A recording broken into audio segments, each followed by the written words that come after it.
She was a star meteorologist, locked in a feud with her rival. A public clash turned their rivalry into a disaster.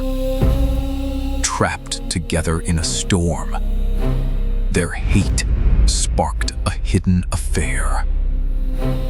What happens when the truth threatens to destroy everything she's worked for? Weather the Lie, a web novel, enemies to lovers. The complete audiobook, only on Novel Charter, free to listen. Subscribe so you never miss a new release. Chapter 1 begins now. Chapter 1. The parking lot is still dark when Sephy cuts the engine. She sits a moment in the silence, watching the HCN-8 tower blink against the low cloud deck.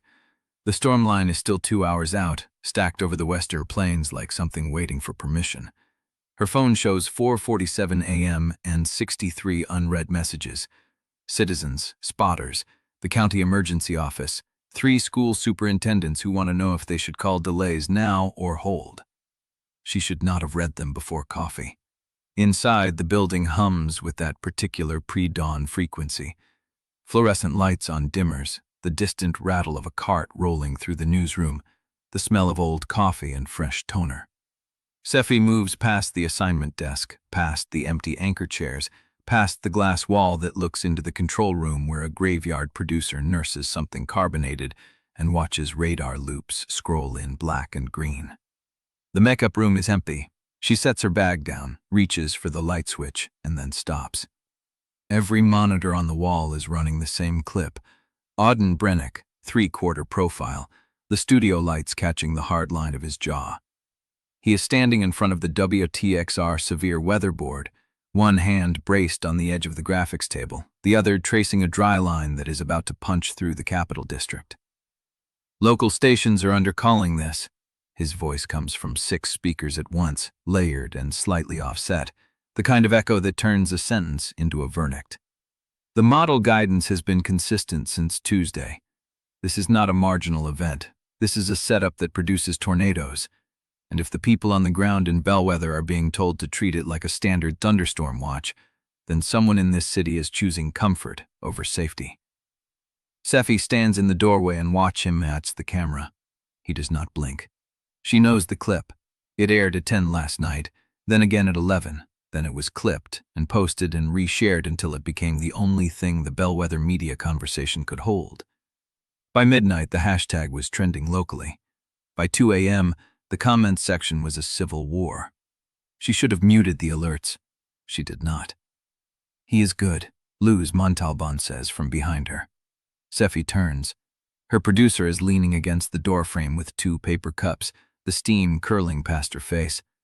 She looks tired in the particular way of someone who has been monitoring social media since before the sun thought about rising. "He is," Sephy says. "That is not a compliment. It is a fact. Compliments are optional." Luz hands her the coffee.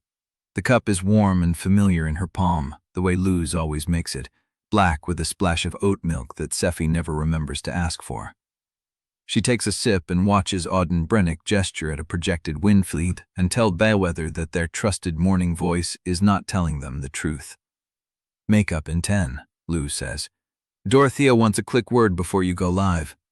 "About what?" "The merger rumors." Sephy looks at her. They are not rumors. Luz does not argue. She does not confirm either.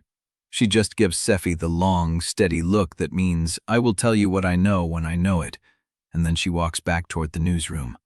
The monitor loop again. Auden Brennick says, undercalling this the way other men say, "I told you so." Sephy watches his mouth form the words and remembers exactly how it felt the last time she was close enough to count the eyelashes beneath his leafed eye. She remembers the blackout. She remembers the river apartment. She remembers the way he had looked at her in the dark, stripped of the camera and the competition and the armor, and said something she still does not let herself replay. She finishes the coffee in 3 long swallows and walks to makeup. The live hit goes out at 5:15. The storm line is organizing faster than the morning models predicted. Sephy stands in front of the green wall, the radar image painted behind her by a graphics operator who has been doing this long enough to know which colors make a viewer anxious and which ones make them call their mother.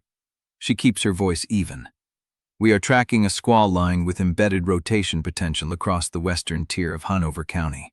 The window for organized severe weather opens around 7 o'clock a.m. and extends through early afternoon. Primary threats include damaging straight-line winds, isolated tornadoes, and hail up to quarter size. She does not say watch. She does not say warning. She says what she knows and no more. Across the street, on the smaller monitor mounted to her floor director's desk, WTXR cuts to live coverage. Auden Brennick is already in his broadcast position, sleeves rolled, tie pulled loose, the kind of deliberate dishevel that signals urgency. He is not reading from the teleprompter. He is looking straight into the lens and telling the city that if they wait for a warning to be issued before they act, they will be acting too late. The difference between preparation and panic is lead time, he says. And if your current information source is telling you to stay calm, ask yourself whose comfort they are protecting. Sephy's floor director holds up 3 fingers. 2. 1. She is live. She says, the best thing you can do in the next hour is review your severe weather plan, charge your devices, and confirm that your emergency alerts are enabled on your phone. We will be here all morning with updates. She does not look at the monitor again, but she hears him faintly through the earpiece that carries the control room feed. The floor director has not muted the competition. She is supposed to be above noticing. She is not. The broadcast ends at 5:48. Sephy pulls the IFB from her ear and stands still for a moment, letting the studio air wash over her. The lights are hot. Her palms are damp. Luz meets her in the hallway. The city is splitting, she says. Your segment is trending with the calm crowd. His is trending with the people who think calm is a conspiracy. The school districts just announced rolling delays based on which side of town they are on, and the mayor's office is waiting to see which forecast the emergency manager uses before they issue a statement. Sephy presses her thumb into her palm and feels the half-moon of pressure. That is not a reaction to weather, she says. That is a reaction to theater. Luz tilts her head. Is it? The question stays in the air between them. Sephy walks to the break room and pours a second coffee she does not want.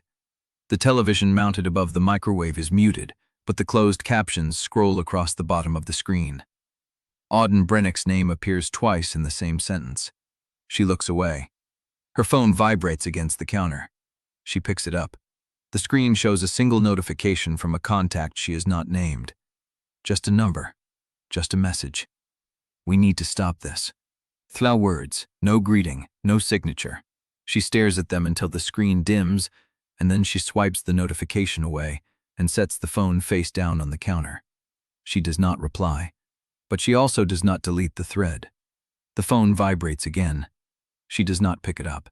She stands with her hand flat on the counter, her coffee cooling beside her, the muted television still running Auden Brennick's face in silent, closed caption, and she lets the second message sit unread for exactly 8 seconds before she flips the phone over. Code is the same. Come anyway. She locks the screen, slides the phone into her pocket, and walks back toward the control room. The storm line is 70 minutes out. She is already lying about which forecast she is thinking about. Chapter 2.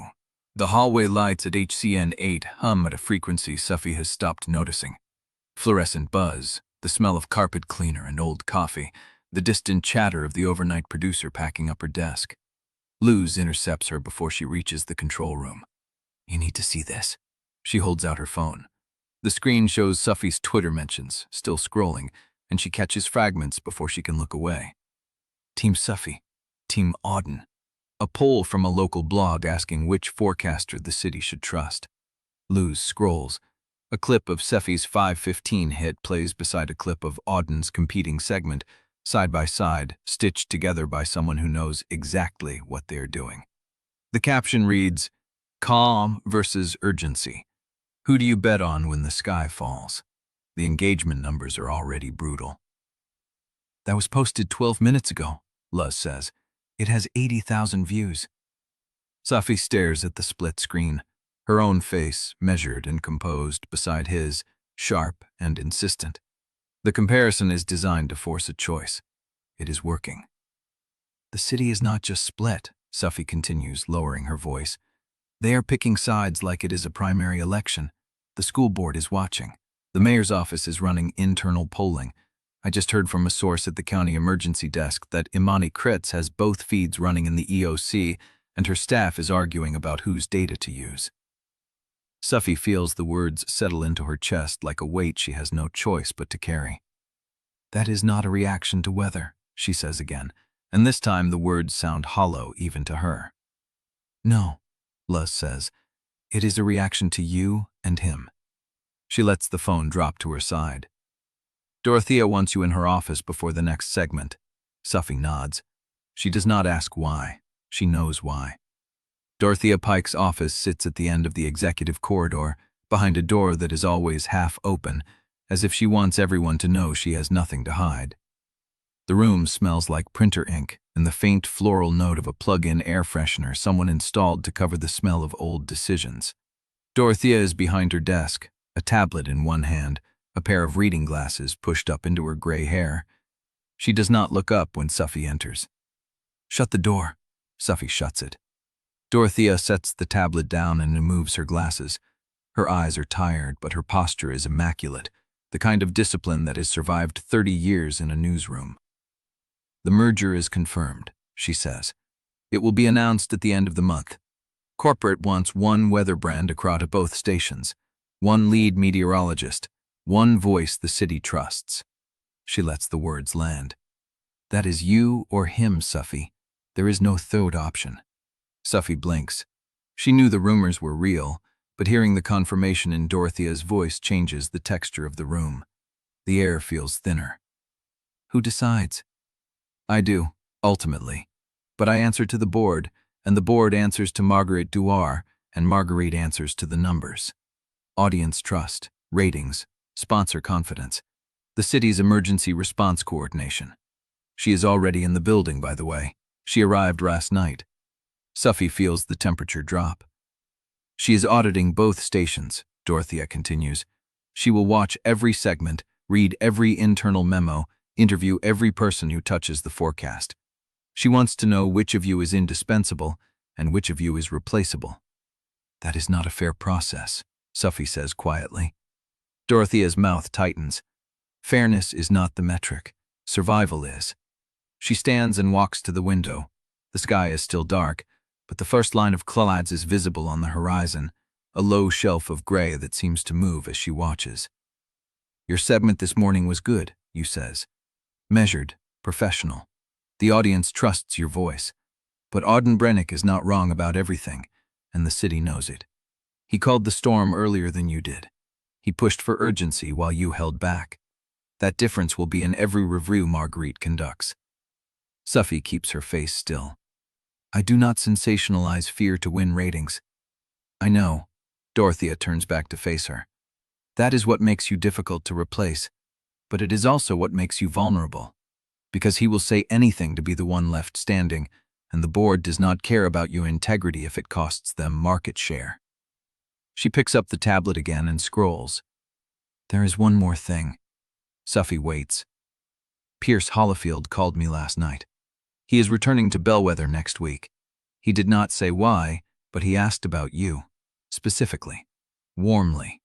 Sephy's stomach tightens. He is a respected journalist with strong audience ties, Dorothea says. If he were to appear publicly supportive of the station during the merger transition, it would stabilize sponsor confidence. The board would see a unified front. Your position would strengthen. I am not using my ex-boyfriend as a corporate prop. I am not asking you to use him. I am asking you to be smart. He reached out. You are single. The optics are not complicated. Sephy says nothing. Dorothea holds her gaze for a long moment. Your next segment goes live in 20 minutes. The storm is closer than the models predicted. I need you to be clear, steady, and right. Can you do that? Yes. Good. Then go. Sephy turns toward the door. And Sephy, she stops. Whatever is happening across the river, Dorothea says, her voice low, almost gentle. End it. Before Marguerite Dewar finds out about it. The words land like a hand on her spine. Sephy does not turn around. She opens the door and walks out. The break room is empty when she reaches it. The muted television still runs the morning feed, but the captions have moved on to a school closure list. She does not look at it. She pulls out her phone. 2 messages, still unread, still waiting. We need to stop this. Code is the same. Come anyway. She stares at them until the screen dims. Dorothea knows, or she suspects, or she is fishing.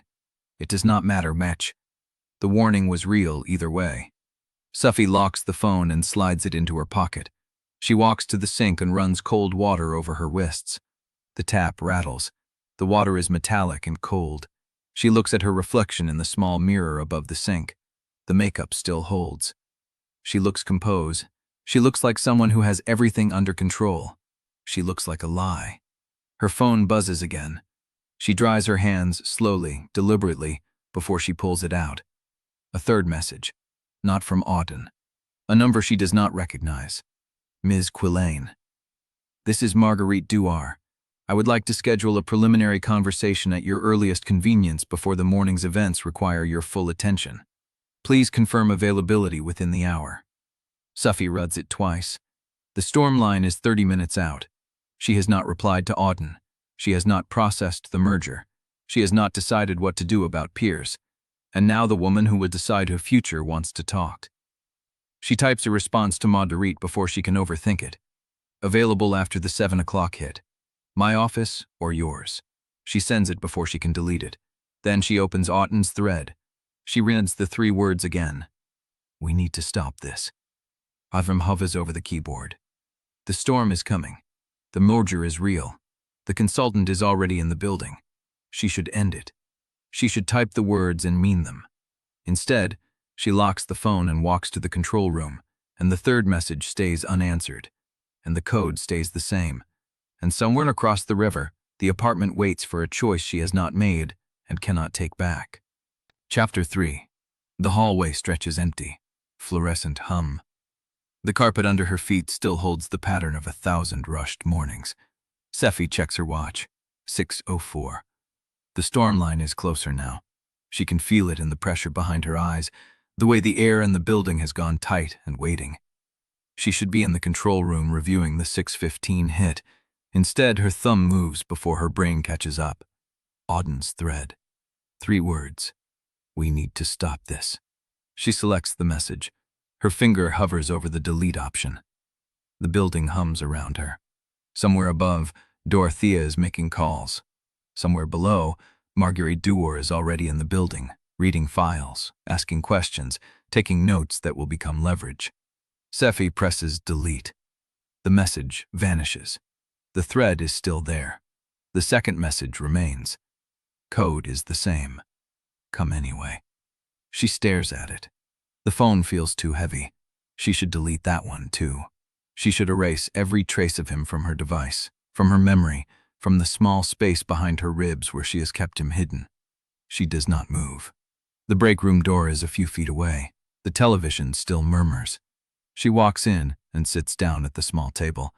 The chair is plastic and hard. The coffee from Lou's has gone cold on the counter. She puts the phone face down on the table and presses her palms flat against the surface. The apartment across the river. She has not let herself picture it in weeks. Not the narrow staircase, not the rain on the window, not the way the city lights blurred through the blinds during the blackout. She has been careful. She has built walls around that night, around every night, around the shape of him in the dark. But the walls were never real. The blackout. She was coming back from the county emergency meeting. The city had gone dark 40 minutes earlier, a transformer failure that knocked out 3 districts and threw the skyline into silence. The streetlights were dead. The traffic lights were dead. The city felt hollowed out, a stage without an audience. She had not meant to go to Larkspur. She had been walking along the river path, the only route that felt safe in the dark, and she had seen the building. The building she had never been inside.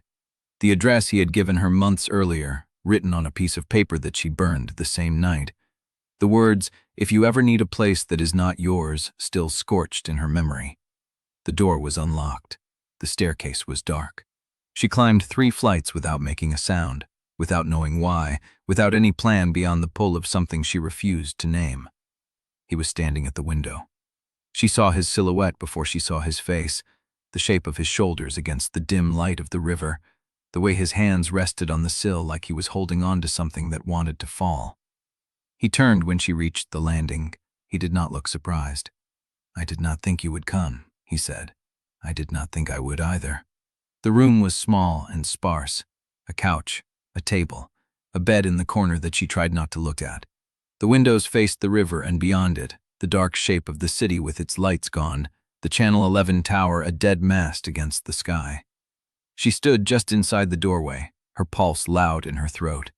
He did not move toward her. He stayed by the window, his expression unreadable in the dark. "You should not be here," he said. "Probably not. If anyone finds out, no one will find out." He said her name then, low, quiet, as if the sound of it could break something between them that was already cracked. She crossed the room and stopped a foot away from him, close enough to see the shadow of the beard he had not shaved, the way his jaw tightened when she held his gaze. "Why did you give me this address?" she asked. "Because I wanted you to have somewhere to go." "Somewhere to go from what?" He did not answer. The city was dark. The room was dark. The only light came from the river, a dull silver reflection that moved across his face when he shifted. She reached out and touched his wrist. His pulse was fast. She felt it under her fingers, a beat that matched her own. "Tell me to leave," she whispered. He did not tell her. His hand found hers in the dark. His fingers threaded through hers, tight and careful. And the wall she had spent years building did not fall. It opened, just enough for him to step through. The rest of the night was a series of impressions, his mouth on her shoulder, the sound of rain starting against the window, the way his voice cracked when he said her name, the silence after, long and full and alive, a silence that held everything they could not speak aloud. She left before dawn. The code started the next week. A text, same system. A building entry code that changed every month. A way to say, "I am here," without anyone else understanding the language. She had told herself it was temporary. She had told herself it was just the blackout, a mistake, a weakness she would not repeat. But the code kept changing. The apartment kept waiting. And every time she crossed the river, every time she climbed those stairs, every time she found him in the dark, the lies she told herself got louder and harder to believe. The phone buzzes under her palm. She flips it over. A new message from Auden's number. 3 digits. The entry code. The building code. The one that changes every month. The one only they know. 21. She stares at the numbers until they blur. The storm is coming. The merger is real. Dorothea knows. Marguerite is in the building. Pierce is returning. She should delete this message too. She should block the number. She should walk to the control room and pretend her heart is not beating against her ribs like a trapped thing. Instead, she holds up the phone. The code burns through the screen. 21. She tells herself she will not go. She tells herself she is stronger than this. She tells herself she has already made the choice. She looks up. The window at the end of the hall looks out onto the street. The morning light is gray and uncertain. The sky low with the approaching front. The sidewalks are empty, except for a single figure standing on the opposite curb, still watching the station entrance. Her breath catches. Auden. In the flesh. Across the street. Not on a monitor. Not in a text. Not a memory. He is wearing a dark coat. His hands are in his pockets. He is not moving. He is not trying to hide. He is standing where anyone could see him, and he is staring straight at the building, straight at the window where she stands. The phone buzzes again over her hand. Another message. "I am not leaving until you come down." Chapter 4. The phone burns in her palm. 3 digits. A man on the curb. A choice she has already made and keeps remaking every second she does not walk away. She should go to the control room. She should prep for the 7 o'clock hit. She should pretend she did not see him standing there in the dark coat, hands in his pockets, watching the entrance like he owns the patience to wait out a siege. Instead, she takes the stairs, not the elevator, the stairs, because they empty into the side alley where the loading dock meets the service entrance, and because she needs the 2 flights to convince herself this is not what it looks like. The door groans when she pushes it open. The air hits her first. Cold. Wet. The storm front breathing down the river valley, pressure dropping so fast her sinuses ache. She steps into the alley, and the city sound wraps around her. Distant traffic, a siren 2 blocks west, the hum of the WTXR transient tower visible between the buildings. He is not in the alley. She almost laughs. She almost turns around. Of course he is not in the alley. He is across the street, in plain view, making a point she does not want to decode. She walks to the corner. He is still there. Same coat, same stillness. The morning light catches his face, and she sees the fatigue he has not bothered to hide, the shadow under his eyes, the set of his jaw that means he has been up all night fighting something he cannot win. She stops 10 feet from him, close enough to talk without shouting, far enough to deny anything.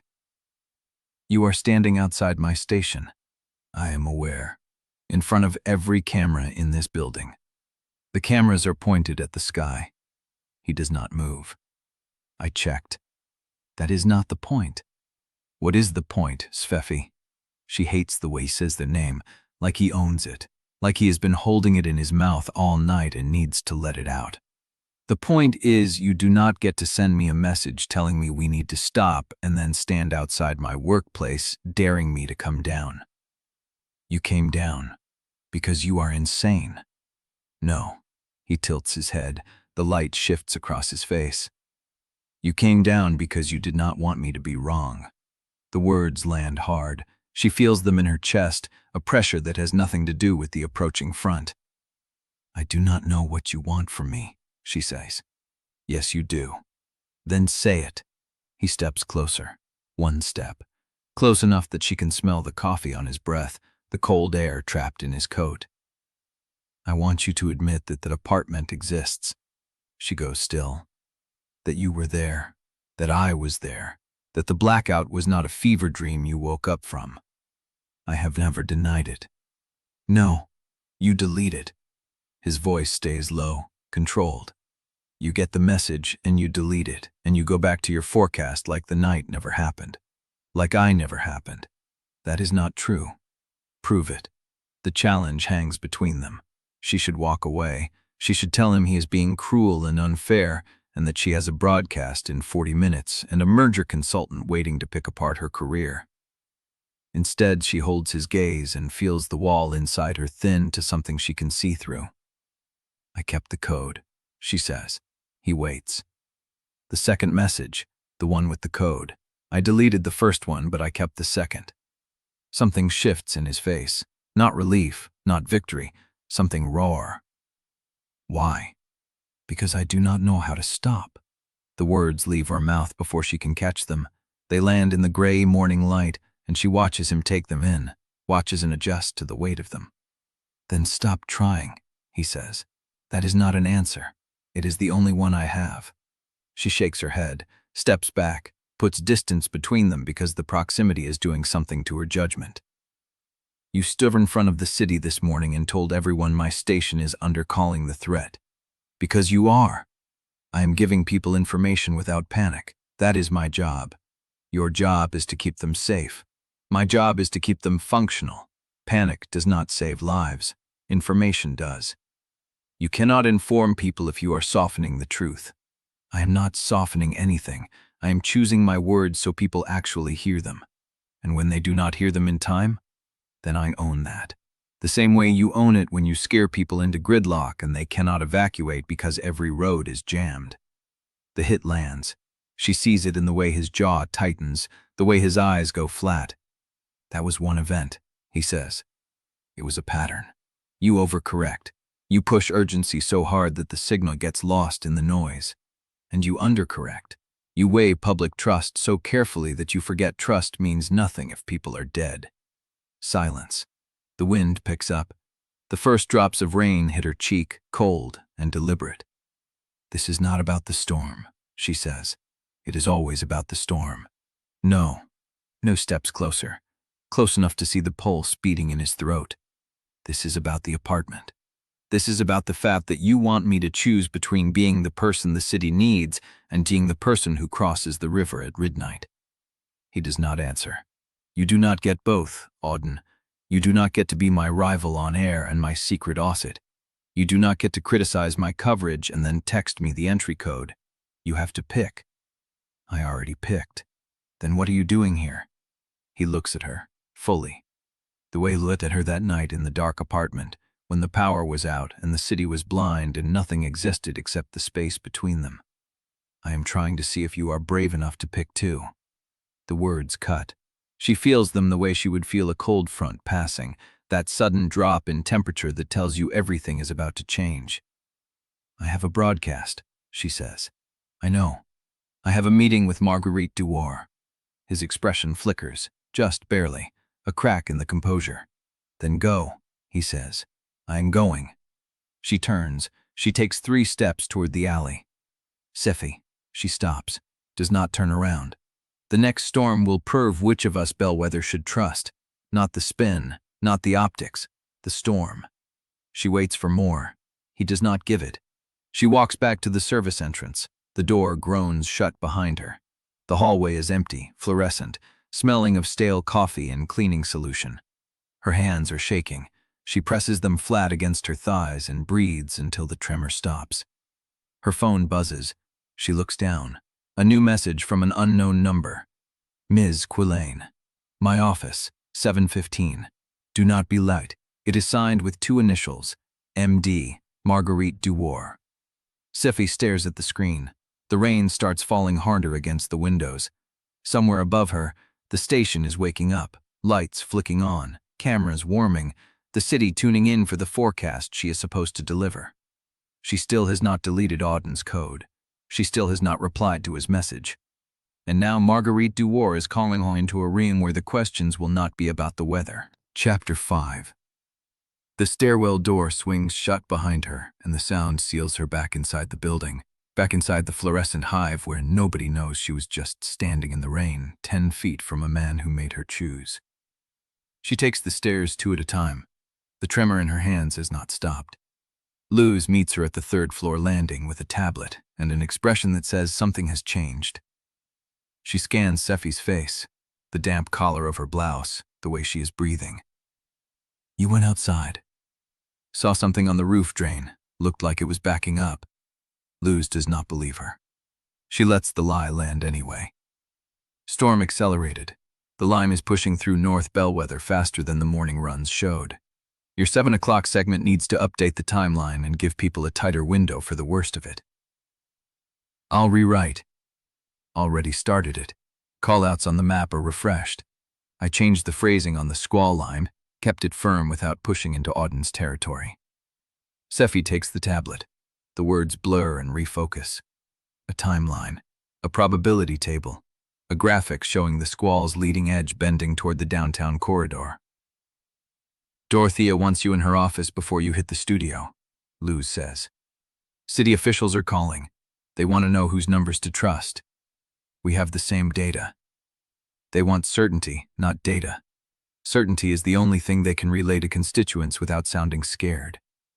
Sephy looks at the tablet, at the words she wrote an hour ago, at the forecast that now needs to be revised because the storm is moving faster than any model predicted. The numbers on the screen are clear. The sky outside is not. Tell Dorothea I will be there in 2 minutes. Luz hesitates. Her hand hovers near Sephy's elbow. You okay? No. The honesty surprises both of them. Luz nods once, slow, and does not push further. She turns and walks toward the control room, leaving Sephy alone in the hallway with the tablet and the rain against the windows, and the knowledge that in 12 minutes she has to stand in front of a camera and tell a city what to do. Dorothea's office smells like coffee and the kind of air freshener that tries too hard to cover something else. The blinds are half drawn. A monitor on the wall shows Sephy's 5:15 segment on loop, muted. Sit. Sephy sits. Dorothea does not. She stands behind her desk with her arms crossed, watching the muted replay of Sephy telling the city the storm was organizing, but not to panic. She did well, Dorothea says, nodding at the screen. This morning, you did well. I know. The split screen clip is at 94,000 views now. The comments are brutal on both sides. Half of them say you are the only voice they trust. The other half say you are a liability for not calling the warning earlier. Sephy waits. City Hall called. Dorothea continues. The mayor's chief of staff wants to know which forecast to align the school closure announcement with.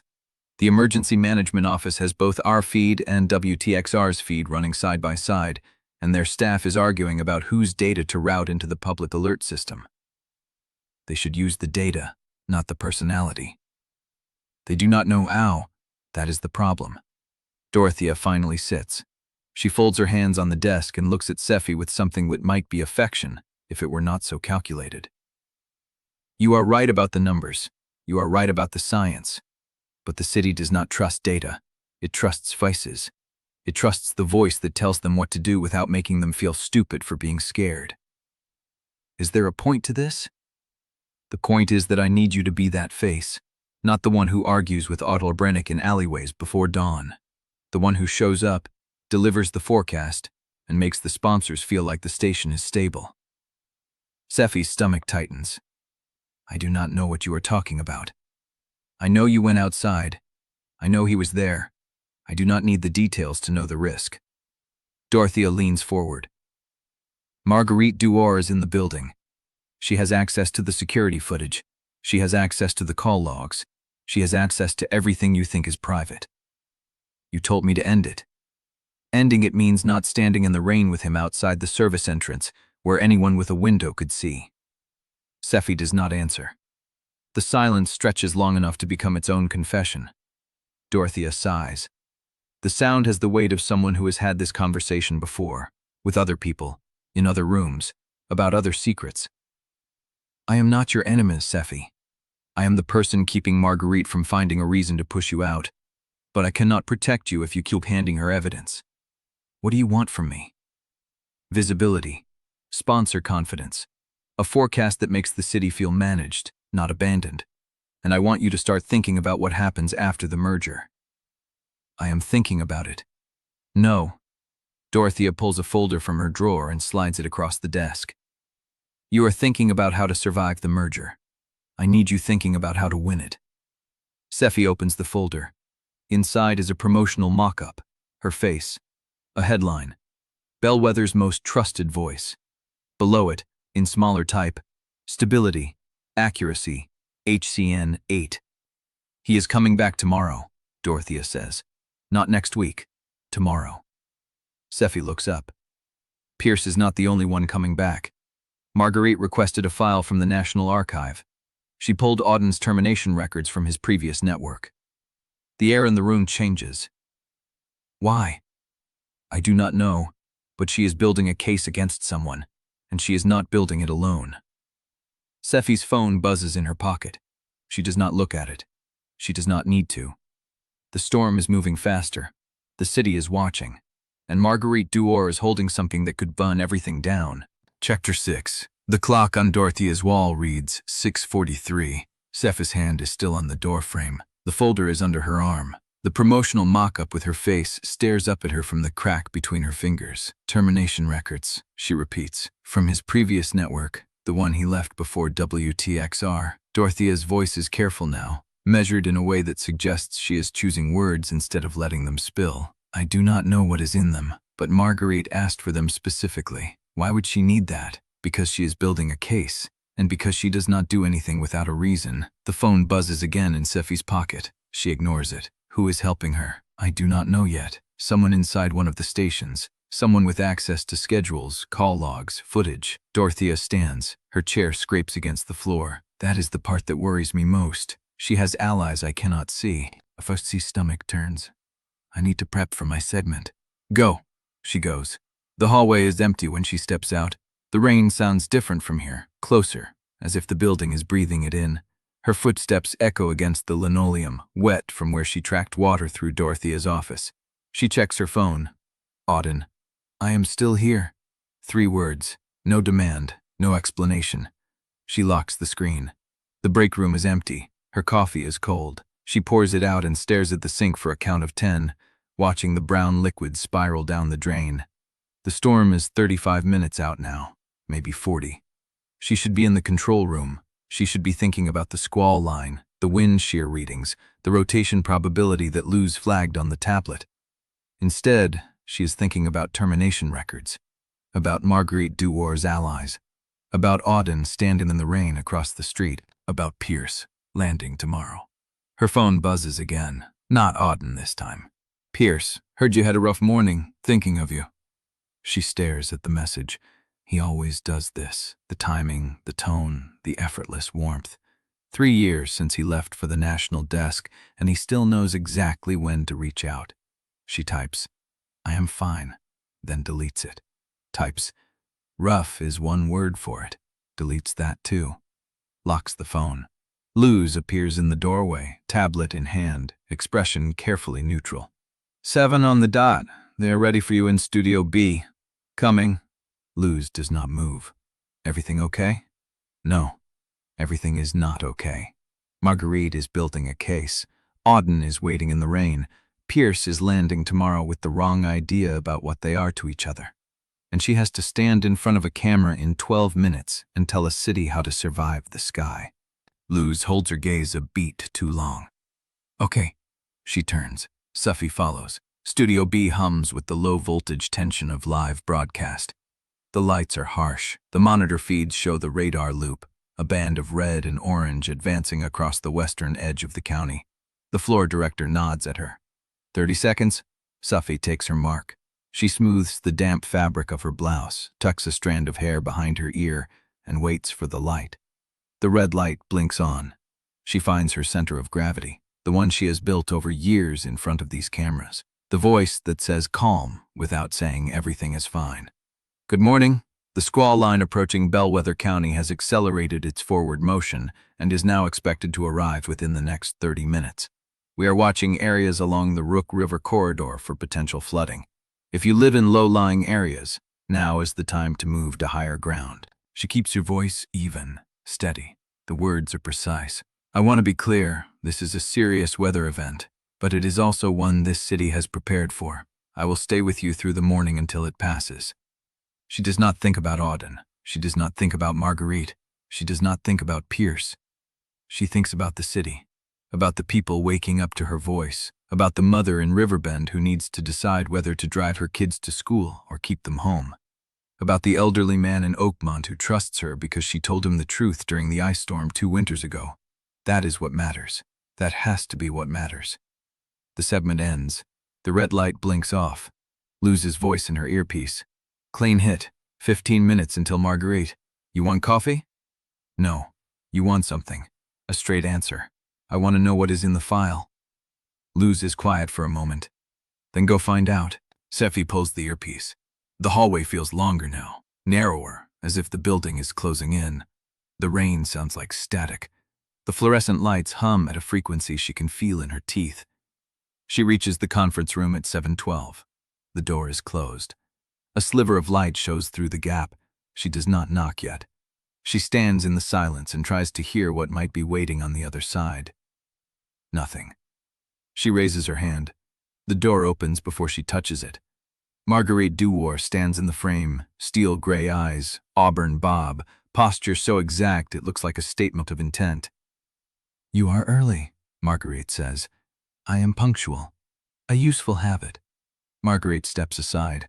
The room is empty except for a table, 2 chairs, and a single manila folder placed exactly at the center. Sit. Sephy sits. Marguerite closes the door. The click of the latch sounds like a lock turning. Thank you for coming, Marguerite says, settling into the chair across from her. I know you have a busy morning. You requested this meeting. I did? Then let us skip the pleasantries. Marguerite's mouth twitches, almost a smile. Very well. She opens the folder, slides a single photograph across the table. Sephy looks down. Her blood goes cold.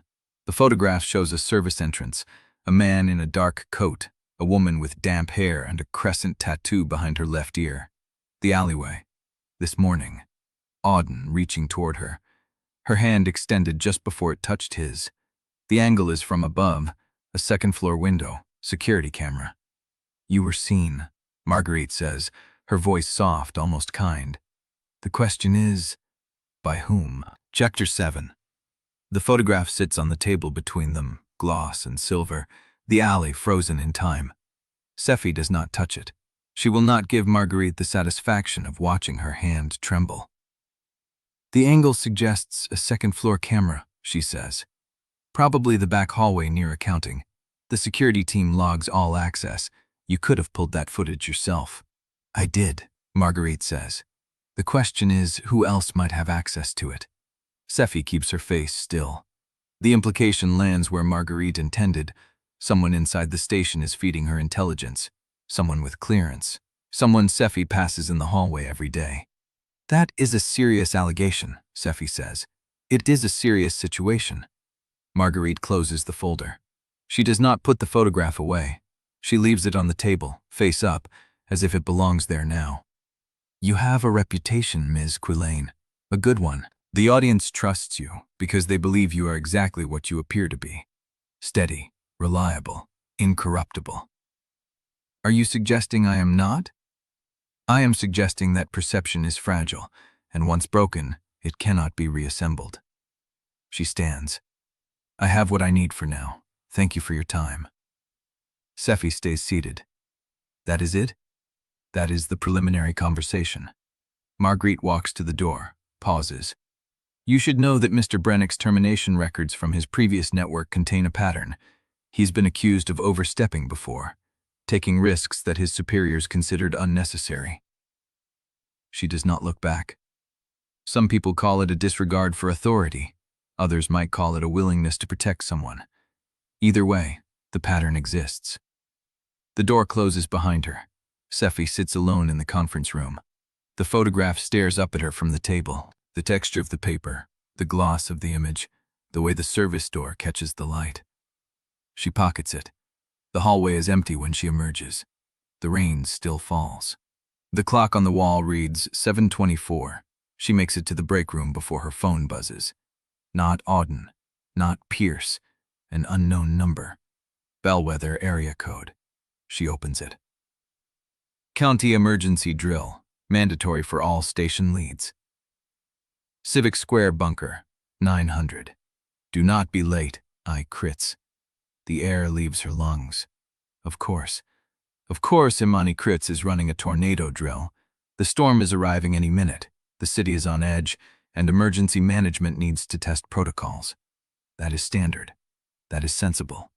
That means working with Auden, in a confined space, with emergency directors watching every interaction.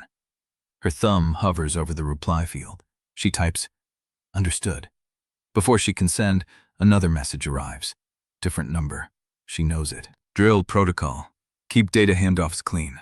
Do not step on my warnings. I will not cover for you again. Auden. Curt. Professional. Icy. The anger that flares is sharp and welcome. It is easier than the other thing. She types, I do not need your protection. Keep your eyes on your own board. She sends it before she can reconsider. Then she sends the reply to Imani and pockets the phone. Luz appears in the doorway. You look like you swallowed glass. I have been summoned to the Civic Square bunker. Mandatory tornado drill at 9. Luz's eyebrows rise. With the rival. With the rival. Fun. Sephy laughs. It comes out hollow. Dorothea knows? She will. I will tell her. Good. Sephy glances at the wall clock. 7:31. She has 90 minutes to get to Civic Square. That means crossing the lobby, braving the rain, and walking into a room where Auden will already be waiting. The thought tightens something in her chest. Luz sees it. It is just a drill, she says. Emergency manager's watching. Everyone behaves. Everyone behaves, Sephy repeats. She pulls her coat from the hook. The damp fabric still clings from this morning. I will be back before noon. I will hold your segment. Sephy squares her shoulders, walks to the door. The lobby is busier than it was at dawn. Staffers move between desks, phones ringing, monitors flickering with radar. The rain streams down the glass doors. The street beyond is a smear of gray. She pushes through. The air hits her, cold and heavy. She turns toward the covered walkway that connects to the underground parking. A figure stands at the base of the steps. Auden. He is not looking at her. He is looking at his phone, the rain plastering his dark coat to his shoulders. He has a bag slung over one arm. He is waiting. For a second, she considers turning back. Then he looks up. Their eyes meet across the distance. The rain makes it worse. The water streaming between them, the way the light catches the wet stone, the sound of it hitting the pavement. He does not move. She does not move. A car horn blares somewhere. A delivery truck rattles past. The world keeps moving around them. Then he lifts his phone, types something. Her pocket buzzes. She does not take it out. She knows what it says. She walks past him without acknowledging him, steps into the parking structure entrance. The concrete echoes with the sound of her heels.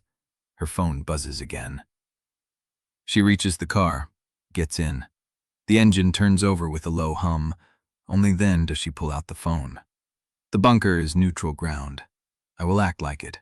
Can you? She stares at the screen. The answer should be yes. It is a drill. She has done 100 of them. She can work next to anyone for 90 minutes. She has built an entire career on staying calm under scrutiny. But she has never done it with someone who has seen her without the armor. She types. I can do my job. She sends it. Then she drives. The Civic Square bunker sits beneath the government building, 4 floors down, behind a blast door that weighs more than her car.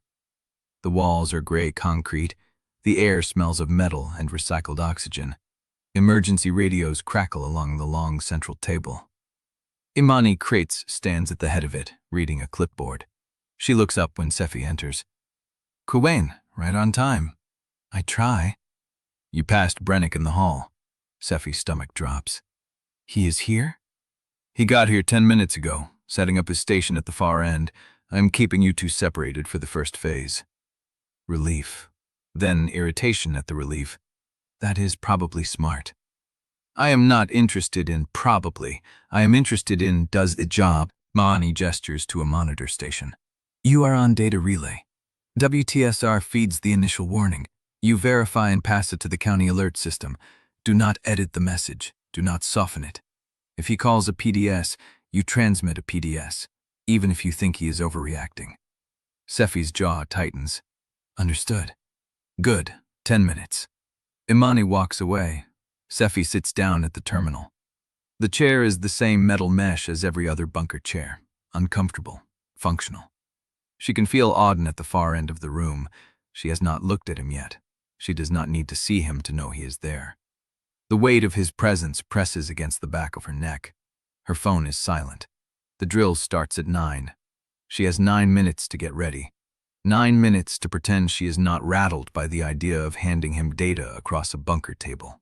She opens the weather model. The squall line is moving faster than predicted.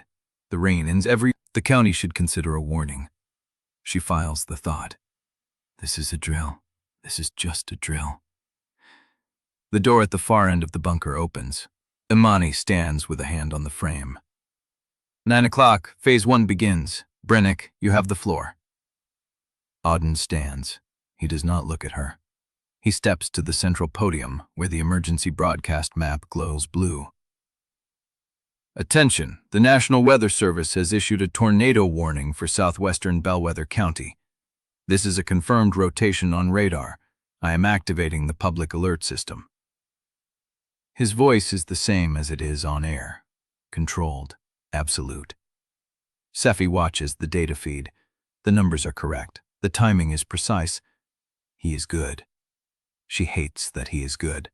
He finishes the initial warning and steps back. Imani nods. Quillane, verify and transmit. Sephy pulls the data onto her screen, checks the coordinates, checks the rotation signature, checks the estimated path. It matches. She hits transmit. Alert sent. Imani makes a note. The drill continues.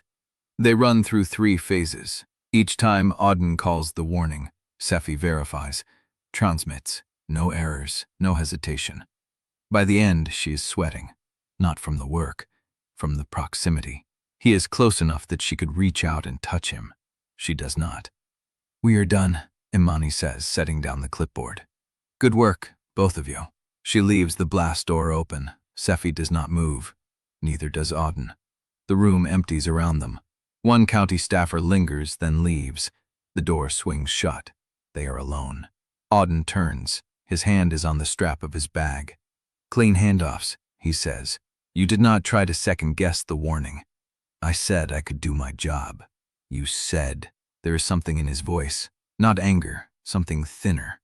She should leave. The drill is over. She has nothing to prove. But she does not move. Why did you send that note? She asks. The one about covering for me? Because you nearly made a mistake during the morning show, and because the bunker is going to be your test. You needed to be ready. That is not an answer. It is the one I am giving. She shakes her head. You could have just said it to my face. I could have. He holds her gaze for a moment too long. Then he turns and walks out. The blast door closes behind him. Sephy stands alone in the empty bunker. Her phone buzzes against her hip. She pulls it out. A new message. Unknown number. Auden Brennick handled the drill well. I noticed, MD. The heat drains from her face. Marguerite was watching. Marguerite was watching the whole time. Chapter 8. The message burns in Sephy's hand. Auden Brennick handled the drill well. I noticed, MD. She reads it twice, 3 times. Marguerite was watching. Of course she was watching. The question is what she saw, what she thinks she saw. Sephy pockets the phone. The bunker hums around her. Fluorescent lights, ventilation, the faint electronic pulse of monitors still live from the drill. She should leave, go back to the station, prep for the afternoon segment. Instead, she stays. The chair creaks when she shifts. The weather model on the terminal screen shows the squall line moving faster than morning models predicted, faster than she told anyone to expect. She traces the projected path with her finger. The county should consider a warning. The thought lands cold. This was a drill. The real storm is coming. The blast door groans open. Sephy looks up. Imani Chris stands in the frame, tablet in hand, expression unreadable. Quillane, still here. Reviewing the data. The drill is over. The real storm is not. Imani steps inside. The door swings shut behind her with a metallic click. Brennick is in the hall. He wants to review the handoff protocol for Phase 2. Then he should review it. He wants to review it with you. Sephy's stomach tightens. Phase 2 is a joint broadcast. You and him on the same feed. County alert system, emergency broadcast, live simulcast across both stations. I know what Phase 2 is. Then you know it requires coordination. Imani's voice is flat, confirmed. He has objections to your transmission speed. I told him he could raise them with you directly. Sephy stands. Where is he? Break room, east end of the hall. Imani holds her gaze for a beat longer than necessary. The simulation runs in 20 minutes, sorted out before then. She turns and walks out. The door stays open. Sephy counts to 5, then she follows. The hallway is concrete and fluorescent, the same gray as the bunker. Emergency lighting lines the baseboards. The air smells of recycled oxygen and metal. The break room door is propped open. Auden stands at the counter, back to her, both hands braced on the edge. His coat is off. His sleeves are rolled to the elbow. She stops in the doorway. You wanted to talk about Phase 2. He does not turn. You took too long on the transmission. I verified the data. You verified data that was already correct. The delay cost 3 seconds. 3 seconds is not a cost. It is a safety check. It is 3 seconds the county does not have if the rotation is on the ground. She steps into the room. Your warning was clean. I gave it to the county clean. 3 seconds does not change the outcome. It changes the margin. Margin is not the same as outcome. He turns. His eyes are flat, controlled. In my world, margin is the only thing that matters. Then your world is theoretical. She meets his gaze. In mine, people need to hear a warning they can act on, not one that scares them into gridlock. Gridlock kills fewer people than surprise. Gridlock kills people who cannot evacuate because the roads are jammed with people who did not need to leave. The words hang before them. Auden's jaw tightens. That is not your call to make. It is exactly my call. I am the one who decides how the message reaches the public. You soften it. I calibrate it. You undercall it. I preserve trust. She steps closer. You can scream tornado from every rooftop and be right once. I can tell people to be ready and be right every time. Which approach saves more lives over 10 years? He does not answer. The silence stretches. Then he says, "The simulation pairs us on the same feed. I call the warning. You transmit. No buffer. No editorial delay. If the data is clean, it will be clean. Then we have no problem." He holds her gaze. The fluorescent light casts shadows under his eyes. He looks like he has not slept. She wonders if she looks the same. 20 minutes, he says. I know. She turns to leave. Quillane. She stops. His voice is lower now, softer. The photograph. Marguerite, what did she want? Sephy's hand tightens on the doorframe. She wanted me to know she has it. Has what? Evidence. The word lands. Auden is silent for a long moment. Of what? Of us. She does not turn around. Cannot. What did you tell her? Nothing. Nothing? I told her it was a professional meeting. Did she believe you? Sephy closes her eyes. I do not know. The silence behind her is heavy. Then Auden says, we need to be careful. I know. We need to be more than careful. We need to be invisible. She turns. His face is unreadable, but his hands are white-knuckled on the counter. The simulation gentle nations, she says. Phase 2, we focus on that. For now. For now. She walks out. The hallway stretches ahead, empty and gray. She counts the steps back to the bunker. 14, 15, 20. The door is open. Imani is at the central console, adjusting a monitor. Sorted. Sorted. Good. 5 minutes. Sephy takes her position at the data terminal. The room fills with county staff, emergency coordinators, a woman from the mayor's office. The door opens again. Auden enters. He does not look at her. He takes the podium at the front of the room. Imani checks her watch. Phase 2 begins in 90 seconds. This is a live simulation of a confirmed tornado warning for the southwestern corridor. Brennick comes the alert. Quillane transmits to county and emergency broadcast. No buffer, no delay. You clear the feed together. Auden adjusts the microphone. Sephy opens the transmission interface. Imani raises her hand. Begin. Auden's voice cuts through the room. Attention. The National Weather Service has issued a tornado warning for southwestern Bellweather County. Confirmed rotation on radar. Estimated time of impact, 7 minutes. I am activating the public alert system. Sephy's fingers move. Coordinates, rotation signature, path projection. She transmits. Alert sent. Imani watches the clock. 4 seconds, she says. Better. Auden continues. Residents in the warned area should take shelter immediately. This is a dangerous storm. Do not wait for visual confirmation. Sephy transmits the follow-up. Secondary alert sent. 3 seconds. The simulation runs. Warning. Transmission. Verification.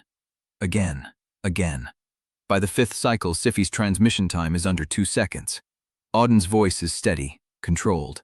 The room is quiet except for his commands and the click of a keyboard. Imani watches. The mayor's office woman takes notes.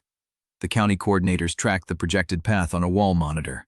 The simulation ends. Imani sets down her tablet. You cleared the feed point 6 seconds faster than the morning drill. Acceptable. Sephy exhales. Auden steps away from the podium. Debrief in 10, Imani says. Get coffee. Stretch. You will run it again at noon. The room stirs. People move toward the door. Sephy stays at her terminal. The projected storm path is still on the screen. It looks different from the morning model. She zooms in. The rotation signature is tighter. The estimated path has shifted north. She checks the real-time feed. The squall line is moving faster than any model predicted. Her stomach drops. Auden appears beside her. What is it? She points at the screen. The path shifted, north by 3 miles. He leans in. His shoulder brushes hers. She does not pull away. That puts the county fairgrounds in the cone, he says, and the elementary school on Miller Road. They look at each other. This is not a simulation anymore, she says. His eyes are dark. I know. The door opens. Imani's voice cuts through the room. Quillane, Brennick, be brief, now. Neither of them moves. The storm is storming, and they are still in the same room. Chapter 9. The room is already reshuffling by the time Sephy reaches the central console. County staff pull chairs toward the wall monitors. A woman from the mayor's office types into her phone. Imani stands at the podium with a tablet in one hand and a cup of coffee in the other. Auden arrives 3 steps behind her. He does not sit. He stops at the edge of the console and folds his arms. Imani looks up. "Changed format," she says. "Corporate wants a live test of the merged broadcast protocol. Full public alert simulation, both stations, real-time data overlay." Sephy's stomach tightens. That was not in the morning agenda. It is now. Auden shifts his weight. "Both stations, meaning we broadcast as if the merger is already final." "Yes." "On whose authority?" Imani does not flinch. "Marguerite Dewar." The name lands. Sephy feels the heat spread under her collar. She keeps her face still. She has trained for this. The mask does not crack. Auden says nothing. Imani gestures to the screen. "You have 3 minutes to align your data feeds. The simulation launches at 9:45. County dispatch will be listening. The mayor's office will be watching. Do not make this look like a rehearsal." She steps away from the podium and walks toward the far wall. Auden turns to Sephy. "Your feed or mine?" "Yours runs faster. Yours is more stable." She shakes her head. "Your station has the north radar overlay. Our satellite feed lags by 4 seconds on rotation data.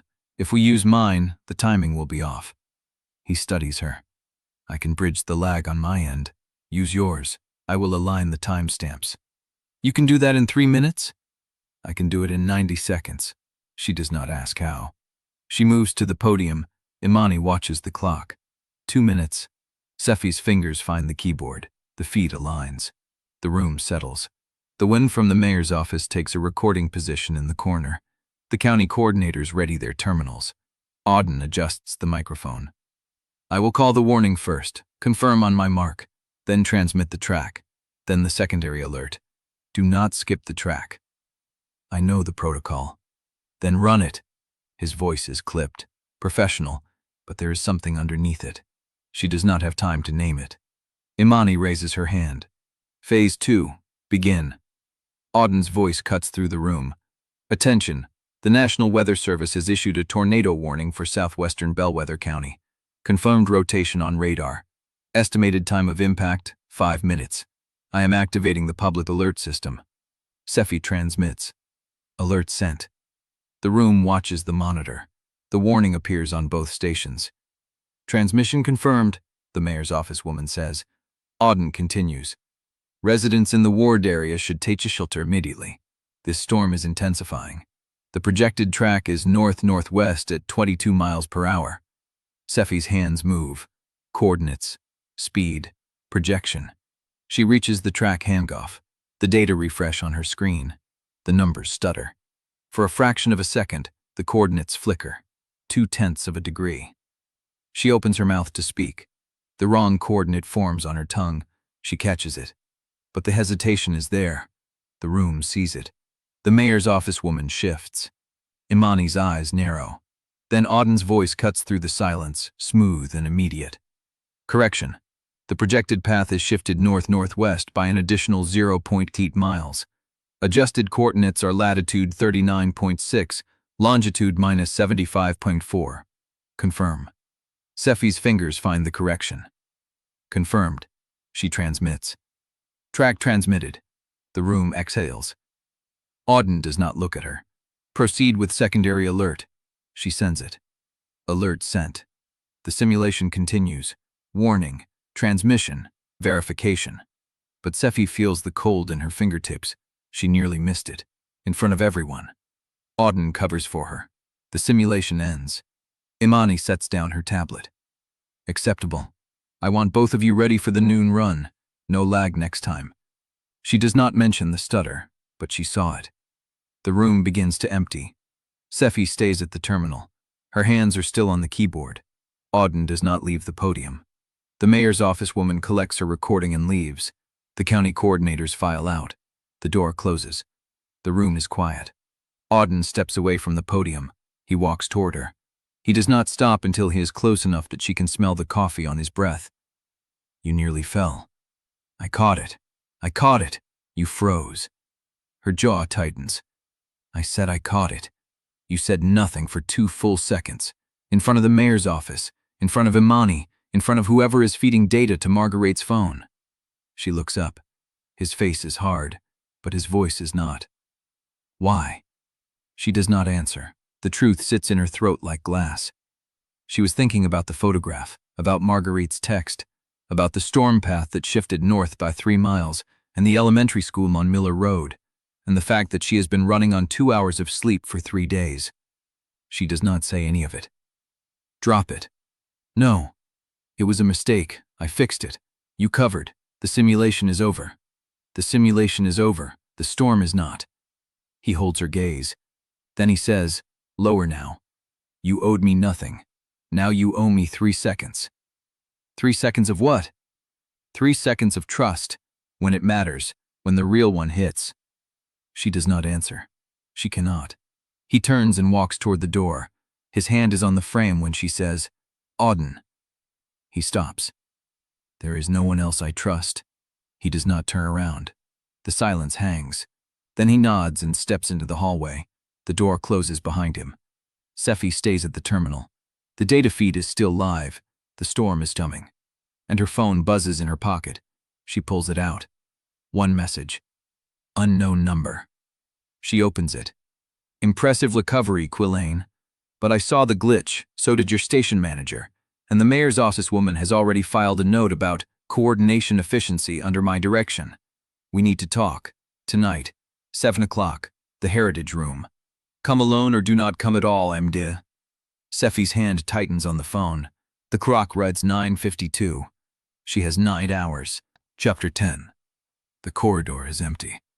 Sephy catches him at the stairwell door. Her hand hits the metal before he can open it. I said drop it. Auden turns. The stairwell light cuts one side of his face sharp and the other dark. You followed me to say the same thing again?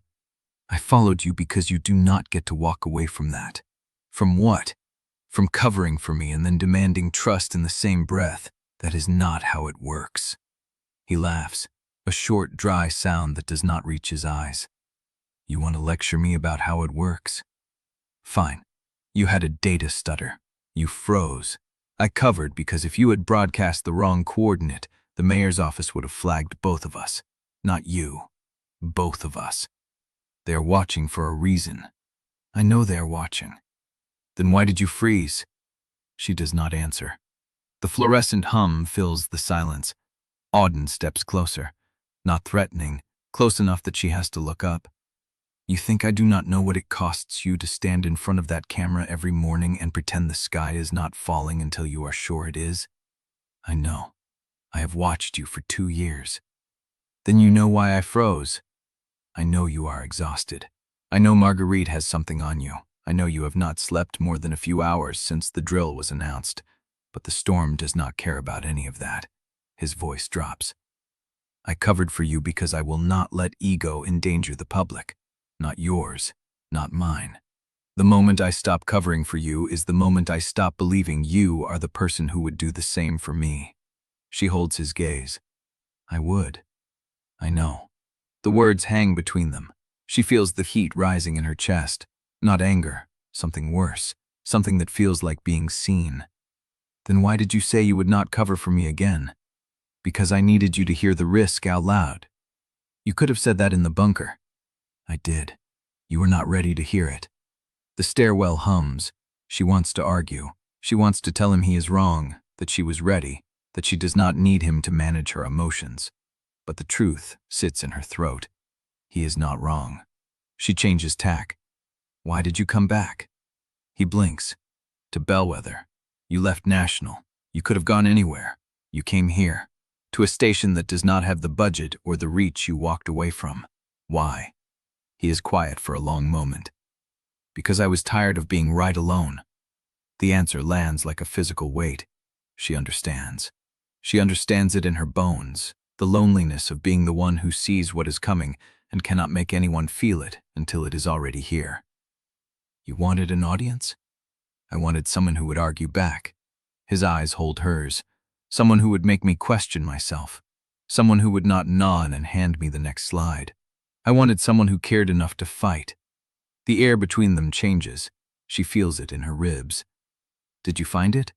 He does not answer, but his hand moves. It brushes her wrist. Light, barely there. The pad of his thumb against the inside of her arm where the pulse is. She stops breathing.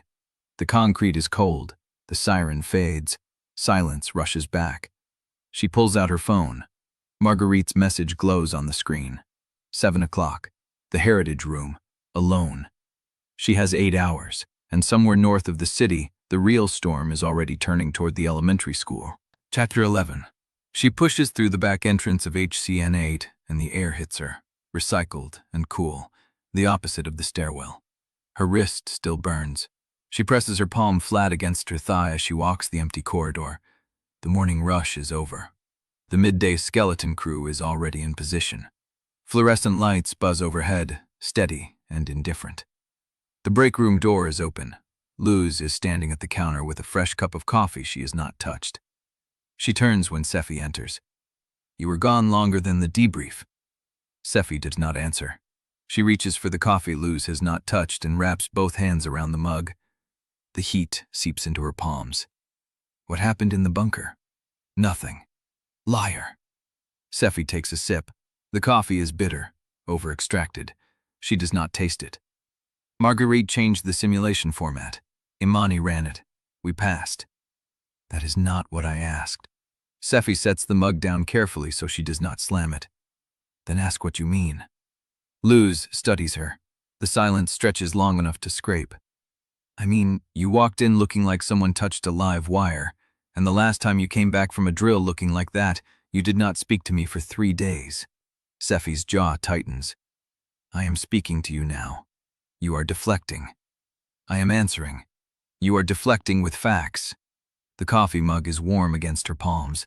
She holds it like an anchor. I am fine, Luz. You are not fine. You are running on bad sleep and worse coffee and whatever happened in that stairwell with Brennick. Sephy's stomach drops.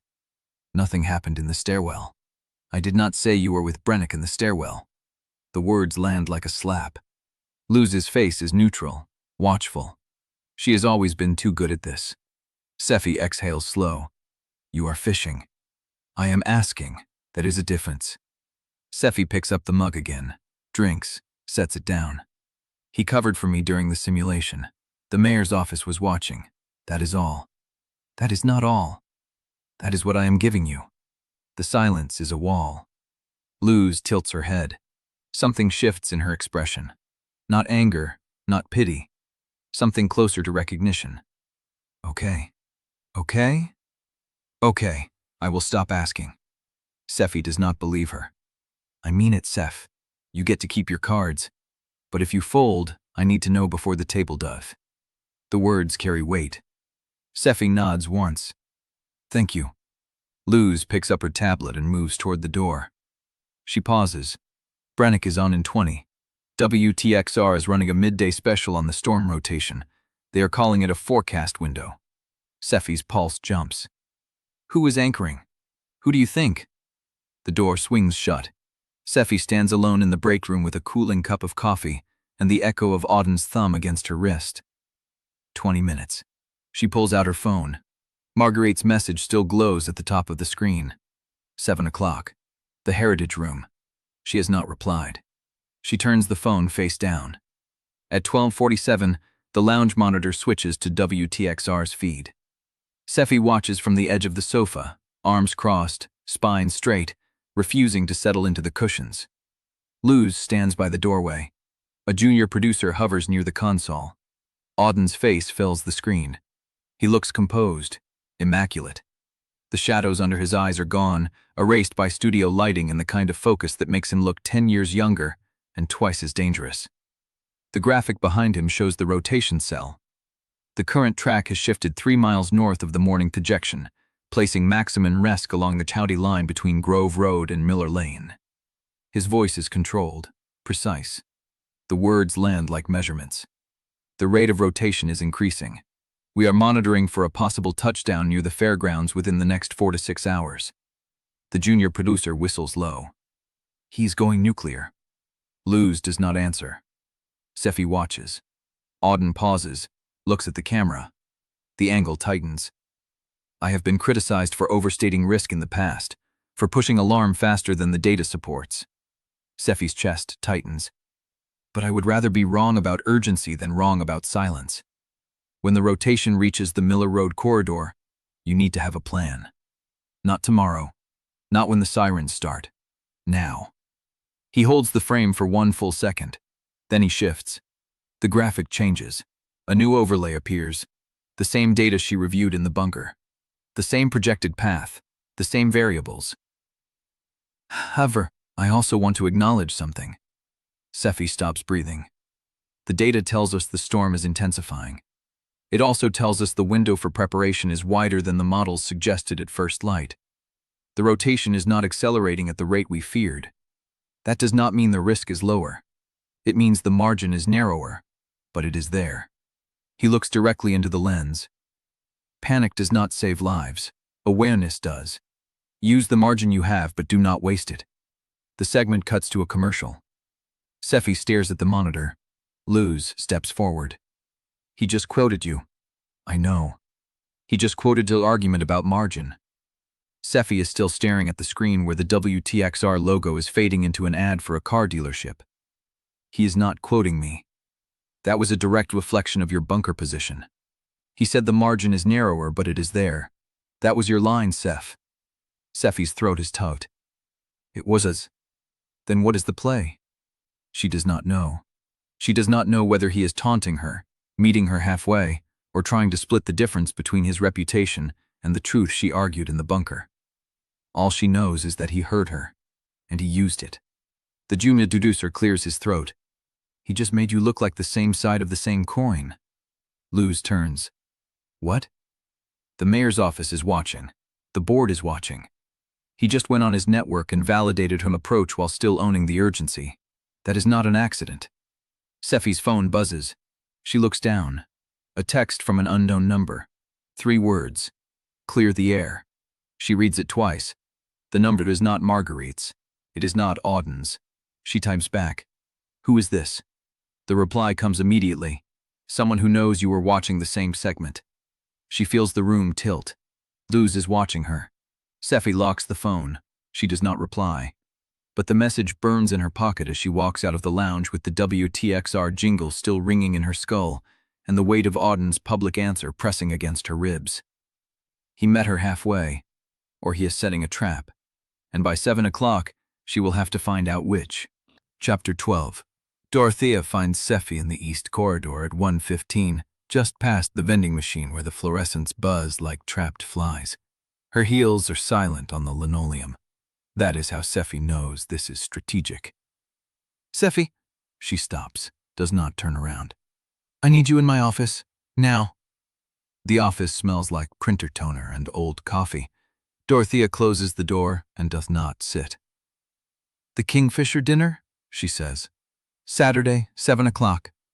Sephy knows the Kingfisher. Every sponsor in Bellweather goes to the Kingfisher. The city's utility board, the hospital group, the development council. Men in soft suits who shake hands like they are taking your temperature. I know the Kingfisher. You will attend. Fine. Dorothea's eyes hold. She does not blink. You will attend with Pierce. The air in the room shifts. Sephy feels it settle on her shoulders like a garment that does not fit. The sponsors like him, Dorothea continues. The board likes him. The mayor's office likes him. And right now, you need people to like the shape of your life more than they like the shape of your forecast. Sephy's jaw tightens. That is not what we talked about. I know what we talked about. Dorothea's voice is soft, almost gentle. That makes it worse. I also know what Marguerite Dewar is building in that file of hers. And I know that a woman who shows up to a sponsor dinner alone, with her rival's quote still warm in the public feed, looks like a woman who is not aligned with her own station. Sephy stares at her. He quoted me. Auden quoted me on air. I know. That should mean something. It means you have a data alignment problem. It means the board is asking questions about whose side the morning anchor is on. Dorothea leans forward. You go to the Kingfisher with Pierce. You smile. You let him touch your arm. You let them see what they want to see. And what is that? Stability. The word hangs between them. Sephy thinks of the bunker, the stairwell, the brush of Auden's thumb against her wrist, the way he looked at her like she was the only person in the room who could hurt him. She thinks of Pierce's warmth, his steadiness, the future that makes sense. "I have a segment at 2, she says. "That is not a yes. It is not a no either." Dorothea nods. "Once. You have until Saturday." Sephy walks back to her office with the word stability burning in her chest. She passes Luz in the hallway. Luz does not stop. She just looks. That look says everything. "I told you I would stop pushing, but I am still watching." The office is empty. Her weather binder sits on the desk where she left it before the bunker drill. She opens it to check the afternoon data log. The note is on page 14, slipped between the radar overlay and the projected wind shear map. White paper, black ink, no signature. Larkspur. The hour after dinner. He will not wait forever. Sephy reads it 3 times. The handwriting is unfamiliar. Neat, precise, not Auden's, not Marguerite's. Someone else knows. Someone else knows about the river apartment. She turns the note over. Nothing on the back. No watermark, no tell. She checks the door. Closed. She checks her phone. No new messages. The last one still glows. Someone who knows you were watching the same segment. The storm is trimming. The storm is already here. She folds the note once, twice, 3 times, and slides it into her pocket. Then she picks up her phone and texts Dorothea. "I will be at the Kingfisher." She does not mention Pierce. She does not need to. The city will fill in the rest. At 2:47, Sephy stands in front of the green screen with the latest rotation data glowing behind her. She delivers the afternoon update with the same calm authority she has used for 5 years, the same measured tone, the same steady hands. Inside, she is counting minutes. The Kingfisher is in 30 hours. The note is burning a hole in her pocket. And somewhere in this building, someone is watching her watch Auden. Chapter 13. The ballroom of the Kingfisher Hotel, chandeliers a soft gold that makes everyone look like they belong in a better story.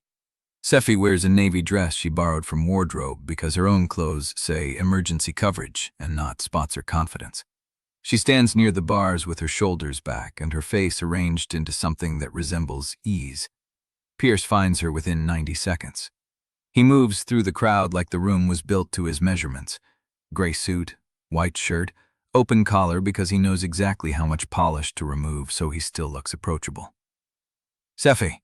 His hand finds her elbow. Warm, familiar, the kind of touch that says, "I have you," without needing to say it. "You look like you were about to file a story on this room," he says, not attended. "I am attending." "You are scanning exits." She forces a smile. "Occupational. 70% of communication is nonverbal." He tilts his head. "You are telling everyone here you would rather be somewhere else." He is not wrong. She lets him steer her away from the bars and into the currents of the room. The Development Council president wants to shake her hand. The hospital group's chief of staff remembers her coverage from the ice storm 2 winters ago. The utility board member tells her she is looking well, and she hears the subtext, "You look like you survived something." Pierce fills every silence before she has to. He talks about the station merger like it is already settled. He talks about the city's growth like he never left. He mentions the storm front with just enough gravity to sound informed and just enough distance to sound safe. Sephy nods, smiles, lets him carry the weight. By the second glass of wine, she starts to relax into it. This is what it feels like to be with someone who fits, someone whose presence does not require concealment, someone whose hand on her back is not a risk, but a signal. This is what stability looks like. Pierce leans in, his mouth near her ear. "You are doing fine," he says. "They are buying it." "Buying what?" "The version of you that is not worried." She looks at him. His eyes are kind. They have always been kind. That is the problem. Kindness is harder to resist than cruelty. "Who says I am worried?" "Your pulse." She does not remember him touching her wrist. He smiles. "I know you, Sephy. I know when you are holding something back." She drains the rest of her wine. The dinner seating is strategic. Sephy ends up between Pierce and the station's lead sponsor, a man named Crenshaw who owns 3 auto dealerships and talks about trust metrics like they are gospel. "You are the morning," Crenshaw says, pointing his fork at her. "People wake up to you. That is valuable." She keeps her face pleasant. "I try to give them what they need." "And what about the new guy, Brennick?" He says the name like it tastes metallic. "He is pushing a different tone, more aggressive. He is thorough. He is a liability." Pierce's hand lands on her wrist under the table. Gentle, a reminder to stay in the lane. "Bellweather wants calm," Crenshaw continues. "Calm sells. Calm keeps people from panicking and keeps them watching." Sephy thinks of Auden's forecast window, the way he quoted her, the way his voice turned precise instead of punishing. "The margin," she says, "is narrower than people think. Calm without accuracy is just reassurance, and reassurance does not save lives if the storm hits." Crenshaw stares at her. Pierce's thumb presses once, steady. Then Crenshaw laughs. "There she is," he says. "That is why they watch." He raises his glass. Sephy lifts hers and drinks and does not look at Pierce. Dessert arrives.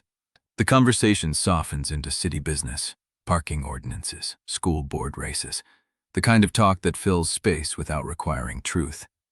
Sephy excuses herself to the restroom. In the mirror, she checks her reflection. The borrowed dress fits well, her makeup is still clean, the crescent tattoo behind her ear is hidden by her hair. She thinks of the note in her jacket pocket, folded and burning. Larkspur. The hour after dinner, he will not wait forever. She has not decided if she is going. She has not decided if she can afford to. The door swings open behind her. A woman enters. Dark auburn hair in a severe bob, steel gray eyes that find Sephy in the mirror before she turns. Marguerite Dewar. The room feels smaller. "Sephy." Marguerite's voice is smooth, unhurried. "I thought I might find you here." Sephy dries her hands on a paper towel. "Consultants do not usually attend sponsored dinners." "I am not usually a consultant." Marguerite steps closer. "I am a decision-maker who wanted to see how you perform outside the studio." "And how am I performing?" "You are adequate." The word lands like a blade. "Pierce is a good shield," Marguerite continues. "Warm, credible. The sponsors love a redemption arc. A woman who has found her footing again, publicly, with a man who fits the frame." She tilts her head. "It is almost convincing." Sephy meets her eyes. "Is there a point?" 7 o'clock tomorrow, Heritage Room, alone. "I know." "You will come?" Sephy does not answer. Marguerite smiles. It does not reach her eyes. "Wear something that fits the truth, Sephy, not the performance." She turns and walks out. The door swings shut. Sephy stands alone in the fluorescent light, her hands braced against the sink, her pulse loud in her ears. She returns to the table. Pierce rises when she approaches, pulling her chair out, filling her water glass, touching her elbow like she is something precious. She lets him. She lets him because it is easier than explaining. Because across the room, she sees Marguerite take a seat near the utility board table, her posture perfect, her eyes tracking the room like she owns it. Because somewhere on the other side of the river, Auden is probably watching radar alone, waiting for a storm that is still hours out. Because the note is still in her pocket. Because she has not decided. Pierce leans in. "You look pale. Do you want to leave?" She looks at him. His face is open, concerned, genuine. She thinks of the stairwell, the 2 seconds of his thumb against her wrist, the way Auden said, "I came back because I wanted someone who would argue back." She thinks of the apartment, the code, the blackout night she still is not fully admitted to herself. "I need some air," she says. Pierce nods. "I will come with you." "No." The word comes out sharper than she meant. He blinks. "I need a minute," she says, softer. "Alone." He studies her, then he nods again. "I will hold the table." She walks toward the terrace doors. The night air hits her like a release. She stands at the railing, the city spread below, the storm still not here, the note hot against her ribs. Her phone buzzes. She pulls it out. Unknown number. The hour after dinner is closer than you think. She looks up. Across the terrace, through the glass doors, Marguerite Dewar is watching her from inside the ballroom. and Sephy realizes, cold and certain, she is not the only one being observed tonight. Chapter 14. The terrace door clicks shut behind her. She stands at the railing for one more minute, Marguerite's gaze still burning through the glass, and then she makes the decision. Not the safe one, not the calculated one, the one she has been avoiding since the bunker. She walks back inside, past the ballroom where Pierce is still holding the table, past the utility board where Marguerite sits like a spider at the center of a web, and she does not stop. She takes her coat from the check room. She does not text Pierce. She does not text Dorothea. She walks out through the lobby, past the doorman who murmurs goodnight, and the night air hits her full in the face. She takes a rideshare across the Rook River. The driver does not talk. The city slides past, lit and sleeping, the storm still piled on the horizon, the air thick with unspent pressure. She watches the bridge lights ripple on the water below. The apartment building rises from the Larkspur block like a secret she has been carrying too long. She pays the driver. She crosses the street. She enters the code. The door clicks open. The apartment is dark. The blinds are drawn. The room smells like coffee, old paper, and something sharper. Something like waiting. She steps inside. She does not turn on the lights. She stands in the dark, her back against the door, and she listens. A floorboard creaks in the kitchen. Auden's voice comes low and rough. "You came." She exhales. "I am here." He steps into the hall. The city's ambient glow catches his face. "Then I do not know what to do with you." She closes the distance. 2 steps, 1. She stops in front of him, close enough to smell the coffee on his breath, the rain still drying on her coat. She does not touch him. She does not have to. "You covered for me in the bunker," she says. "I told you I would not do it again. You did it anyway, because you would have done it for me." The words hang between them. She feels something shift in her chest, something she has been holding so tight she forgot it was there. "The blackout night," she says. "Was it a mistake?" He is still. "Do you want it to be?" "No." The word comes out before she can stop it. He exhales. "Then no, it was not a mistake." She kisses him. It is not gentle. It is not careful. It is the collision of 2 things that have been pressing toward each other for too long. His hands find her waist. Her fingers curl into his shirt. The city hums outside, the storm still building, the note still burning in her pocket, Marguerite still watching from somewhere in the dark. But here, in the hush of the Larkspur apartment, there is only him and her, and the truth she has been running from. When they break apart, his forehead presses to hers. "I do not know how to do this," he says. "Neither do I. Marguerite will find out. Probably. It will cost you everything." She looks at him. "My mentor used to say that trust is the only thing you cannot rebuild on air. Once it is gone, the audience knows. They feel the gap, and they stop believing." She pauses. "I think I forgot what that meant. I have been performing trust for so long I forgot what it felt like to actually give it." He is quiet. "What are you giving me, Sephy?" She does not look away. "The part of me that is not a performance." They do not sleep. They lie on the floor of the dark living room, side by side, the city's glow painting the ceiling in long gray bands. She tells him about her mentor, about the desk, about the weight of being the person everyone depends on, and the loneliness of never letting anyone hold her.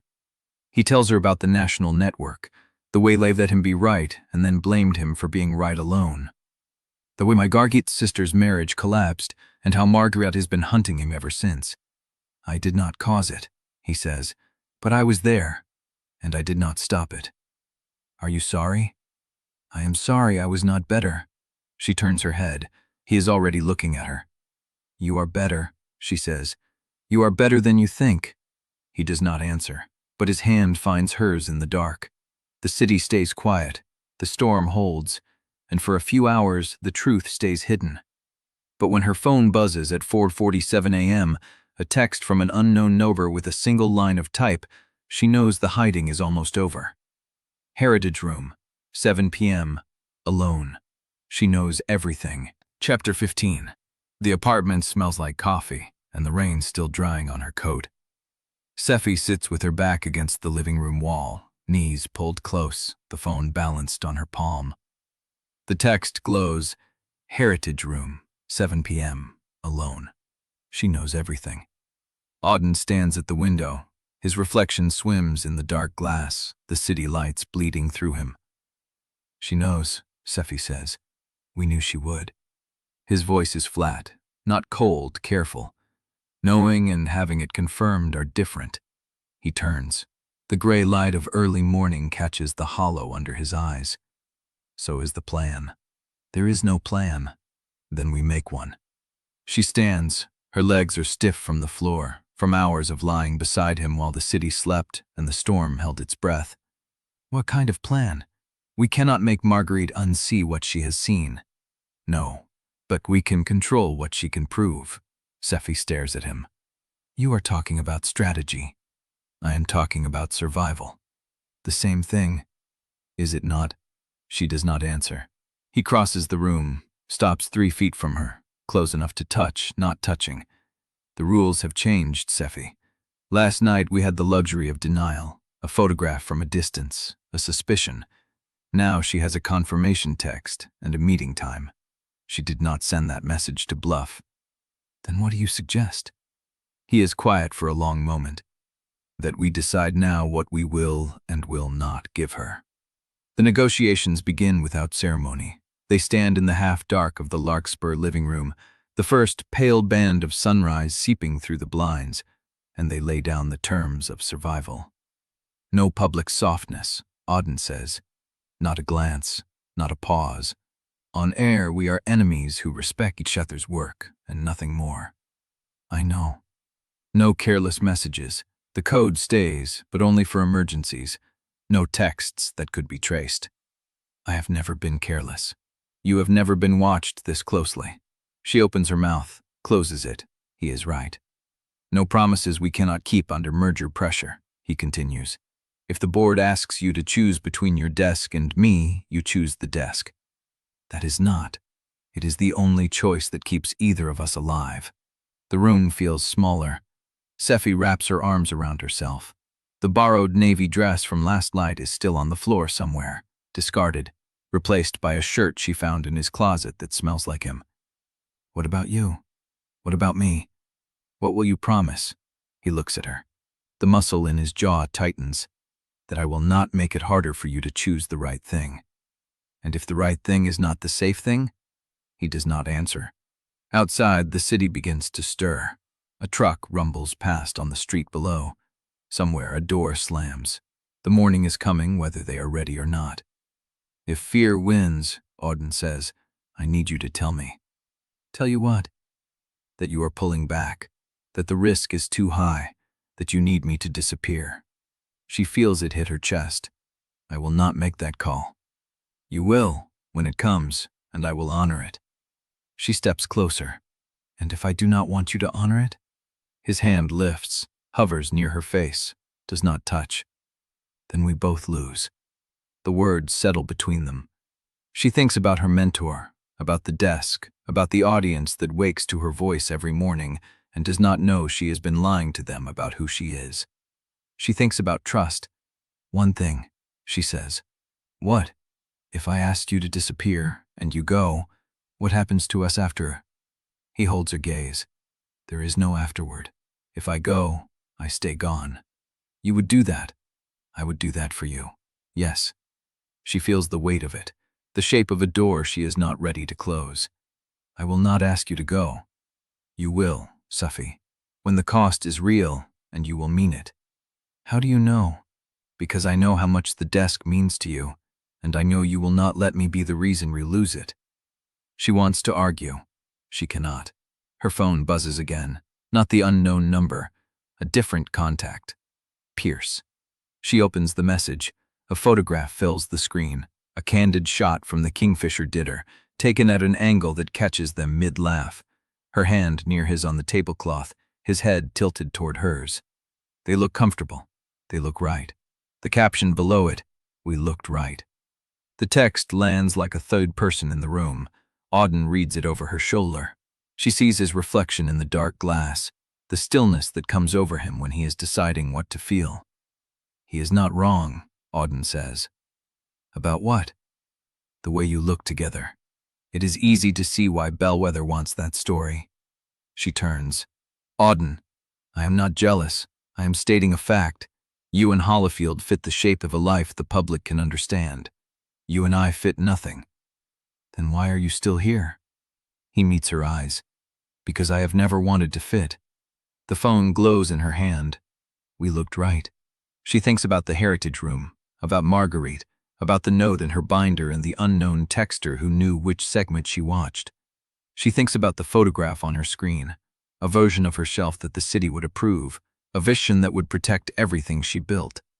And then she thinks about the floor of this apartment, the weight of his hand in hers, the way he told her that if she asked him to go, he would stay gone. I have to go back, she says, to the station, to the morning. I have a segment at 6. He nods. There is no kiss, no touch. The terms they just said already pressing between them. At the door, she pauses. Auden. What? If I do not show up at the heritage room tonight, then she wins without a fight. Or I buy us time. He looks at her. You cannot buy time from someone who already knows the price. She opens the door. The hallway is empty. The city hums beyond the windows. Somewhere across the river, the day is beginning, and Marguerite is already waiting. Chapter 16. The first few days pass in a rhythm that feels borrowed. Sephy wakes before the alarm, reaches for her phone, finds a message sent overnight. No words, just a timestamp and a code. 21, the number she already knows. She deletes it before her feet hit the floor. At the station, the storm cleanup dominates every segment. Downed lines on Miller Road, a damaged transformer near the fairgrounds. No casualties, but the aerial footage shows how close it came. Sephy delivers the updates with the same steady authority she always uses, but her voice feels different in her own throat, like she is reading lines in a language that no longer fits. The smirk comes on a Tuesday. She is in the control room reviewing the afternoon radar loop when her phone vibrates against the console. A single line from an unsaved number. Your terminal refresh is still 12 seconds. I checked. She presses her palm flat against the screen to kill the glow. Behind her, a junior producer says something about the weekend outlook. She nods without hearing him. The text is not flirty. It is not romantic. It is a technical observation from a man who has memorized the cadence of her machine the way other people memorize a lover's breathing. She deletes it. She still feels it burning in her pocket for the next 3 hours. They start meeting in places that do not look like meetings. A Tuesday evening in the back corner of a coffee shop near the river, where she pretends to review satellite data and he pretends to read a book until the shop clears out and the barista stops looking at them. A Wednesday morning before sunrise, crossing paths on the pedestrian bridge over the Rook River, stopping to lean against the railing like two strangers who happen to share the same commute. He tells her the network termination was not a single event. It was a pattern. He kept being right about storms that officials did not want to hear about. He kept pushing. He kept being right until being right became a liability. You were fired for being accurate, she says. I was fired for making the mayor look wrong on live television. That same mayor. The same. She watches the river move beneath them. The water is high from the storm, murky and fast. How do you still do it? Do what? Stand in front of a camera and tell people the truth when you know what it costs. He is quiet for a long moment. Because the alternative is letting them win the next one, and I cannot live with that. She looks at him, at the set of his jaw, the shadows under his eyes, the way he says, I cannot live with that, like it is a fact he has carried so long it has become bone. She wants to touch his wrist. She does not. Thursday night, she finds him in the WTXR parking garage at 11 p.m., leaning against his car with a radar display open on his laptop balanced on the HUD. You have a keypad at home, she says. I needed to see the data at scale. The monitors at the apartment are too small. I meant you could have asked me to come earlier. He looks at her. The garage lights cast long shadows across his face. I did not want to assume. I gave you the code. You are not assuming. He closes the laptop. How was your day? Saw Dorothea in the hallway. She asked if I was sleeping better.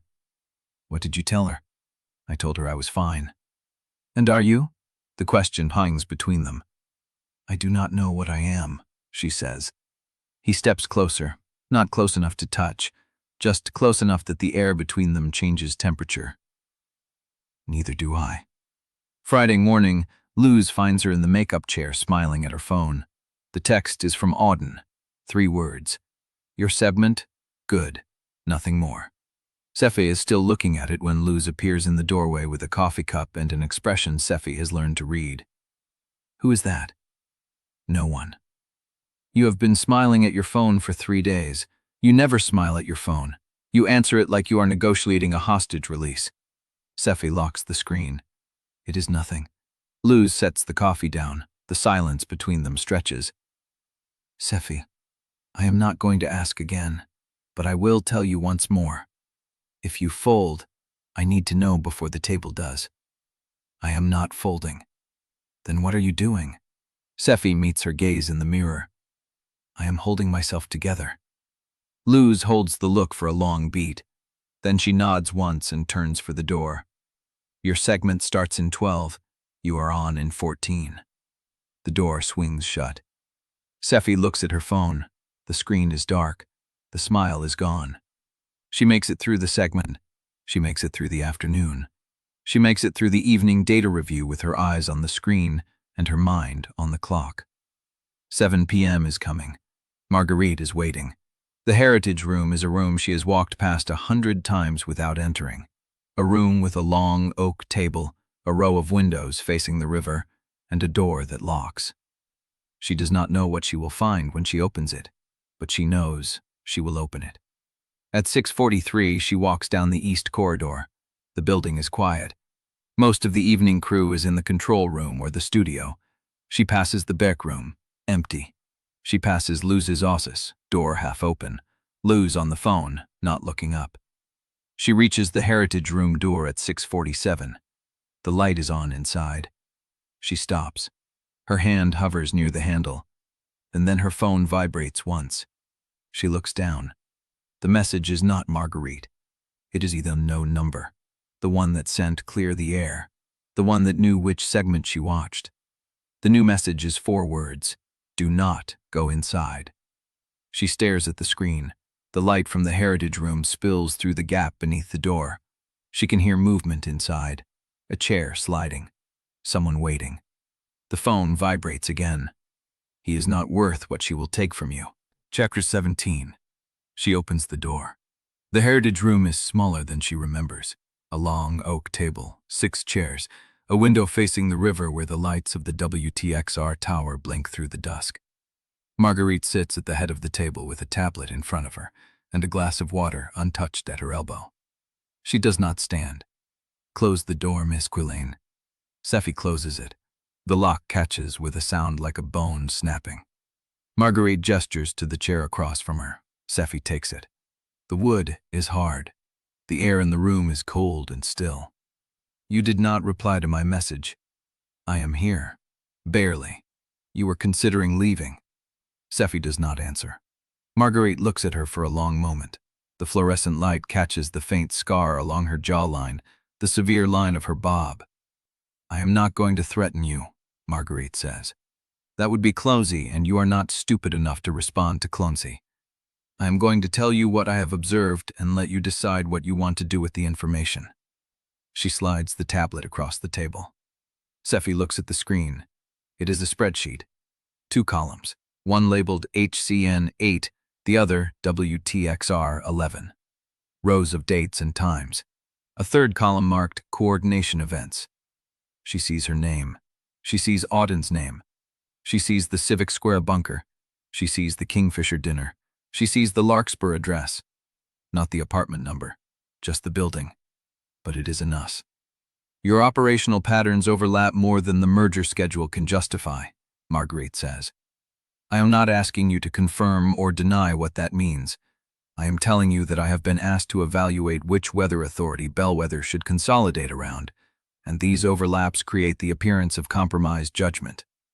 Sephy looks up. Appearance. Appearance is the only currency that matters in a public trust industry. You know that better than I do. The words land like a stone dropped into still water. What do you want? Monday morning, I will request internal trust metrics from both stations, viewer confidence scores, sponsor retention data, emergency management feedback. The board will see the numbers side by side. And I want you to consider whether the person who makes you smile at your phone is worth the desk your mentor left you. Sephy's hand stills on the edge of the table. Marguerite stands. She picks up the tablet. The glass of water remains untouched. You have the weekend to think about it. She walks to the door. The flash flood models are starting to tighten. You will be busy soon.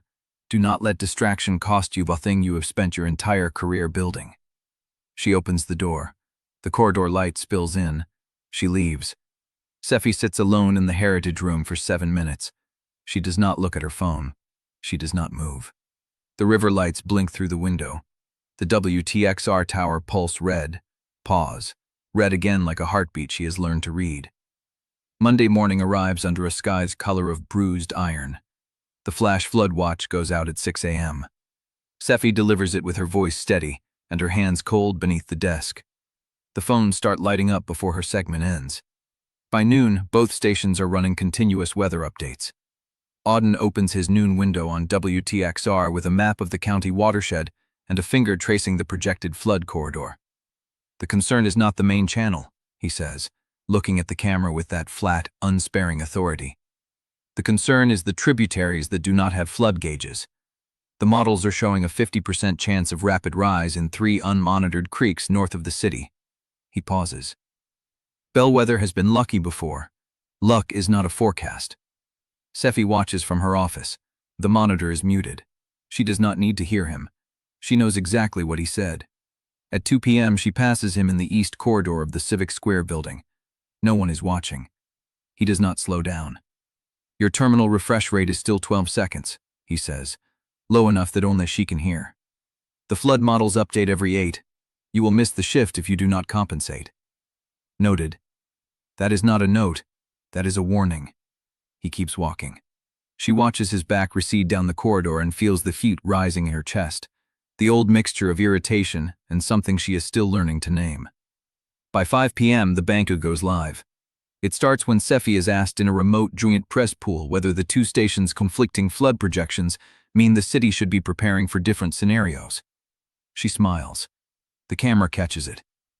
WTXR's data is accurate within their model range, she says. I tend to think the difference between our forecasts comes down to audience temperament, not science. Some people need to hear the worst possible outcome to prepare. Some people need to hear the likely outcome to function. The reporter presses. And which are you? Both, at different times. It is not an answer. It is an invitation. Auden responds during his evening window without being asked. Miss Quillane is correct that the datasets agree at the high confidence level. Where we diverge is the margin she keeps talking about. I believe the margin is the difference between caution and catastrophe. She believes the margin is the difference between trust and panic. He pauses. I am starting to think we are both right. The clip goes viral by 7 p.m. Bellweather's weather war has become entertainment. Sephy sees the engagement numbers on Luz's tablet at 8:15. 200,000 views on the joint clip, Luke says.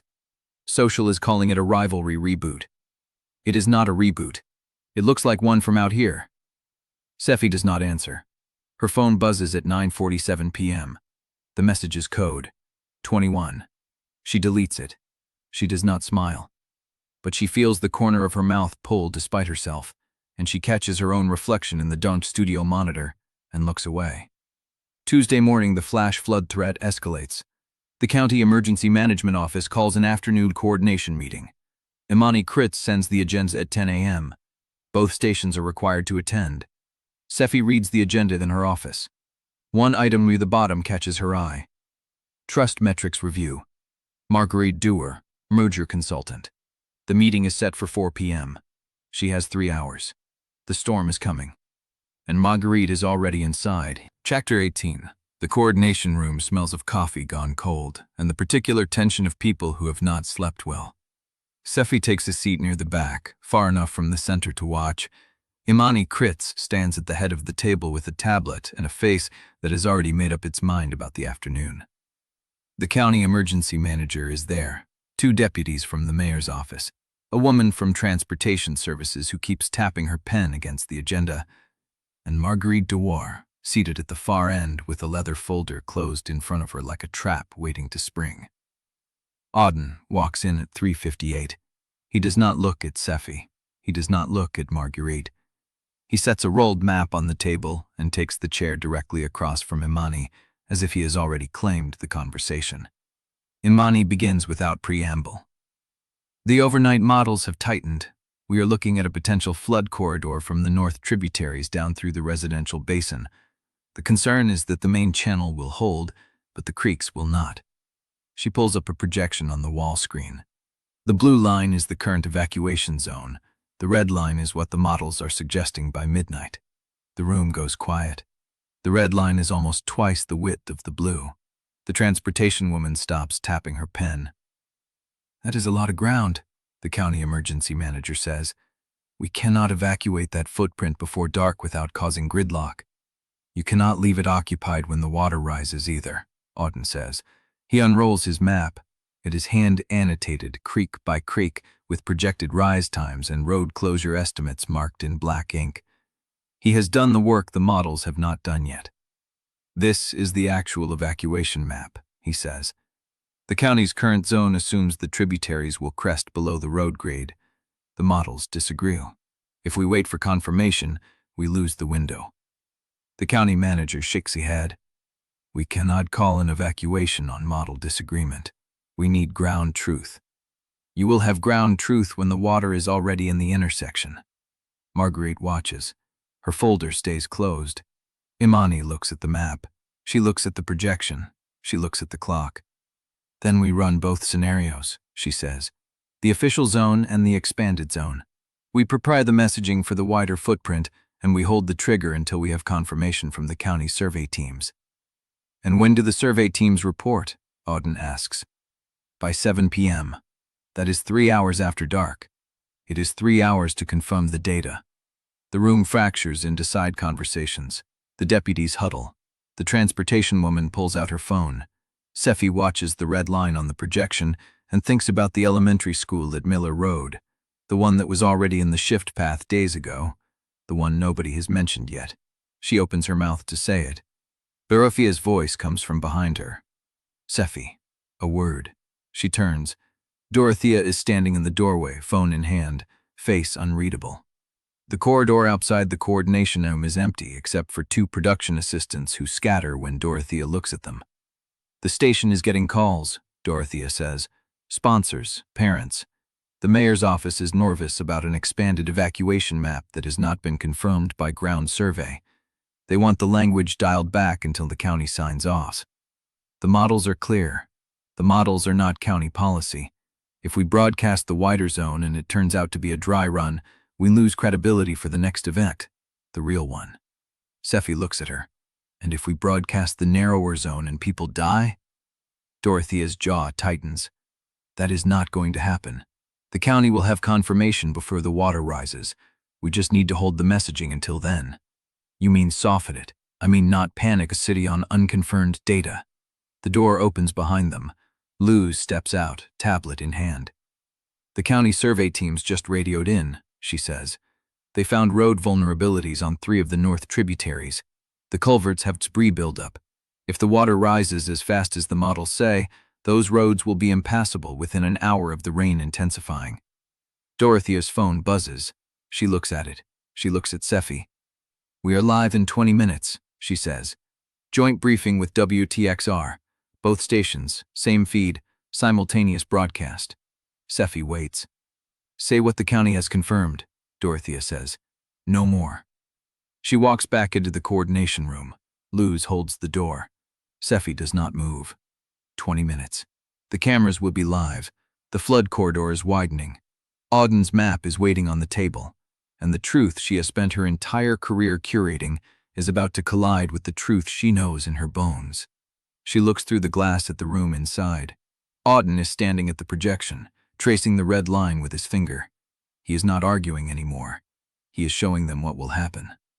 Marguerite is watching him with the stillness of someone who has already made her judgment. Sephy walks back into the room. She takes her seat. She does not look at Dorothea. She looks at the map. The briefing ring fills in 7 minutes. 2 cameras, 1 feed. A single podium between the HCN8 logo and the WTXR11 logo, side by side. The merger made visible in lighting and cable management. Sephy stands on the left. Auden stands on the right. The producer counts down from 10. Sephy's phone buzzes in her pocket. She does not reach for it. She knows what the map says. She knows what the models say. She knows the city is waiting for her voice. The producer's hand drops.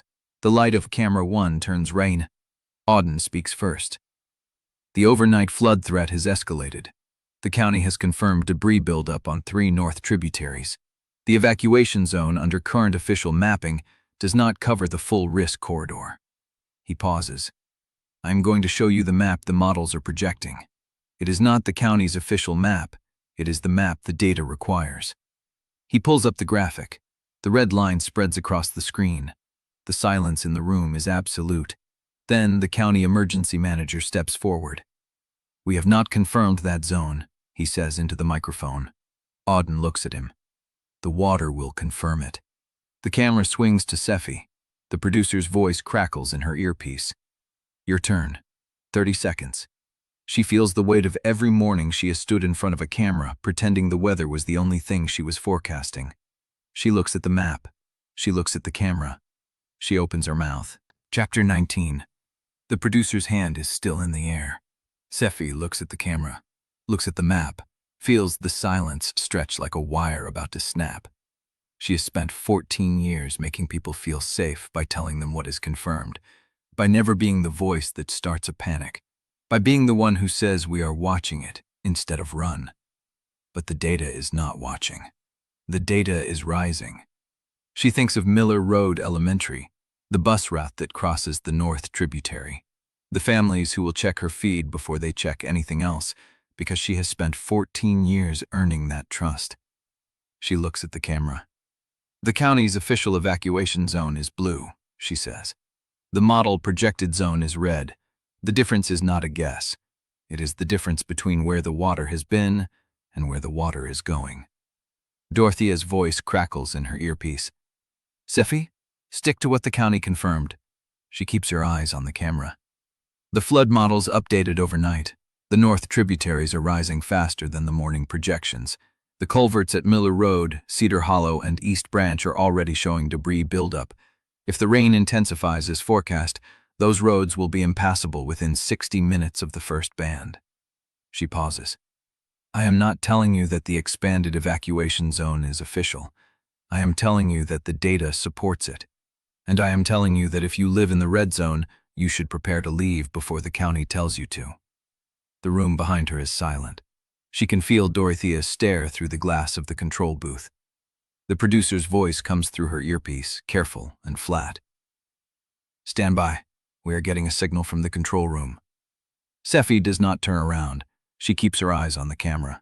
The red zone, the elementary school, the families who are watching her face right now. Here is what I know, she says. The models are not political. The water does not care about the press conference schedule. The creeks will rise at the speed the rain dictates, not the speed the county can process. She takes a breath. If you are in the red zone, pack a bag, put it by the door, watch the feed, be ready to move before the sirens. She stops. The silence holds for 3 beats. Then Auden's voice comes from her right. What she said? He does not look at her. He does not need to. The feed cuts to commercial. Sephy steps back from the podium. Her hands are steady. Her heart is not. Luz appears at her elbow. That was not what Dorothea wanted. I know. The county emergency manager is already calling the control room. I know. Miller Road Elementary is in the red zone, Sephy. You just told the city to prepare for an evacuation the county has not approved. She turns to look at Luz. The mill was already in the path days ago. Nobody mentioned it in the meeting. I was not going to let the camera turn off without saying something. Luz holds her gaze. Then she nods. Good. She walks away. Sephy stands alone at the podium, the light still hot on her face. She feels someone step up beside her. Auden. You just burned your morning segment, he says quietly. Possibly your relationship with the control room. I know. Was it worth it? She looks at the map still glowing on the monitor. The water will decide. She turns to walk away, but his hand brushes her elbow just once, just enough to stop her. The West Alley exit, he says. 10 minutes, if you can. He walks toward the WTXR side of the set without waiting for an answer. She takes the back stairwell. The concrete is damp. A single bulb buzzes overhead. She counts the steps as she goes. 12 to the landing, 8 to the door, 4 to the wall where the light does not reach. He is already there. Standing in the shadow of the exit sign, his coat collar turned up, his hands in his pockets. 10 minutes is tight, she says.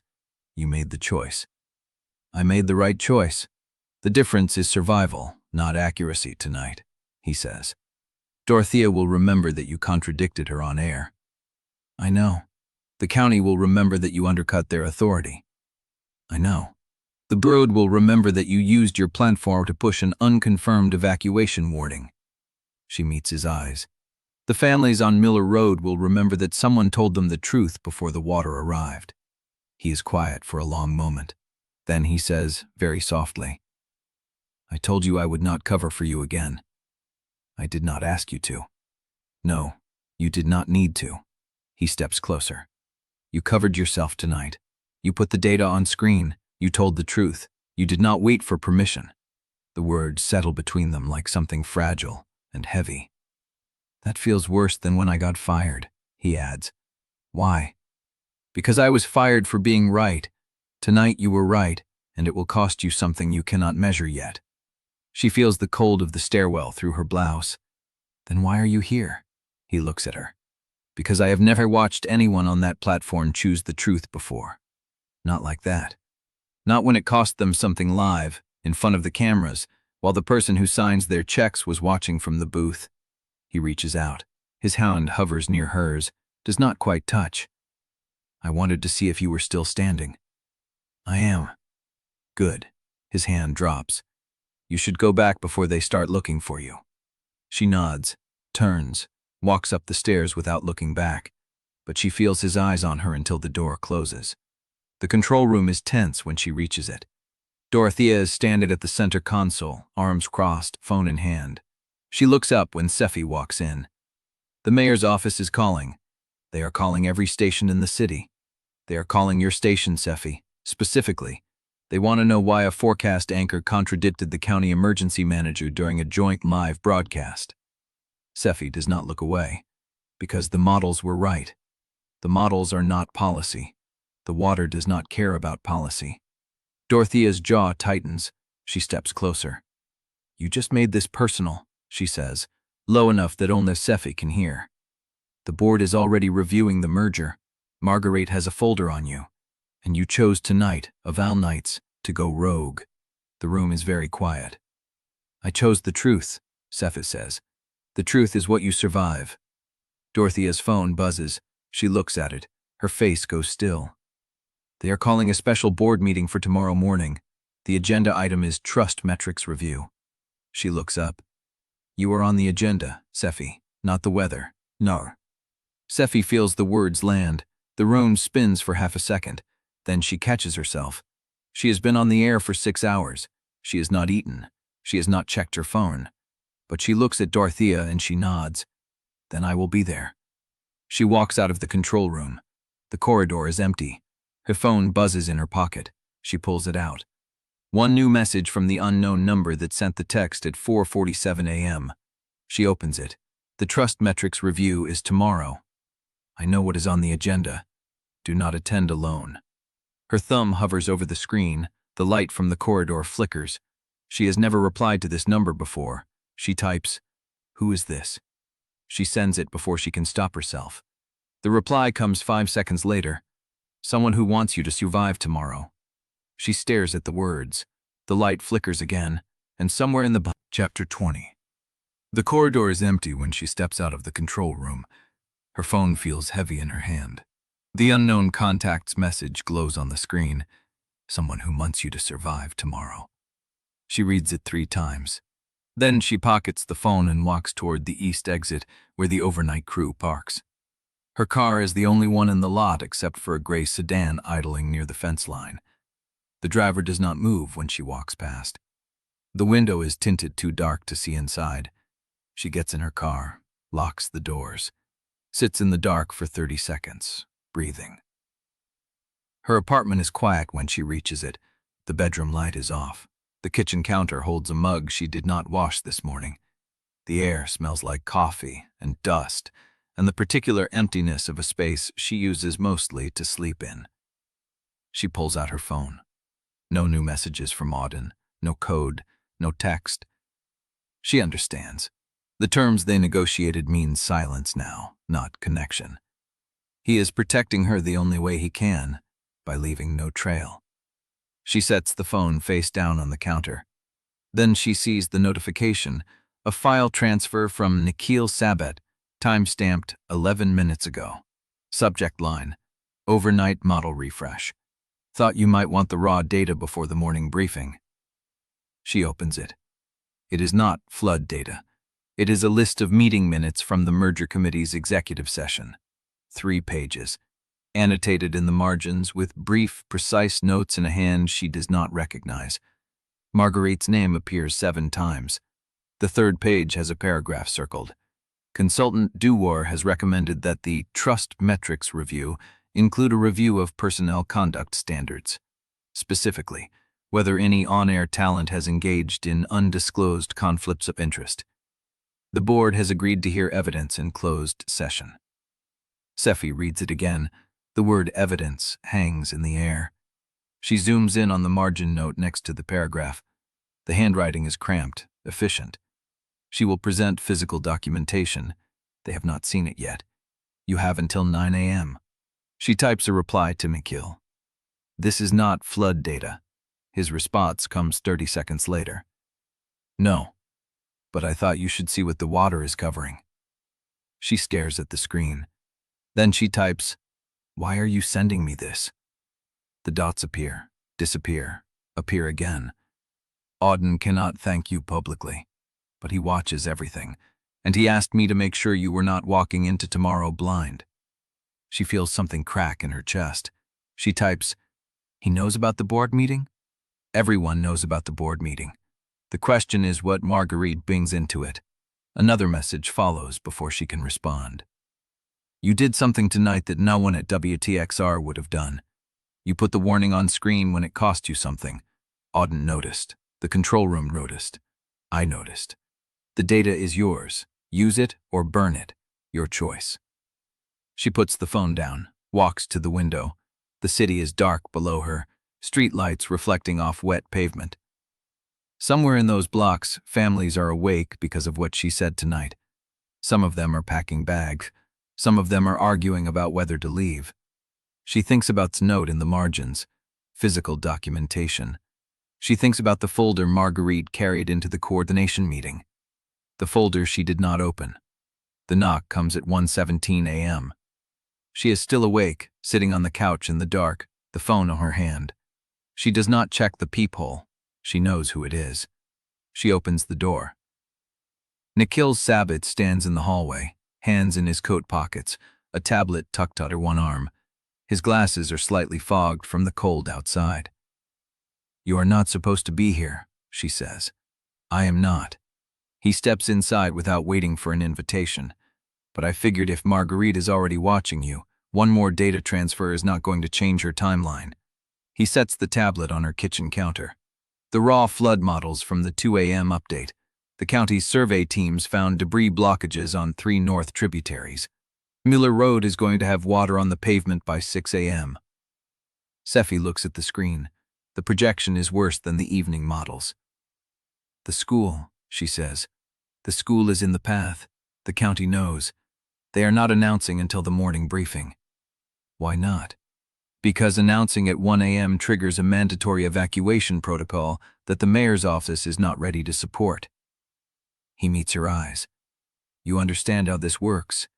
You have been in this city long enough. She does. She has been in this city long enough to know that optics move slower than water. The board meeting is at 9, she says. I know her. Marguerite will present something tomorrow, physical documentation. I know. How do you know? He is quiet for a moment. Then he says, because I am the person who has been feeding her data for the last 2 weeks. The words land like a blow. Sephy steps back. You. Not willingly. His voice is flat, controlled. She has access to every source at WTXR. She asked for my terminal logs, my coordination records, my timestamps from every joint broadcast. If I refused, she would have assumed I was hiding something. And you sent her everything? The data she requested, nothing more, nothing less. He holds her gaze. But I also sent you the meeting minutes, and I am here, in your apartment, at 1 a.m., telling you that she has a photograph of you and Auden leaving the Larkspur building at 5:47 a.m. on the morning after the Kingfisher dinner. The room goes cold. Sephy feels her pulse at her throat.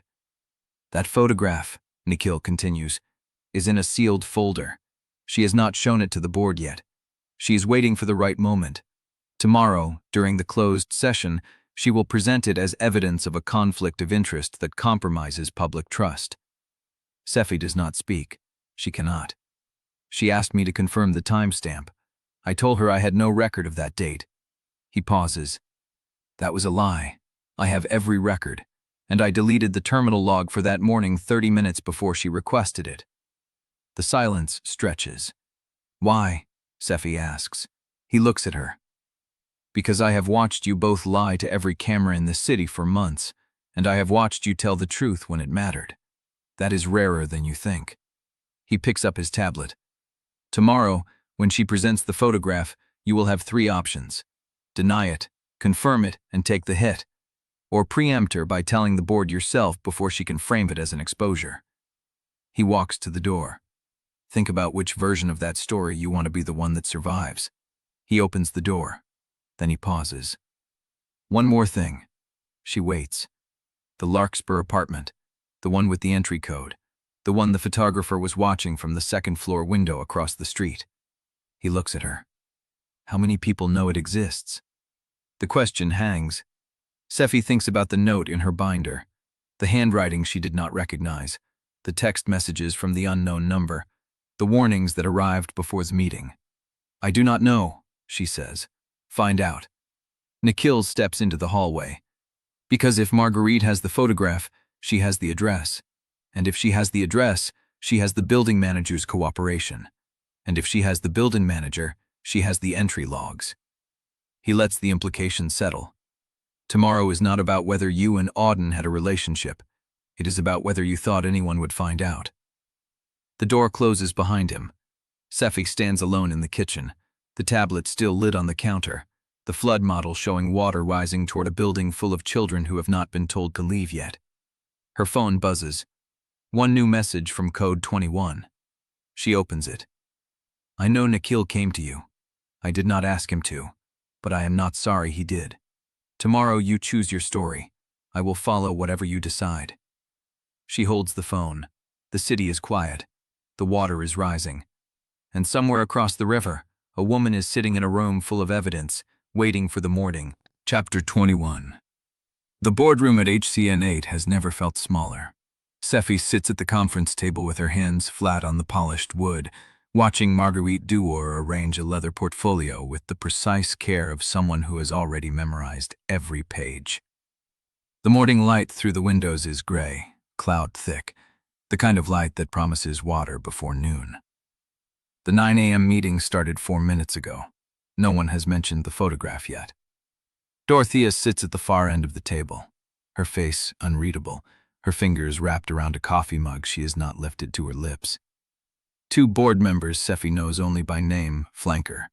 A third joins via screen, his camera angled so he looks like a portrait in a dark frame. Marguerite opens her portfolio. Thank you for coming, Sephy. I know your morning has been complicated. The words are civil. The tone is not. Sephy says nothing. Marguerite slides a single sheet across the table. I want to start with a simple question. How do you define public trust? The question lands like a stone. Sephy looks at the paper. It is blank except for a single line at the top. Trust Metrics Review Interview, Sephy Quillane. Definitions. Weather is not opinion, Sephy says. Public trust is the belief that what I say on air is as close to the truth as the data allows, that I am not spinning it for ratings, or sponsors, or political comfort. Marguerite nods. She writes something in the margin of her own copy. And how do you protect that trust? By being right. Every time? No. Sephy meets her eyes. By being honest when I am wrong. Marguerite's scar catches the overhead light as she tilts her head. That is a generous answer. She turns a page. Let me ask another. In your view, what compromises trust in a public safety role? Sephy feels the trap before she sees it. Personal bias, she says carefully. Institutional pressure. Fear of consequences. Fear of consequences. Marguerite repeats the phrase like she is testing its weight. That is interesting, because in my experience, the people who compromise trust most often are the ones who believe they are above consequences, who treat the rules as suggestions because they have convinced themselves their judgment is exceptional. She lets the pause stretch. Dorothea shifts in her chair. What is your question? Sephy asks. I am asking whether you believe a person can serve the public good while also serving a private agenda. Marguerite's voice is calm, unhurried. Whether the two can coexist, or whether one always corrupts the other. The room is quiet. Sephy thinks about the Larkspur apartment. The morning she dressed in Auden's shirt. The messages she deletes before dawn. I think everyone has private motivations, she says. The question is whether those motivations affect the work. And how would you know if they did? You watch. Sephy holds her gaze. You check the data. You look for patterns that suggest the person is making decisions for themselves instead of the audience. Marguerite smiles. It does not reach her eyes. That is exactly what I am doing. She turns another page. Let me ask about a specific pattern. Sephy's chest tightens. Over the last 3 weeks, your on-air coordination with Auden Brennick has shifted from adversarial to aligned. You contradicted the county emergency manager on live broadcast. You warned a red zone that had not been officially designated. You used his flood data, his evacuation estimates, his projected rise times. She looks up. Would you say your professional judgment has become influenced in your personal regard for him? The question is surgical. Sephy feels the weight of every person in the room. I would say, she answers slowly, that the data supported the warning. The flood models were clear. The debris blockages on the north tributaries were documented. The school was in the path. If I had waited for the county to confirm what the models already showed, I would have been choosing protocol over lives. That is not what I asked. It is the only answer that matters. Marguerite studies her for a long moment. Then she closes her portfolio. Thank you, Sephy. That will be all for now. The dismissal is so sudden, so final, that Sephy almost does not move. Dorothea's eyes meet hers across the table. There is something in them. A warning, or a plea, or both. Sephy stands. She walks out of the boardroom on legs that feel borrowed. The corridor is empty. She leans against the wall for 1 breath, 2, 3, pressing her palms flat against the cool surface, forcing her pulse to slow. Then she hears footsteps. Auden rounds the corner. He is in his dark coat, the one he wears when he does not want to be recognized, and his face is stripped of the polished authority he wears on air. He looks tired. He looks like he has been waiting. He stops when he sees her. You survived. For now. He glances toward the boardroom door, then back at her. There is something you need to know. Sephy straightens. Marguerite's grudge, he says, his voice low, is not about the merger. It is not about station credibility. It is not even about you and me. He holds her gaze. It is about her sister. The name lands like a door closing. Her sister's marriage collapsed 2 years ago, Auden continues. I was the one who noticed the signs first. The patter of absences, the phone calls that did not add up, the way she flinched when her husband touched his shoulder. I told her she should leave. I told her I would help her figure out how. He pauses. She did not leave. She stayed. And when the marriage finally broke apart, Marguerite blamed me for seeing it and not stopping it, for witnessing the wreckage and being powerless to prevent it. Sephy stares at him. She hates me, he says quietly, because I was right about something she did not want to see, and she will never forgive that. The words hang between them. Sephy thinks about the photograph, the entry logs, the 9 a.m. deadline. You should have told me. I am telling you now. Before she can answer, a door opens behind them. Marguerite steps into the corridor. She looks at them standing together, at the space between their bodies that is still too close, at the silence that says everything she needs to know. Sephy. Her voice is pleasant. I have one more question for you. In private. She gestures toward the boardroom, and Auden's hand Mrs. Sephy's wrist once, so briefly she might have imagined it, before he turns and walks away. Chapter 22. Marguerite's hand remains on the boardroom door, waiting. Sephy does not move. The corridor is empty now. Auden's footsteps have faded, and the space where he stood feels colder, thinner, like the air pressure dropping before a storm. Sephy. Marguerite's voice is patient, the patience of someone who knows she will not be refused. Sephy walks back into the boardroom. The door closes behind her with a soft click. The room is emptier now. The board members have left. Dorothea is gone. Only Marguerite remains, standing at the head of the long table with her portfolio open, the leather folder that has followed her through every meeting, every briefing, every ambush. She does not sit.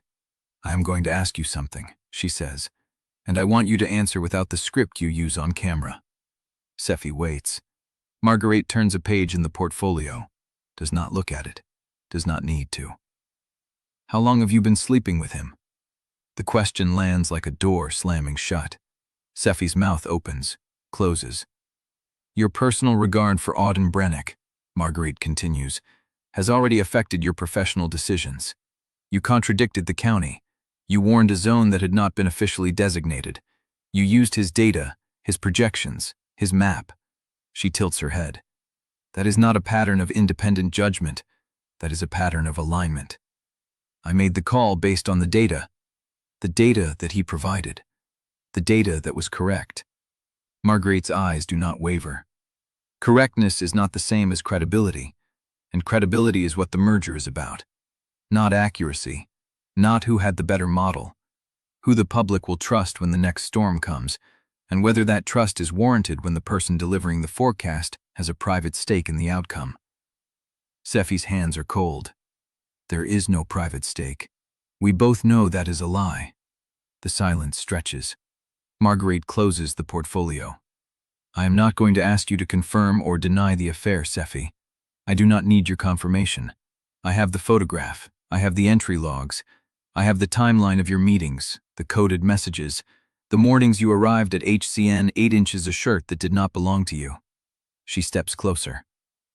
What I need to know is whether you understand that the trust people place in you is not yours to spend on private loyalties. Sephy's throat is tight. I understand that trust is earned, she says, and I understand that I have not broken it. You have bent it. Bending is not breaking. Marguerite studies her. Tell yourself that, she says, when the water reaches the school and the parents ask why no one told them sooner. She walks past Sephy to the door. The board will reconvene at 3 p.m. I will present my recommendation then. You are welcome to attend. She pauses at the threshold. And Sephy? Sephy does not turn. He will not save you. The door opens, closes. Sephy stands alone in the empty boardroom for a long time. The clock on the wall reads 9:37. She has 5 hours and 23 minutes. She finds him in the parking garage, level 2, near the stairwell, leaning against the concrete pillar with his coat collar turned up and his hands in his pockets. The light is gray and flat, filtered through the grill of the ventilation shaft. He looks up when she steps off the elevator. I thought you might come here. I did not know where else to go. He pushes off the pillar. What did she ask? The same thing everyone asks, whether I am compromised.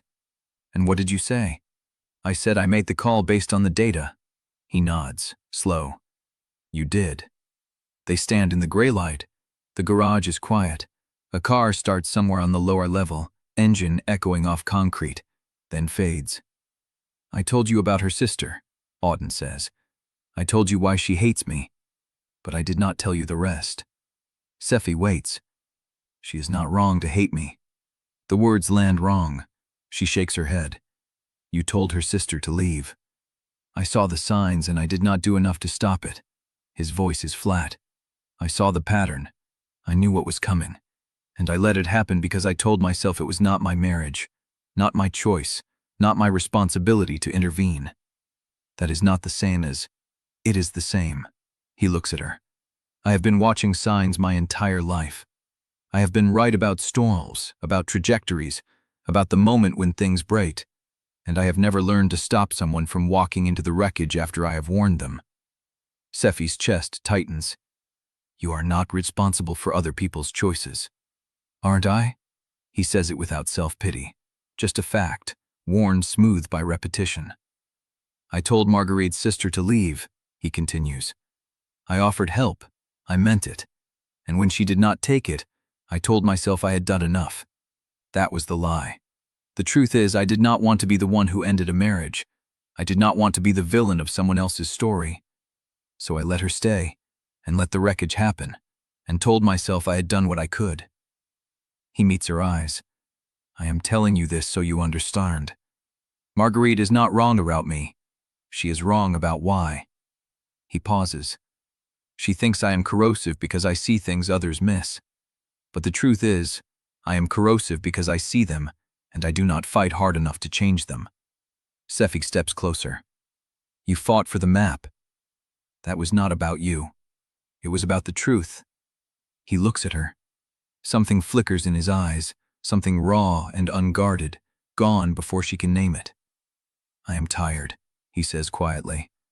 "I have been judged before I speak for so long I do not remember what it feels like to walk into a room and not be measured." Sephy thinks about the weight of it.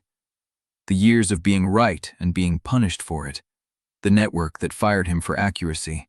The city that called him alarmist. The woman who blames him for a marriage he tried to save. She thinks about her own mornings, the warmth she puts on like armor, the way she has learned to bend so she does not break. "I am tired too," she says where. He holds her gaze. And in the gray light of the parking garage, with 5 hours and 23 minutes until the board makes its decision, she almost says it. The words rise in her throat. 3 words, simple, impossible. They sit on her tongue, heavy and fragile, and she looks at him, and she opens her mouth. His phone buzzes. He glances down. His expression shifts. "What?" she says. He turns the screen toward her. The message is from an unknown number. She has the entry logs, all of them. "You have until 3 p.m. to decide who you are protecting." After that, she releases them to the board and the press simultaneously. Chapter 23. She walks back into HCN8 at 10:17. The lobby is quiet. Morning crew changeover. The front desk woman glances up, holds her gaze a beat too long, then looks down at her monitor. Sephy keeps moving. The elevator takes her to the 3rd floor. The corridor is empty. She can hear someone running a segment in Studio B, the muffled cadence of a voice track over weather graphics, the low hum of the building breathing around her. She stops outside the newsroom. Through the glass, she sees Dorothea standing at the assignment desk with a tablet in her hand, talking to someone in a gray suit who has his back to the door. Pierce. He turns before she can step away. The smile he gives her is warm, unhurried, the kind of smile that says he has all the time in the world, and she is welcome to every second of it. He lifts a hand. She pushes the door open. "Sephy?" Pierce crosses the room in 4 easy strides. He does not touch her. He stops close enough that she can smell his cologne, sandalwood, and something clean, and he tilts his head in that way he has, the one that makes her feel like she is the only person in the room. "You look like you haven't slept." "I slept." "You lie the same way you always did." He says it without accusation, just observation, worn, familiar. He gestures toward the hallway. "I brought coffee from that place on Ash Street, the one you used to drink black from." Sephy's chest tightens. I remember. I know you do. He walks past her toward the break room, and she follows because she does not know what else to do. The break room is empty. Pierce has set 2 cups on the table, steam rising from the lids. He pulls out a chair for her before taking the one across. She sits. So, he says, rough morning. That is one word for it. I heard you went off script on the broadcast. She picks up the coffee. The heat seeps through the cup into her palms. I told the truth about the flood zone. I know. He leans back. I watched the clip. You were right. She waits for the but. It does not come. Dorothea is upset, he continues. The mayor's office is upset. But you were right, and the data backed you, and anyone who argues otherwise is arguing against the models. He shrugs. That is not a fight they can win. Sephy studies him. You are not here to tell me I should have stayed quiet. I am here because I heard you were in a board meeting this morning, and I wanted to see if you were still standing. She looks at him. Pierce Hollifield, polished, patient. The man who once knew her sleep patterns, her coffee order, the exact pressure point between her shoulder blades where tension lived. The man who never asked her to be anyone other than who she was. Is that all? His smile softens. I know when you are deflecting, Sephy. I am not deflecting. You are sitting in a break room drinking coffee you did not ask for, and you have not looked at your phone once since I sat down. She looks down at her phone on the table. No messages. No news from Marguerite. No word from Auden. Pierce follows her gaze but says nothing. She sets the coffee down. What do you want, Pierce? I want to help you. That is not an answer. It is the only one I have. He holds her eyes. There is no pressure in his voice, no edge, just steadiness. The same steadiness that made him one of the most trusted anchors in the city. The merger is going to happen, he says. Marguerite Dewar is going to make a recommendation, and whatever she decides, you are going to need people in your corner who are not just waiting to see if you survive. And you are in my corner. I always have been. She wants to believe him. That is the worst part. She wants to believe him because it would be so much easier to let someone else hold the weight, to step into a story that the city already wants to believe. The reunion narrative, the second chance, the anchor and the meteorologist, together again, steady and predictable and safe. Pierce reaches across the table. He will not take her hand. He places his palm flat on the surface, an offering, not a demand. Whatever is happening, he says, whatever you are carrying, you do not have to carry it alone. She looks at his hand. Long fingers, clean nails, a small scar on the knuckle from a bicycle accident 6 years ago. She remembers the night he got it. She remembers a lot of things. But the memory that rises now is not Pierce. It is Auden in the parking garage. The gray light, the words he did not say, the way he looked at her like she was the only thing he could see. I have to think, she says. Pierce nods, withdraws his hand. I am not asking for an answer. I am asking you to remember that the door is open. He stands. I will be at the station most of the day. Dorothea asked me to do a segment on the flood spots for the evening broadcast if you want to coordinate. She nods. He stops at the door. Sephy sits alone in the break room with 2 cups of cooling coffee and a phone that is not buzzed, and she thinks about what Pierce said. The city wants to believe in you. But believing in her is not the same as knowing her, and she is not sure she can survive being known. The break room door opens again. Dorothea. She steps inside, closes the door behind her, and leans against it. I saw Pierce leave. He brought coffee. Dorothea's mouth tightens. That was kind of him. It was. A pause. He could be good for you. Sephy looks at her. He is good for the station, Dorothea amends. He is good for the optics. He is good for the narrative we need to sell to the board and the sponsors. And me? Dorothea's expression softens, just barely. I have known you for 7 years, Sephy. I have watched you bury yourself in this job until there was nothing left but the broadcast. I have watched you lie about how tired you are, how lonely you are, how much you are carrying. She pauses. I am not saying Pierce is the answer. I am saying he is a door that is still open. And if you need a door, that one will not hurt you. Sephy's throat tightens. And the other door? Dorothea holds her eyes. The other door leads to a room with no windows and no exit, and a woman who already has your name on a document she plans to release at 3 o'clock. The clock on the wall reads 10:41, 4 hours and 19 minutes. He will not save you, Marguerite said. He is a door that will not hurt you, Dorothea says.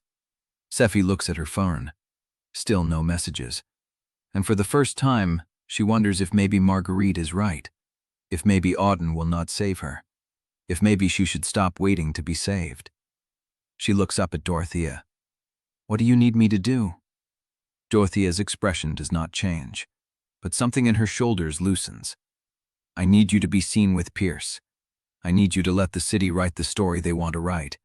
I need you to give the board a reason to choose you that has nothing to do with Marguerite Dewar's file. And if I cannot do that, Dorothea meets her eyes, then you need to be very sure that the alternative will hold you when you fall. Chapter 24. The Rook River is black and silent when Sephy steps out of the Larkspur building at 5:47. The air smells like rain and wet asphalt, and the particular chill that settles in river valleys before dawn. She pulls her jacket tighter, the same jacket she wore inside last night, the same one that still carries the warmth of his apartment and the faint trace of coffee from the mug he pressed into her hands an hour ago. Behind her, the lobby door clicks shut. She does not look back. She learned that game years ago, the one where you turn around and then you cannot leave, the one where you see him standing in the doorway with that unreadable expression, and you remember exactly how his hands felt on your skin, and suddenly the cost of walking away seems negotiable. So she does not look. She walks toward her car, parked 3 spaces down from the fire hydrant where she always leaves it when she comes here, and she knows it's a sedan idling at the curb. Dark blue, county plates, engine running. She slows. The sedan does not move. She tells herself it is nothing, a contractor, an early commuter, someone waiting for someone else in one of the other 12 apartments in this building. The sedan's headlights are off. It is almost 6 in the morning. The sun is not up yet. The street lights are still on. She keeps walking. Her hand finds the key fob in her pocket. Her thumb rests on the unlock button. The sedan's window is tinted too dark to see inside. She reaches her car, opens the door, slides into the driver's seat, and only then, in the rearview mirror, she sees it. The sedan's dome light, just for a second, as someone inside shifts position. She cannot see a face, but she sees the shape of a phone, raised, pointed at the building entrance behind her. She looks up at the Larkspur facade. Auden is not in the window. She drives away. She does not text him about the car. She tells herself it is because she does not want to sound paranoid. She tells herself it is because he has the board meeting to think about, because he has Marguerite to manage, because he does not need her adding another variable to an equation that is already too dense to solve. But the real reason sits in her chest like a stone. She is afraid he will tell her she imagined it. She is afraid he will tell her she is right. She is afraid of both answers. The HCNA parking lot is half empty when she pulls in at 6:38. She sits in the car for a long moment. The engine ticks as it cools. The sky is beginning to lighten at the edges, pale gray bleeding into the darker blue above the transmission towers. Her phone lies in the passenger seat. No messages. She picks it up and stares at the empty notification screen. Then she puts it in her pocket and walks inside. Luz is at the control board when Sephy steps onto the floor. She looks up, holds Sephy's gaze for a beat longer than usual. Then she looks back at her monitors. Your briefing packet is on the desk, Luz says. Marguerite's office sent it over 20 minutes ago. Sephy's stomach tightens. Marguerite's office. Personal delivery. A staffer in a pressed blouse. She asked me to make sure you received it before the meeting. What meeting? Luz's fingers pause over the keyboard. The one that starts in 52 minutes. The packet is thin. A single sheet of paper in a manila folder. No cover note, no explanation. Just a printed agenda for the 8 o'clock board session with a single item bolded at the bottom. Closed session. Personnel trust assessment. Materials distributed at table. That is all. But it is enough. Materials distributed at table. She thinks of the photograph, of Nikhil's warning, of the car at the curb with its engine running and its tinted windows, and the phone raised in the dark. She thinks of the entry logs Nikhil said Marguerite had. She thinks of the timeline. Every visit, every coded message, every morning she walked out of that building and thought she was invisible. She closes the folder. Her hands are steady. That is the thing about terror. It settles into your bones so deep that your body stops fighting it. It becomes the new baseline. She finds Dorothea in the East Corridor at 7:23. The station manager is standing alone by the window that faces the transmission tower, her back to the hallway, her phone pressed to her ear. She is not speaking. She is listening. Then she hangs up and turns, and Sephy sees it in her face before she says a word. The ground has shifted. Sephy, what happened? Dorothea's jaw tightens. She looks at the folder in Sephy's hands. You got the agenda. I got the agenda. A pause. She has it, Dorothea says. The photograph, the logs, a timeline of every visit you made to the Larkspur building in the last 6 weeks. Sephy does not flinch. She knew this. She knew it the moment she saw the sedan. She's going to present it in closed session, Dorothea continues. She is going to argue that your judgment has been compromised, that the public cannot trust a meteorologist who is making decisions about evacuation zones while involved with the rival who is also making those decisions.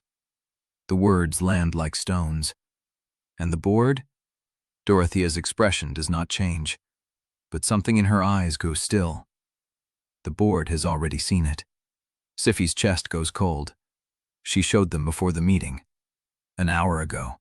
A pre-briefing over breakfast at the Kingfisher. Dorothea's voice is flat. She wanted them to walk into the session already knowing what she has, already forming their conclusions. Sephy's hands are still steady, but her voice is not. How many of them saw it? All 5. And, Dorothea holds her gaze, and one of them called me immediately after, not to ask if it was true, to ask whose side I am on. The words hang in the fluorescent light. Sephy thinks of the desk, the morning broadcast, the city that wakes with her voice. She thinks of Muller Road, of the families she warned, of the truth she chose on live television. She thinks of Auden, and she thinks of the car at the curb. She knew, Sephy says slowly. She knew last night. She had someone watching the building. Dorothea does not deny it. The meeting starts in 37 minutes, she says, and I need to know what you are going to do. The corridor is empty. The lights hum. Sephy looks at the folder in her hands and thinks about all the mornings she walked into this building believing that the performance was enough, that warmth and competence and being the person everyone needed would protect her from the cost of being known. She was wrong. She has always been wrong. She looks at Dorothea. I need to make a phone call. Dorothea nods once. Then she walks away, leaving Sephy alone in the corridor with the humming lights and the thin folder, and the knowledge that she has 36 minutes to decide what truth she is willing to let the city see. Chapter 25. She dials. The phone rings once, twice, 3 times. She is about to hang up when his voice comes through, low and rough, as if he has been awake all night. Sephy. She does not ask how he knew it was her. Marguerite has the board, she says. She showed them everything over breakfast, the photograph, the logs, the timeline. They are walking into the session already convinced. A pause. Then, I know. She closes her eyes. Nikhil told you. The same staffer who delivered your packet left one at WTXR. Luz does not know who sent it, but it was on my desk by 6:30. She opens her eyes. The humming lights, the thin folder in her hand. What did yours say? That the board will reconvene at 3 p.m. for a formal recommendation. That the closed session this morning is procedural. That the decision has already been made. She feels the words settle into her chest like stones. So it is over. Not yet. Then what do I do? She hears him breathe. I told you, he says. I will follow whatever decision you make. That is not an answer. It is the only one I have. The line goes quiet.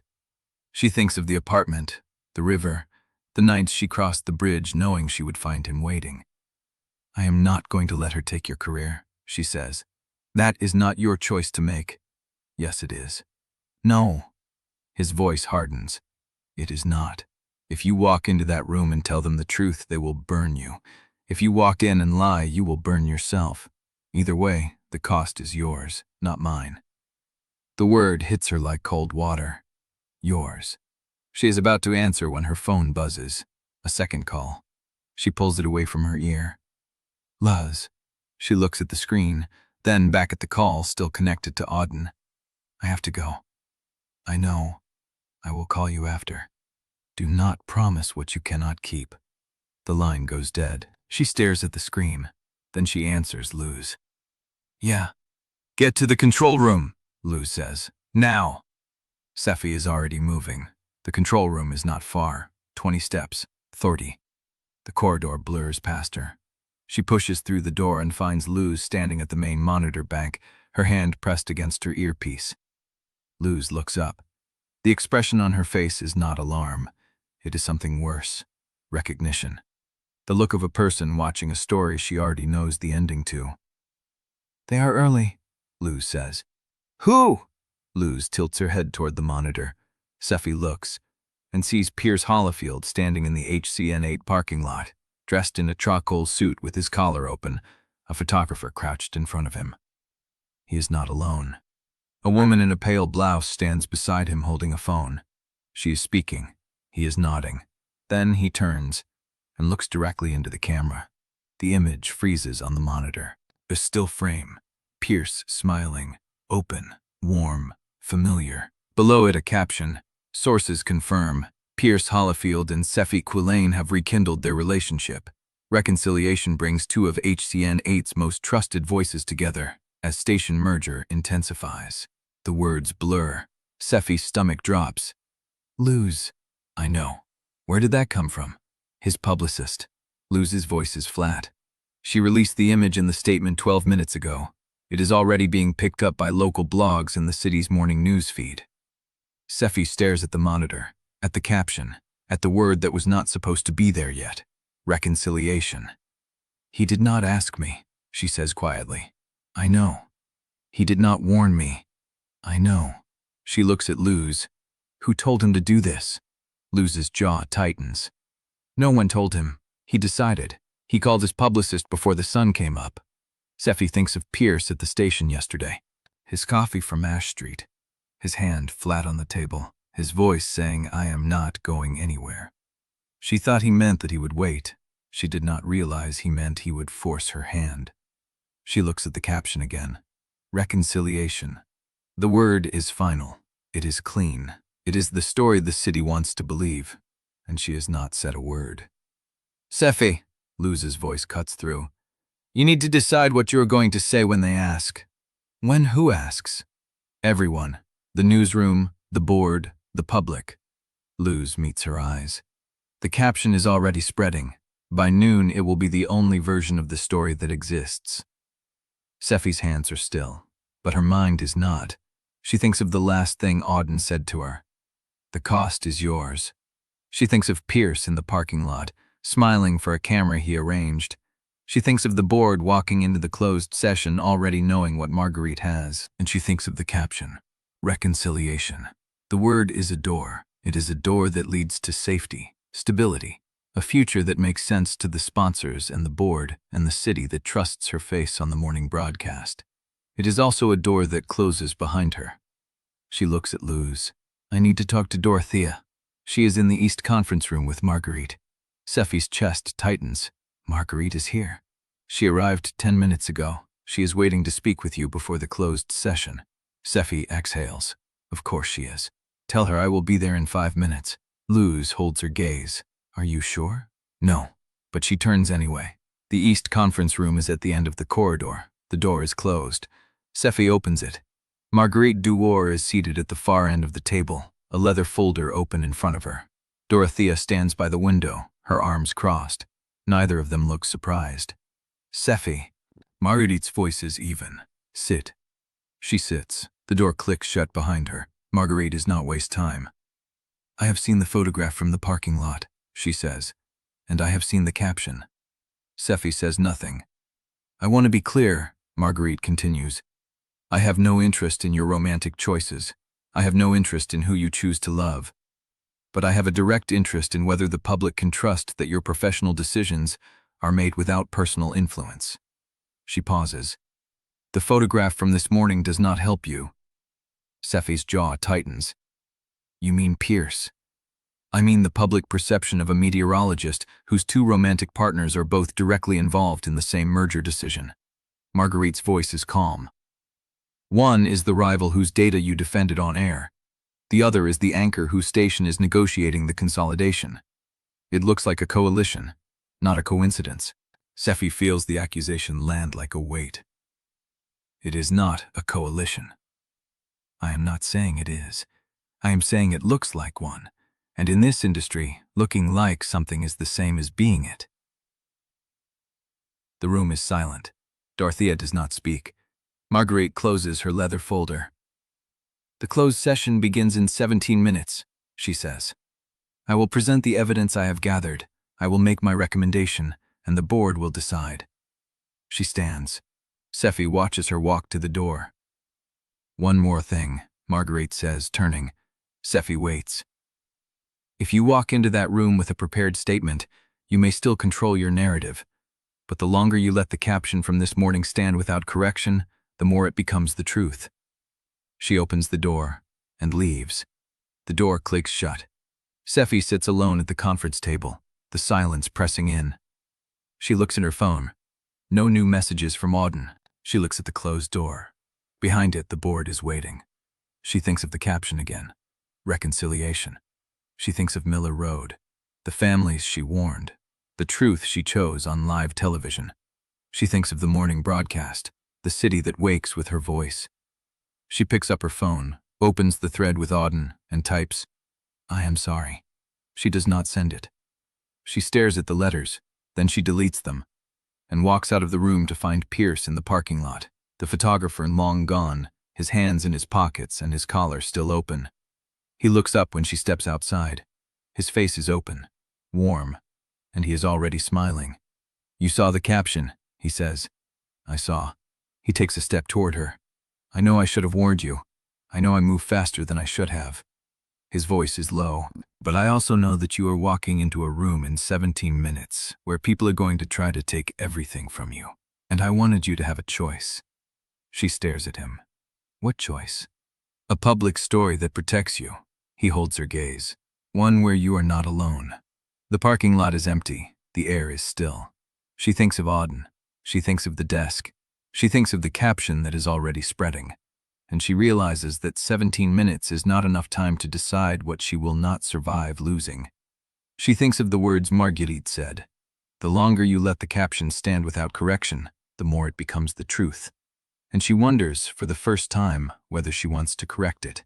Pierce watches her face. If you want me to retract it, he says quietly, I will. She looks at him, at the man who has never asked her to be anything other than what she shows the world, at the offer that asks for nothing except her safety. I need to think, she says. He nods. I will be in the newsroom. He turns and leaves her standing alone in the parking lot. 17 minutes left, a caption spreading, and nowhere to land. Her phone buzzes. She looks down. A text from Dorothea. They are calling the session early. You have 10 minutes. She stares at the words. Then she looks up at the transmission tower, and she thinks of her mentor's voice. The voice she has not heard in years. Never mistake composure for honesty. She closes her eyes, and when she opens them, she knows what she is going to do.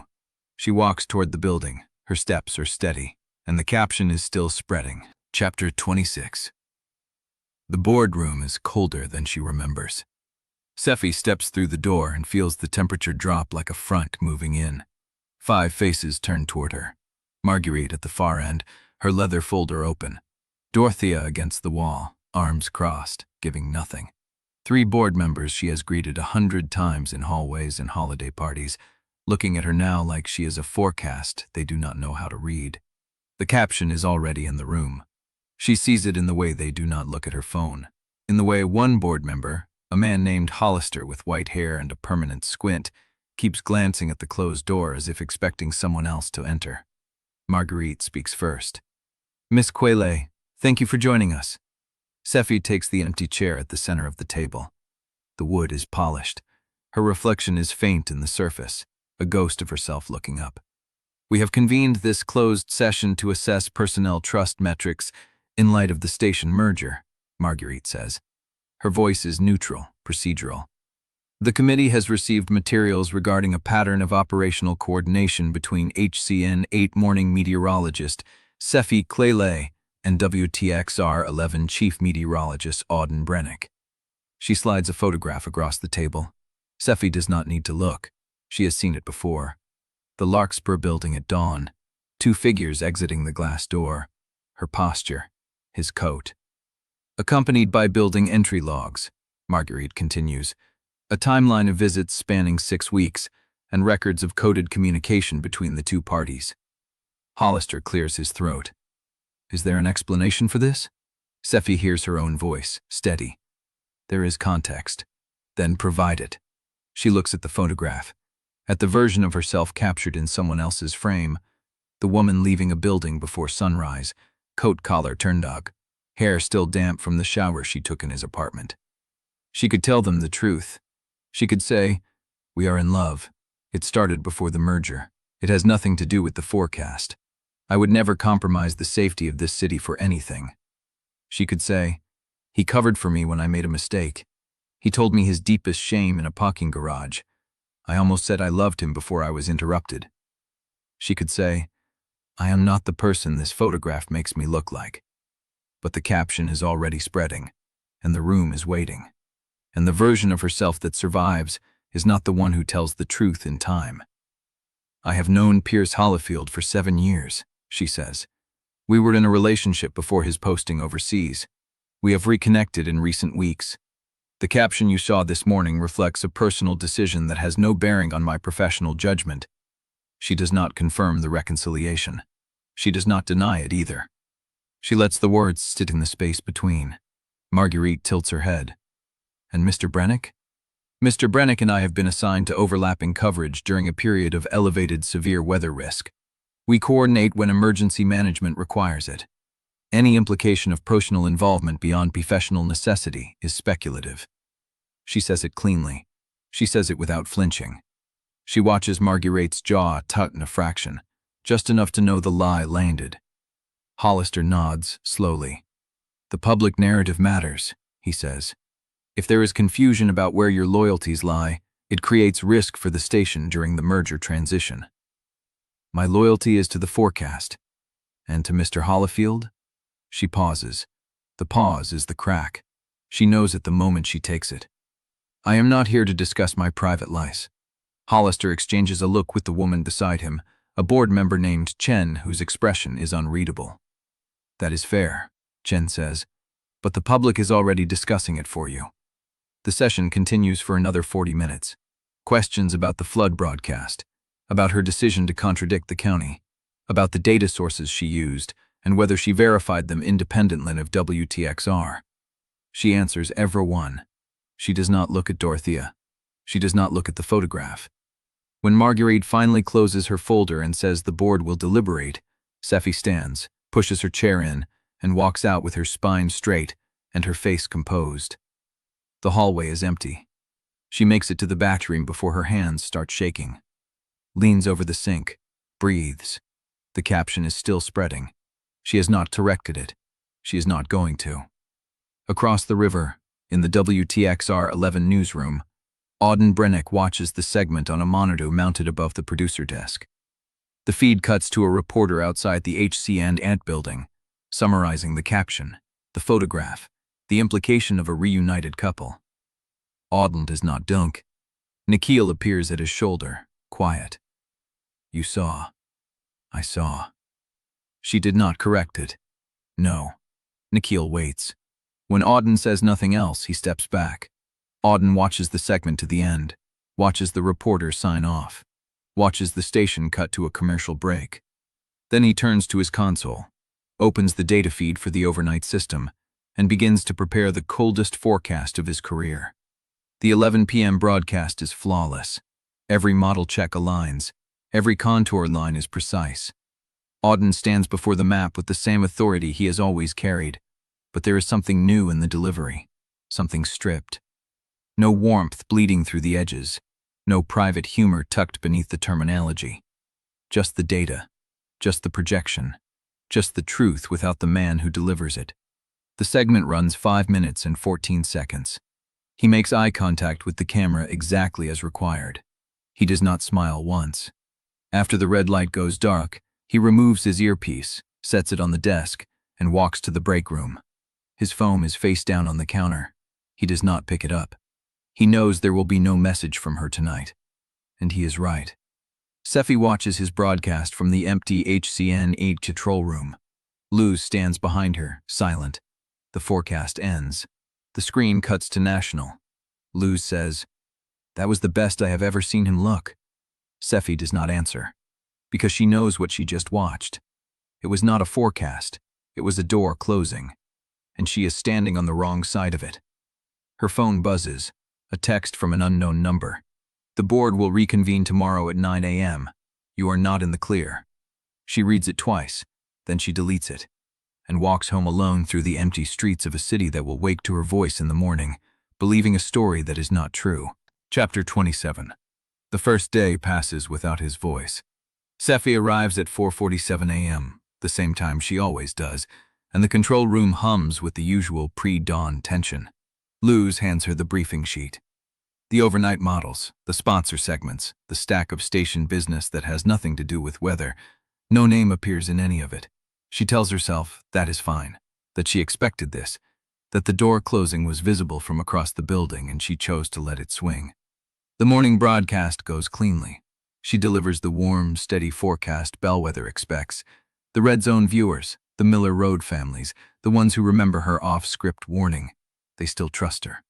She sees it in the comments Luz screens, the messages of gratitude, the calls of "thank you for telling us what the county would not." She is still useful. That is supposed to be enough. Day 2. Auden's forecast at 6:15 a.m. is a masterclass in precision. He walks the map with the same authority, the same clarity, but the warmth he occasionally let bleed through, the private edge of humor that only she recognized, is gone entirely. He looks like the meteorologist the network hired, not the man who memorized her terminal refresh rate, not the man who said the cost is yours and meant, "I will not be the one who makes you pay." Luz watches the segment from the producer desk and says nothing. Sephy's phone stays quiet. She checks it anyway. Day 3. She receives an email from WTXR's coordination address, routed through a scheduler she has never met, confirming the shared data protocols for the next system. "Please direct all operational inquiries to this account. Thank you for your cooperation." She reads it 3 times.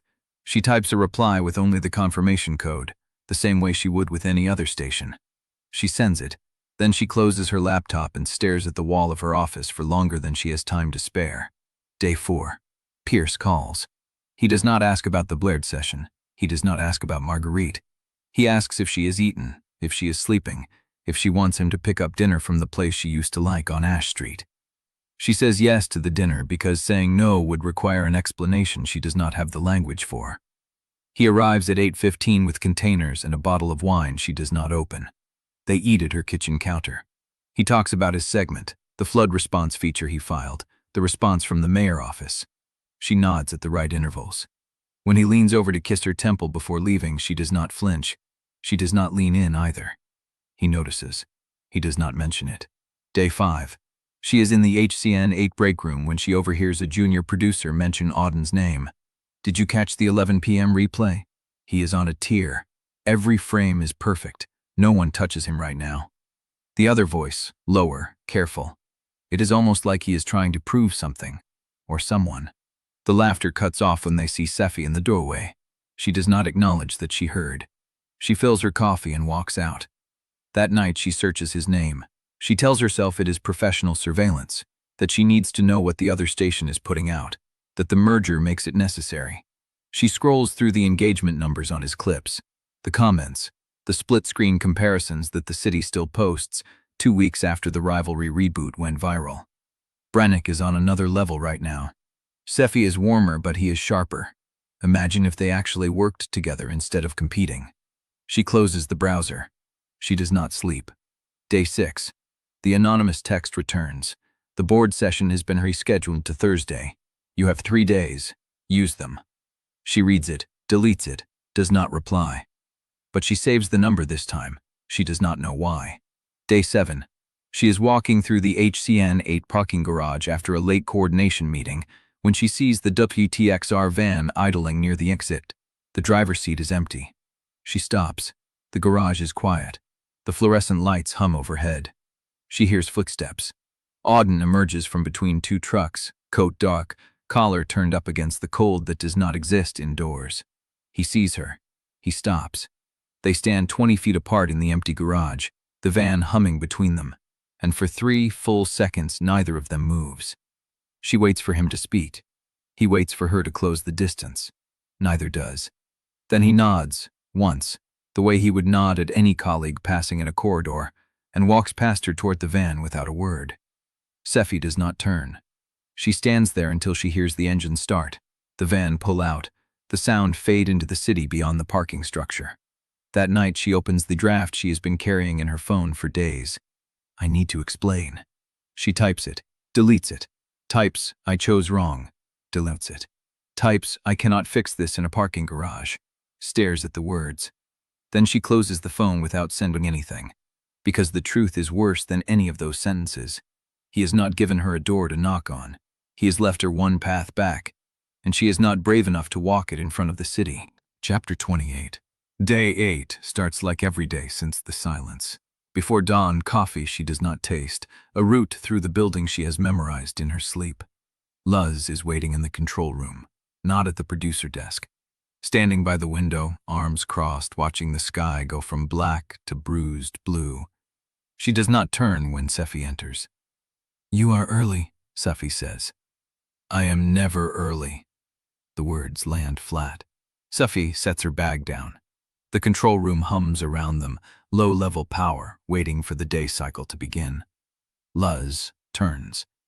She looks at Sephy the way she looked at her the morning the merger rumors broke. The morning she asked if Sephy was sleeping better, and Sephy lied and said she was fine. Is this what you want?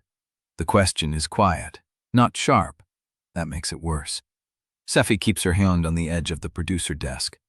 What is this? The performance. Luz's voice does not rise. The dinner with Pierce, the caption you did not correct, the board session you survived by telling them exactly what they needed to hear instead of what happened. I survived it. That is what you wanted. I wanted you to survive it. Luz steps closer.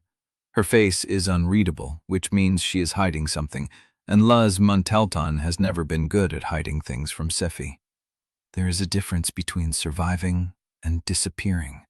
Sephy feels the words land somewhere below her ribs. I am standing right here. You are standing in the shape of yourself, Luz says.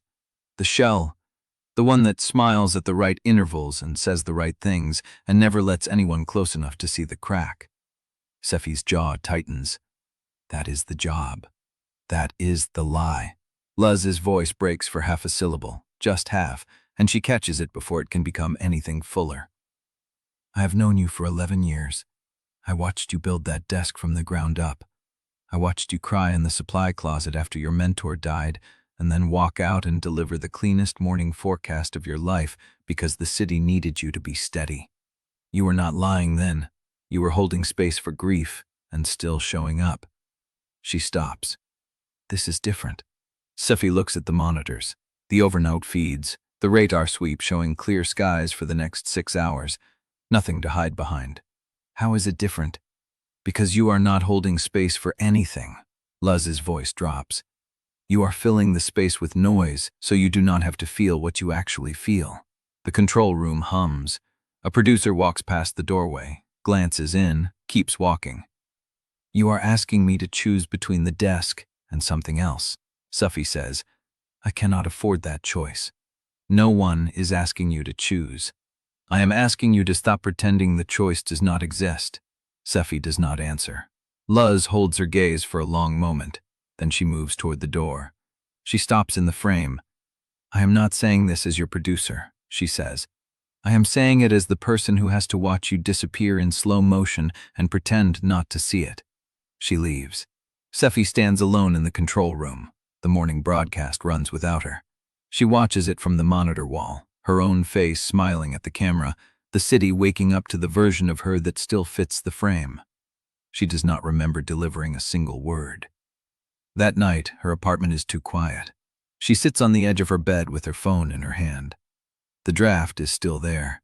3 versions of the same unsent message, none of them adequate. She scrolls past them, past the anonymous texts she saved, past the emails from Dorothea, from the scheduler, from the board liaison confirming Thursday's session. She stops on a voicemail. The name is not displayed. She does not need it displayed. She knows the date by heart, knows the timestamp, knows that she has never deleted it, never listened to it again after the morning she received it, because listening would mean accepting that the voice is gone. Her thumb hovers. She presses play. The connection is faint, a cell recording from a satellite location her mentor swore by during research trips, the one she took every spring to track systems nobody else thought mattered. "Sephy." The voice is tired, familiar, warm in a way that cuts. "I know you will be on air by the time I land. I wanted to tell you something before I forgot it again. You spend so much time making sure everyone else feels safe that you forget to check on yourself. That is not sustainable. You know that, right?" A pause, a rustle, traffic in the background. "The board will push you. The sponsors will push you. The city will love you, and it will eat you alive if you let it. And somewhere in the middle of all that noise, you are going to have to decide whether you want to be the person everyone needs or the person you actually are.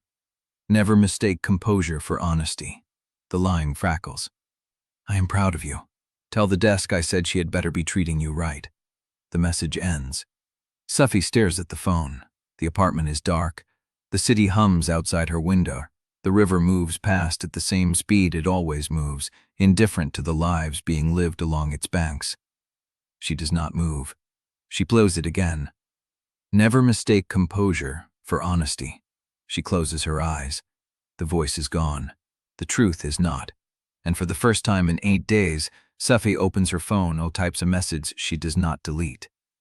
"I need to see you." She sends it to the number she saved but never named. She does not know if it will reach him. She does not know if he will answer. She only knows that she cannot stand inside the lie one more day. The reply comes 3 minutes later. Larkspur, 1 hour. She is already reaching for her coat. Chapter 29. The County Emergency Operations Center smells like stale coffee and recycled air. Sephy arrives at 6:47 a.m., 2 hours before the scheduled storm prep meeting, because sitting alone in her apartment feels worse than facing the fluorescent glare of Imani's conference room. The overnight duty officer waves her through without looking up. She finds an empty chair near the back wall and watches the radar boards cycle through their color gradients. The scroll line is organizing faster than the evening models predicted. She has been here for 20 minutes when the door opens again.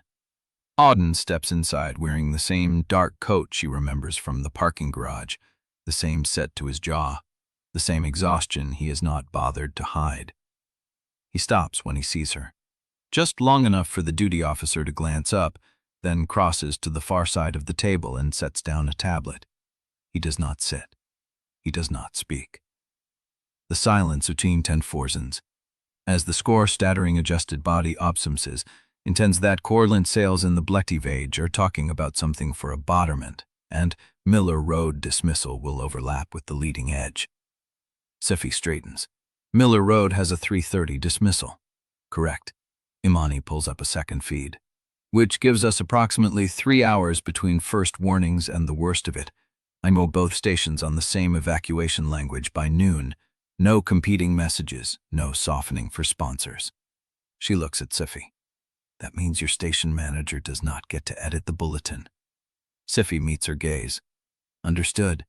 Imani turns to Auden. And your consultant does not get to frame this as a ratings opportunity. Auden's jaw tightens. She is not my consultant. She is everyone's consultant until the merger is final. Imani taps the tablet. I do not care about the merger. I care about the school bus that will be on Miller Road at 3:47 p.m. if we do not get this right. She pulls up the projected timeline. You will coordinate on the overnight setup, joint feed, shared data stream. I want both stations carrying the same warning graphics by the evening broadcast. No divergence, no softening for sponsors. She looks between them. That means working together, in the same room, for the next 14 hours. Sephy feels the words land like a physical weight. Auden does not react. He pulls a chair back from the table and sits, placing his tablet flat, already pulling up the forecast models. What is the debris situation on the north tributaries? The question is directed at Imani, but Sephy answers. Nikhil flagged 3 blockages overnight. The culvert at Cedar Hollow is completely occluded. The other 2 are partial but worsening. Auden's hand pauses over the tablet. I did not see that in the evening briefing. Because the county survey team did not confirm until 2 a.m. Sephy keeps her voice even. Nikhil forwarded the raw data to my terminal at 3:17. Auden looks at her. For the first time since he walked in, his eyes hold something other than distance. You were online at 3 a.m. I was awake. Neither of them says why. Imani watches them with an expression Sephy cannot read. Then she pulls up a third feed and begins marking the projected flood zones. Here is how this works. You two will coordinate the overnight coverage from the joint booth. I will have a direct line to both control rooms. If I see divergence, I kill the feed and go to the emergency tone. You do not want to be the reason the city hears a siren instead of a voice. She pushes back from the table. I will be back in an hour with the county survey update. By then, I want joint evacuation language, joint warning graphics, and a shared timeline that does not leave room for interpretation. She leaves. The door closes. The room is suddenly smaller. Sephy stares at the projected timeline. 6 hours until the leading edge. 14 hours of shared air. No exit. No excuse. Auden does not look up from his tablet. Miller Road should have been in the expanded zone during the evening briefing. I know. You did not say anything. I could not. She feels the old frustration rise. Dorothea had instructions from the mayor's office. The county had not confirmed. I pushed as far as I could without losing the desk entirely. And now we have 3 hours between dismissal and the leading edge. I know. He looks up. The anger in his face is not aimed at her. It is the anger of someone who has been here before, watching the gap between what should have been done and was allowed. Next time you see the data, you call me. Not Nikhil, not lose. Me. She holds his gaze. I did not have your number. You could have asked. You could have given it. The silence sits between them again, sharp and charged. Auden is the first to look away. He pulls up the evacuation graphics and begins editing. His fingers move fast, precise, stripping the county's softened language, replacing it with specific road names and projected rise times. Sephy watches him work. The set of his shoulders, the shadow under his eyes. The way he does not pause, does not hesitate, does not leave any room for the thing they are not saying. She pulls her chair closer to the table and opens her own feed. Start with Cedar Hollow. The culvert collapse will flood the access road before the main channel rises. Auden's hand pauses. He nods once. Then they work. For the next hour, they exchange information in clipped, efficient bursts. Road closures, projected rise rates, scroll dismissal logistics. The conversation stays technical, professional, cut to the bone. But every time their hands brush reaching for the same document, every time their voices overlap correcting the same data point, Sephy feels the static between them building. By the time Imani returns, they have joint evacuation language, shared warning graphics, and a timeline that accounts for every variable the models can project. Imani reads through the document in silence. Then she looks up. There is a joint overnight booth reserved on the 3rd floor of Civic Square. Secure feed. Direct line to both control rooms. You will share it until the system clears. She holds Sephy's gaze. Starting now. Auden gathers his tablet without comment. Sephy stands. The room feels smaller than it did before. She follows him out into the corridor past the duty officer, toward the stairwell that leads up. Neither of them speaks. But when they reach the third-floor landing and the door to the booth is still 20 feet away, Auden stops. He does not turn around. Sephy. Her name. Not her title, not her station. Her name. She waits. He does not finish. The door at the end of the corridor opens, and a technician waves them forward. The moment breaks. But Sephy feels it settle in her chest, the weight of what he almost said, the shep of the words he swallowed. She follows him into the booth. The door closes behind them. 14 hours. No distance left. Chapter 30. The booth is smaller than she expected. 2 chairs, 2 monitors, a single console between them. The walls are bare concrete painted over in a shade that tries to be neutral and fails. A narrow window looks out onto the corridor, but the glass is reinforced and the hallway beyond is empty. Sephy takes the left chair. Auden takes the right. For the first 10 minutes, they do not speak. They pull up the same feeds, the same radar loops, the same projected timelines. The silence is not comfortable, but it is functional. It does the work distance requires. The storm is still organizing over the western plains. Satellite imagery shows the leading edge sharpening, the convection towers building faster than the morning models predicted. Sephy marks the new arrival window on the shared timeline. 5:47 p.m., 13 minutes earlier than the last projection. Auden watches her do it without comment. She feels his gaze on her hands, on the way she adjusts the timeline without asking. She does not look up. The radio crackles with a county road crew report. Cedar Hollow Access Road is already taking water. The culvert Nikhil flagged is backing up faster than expected. Sephy reaches for the phone to call the elementary school liaison, but Auden is already dialing. I need the dismissal protocol moved to 2:30. Yes, I am aware the county has not authorized. You will have written confirmation from emergency management within the hour. Move it. He hangs up before the person on the other end can argue. Sephy stares at him. You do not have the authority to give that order. I do not need authority. I need the children out before the road floods. The county will push back. Let them. He says it without heat, without triumph, without any of the edge she expects. He simply means it. Sephy picks up the phone and calls the same liaison. This is Sephy Quillane at HCN 8. Confirm the 2:30 dismissal for Miller Road. I will back the order on air if there is pushback. She hangs up. Auden looks at her. She meets his gaze for the first time since they entered the booth. Do not look surprised. I know what matters. I never said you did not. The silence returns, but it is different now. Softer at the edges. The static between them is not dissolved, but it is shifted. They work through the next hour in tandem, trading data points without discussion, anticipating each other's moves with a precision that feels practiced, even though they have never done this before. She pulls up the tributary maps before he asks. He flags the school zone overlay before she thinks to request it. At one point, their hands reach for the same printed document, and neither pulls away fast enough. The contact lasts less than a second, but Sephy feels it in her chest like a held breath. Auden is the one who breaks first. He stands abruptly, pushes his chair back. I need air. He is out of the booth before she can respond, the door clicking shut behind him. Sephy watches him through the reinforced window. He walks down the corridor toward the stairwell, his pace measured, his shoulders tight. She counts to 10. Then she follows. The service corridor is narrow, poorly lit, lined with fuse boxes and conduits. Auden is standing at the far end, one hand pressed against the concrete wall, head bowed. He does not turn when she approaches. I did not ask you to follow me. I know. She stops a few feet away, close enough to see the tension in his jaw, the way his fingers curl against the wall. We need to talk about it. About what? You know about what. He turns. His face is unreadable, but his eyes are not. She sees the exhaustion there, the weeks of silence, the weight of watching her choose the lie. The reconciliation caption. I did not authorize it. Pierce acted alone. I never confirmed it in words, Auden. I never told anyone we were back together.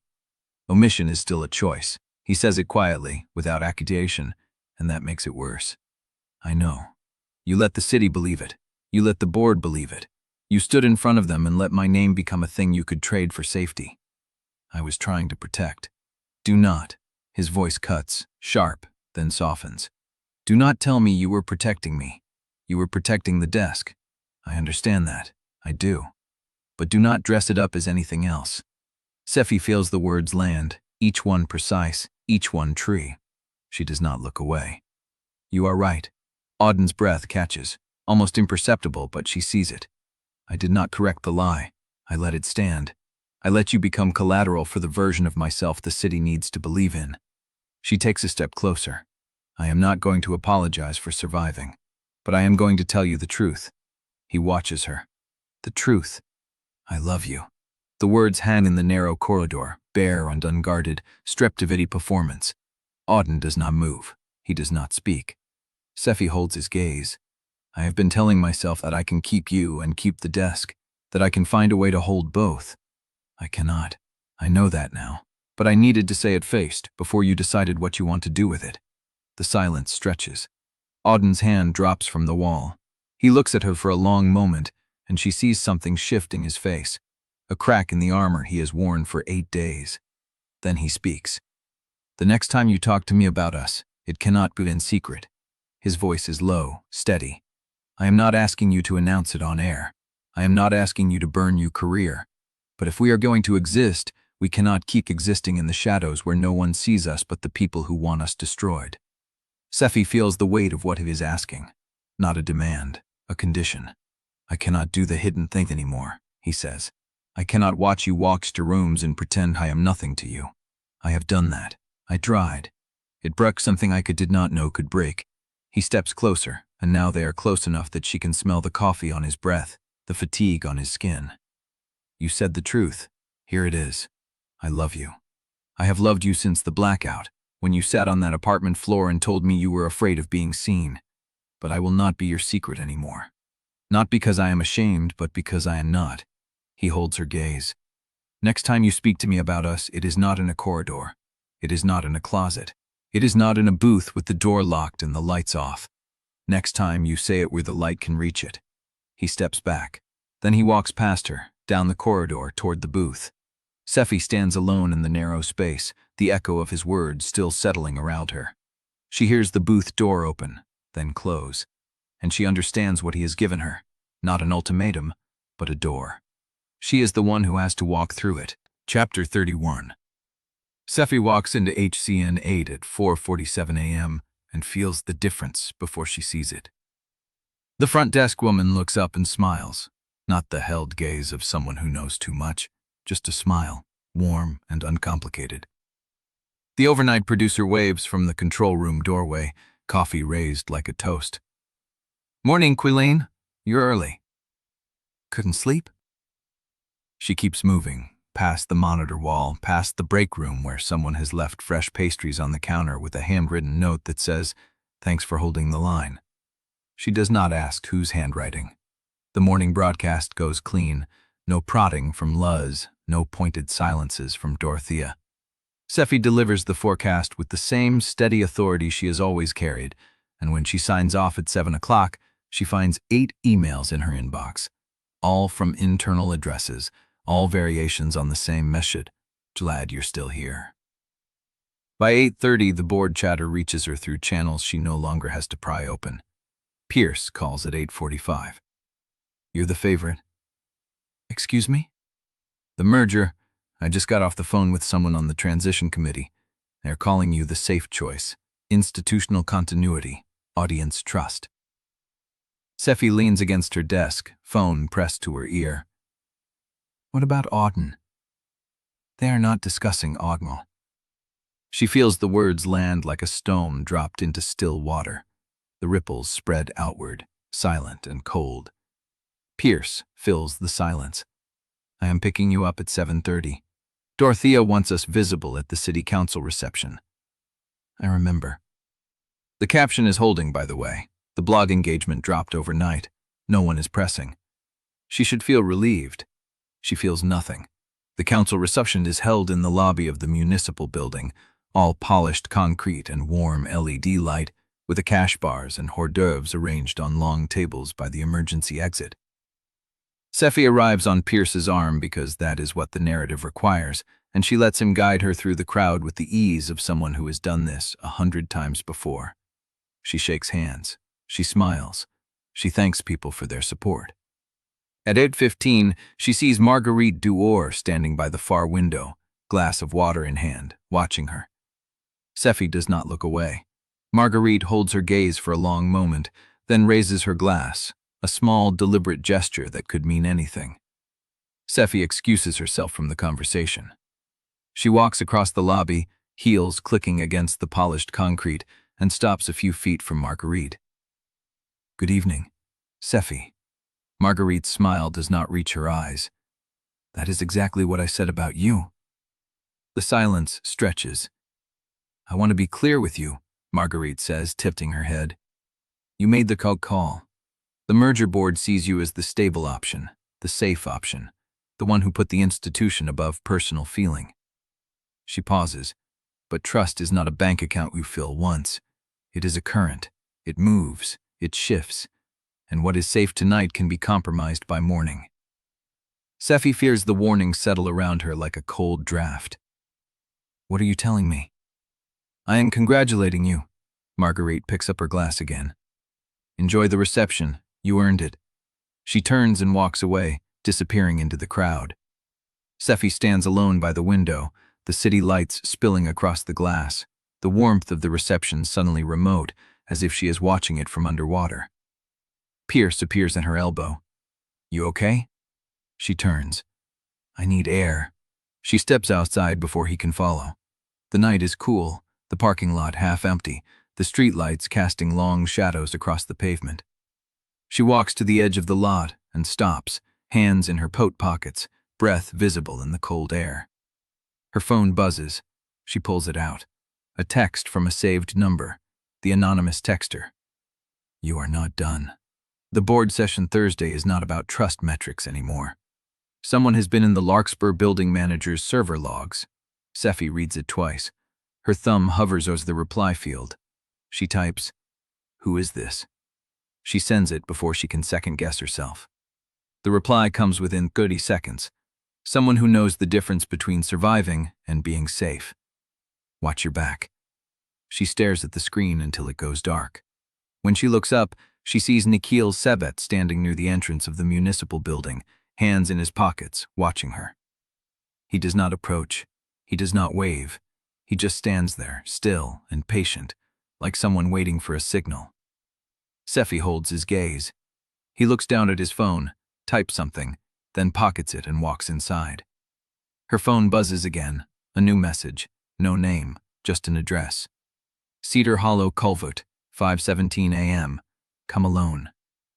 Sephy feels the cold settle into her bones. She looks at the message for a long moment. Then she looks up at the municipal building, the warm glow of the reception, the shapes of people moving behind the glass. She does not go back inside. Chapter 32. The parking lot lights cast long shadows across the empty pavement. Sephy stands at the edge of the municipal building lot, her phone still glowing with the Cedar Hollow address, and feels the night press in from all sides. She does not go back inside.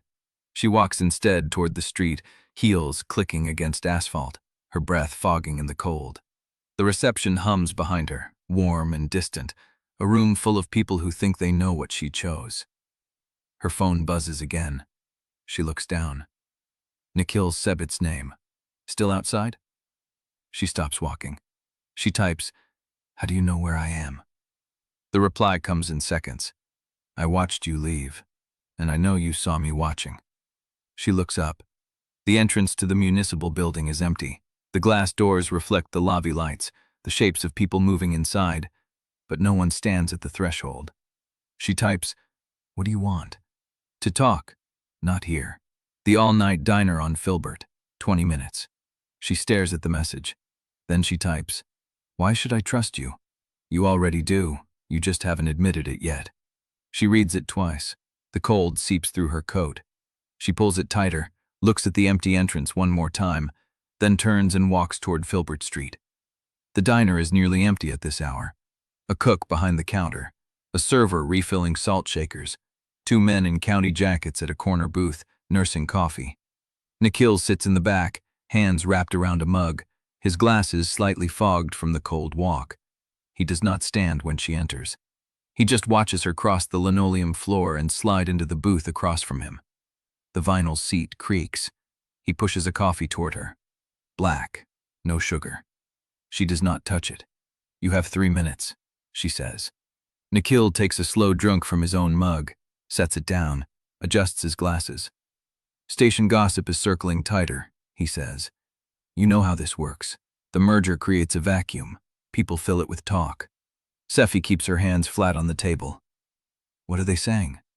"That you're the safe choice, that Auden is done, that the board made its decision before the Thursday session even convenes."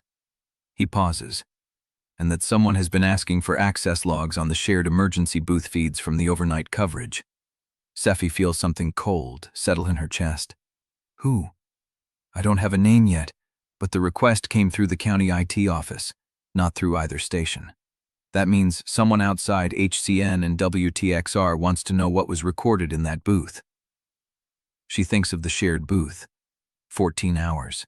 The corridor confession. The things they said when they thought no one was listening. Was anything recorded? Nikhil's silence is the answer. She waits. "The booth has a failsafe audio loop for emergency coordination," he says. "It's not supposed to be accessible post-session, but log requests mean someone is trying to see if it was activated during your shift." "And was it?" He meets her eyes. "I don't know. I wasn't in the booth, but I know the system, and I know that if the loop was live, every word you and Auden said is sitting on a server somewhere with a timestamp and a file 499. Sephy's throat tightens. She picks up the coffee. Drinks. The bitterness anchors her. "Why are you telling me this?" Nikhil sets his mug down. He looks at her for a long moment, and something in his expression shifts, less guarded, more tired. "Because I have been watching you make choices for weeks," he says. "Some of them smart, some of them desperate. And I need to know which version of you shows up on Thursday." "Meaning what?" "Meaning I helped you before. I deleted the terminal log for the Kingfisher morning. I flagged the blockages. I sent you data at 3:17 a.m. when no one else would." He leans forward. "But I am not your ally. I am not your friend.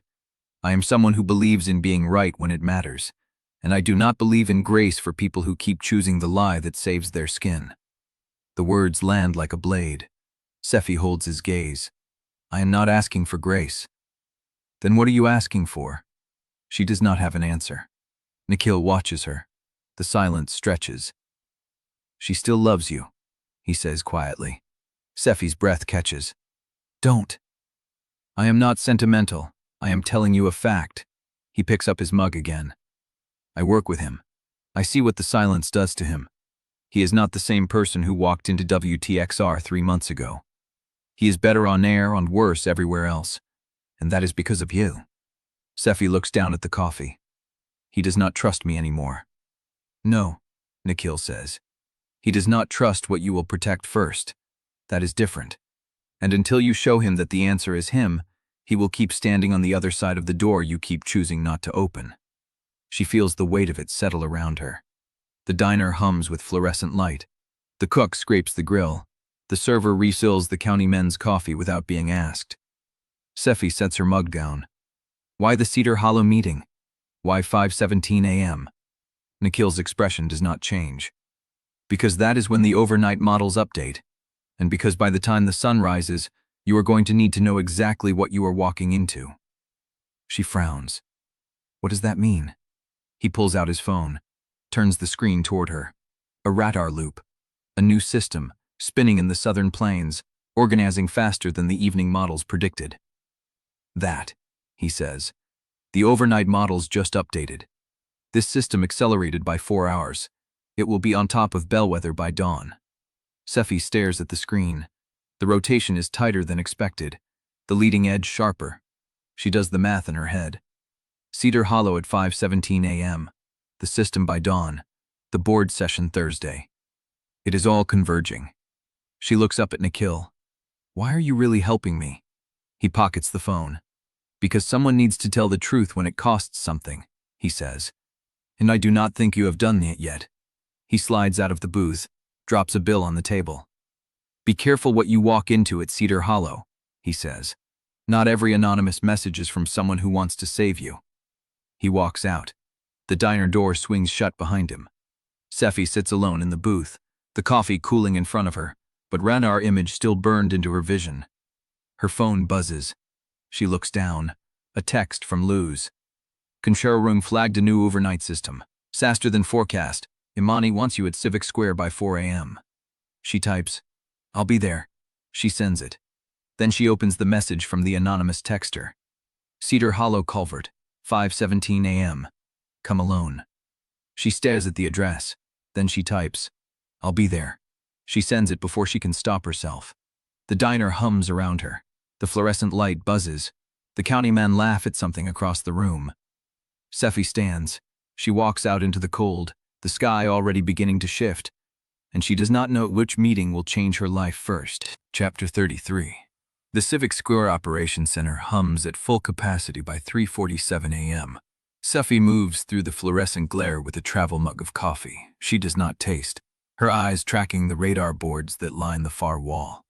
The system has accelerated again. What the evening models called a dawn arrival is now a pre-dawn assault, the leading edge already shearing across the southern counties with rotation signatures she does not like. Imani stands at the central console, headset pressed to one ear, jaw set. "Sephy." She does not turn. "Your feed is live in 12. WTXR is on a 3-minute delay from a transmitter glitch. I need you to carry the warning graphics until they sync." "Understood." Sephy takes her position at the auxiliary booth. The monitor in front of her shows the HCN8 control room, Luz's face half visible behind the producer desk, already running the clock. She does not ask where Auden is. She does not need to. He appears at 3:52, coat wet, carrying nothing but a tablet and the same fatigue he is not bothered to hide. He does not look at her. He slides into the WTXR position on the far side of the central console, and the distance between them might as well be a county line. Imani briefs them both without preamble. "We are looking at a squall line with embedded rotation, wind shear profiles that support tornado development, and a flood threat that compounds everything the tributaries are already handling. The fairgrounds are empty, which is the only piece of good news I have. Miller Road Elementary completed early dismissal at 2:30 p.m. yesterday, so that building is clear. I want coordinated messaging. I want the same language, and I want zero divergence on the evacuation zones. If I see a single frame of contradiction between your two feeds, I will kill both broadcasts and go to emergency tone. Are we clear?" Sephy nods. Auden says, "Clear." The first hit comes at 4:02. Sephy steps into the light, the teleprompter already rolling, and she becomes the person Bellweather needs her to be. Steady, informed, calm without being soft. She walks the audience through the leading edge, the projected track, the recommended precautions. Her voice does not waver. When the segment ends and the feed cuts to traffic, she steps back from the light and the silence rushes in. Auden is already at the data board, pulling the latest velocity scan, his fingers tracing a shear signature that did not exist 20 minutes ago. It is the first time she has been this close to him without glass between them since the corridor. His hands are steady. His voice, when he speaks to the WTXR control room through his headset, is clipped and precise. He does not look at her. He says, "The mesocyclone marker just tightened. I need a new scan cycle on the southwest quadrant." The WTXR producer acknowledges. Sephy watches his jaw, the shadow along it, the set of his mouth. She has seen that jaw soften. She has traced it with her thumb in the dark of the Larkspur apartment, when the world outside the windows did not exist and he was not Auden Brennick, rival meteorologist, but just a man who let her see the exhaustion he carried. She looks away. The second hit comes at 4:27, the third at 4:51. Between them, they work in synchronized silence. He flags a velocity couplet. She adjusts the warning graphic. She catches a timing discrepancy in the county alert feed. He confirms it before she finishes the sentence. Imani watches them both with narrowed eyes but does not intervene. The storm presses closer. At 5:03, the power flickers. The backup generator kicks in with a hum that vibrates through the floor. The radar boards stutter and recover. Auden mutters something under his breath. Sephy does not catch it, but she hears the shape of the frustration. She says, without turning, What did you say? A pause. The Cedar Hollow culvert is going to fail before dawn. The occlusion is worse than the overnight models showed. If the county does not pre-position a response team, Miller Road will be unusable for the morning commute, even if the school is empty. She looks at him in. He is not performing. He is not projecting confidence for the room. He is reading data and doing the math and telling her what he sees because she is the only person in the building who will understand the gap between what the models predict and what the ground will do. Something twists in her chest. She says, Imani needs to hear that. I know. Then tell her. He turns. His eyes meet hers for the first time since they entered the booth. Will you back me? The question lands like a hand on her wrist. He is not asking about the data. He is asking about the corridor. He is asking about the confession she made and the silence that followed. He is asking whether she will stand beside him in front of the room, in front of the city, without a locked door or a coded message between them. She holds his gaze. Yes. She watches his breath catch. Then she turns to Imani and says, We have a culvert failure projection on Cedar Hollow that needs a pre-positioned response team before dawn. The occlusion is worse than forecast. If the county waits for confirmation, Miller Road will be compromised for the morning window. Imani's eyes snap to her home. Confidence level? High. Auden says, 87% probability of failure within 90 minutes of the leading edge. Imani holds up a hand to the county coordinator and relays the request.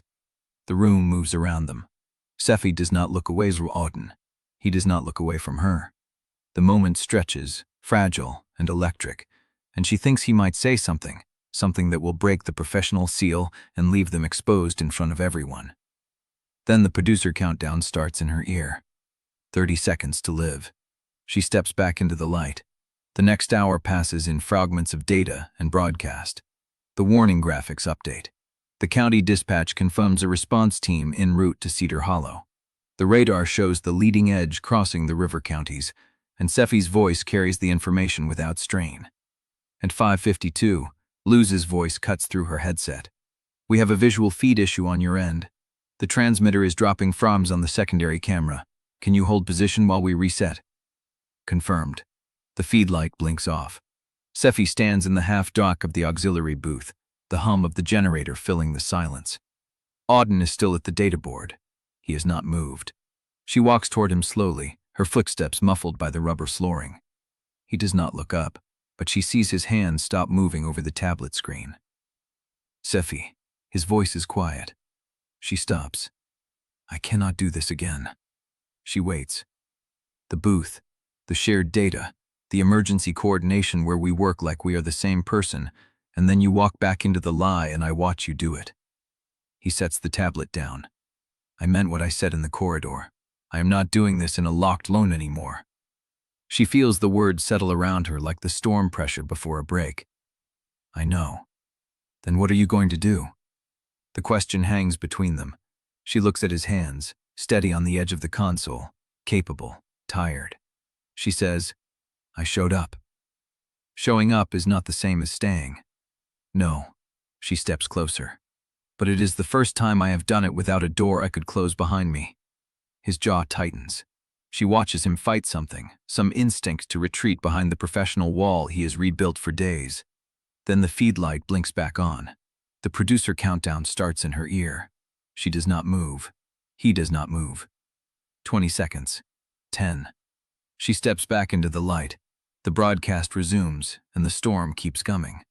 But when the second ends and she looks toward the data board, he is still there. He has not looked away. Chapter 34. The booth hums around them.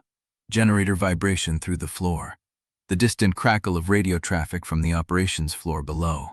The blue glow of the data board casting shadows across Auden's face as he pulls up the next model run. Sephy stands at the broadcast position, still feeling the heat of the camera light on her skin. Her next hit is in 12 minutes. She should be reviewing the warning graphics. She should be checking the radar loop for the rotation signature that Luz flagged. She should be doing anything except standing here watching the back of his head and feeling the unfinished sentence between them like a third presence in the booth. She says, Auden? He does not turn. I want to finish what you said. His hands stop on the tablet. Before the feed came back. You said you could not do this again, and I said I showed up. And you said, I know what I said. Then finish it.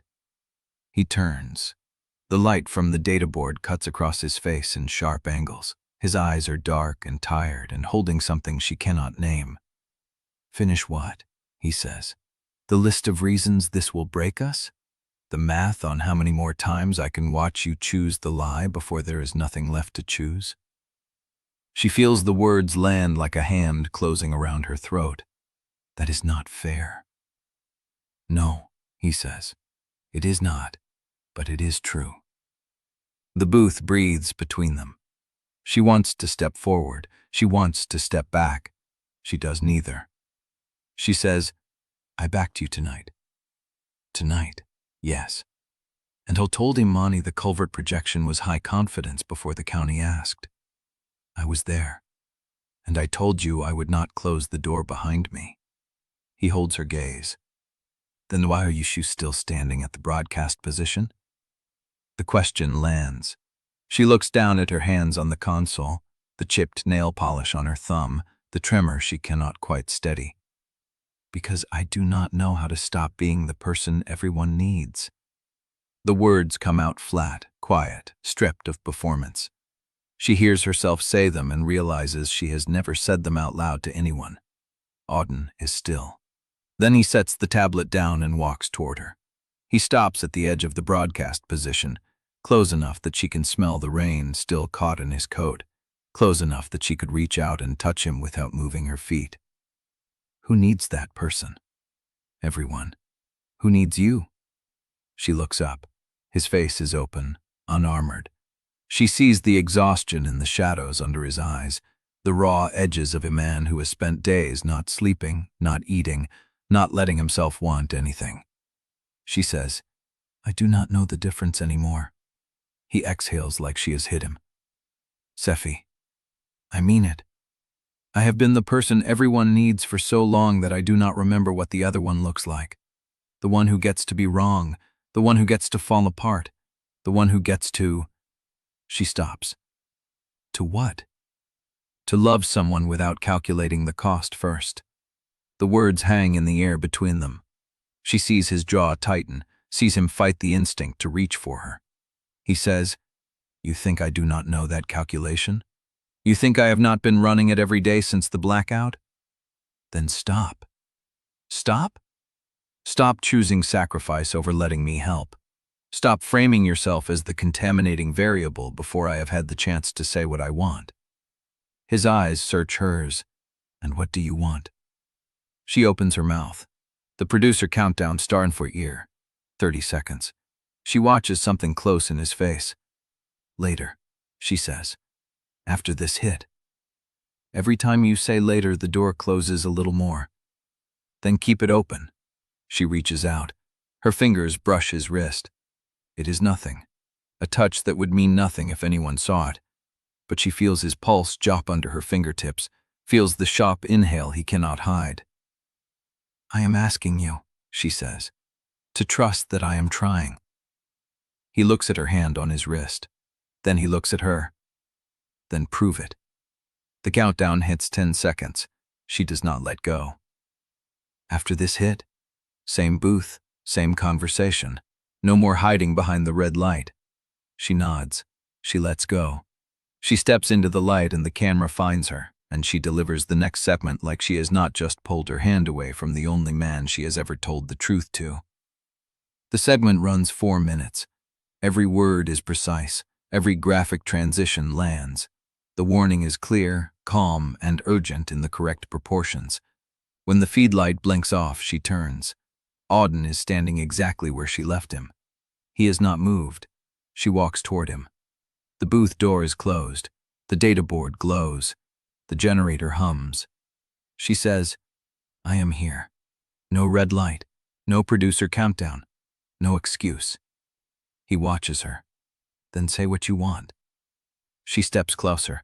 She feels the fear rising in her throat, the old instinct to deflect, to soften, to offer reassurance instead of honesty.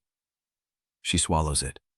I want to stop being the person everyone needs and start being the person you let yourself have. His eyes close, just for a second. When he opens them, they are wet. I do not understand what you are asking. Then explain it. He shakes his head. I am not the safe option, Sephy. I am not the one who will fit into the narrative your station wants. I am the one who gets fired for telling the truth. I am the one who leaves. You left once. I left because you did not come after me. I am standing here now. You are standing in a locked booth with a storm turning the city upside down. You are not standing in the morning light where everyone can see you choose me. She feels the truth in his words like a bruise. I know. Then what changes at dawn? She does not have the answer, but she wants to.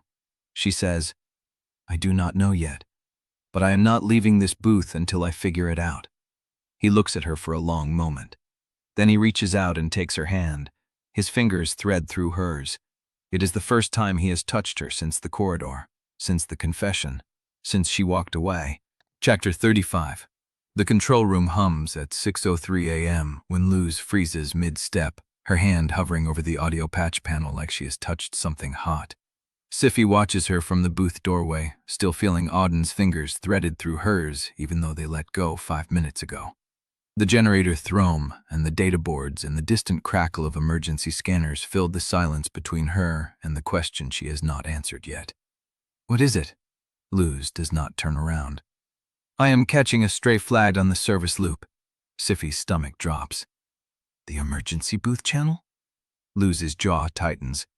She pulls a headset on, taps through 3 screens, her fingers moving faster than Sephy has seen her move all night. Someone accessed the archived feed, not the live buffer, the archived primary channel. Within the last 30 minutes, the booth door opens behind Sephy. Auden steps out, still wearing the same coat, carrying the same tablet, but his eyes go straight to Luz's face, and whatever he sees there makes him stop breathing. He says, which timestamp? Luz looks at him, then at Sephy, then back at the screen. The segment between 5:47 and the end of the warm feed cycle. Sephy feels the air leave her lungs. That is the window, the conversation, the confession. Her hand on his wrist, his fingers threading through hers. Every word she said about wanting to stop being the person everyone needs. Every word he said about her choosing him only in a locked booth. Luz says, it was not a scheduled pull. Someone queried the archive from an external terminal. The system logged the request but did not flag it as unauthorized because the credentials matched a maintenance contractor on the approved list. Auden sets the tablet down.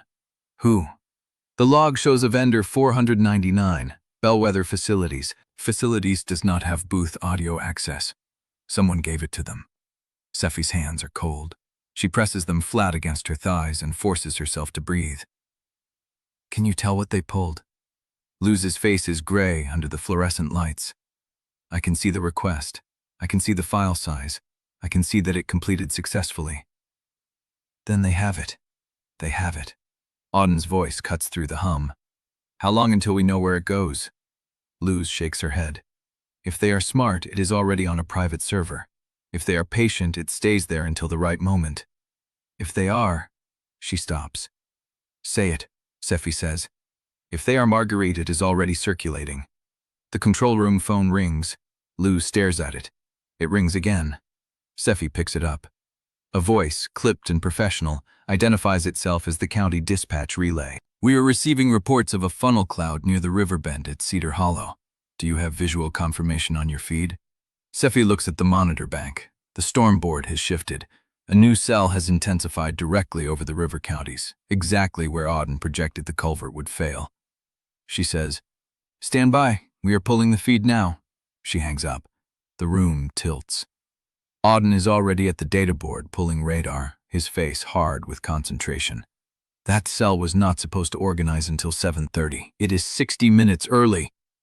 It is accelerating. Everything is accelerating. Luz's voice comes from behind them, low and tight. Sephy. She turns. Luz is holding her phone out, screen lit, face unreadable. I am getting tagged in a thread from the Bellweather community board. Someone posted an audio clip 11 minutes ago with a caption. What does the caption say? Luz reads it aloud. Listen to your favorite meteorologist. Tell the truth for once. Sephy's vision narrows. How many views? 300 and rising. Auden is at her side before she registers him moving. He takes the phone from Luz's hand, scrolls. His face does not change, but she watches his throat move as he swallows. It is us. Full conversation? 15 seconds. A clipped segment. The part where you say you do not know the difference anymore. Sephy feels the floor tilt again. Who posted it? Anonymous account, created yesterday. Luz takes the phone back. I can trace the origin, but it will take time I do not have because that cell is about to split the river counties open and the fairgrounds are still occupied with the overnight shelter population. The control room door opens. Sephy looks up. Marguerite Dewar walks in. She is wearing the same tailored coat from the council reception. Her hair is perfect. Her expression is calm. She does not look at Luz. She does not look at Auden. She looks directly at Sephy. And there is something in her eyes that Sephy has not seen before. Not triumph, patience. Ms. Quillane, I thought I would observe the morning coverage, given the storm activity. Sephy's mouth is dry. The storm coverage is under control. Is it? Marguerite tilts her head, a fraction of an inch. Because I am hearing some interesting chatter on the social feeds, fragments of something that sounds very much like a private conversation between two meteorologists who are supposed to be competitors. She lets the words settle. Auden steps forward. Whatever you think you have, I do not think, Mr. Brennick. I verify, and the recording I have heard is quite clear. The question is not whether it exists. The question is how many people will hear the full version before the board reconvenes. Sephy's phone buzzes, then loses. Then the control room alert station chimes. Luz looks at her screen. The audio clip is at 1,200 views. Someone reposted it to the Hanover Weather Forum. Comments are starting. She reads one. At least one of them is honest about something. Another. Sounds like they are in love, not competing. Another. Does this mean Miller Road was a lie too? Sephy feels the room compress. The storm board flickers with new warnings. The county dispatcher's voice crackles over the emergency line. And Marguerite stands in the center of it all, perfectly still, perfectly calm, watching her. Auden's hand finds hers, brief, hidden behind the console. But there, he says, we do not have time for this. That cell is going to hit the fairgrounds in 40 minutes, and the shelter population does not know they need to move. Luz straightens. He is right. The county needs a warning. Live, now. Sephy looks at Marguerite. Marguerite looks back. The air between them is electric and cold and final. Sephy says, I will do the warning. She turns to the booth. Behind her she hears Marguerite's voice, soft and precise. I will be here when you are done. She does not answer. She steps into the booth. The feed light blinks on. The camera finds her. And Sephy Quillane delivers the evacuation warning for Cedar Hollow with the same steady voice she has used for 10 years, while the city begins to discover who she really is. Chapter 36. The evacuation warning for Cedar Hollow leaves her mouth clean, precise, the same cadence she has used for 10 years. She names the streets. She gives the timeline. She tells the shelter population exactly where to move and when. The feed light blinks off. The booth holds her in its fluorescent hush for one more breath. Then the control room door opens, and the noise floods in. Luz is already at the central console, headset pressed to one ear, face pale under the fluorescence. She holds up a hand when she sees Sephy step out of the booth, and she does not lower it. Give me 30 seconds. Sephy waits. The overhead lights hum. The storm board flickers with new data. Auden moves to the data position and does not look at her, but her shoulder angles toward her like a compass needle. Luz drops her hand. It is bad. How bad? 2,300 views. Reposted to the Hanover Weather Forum, the state emergency Twitter feed, and someone clipped it to a viral storm comp. The caption is spreading. She turns the screen. Sephy reads the top comment below the embedded audio. She sounds terrified. Not about the storm. About him. The next one. So the reconciliation with Hollister was a lie. What else has she lied about? The next. I trusted her this morning. I made my kids stay home because of her warning. Was that real? Or was she just playing along with her boyfriend? Sephy's throat closes. Luz scrolls. Auden is beside her now, reading over her shoulder. She feels his breath stop, then restart. Miller Road, Love says quietly. Someone is asking if the school dismissal was real, or if you called it to protect his credibility. Another comment. If they were coordinating off-air, how do we know any of the evacuation zones were real? They could have been covering for each other the whole time. Sephy's chest tightens until she cannot feel the floor under her feet. This is moving faster than I can track, Luz says. The community board is archiving every forecast you have given in the last 6 weeks. People are cross-referencing your warnings with Auden's, looking for patterns, looking for proof that you were protecting each other instead of the city. Were you? The voice comes from behind them. Sephy turns. A producer from the overnight desk, name she cannot remember, face she does not recognize, stands by the door with a tablet. He says, I am not asking to be cruel. I am asking because someone is going to put me on air in 20 minutes, and I need to know if I should stand behind your calls or distance the station. Auden steps forward. Her call on Miller Road was correct. Her call on Cedar Hollow was correct. The storm data did not change because of a personal conversation. The producer does not look at him. He looks at Sephy. I want to hear it from her. Sephy feels the room shift, every eye on her. Luz, Auden, the producer, the overnight tech who has stopped typing to watch. Marguerite, still standing by the door, arms crossed, watching like a woman at a theater seat who already knows the ending. She says, the warnings were real, every one of them. I did not inflate a single zone for personal reasons, and I did not hold back a single truth to protect anyone. The producer nods once and leaves, but the silence he leaves behind is worse than any accusation. Luz's phone buzzes. She looks down. The full recording, she says. Someone just posted the full recording. 9 minutes. Sephy's vision tunnels. What did they find in 9 minutes? Someone in the room whispers. Luz is already listening, headset pressed to one ear, her face cycling through a series of expressions Sephy cannot name. After a long moment, she removes the headset. Enough. Enough for what? Luz looks at her. Sephy sees something in her friend's eyes she has never seen before. Grief. You told him you want to stop being the person everyone needs. You said you want to be the person he lets himself have. You said you do not remember what it feels like to love someone without calculating the cost first. And he said he has been running the same calculation every day since the blackout. The room is silent. Sephy fears the last wall inside her chest crumble. Those words are out there. Luz continues. Every one of them, with timestamps, with your voice and his voice layered over the hum of the emergency booth. There is no spin for this. There is no Dorothea-approved statement that can undo the sound of you telling a man you love him 6 hours after you stood in front of a board and lied about what he is to you. Sephy's phone buzzes, then Auden's, then the control room phone. Luz reads the next alert. The Hanover Beacon is running a breaking news banner. HC and meteorologist admits affair with WTXR rival in leaked audio. Questions mount over forecast integrity. The room tilts. Sephy reaches for the console and her hand finds Auden's. He does not pull away. He says, we need to get ahead of this. How? I do not know yet. Marguerite's voice cuts through the room like a blade. You do not get ahead of it, Mr. Brennick. You survive it. There is a difference. Sephy looks at her. Marguerite's expression is unreadable, but her posture has changed. She is no longer standing like a spectator. She is standing like someone who has already filed her report. The board will reconvene within the hour, she says. I suggest you decide what you want to say before they ask you to say nothing at all. She turns and walks out. The door closes behind her. Sephy stands in the center of the control room with Auden's hand in hers, and the storm still moving toward the city, and the city already decided that nothing she says from this moment forward will be trusted the same way again. Luz says, your phone. Sephy looks down. 53 missed calls in the last 4 minutes.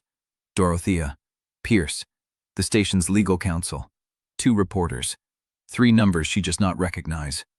The first voicemail notification appears. From Dorothea. She does not press play. She already knows what it says.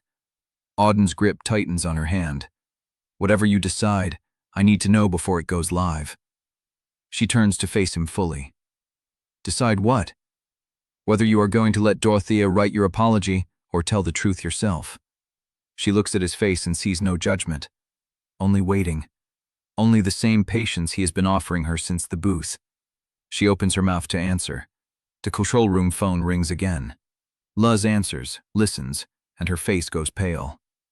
The county dispatch is pulling the Cedar Hollow warning. They are saying they need to review the data independently before they can stand behind the evacuation zone. Sephy's blood turns cold. If they pull the warning, people will not move. I know. People will die. I know. Sephy looks at Auden. She looks at Luz. She looks at the phone in her hand, still glowing with missed calls and crises and the wreckage of every lie she has ever told. And she knows there is no corner left to hide in. The truth is already out. The only question is whether she lets it speak for itself or lets someone else speak for her. She pulls her hand from Auden's and reaches for the control room headset. Get me the county dispatch. Luz blinks. Sephy, if you do this without legal review, I know what it costs. She lifts the headset. The room waits. And Sephy Quillane, with nothing left to lose but the truth, opens the frequency to a county that no longer knows if they can trust her. Chapter 37. The headset receiver clicks. A dispatcher's voice, flat and procedural. Cedar Hollow evacuation zone is under review. We cannot sustain the warning without independent verification of your data stream. Sephy presses the mic closer to her mouth. The culvert is occluded. My colleague flagged it 12 hours ago. The county pre-positioned a response team based on that projection. Your colleague is part of the same credibility concern, Miss Quillane. She feels the words land like a slap. Not the dispatcher's tone, the substance. They are lumping her and Auden together now, contaminating both data streams with the same brush. The occlusion data came from county survey logs, not from me or from him. It is on your own servers. Pull the file. A pause. We will review. Review faster. You have 90 minutes before the leading edge hits that culvert and the water finds a new path through the fairgrounds. She releases the transmit button. The room is silent behind her. She turns. Luz is watching with the grief still in her eyes. Auden stands where she left him, his hand half extended as if he reached for her and stopped. The control room staff are not meeting anyone's gaze. The overnight producer is reading something on her phone, her mouth a tight line. Sephy removes the headset. The first call comes through on the control room landline. Luz answers, listens, and sets the receiver down without speaking. Who was it? The mayor's office. They are preparing a statement. They want to know if your forecast history with Cedar Hollow shows any pattern of alarmism. Sephy's stomach turns. My forecast history for Cedar Hollow shows 3 flood warnings in 6 years, all verified, all documented. The mayor's office does not want documentation. They want distance. The second call lights up the line before Luz can respond. Then the third. Sephy watches the red lights blink in sequence like a storm system organizing on radar, one after another. Each one a person who stood beside her at station events, posed for photos, praised her composure in quarterly reviews. Now they are calling to ask how far the contamination reaches. The door opens. A woman from corporate communications enters, holding a tablet. She is young, mid-20s, with the kind of polished neutrality that means she has been sent to deliver something no one else wanted to say in person. Miss Quillane, I need to read you a statement from HCN 8 leadership. Sephy does not sit down. Read it. The woman clears her throat. HCN 8 takes all matters of journalistic integrity seriously. We are aware of a recording involving one of our meteorologists and are conducting a full review. Until that review is complete, we cannot comment on personnel matters. We remain committed to the safety and trust of the Bellweather community. That is not a statement. That is a placeholder. It is what we are authorized to release at this time. Authorized by whom? The woman's eyes flick to the side, toward the corridor where Marguerite Dewar walked out 15 minutes ago. Sephy understands. Corporate has already handed the narrative to Marguerite. The review, the distance, the careful language that positions HCN 8 as the responsible institution betrayed by a bad actor. The bad actor being her. Is there anything else? The woman hesitates. The afternoon sponsor calls are being routed to legal instead of the continuity desk. I am told you should expect a pause in your on-air schedule pending the review. A pause. Not suspension, not termination. A pause. The same word they use when a transmitter needs maintenance or a studio renovation forces a temporary relocation. She is being renamed as infrastructure. Sephy nods once. The woman leaves. The door closes. Auden steps forward. His voice is low, meant only for her. They are building a wall between you and the desk. If you let them finish it, you will never get back through. I know. Then what are you going to do? She looks past him, through the glass wall of the control room, toward the live booth where she spent the overnight hours with her hand in his. The amber service feed light has been disabled. Someone killed the path after the leak. She looks back at him. I am going to speak. When? As soon as the emergency window allows. The storm is still moving. People still need to hear the warning from someone they trust. They do not trust you anymore. That is the point. They trusted me this morning. They trusted me for 6 years. The leak does not change the data I gave them. It only changes the story around it. Auden studies her face. Marguerite will have a response ready before you finish your first sentence. I know. Dorothea will cut the feed. Probably. You will lose the desk.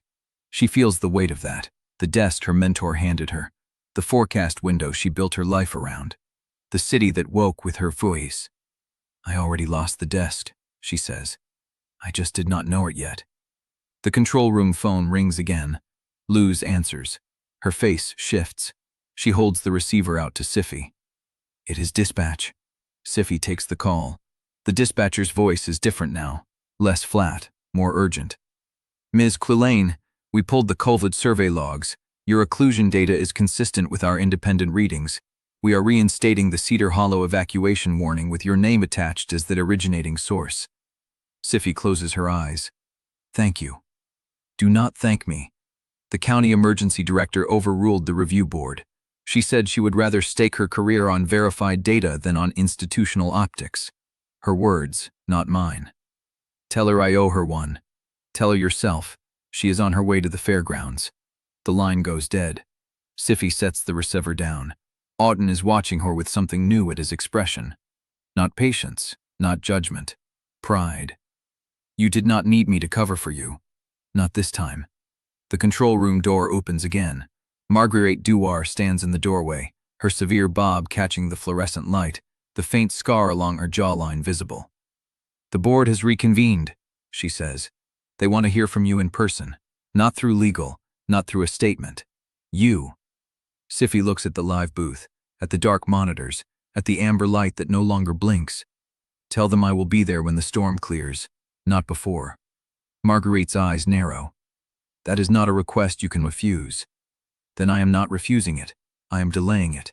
There is still a warning to deliver and a city that needs to hear it, whether they trust my voice or not. The two women hold each other's gaze. Marguerite breaks first. I will tell them you are finishing your shift. She turns and walks out. Sephy reaches for the headset again. Auden says, What are you doing? I am going on air. One more time, before they take the mic away. She lifts the headset. The control room waits, and Sephy Quillane opens the frequency to a city that no longer believes her, ready to tell the truth anyway. Behind her, Luz's phone buzzes. She reads the message. Her hand goes still. Sephy. Something in her voice stops Sephy cold. She turns. Luz holds up the screen. The Hanover Beacon has updated its banner. It no longer reads about the affair. It reads, WTXR meteorologist Auden Brennick has submitted his resignation, effective immediately. Chapter 38. The room does not move. Luz's phone screen glows, the Hanover Beacon banner still visible. WTXR meteorologist Auden Brennick has submitted his resignation, effective immediately. Sephy's hand stays on the headset. She does not lower it. She turns. Auden stands at the edge of the control room, coat still damp from the overnight, fatigue carved into the set of his jaw. He is looking at Luz's phone, not at her. He already knew. He submitted it before he walked in here, before he watched her take the dispatch call, before he stood beside her while Marguerite delivered the board's summons. You told me, Sephy says, and her voice comes out steady. While I was on the phone. I told you when the timing was right. The timing is never right for that. It is the only timing I have left. Sephy crosses the room. Her footsteps sound too loud on the control room floor. She stops in front of him, close enough to see the stubble he has not shaved, the red in his eyes from a night without sleep. Why? He meets her gaze. That look she knows from every broadcast they have ever done together. The same ruthless control he uses when a storm shifts course and he recalculates in real time. Because they are building the wall between you and the desk, he says, and I and the mortar they are using. Then we tear it down together. That is not how mortar works, Sephy. If I stay, Marguerite uses me as proof that you were compromised. Every forecast you made while we were together will be re-examined. Every warning you gave will be treated as suspect because the public will wonder if you were protecting me or protecting the truth. Then let them wonder. I can survive the questions. You should not have to. The producer's voice cuts through from the booth. Sephy, we have a window in 90 seconds. Imani needs the coordinated update on the culvert status. Can you deliver? Sephy does not break eye contact with Auden. Yes. Then take the booth. She does not move. Auden says, take the booth. Not until you tell me what you are planning. I am planning to finish what I started. That is not an answer. It is the only one I have. The producer's voice again, sharper. Sephy, we need you live now. She cannot stay. The storm is still moving. The culvert is still occluded. People are still at the fairgrounds shelter waiting for word. She steps toward the booth. Auden does not follow. She looks back. He is already moving toward the other console, the WTXR position that should be dark now that his network has accepted his resignation. But he reaches for the headset anyway. What are you doing? He does not answer. She enters the booth. The door seals behind her. The red light blinks on. She delivers the culvert update. 87 seconds of clean data. The occlusion is holding, but the rain rates are accelerating. The fairgrounds should remain evacuated until the leading edge passes. The county emergency director is on site and will issue the all clear when the risk drops below threshold. She finishes. The feed light stays on. She looks through the glass. Auden has the WTXR mic open. He is not supposed to have that mic. He is not supposed to be on that frequency. But the signal is live, and the city is listening. His voice comes through the booth monitor, low and certain, the same tone he uses when he tells Bellweather to brace for impact. This is Auden Brennick. I am speaking to you without authorization from my network. By the time this broadcast ends, I will no longer be a WTXR employee. Sephy's hand reaches for the console. She cannot override him. He is on a separate feed. She opens the frequency anyway. Auden, do not do this. He does not stop. I want to address the recording that is circulated today. The conversation you heard was private. It was never intended for broadcast. But the content is genuine. I am in love with Sephy Quillane. I have been for longer than either of us is prepared to admit. The control room behind Sephy has gone silent. Luz stands frozen. The overnight producer has stopped moving. The questions about forecast integrity are legitimate. You deserve to know whether the warnings you received were based on data or on personal loyalty. I cannot speak for Sephy, but I can tell you this. Every call she made in that booth was verified by independent readings. She backed the Miller Road dismissal because the timing was correct. She endorsed the culvert warning because the occlusion data was clear. She did not compromise her judgment for me. She never has. Sephy pounds the glass. He looks at her. His eyes hold everything he will not say. The contaminating variable in this coverage is not Sephy Quillane. It is me. I entered this market with a reputation for aggression. I was brought here to win, not to collaborate. The conflict between us served the ratings war. It made good television, but it was never manufactured. Our opposition was real, and so is what came after. He pauses. The room waits. I am removing myself from the equation, not because I am guilty of manipulating the forecast, but because my presence will continue to be used to question hers, and she deserves to be judged on the data she delivered, not on her association with me. Sephy is moving. She is out of the booth before the seal fully opens. She crosses the control room. She reaches him. His hand is still on the mic. She rips the headset off him. You do not get to decide this alone. I just did. That is not love, that is control. It is both. She stares at him. The control room is full of people watching them. She does not care. You told me you would not cover for me anymore. I am not covering for you. I am clearing the field. That is the same thing. It is not. His voice drops, meant only for her. I am not taking the blame to protect your image. I am taking the blame because I am the variable they can eliminate.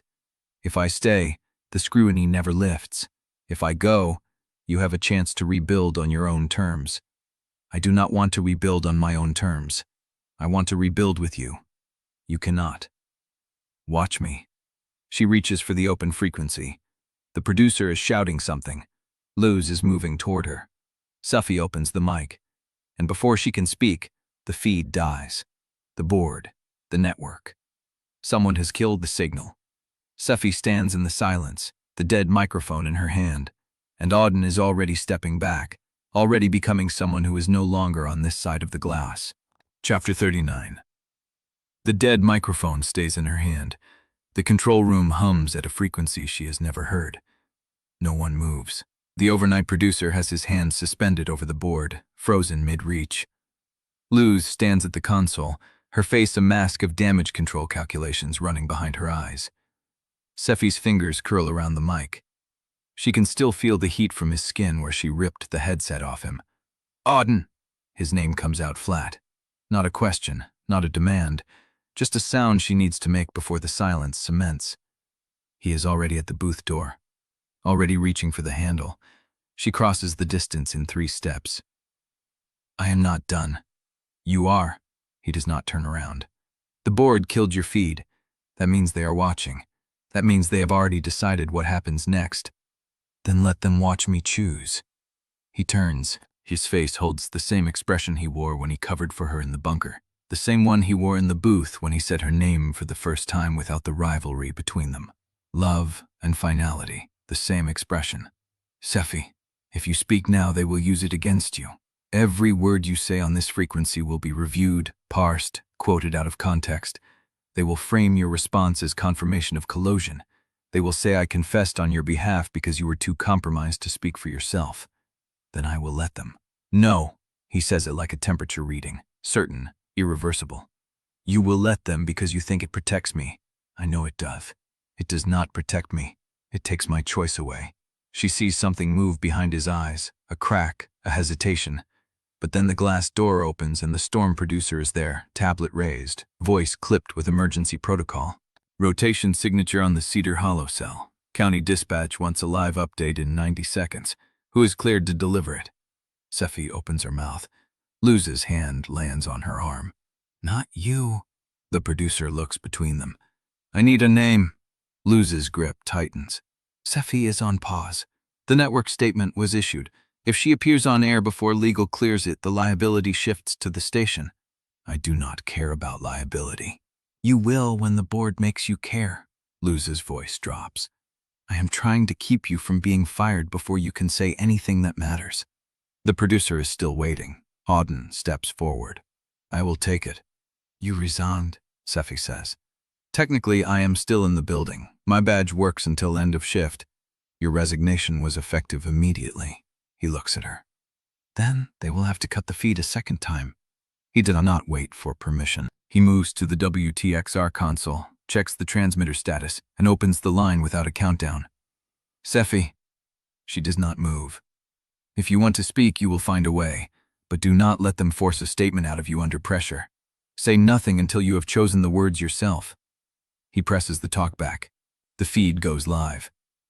This is Auden Brennick. Unauthorized broadcast. Cedar Hollow cell has intensified. Rotation signature confirmed by county radar at 0.9 miles above ground level. Fairgrounds remain evacuated. The leading edge will pass within 18 minutes. Stand by for ground observations. He delivers it like a forecast. Clean, certain, clinical. Then the producer's voice cuts through. We have a feed issue on the HCN relay.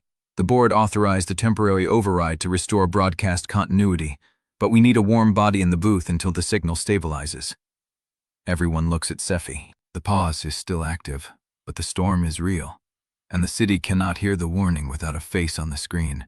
Luz is already shaking her head. Sephy is already moving. She steps into the booth. The seal closes behind her. The red light blinks on. She opens the frequency, and in the space between her breath and the first word, she sees Auden through the glass. He is not at the console anymore. He is standing at the control room exit, coat on, badge in his hand. He is leaving. She has 90 seconds of live air, 90 seconds to tell Bellweather about the rotation cell, 90 seconds to watch him walk out of the building. She takes a breath. This is Sephy Quillane. Cedar Hollow cell is holding at rotation intensity. The fairgrounds shelter is clear. The leading edge will pass in 17 minutes. Remain in place until the all clear is issued. The words come. The words always come. But they are not the words she needs to say.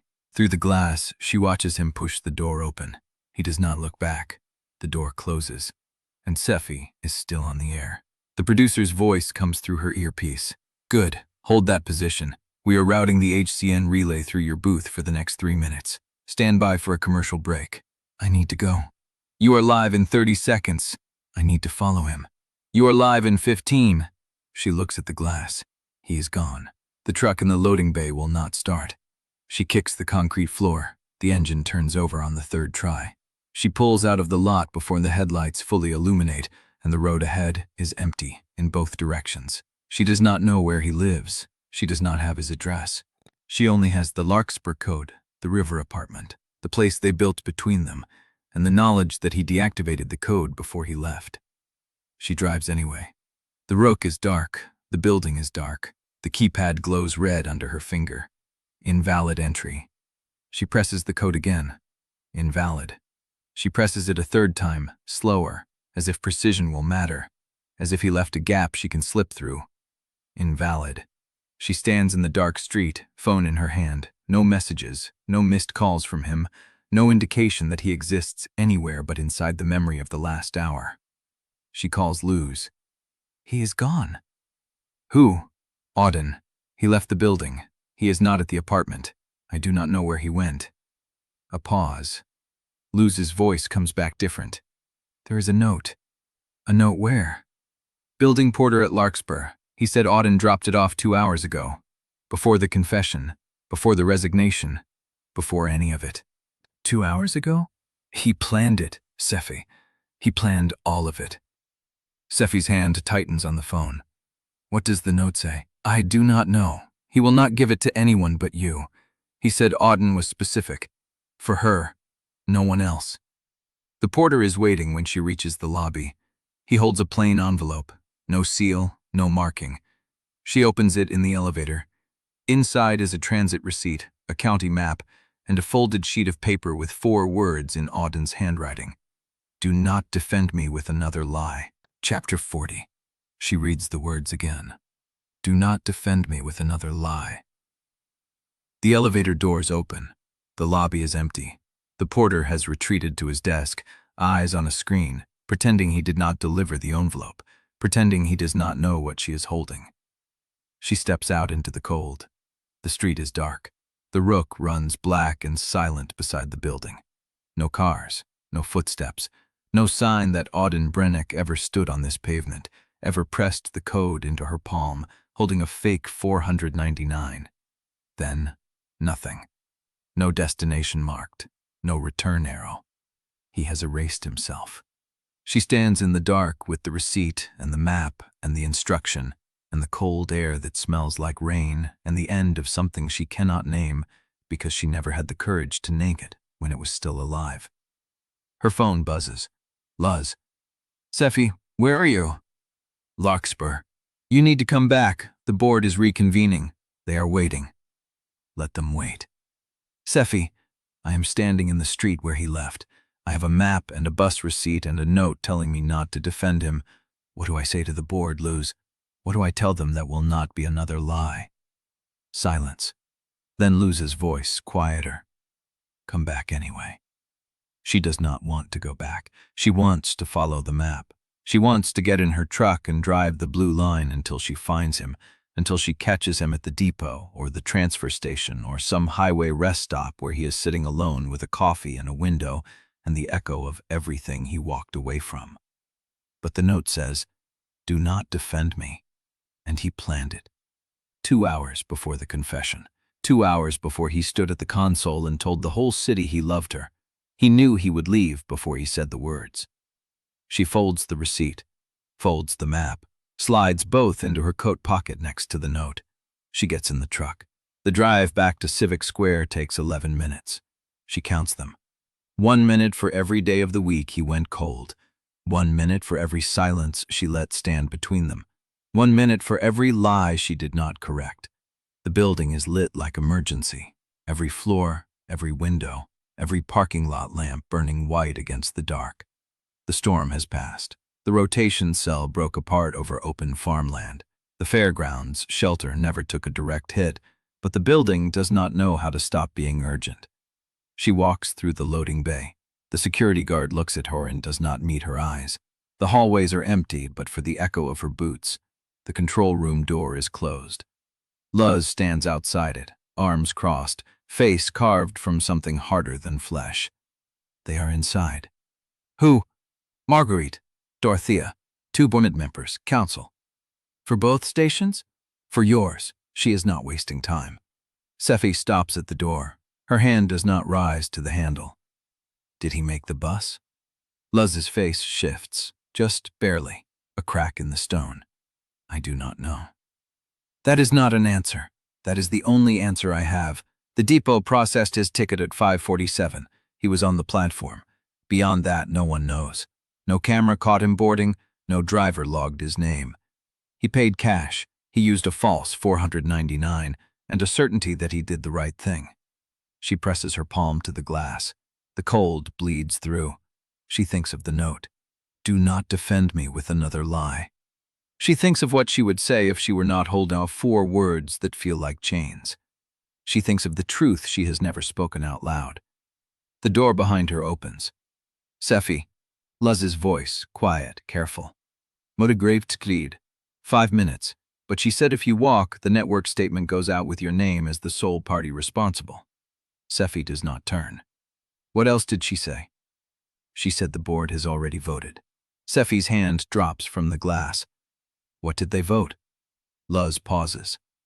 On your status, on whether the pause becomes permanent. Tell me. Sephy, tell me. Luz steps closer. Her reflection joins Sephy's in the dark glass. They voted to terminate. The words land like a door closing, like a keypad glowing red, like a bus pulling out of a depot at 5:47, with the man she loved sitting in the dark, watching the city shrink behind him. Sephy turns. When does it take effect? When you walk into that room. Then I am not walking in. Sephy, I am not walking in to let to hand him my termination to my face so Marguerite can watch me collapse. If they want to fire me, they can do it on paper. They can do it through counsel. They can do it the same way he resigned. Clean, quick, with a door that closes behind them. Luz studies her. What are you going to do? Sephy reaches into her pocket. Her fingers touch the note, the map, the receipt. I am going to find him. The board will release the statement. Let them. Your career will be over in this city. I know. The sponsors will pull. The network will distance. You will never work local broadcast in Hanover again. Sephy looks at Luz, her oldest ally, the only person who stayed. I know. She walks past her, toward the loading bay, toward the truck, toward the map in her pocket that ends where the blue line stops. Behind her, the control room door opens. Marguerite steps out. Miss Quillane. Sephy keeps walking. If you leave this building, I will ensure the statement includes the full context of the booth recording, the admissions, the calculated choices, the pattern of deception. Sephy stops. She turns. Marguerite stands in the doorway, impeccable, unreadable, a woman who has already won. Go ahead. Marguerite's eyes narrow. Pardon me? Release the full context, every word, every timestamp, every moment he told me he loved me, and I told him I did not know how to stop being the person everyone needed. Release it all. Let the city hear exactly how 2 people who were supposed to hate each other fell apart, trying to stop pretending. She steps closer. I am done performing for you. She turns, she walks, and through the glass of the loading bay door, she sees the first light of dawn breaking over the Rook. Chapter 41. The dead microphone is still in her hand when Luz reaches her. Sephy. She does not hear it. The blood is too loud. The control room is too quiet. Every face turned toward her like she is already a ghost. Sephy? Luz's hand on her arm, firm, grounded. You need to put that down. She looks at the mic. Black plastic, dead cable, the thing that was supposed to carry her voice to a city that no longer trusts it. She sets it on the console. The click echoes. What do we have on Cedar Hollow? Luz blinks. What? The culvert. The evacuation. Did dispatch keep the warning? Sephy, you need to sit down. Did they keep the warning? Luz's jaw tightens. She pulls her phone from her pocket, scrolls, reads. County confirmed. The emergency director's override is still in effect. The warning is live. Sephy nods. Good. She turns toward the booth. Sephy, you cannot go back on air. The system is still active. Cedar Hollow is still flooding. The city still needs weather coverage. Not from you. Sephy stops. She looks at Luz, her oldest ally, the woman who has pulled her out of every tailspin for 11 years. Then from who? Luz does not answer. Sephy follows her gaze to the main monitor, the Hanover Beacon website. A new line. HCN 8 severance. WTXR resignation. Full audio released. Below it, a clip counter. 14,000 views. Growing. Sephy's stomach turns. Who released it? The same account, the one that posted the 15-second clip. They released the full 9-minute recording 20 minutes ago, while you were in the loading bay. While he was... Luz stops. Sephy fizzes the sentence for her. While he was on a bus. She walks to the booth. Luz does not stop her. The door opens. The chair is still warm. The WXTR console is dark. Auden's badge is gone. She sits. She pulls up the Cedar Hollow feed. The culvert is at 87% saturation. The response team is in position. The shelter is open. She keys the mic. This is Sephy Quillane, Cedar Hollow residents. The evacuation warning remains in effect. The culvert is projected to fail within the next hour. If you have not left, leave now. Take the northern route. The fairgrounds shelter is open. The producer's voice cuts through her headset. Sephy, the network statement.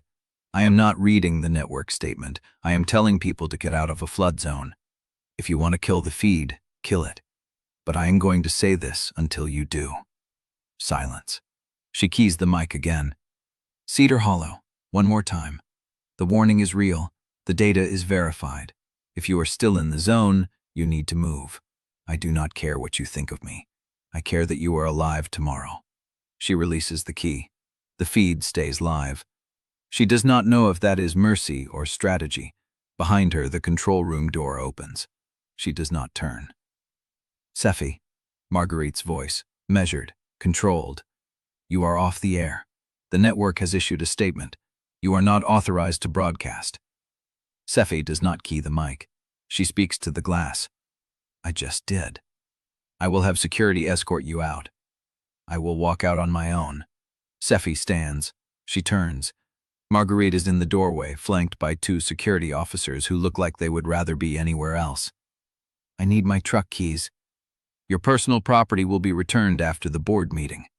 I am not attending a board meeting. Chapter 42. He did not take the bus.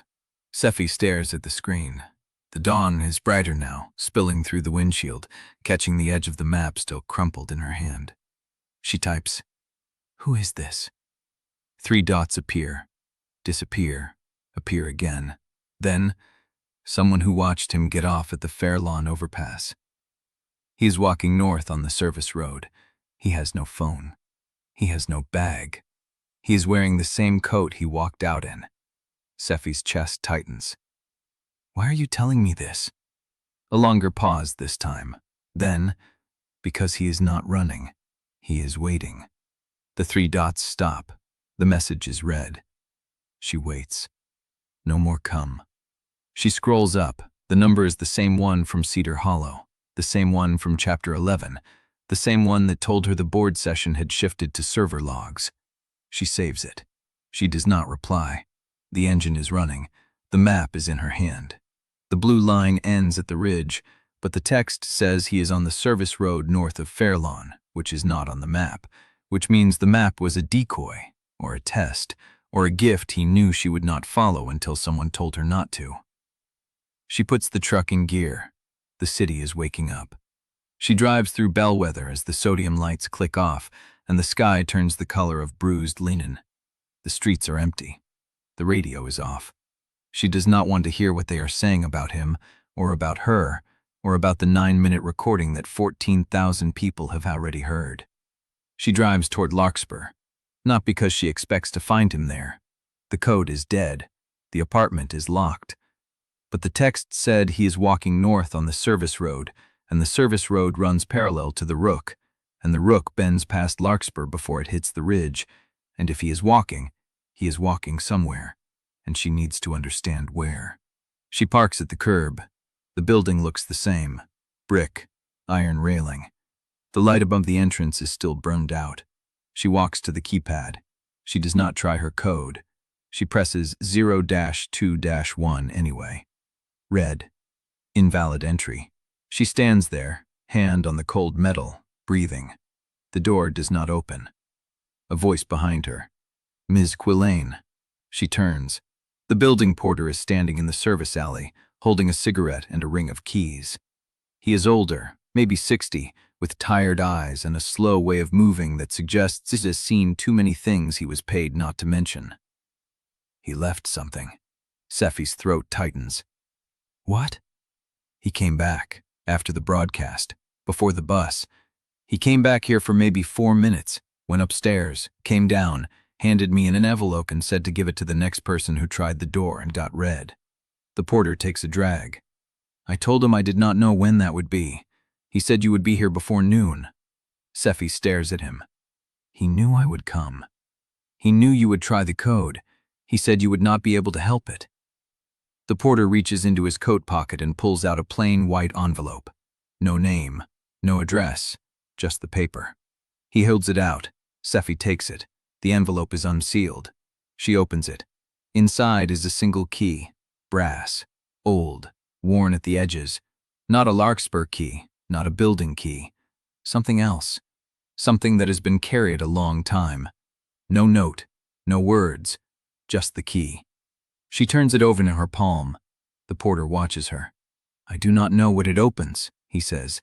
He did not tell me. He just said to give it to you and that you would know when you found the door. Sephy closes her fist around the key. Thank you. The porter nods. He drops the cigarette, grinds it out with his boot, and walks back into the service alley without another word. Sephy stands alone in the dawn. The key is warm in her hand. She holds it up. It is not a house key, not a car key, not a lockbox key. It is old, brass, with a round head and a single tooth, the kind of key that opens something built before digital entry existed, something he kept, something he carried, something he left behind for her to find. She looks at the Larkspur building. The code is dead. The apartment is empty. But he came back. He came back after the broadcast, after the confession, after the resignation, after he told the whole city he loved her and then walked out of the building. He came back here, to the one place that was theirs, and he left her a key to something she has never seen. She does not know what it opens, but she knows it means he did not leave to disappear. He left to lead her somewhere. Her phone buzzes. She looks down. Another text from this number. Fairlawn Overpass, Service Road North. He is walking slow. He is not looking back. She stares at the screen, then at the key, then at the sky. The sun is fully up now. She has a key to a door she has never seen. She has a text from someone who is tracking his movements.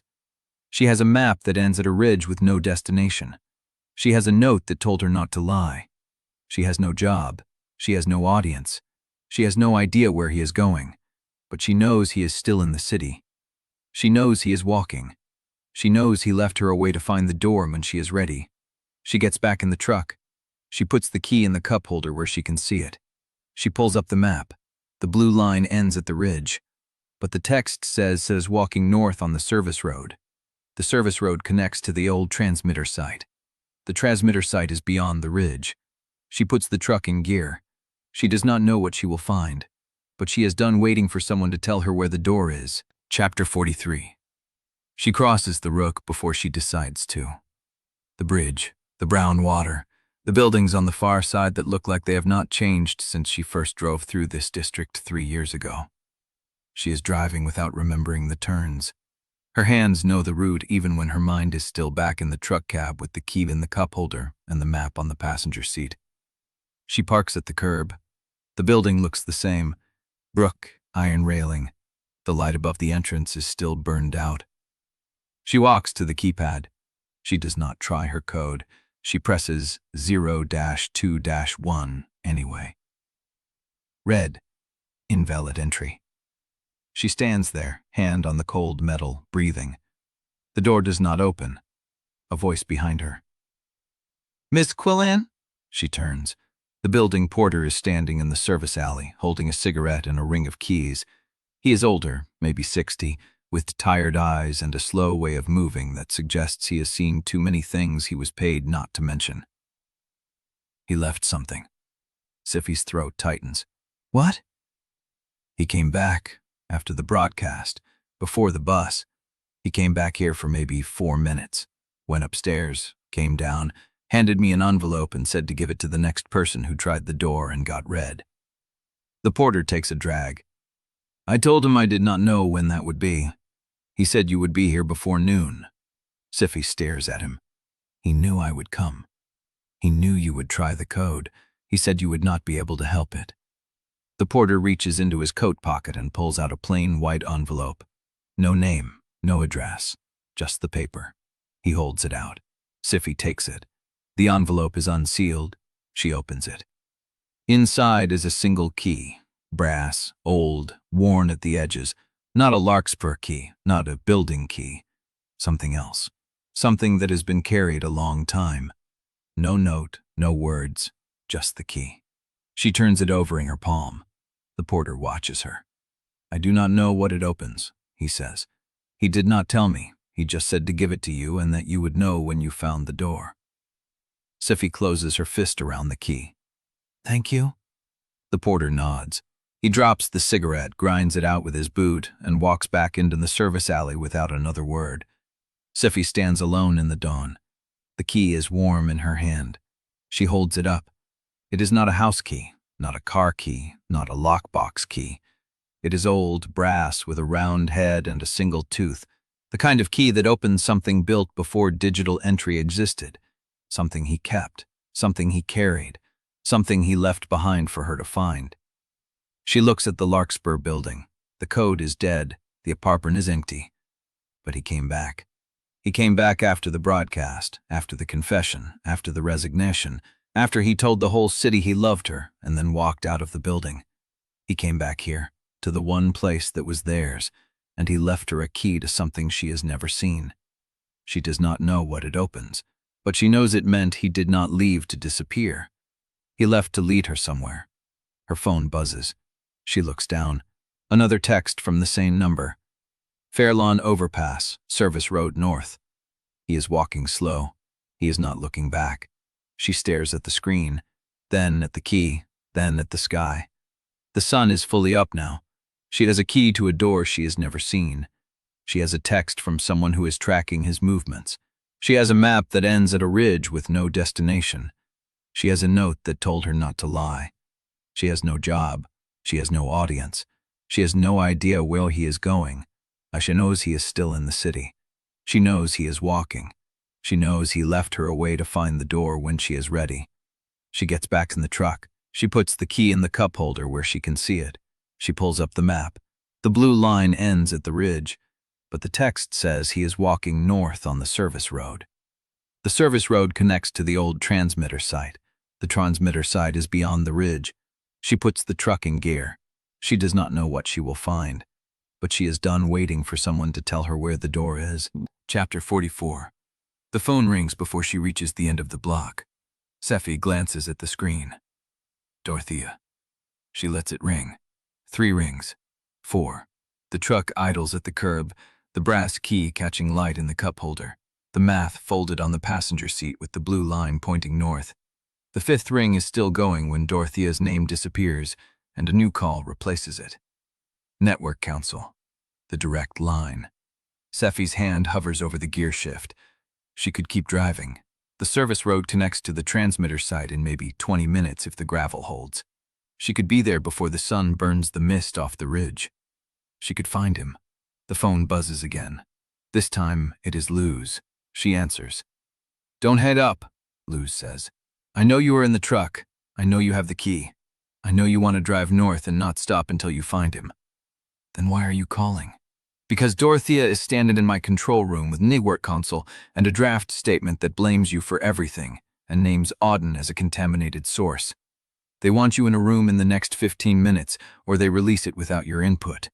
Sephy's grip tightens on the phone. "They cannot release a statement blaming me for something I did not do. They can release a statement saying you failed to disclose a personal relationship that created a conflict of interest during emergency coverage. That is not a lie. That is a fact they can prove with the recording you already heard." The engine idles. The key glints. The road north is empty and waiting. 15 minutes, Luz says. "Then I cannot hold them." The HCN 8 lobby looks different in the full light of morning. Sephy walks through the glass doors at 8:47 a.m., and the receptionist does not meet her eyes. The security guard at the turnstile hesitates before nodding her through. The hallway monitors are dark. No looping forecast, no split-screen comparison, no sound at all. The silence is worse than the noise. She takes the stairs because the elevator feels like a trap. Dorothea is standing at the head of the East Conference table when Sephy enters. Network Council sits to her right, a woman in a charcoal blazer with a legal pad and no nameplate. Marguerite Dewar is not at the table. She is standing by the window with her back to the room, watching the street below.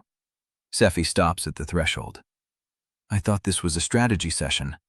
"Close the door," Dorothea says. Sephy does not close it. "I was told we were going to talk about apology language and sponsor reassurance. I was not told Marguerite would be here." Marguerite turns from the window. Her steel gray eyes are flat. Her auburn bob is perfectly in place.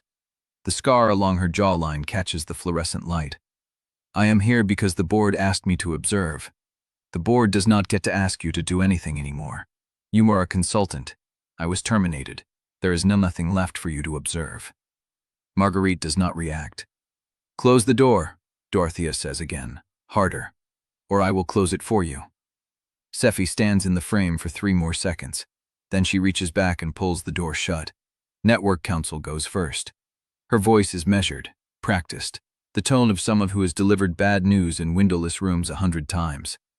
"We have drafted a statement that acknowledges the personal relationship, takes responsibility for the lapse in judgment, and confirms that neither party allowed the relationship to influence coverage decisions. It does not admit collusion. It does not admit fraud. It expresses regret for the distraction and reaffirms the integrity of the Cedar Hollow evacuation warning."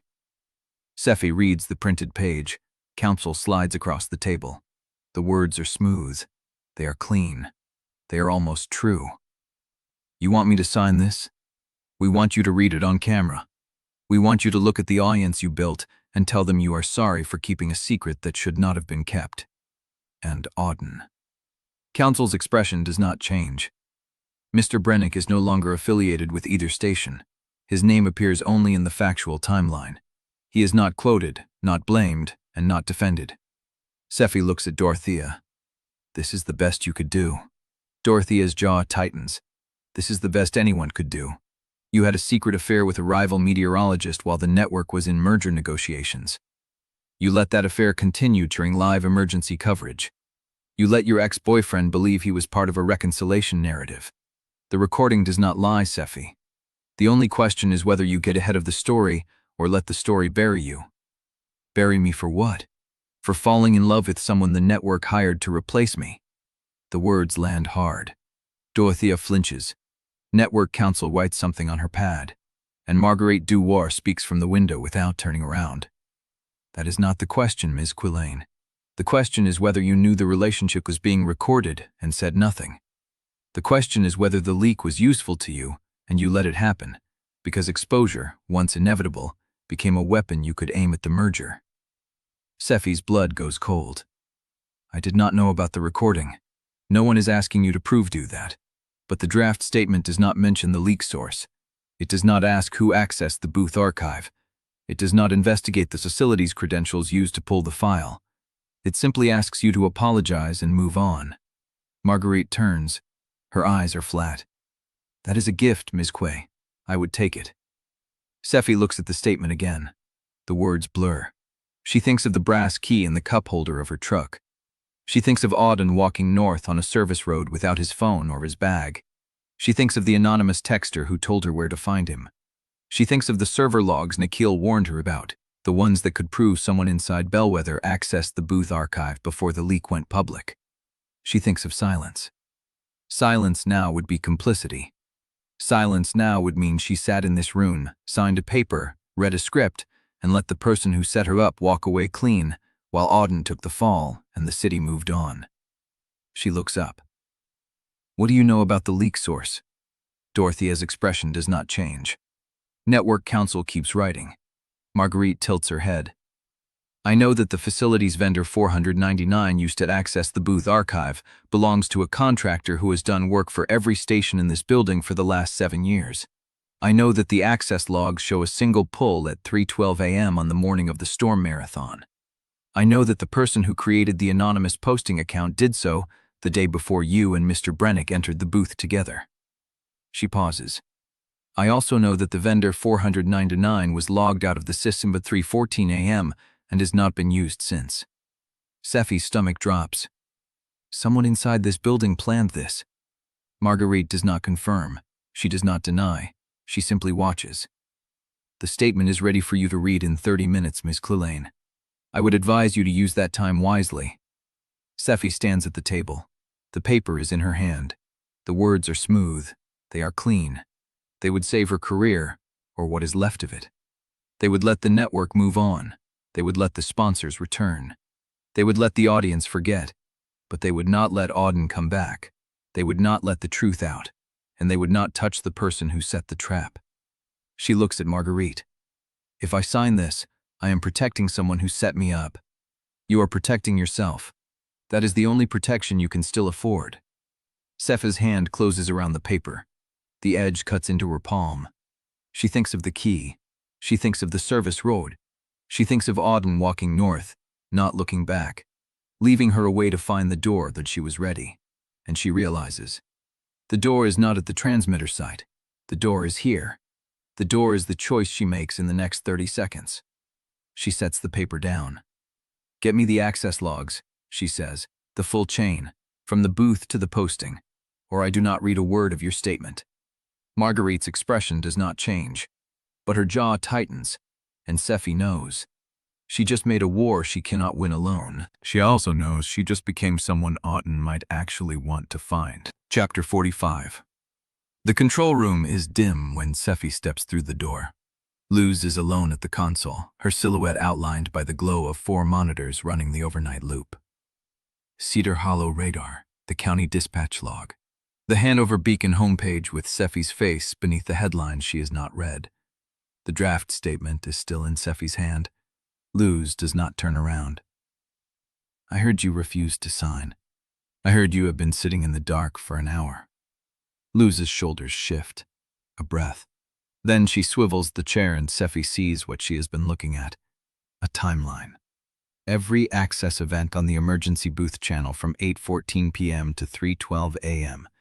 Timestamps, user IDs, duration stamps. The final entry glows amber. Bellweather facilities, vendor credentials, file pull duration 90 seconds, log out at 3:14 a.m. You pulled the logs? I had a copy before Marguerite sealed the chain of custody. Luz's voice is flat. I pulled it at 3:17 a.m., 3 minutes after the vendor 499 went dark. I did not know what I was looking at then. I know now. Sephy steps closer. The timeline shows a clean pattern. Standard maintenance access, routine pings, scheduled system checks. Then, at 2:48 a.m., a 3-minute gap where no user 499 logged into the booth channel. A dead window. Then the vendor 499 appears at 3:12 a.m. Someone killed the monitoring for 3 minutes, Sephy says. Someone who knows the system architecture. Someone who knew the maintenance window was unstaffed. Someone who walked in, plugged in, pulled the file, and walked out before the log cycle reset. Luz stands. She turns to face Sephy fully. Her eyes are red. I saw it, Sephy. I saw the compromised path before the clip spread. I saw the 3-minute gap on my secondary display at 2:51 a.m. I flagged it in the service ticket queue. I wrote, "Anomaly on booth audio channel. Investigate before handoff." She pauses. Someone with higher clearance approved the ticket, marked it reviewed, no action required, and closed it at 2:57 a.m. The air in the room changes. Sephy's throat tightens. Who closed the ticket? Luz shakes her head. The signature is a supervisor override code. Those are logged separately. I cannot pull those without the system admin password, and the admin changed her credentials at 6 a.m. this morning, right after Auden resigned. Sephy sets the draft statement on the console edge. Someone inside HCN 8 closed that ticket. Yes. Someone who knew what the 3-minute gap meant. Yes. Someone who wanted the leak to happen. Luz does not answer. She does not need to. The silence is answer enough. Sephy walks to the window. The sky outside is the color of bruised concrete. The parking lot is empty except for a single sedan with county plates, the same plates she saw outside Larkspur. She turns back. Marguerite knows about the ticket. Marguerite knows about the vendor 499. She does not know about the 3-minute gap or the closed ticket. I kept that off the official chain. Why? Luz's jaw tightens. Because the supervisor override code belongs to the same tier of access that approves merger personnel decisions. If I flag it, the person who closed the ticket will burn the evidence before anyone can examine the root certificate. And if they burn the evidence, the only trail left leads to the vendor 499, which leads to a contractor who has done work for every station in this building for 7 years, which leads to a dead end. Unless we find the person who used the override code first. Luz holds her gaze. Unless we find the person who used the override code first. Sephy picks up the draft statement. The words feel different now, heavier. Every line is a path away from this room, away from the timeline, away from the truth she just walked into. She could sign it. She could read it at the podium. She could let the city move on. And the person who closed the ticket would keep their job. The person who walked into the booth at 3:12 a.m. would stay hidden. The person who set the trap would watch her apologize from behind a polished desk while Auden took the fall. She crumples the paper. Not slowly, not deliberately. She just closes her fist and the words disappear into her palm. I need the supervisor override code, she says. I need the system admin's new credentials. I need the full chain from the booth to the posting, including the account creation metadata for an anonymous poster. Luz watches her. You understand what you are asking? I am asking for the truth. The truth will implicate people the station still intends to protect. People who have been here longer than you. People who made the merger possible. People whose names on a damage report would trigger a network investigation that reaches beyond Bellweather. Luz steps closer. I am not saying do not do it. I am saying know what it costs before you start. Sephy looks at the timeline, at the 3-minute gap, at the closed ticket, at the amber entry that ends with a vendor 499 that leads nowhere. I already know what it costs, she says. I lost my job. I lost the desk. I lost the city's trust. I lost Auden because I was too busy protecting an institution that was planning to burn me the whole time. She looks up. What else is there to lose? Luz holds her gaze for a long moment. Then she reaches into her jacket pocket and pulls out a folded piece of paper. I pulled the override code log before the admin changed her credentials this morning. She holds it out. I was going to burn it. Sephy takes the paper. Her hands are steady. She unfolds it. The override code is printed in crisp black type. A supervisor name is listed beside it. A name Sephy knows. A name she trusted. The room goes cold. Luz's voice is barely audible. Now you know why I was sitting in the dark. Chapter 46. The hallway smells the same. Floor wax and stale coffee and the low hum of equipment behind every door. Sephy walks it at 4:47 a.m., the same minute she has walked it for 6 years, and the silence is different now. It is not empty. It is waiting. She passes the break room. 2 junior producers stop talking mid-sentence. The sound cuts like a door slamming shut. She does not turn her head. The control room door is open. Luz stands at the console, arms crossed, watching the monitors. Cedar Hollow radar, county dispatch log, a live feed of the studio where Sephy will stand in 30 minutes.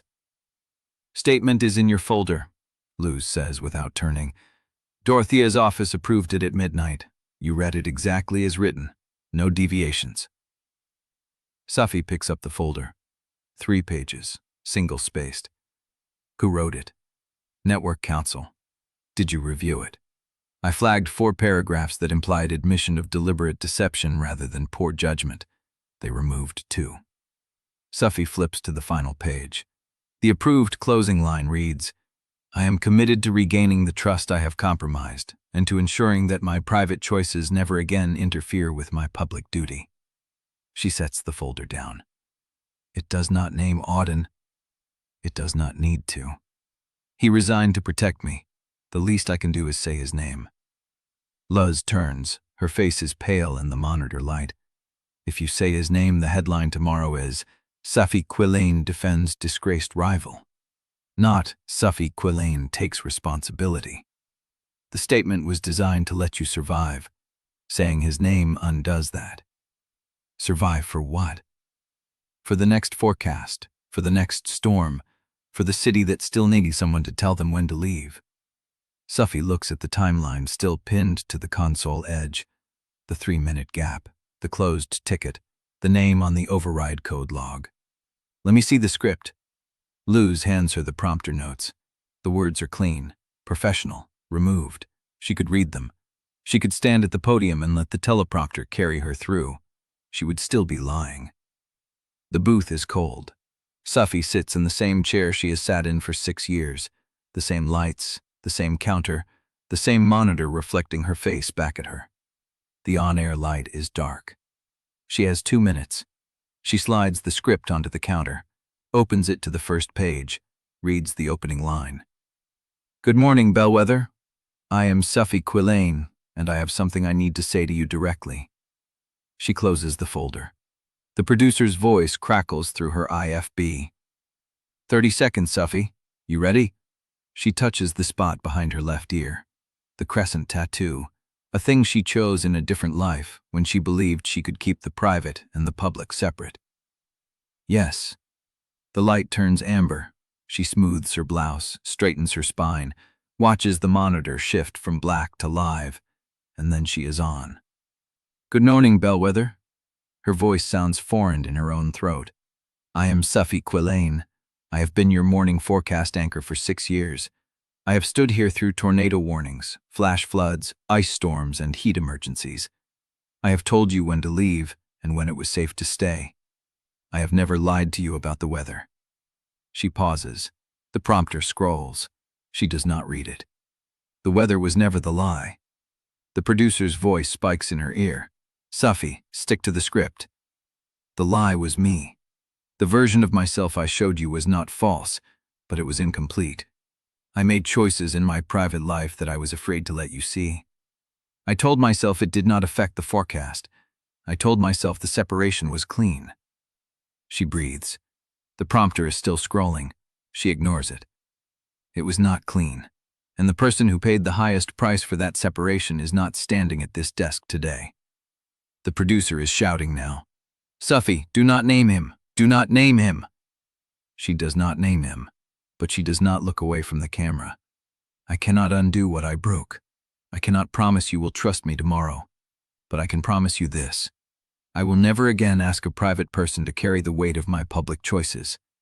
That cost belongs to me." The producer's voice cuts.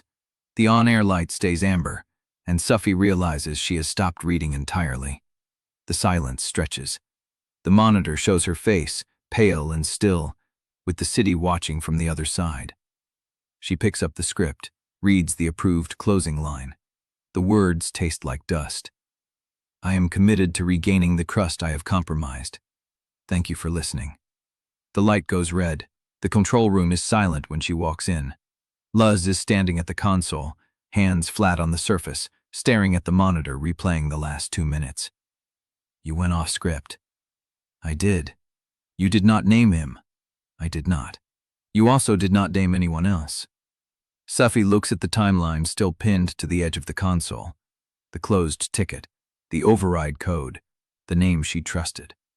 I know who closed the ticket, she says quietly. And they are still in this building. Luz's hand moves to the keyboard. She types something. The monitor shifts. Sephy, I see it. The screen shows the override code log. The supervisor name is still printed in crisp black type, the name of someone she shared coffee with, someone who attended the same budget meetings, someone who smiled at her in the hallway 3 hours ago. Luz's voice is barely audible. They know you are looking now. Sephy opens her mouth to answer. The control room door opens behind her. She turns. The person standing in the doorway has gray eyes and a calm expression. Ms. Quillane, Marguerite Dewar says. The board would like to see you, now. The paper with the supervisor name is still on the console. Sephy does not move to cover it.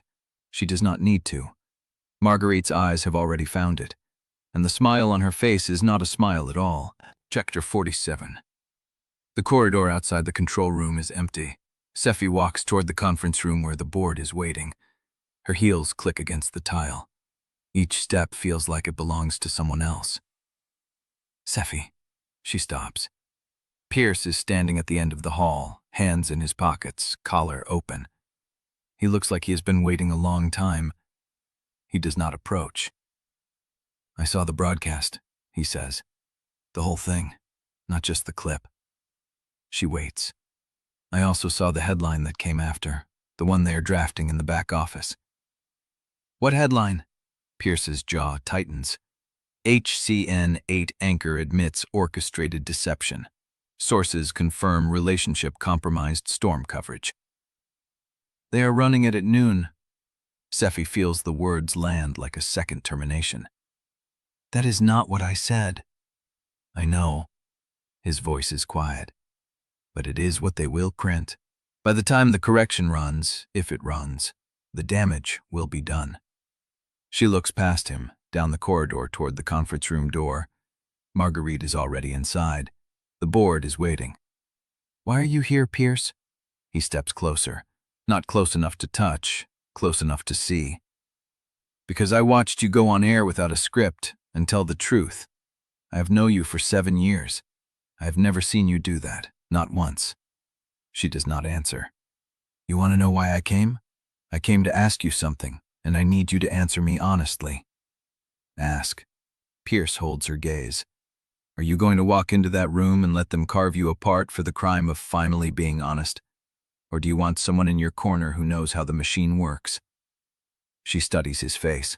The familiar lines, the steady eyes, the man who once knew her coffee order, her bad habits, the way she slept on her left side after a hard day. You are offering to help me. I am asking to stand next to you while they try to tear you down. That is different. Why? Pierce exhales, runs a hand through his hair. For a moment he looks older than she remembers. Because I knew the reconciliation story was armor, he says. I knew it before you did. I knew you were not coming back to me. I knew I was a prop in a narrative you did not write. She opens her mouth. He holds up a hand. I am not saying this to hurt you. I am saying it because I need you to understand what I did. A beat. Someone from corporate called my team the morning of the reconciliation photo. They asked us to amplify it earlier than planned.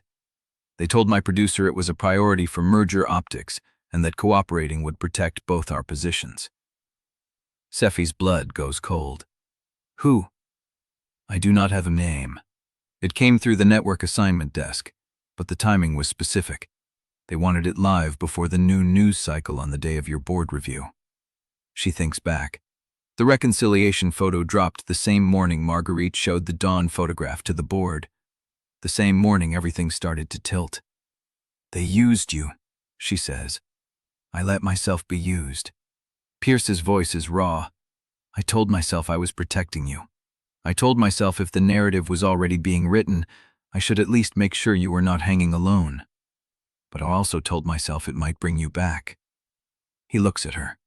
It did not, and I think I knew it would not before I hit send. The corridor hums with the ventilation system. Sephy looks at the conference room door again. Pierce, if you walk in there with me, they will bury you too. I don't. Why would you do that? He meets her eyes. Because I spent 6 years being the man who fits the frame. I am tired of it. And because you just stood in front of a camera and admitted something most people never admit to themselves. He pauses. I wanted to be someone worth admitting things to, even if it is too late. The words land somewhere deep in her chest, a bruise she did not know she had. She touches the spot behind her ear. I do not know what I'm walking into. Then do not walk in alone. She looks at him, the man who could have been her future, the man who still has a career, a reputation, a path forward that does not require standing beside a disgraced meteorologist. You understand what you are offering? I do. Then let me ask you one thing. He waits. Why did corporate want the reconciliation story amplified on that specific day? Pierce's expression shifts. Something flickers beneath the surface. Because someone inside the merger team knew the leak was coming. They wanted the cover story in place before the audio dropped. That way the affair looked like a relapse, not the truth. Sephy's stomach drops. Someone inside the merger team. Yes. Marguerite Dewar. Pierce does not answer. He does not need to. The corridor tilts. Sephy realizes she has been looking at this wrong. Marguerite did not just exploit the leak. She engineered the conditions for it to land with maximum damage. The reconciliation story was not collateral. It was preparation. The person who closed the ticket, the supervisor override, the name she trusted, and Marguerite, smiling at the console. How much do you know about the timing of the audio release? She asks. Pierce's face goes still. What audio release? She watches him. The confusion is real. He does not know about the 3-minute gap. He does not know about the closed ticket. He does not know that Marguerite's smile in the control room was the smile of someone watching a track Pelouse. Nothing, she says. I need you to stay here. Sephy, Pierce, if you come into that room, they will use you the same way they used the reconciliation story. They will make you part of the evidence. Stay here. Keep your phone on. If I do not doom out in 30 minutes, call Imani Kritz at County Emergency Management. Tell her I asked for a neutral observer at the board proceeding. Pierce's jaw tightens. You are walking in alone. I have been alone in that room before. She turns toward the conference room. Sephy. She stops. Pierce's voice is low. Do not let them put this on you. She does not answer. She walks. The conference room door is closed. Sephy reaches for the handle. Through the frosted glass she can see silhouettes. 3 figures seated at the table. One standing. Marguerite. She pushes the door open. The room goes quiet. Marguerite is standing at the head of the table, arms crossed, the override code log in her hand. Miss Quillane, thank you for joining us. 3 board members sit in a row. Hollister at the far end, Chen in the middle. The third face she does not recognize, a woman with silver hair and a hard mouth. Hollister speaks first. Your broadcast this morning deviated from the approved statement. We need to understand why. Sephy looks at Marguerite. I would like to know who else on this board knew the reconciliation narrative was coordinated to coincide with a prepared leak. The silver-haired woman's eyes narrow. Marguerite's smile sharpens. Miss Quillane, she says, that is not the question you want to ask right now. The override code log sits between them on the table. The rune holds its breath, and Sephy realizes with absolute clarity that she has just walked into a room where the person who set the trap is the one conducting the hearing. Chapter 48. The conference room air is stale, recycled through too many ventilators, carrying the ghost of old coffee and fear sweat. Sephy stands just inside the door, letting it close behind her with a soft click that feels louder than it should. Marguerite does not sit. She stands at the head of the table, The override code log spread in front of her like a dealer showing her hand before the bet. Ms. Quillane, you asked a question before I could ask mine. I will give you credit for nerve. Hollister shifts at the far end of the table. His eyes move between Sephy and Marguerite, measuring. I believe I asked, Sephy says. Who on this board knew the reconciliation narrative was timed to coincide with a leak? The silver-haired woman sets down her pen. I am aware of no such coordination, Ms. Quillane, and I take issue with the implication that this board would participate in a campaign to damage its own talent. Sephy looks at her. I do not know your name. Hilary Vance, legal counsel for the merger board. Of course, another layer, another gatekeeper trained to wear neutrality like a vest. Marguerite's smile deepens. Hilary has been part of this process since week 1. She has reviewed every piece of evidence in the personnel file. Would you like to know what she found? Sephy does not answer. Marguerite picks up the override code log. Your broadcast this morning went off script. You admitted that private choices interfered with public duty. You did not name Mr. Brennick. You framed yourself as the one who paid the highest price. That is not what I said. It is what the public heard. Marguerite sets the log down again. What the public also heard was an apology that blamed no one and explained nothing, which means the narrative is already being filled by other people. Hollister clears his throat. The Hanover Beacon is reporting this afternoon that your statement confirms the affair was ongoing during the Cedar Hollow warning period. That is not nothing. Sephy turns to him. The Cedar Hollow warning was correct. The county reinstated it. I was right about the weather. I have never been wrong about the weather. Credibility is not just about being right, Brandt says. It is about appearing trustworthy while you're being right. Sephy's jaw tightens. Then I suggest you examine the chain of custody on the audio that made me look untrustworthy. She steps closer to the table. Someone inside this building used a vendor 499 to pull the booth archive at 3:12 a.m. Someone closed the service ticket, flagging the monitoring gap at 2:57 a.m. using a supervisor override code. And someone created the anonymous posting account the day before I ever entered that booth with Auden Brennick. She stops. The question is not whether I was honest about my private choices. The question is who in this building set the trap. Silence. Chen looks at Marguerite. Vance looks at her notes. Hollister looks at the ceiling. Marguerite is the only one who meets Sephy's eyes. You are suggesting a coordinated conspiracy to discredit you? I am suggesting that the evidence does not begin with my choices. It begins with someone who had access, motive, and timing. Marguerite picks up a second sheet of paper, slides it across the table. Then explain this. Sephy steps forward and reads. It is an access log, not the full chain. A partial report showing movement near the emergency booth channel between 2:45 and 3:15 a.m. The name on the log is one she recognizes. Gerald Trask, senior broadcast engineer, 15 years at HCN 8. The man who taught her how to read the terminal before her mentor handed her the desk. Her chest goes cold. Mr. Trask was on shift that night, Marguerite says. His badge logged entry to the maintenance corridor at 2:47 a.m. and exit at 3:18 a.m. The gap in monitoring falls directly within that window. Sephy's mouth opens, closes.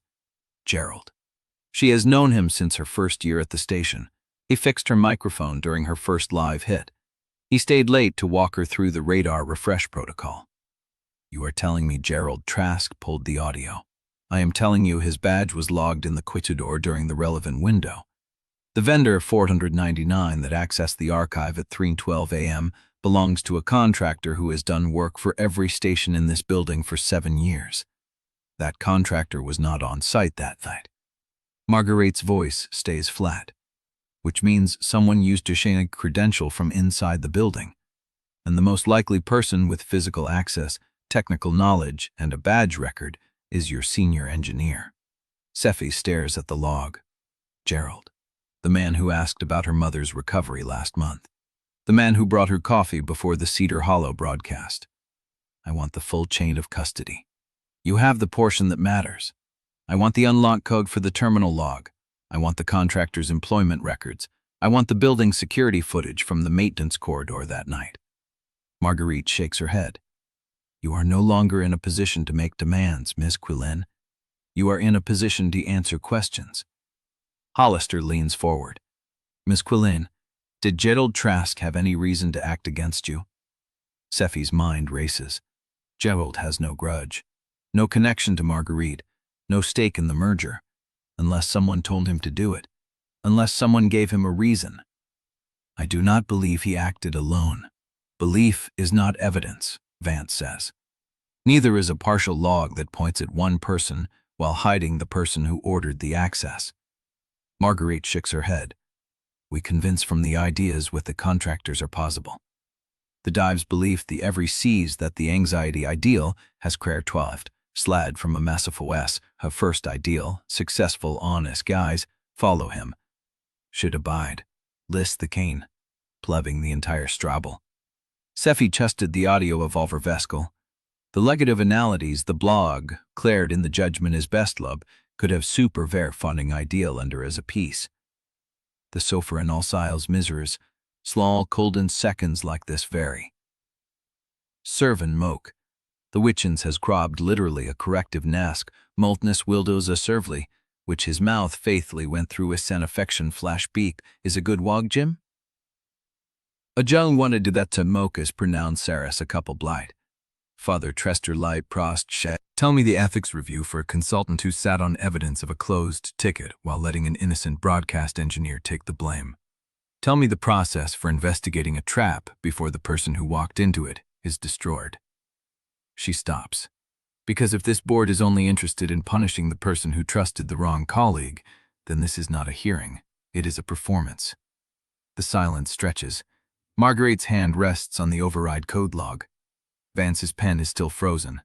Hollister looks at Chen. Chen looks at the door.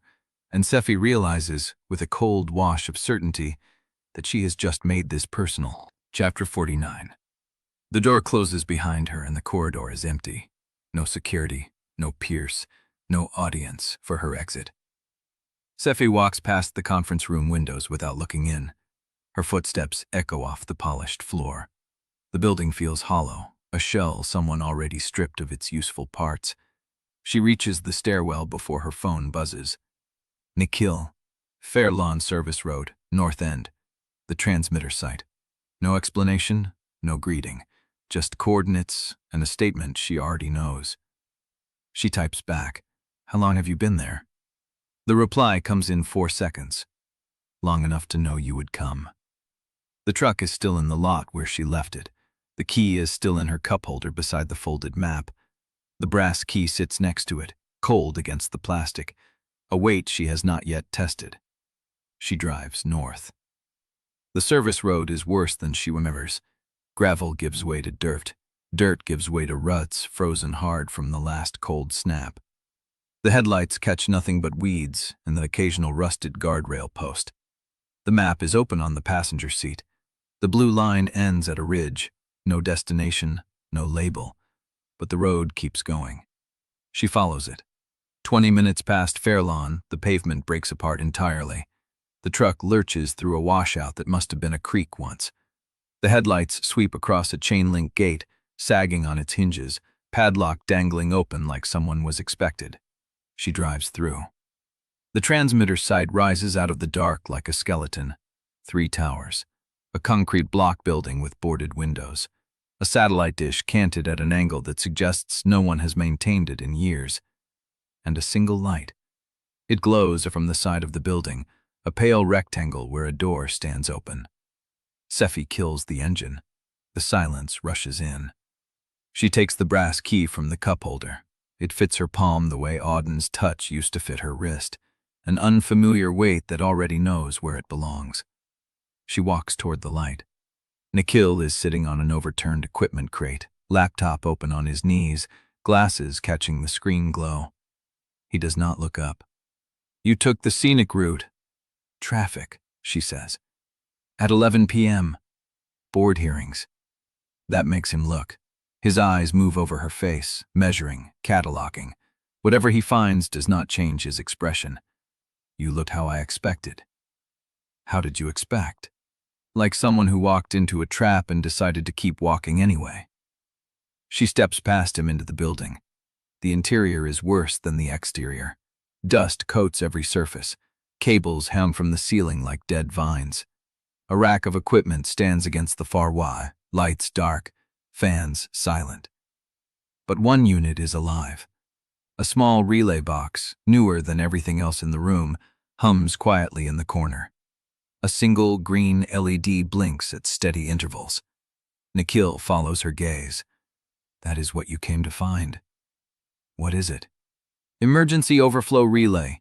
County installed it 5 years ago as a backup for the main trunk. If the primary feed goes down during severe weather, this node carries the signal. Carries what signal? Any signal routed through it. He sets the laptop down on the crate and stands. The relay does not discriminate. It passes whatever it receives. Voice, data, archive feeds. Sephy's chest tightens. The booth audio. Routed through this node at 3:14 a.m. Timestamp matches the vendor access. The file came in, passed through, and forwarded to the posting server. From where? Nikhil pauses. That is the part Auden wanted you to see for yourself. He turns the laptop so she can see the screen. A directory tree. Folders labeled by date. One folder is highlighted, the Storm Marathon Night. Inside, a single file, overschool_log.in.encrypted. Not for you.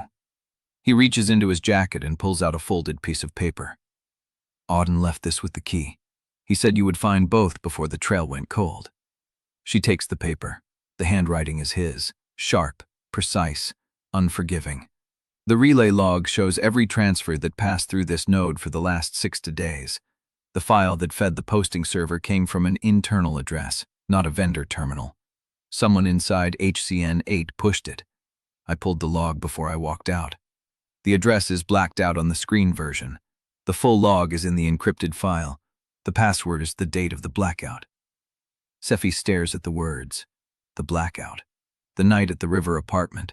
The night they stopped pretending. Nikhil watches her. He said you would know what that means. She folds the paper carefully, sliding it into her pocket beside the key. He always assumes I remember. Do you? She looks at the blinking green LED. The relay hums. The building creaks in the wind. February 17th, she says. Missile Keel types. The screen flickers. The directory expands. And the source address appears. It is not a vendor 499. It is not a facilities terminal.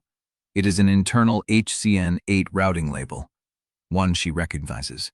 The same label used for the supervisor override log. The same department, the same floor. Nikhil's voice is flat. Whoever closed the ticket also pushed the file. They used the department relay because the vendor trail was a decoy. The audio never left the building through a facilities terminal. It left through a feed the county reserved for emergency use. Sephy's pulse pounds. Someone inside HCN 8 used the emergency overflow relay, the same relay designed to save lives during a storm. They used it to destroy hers.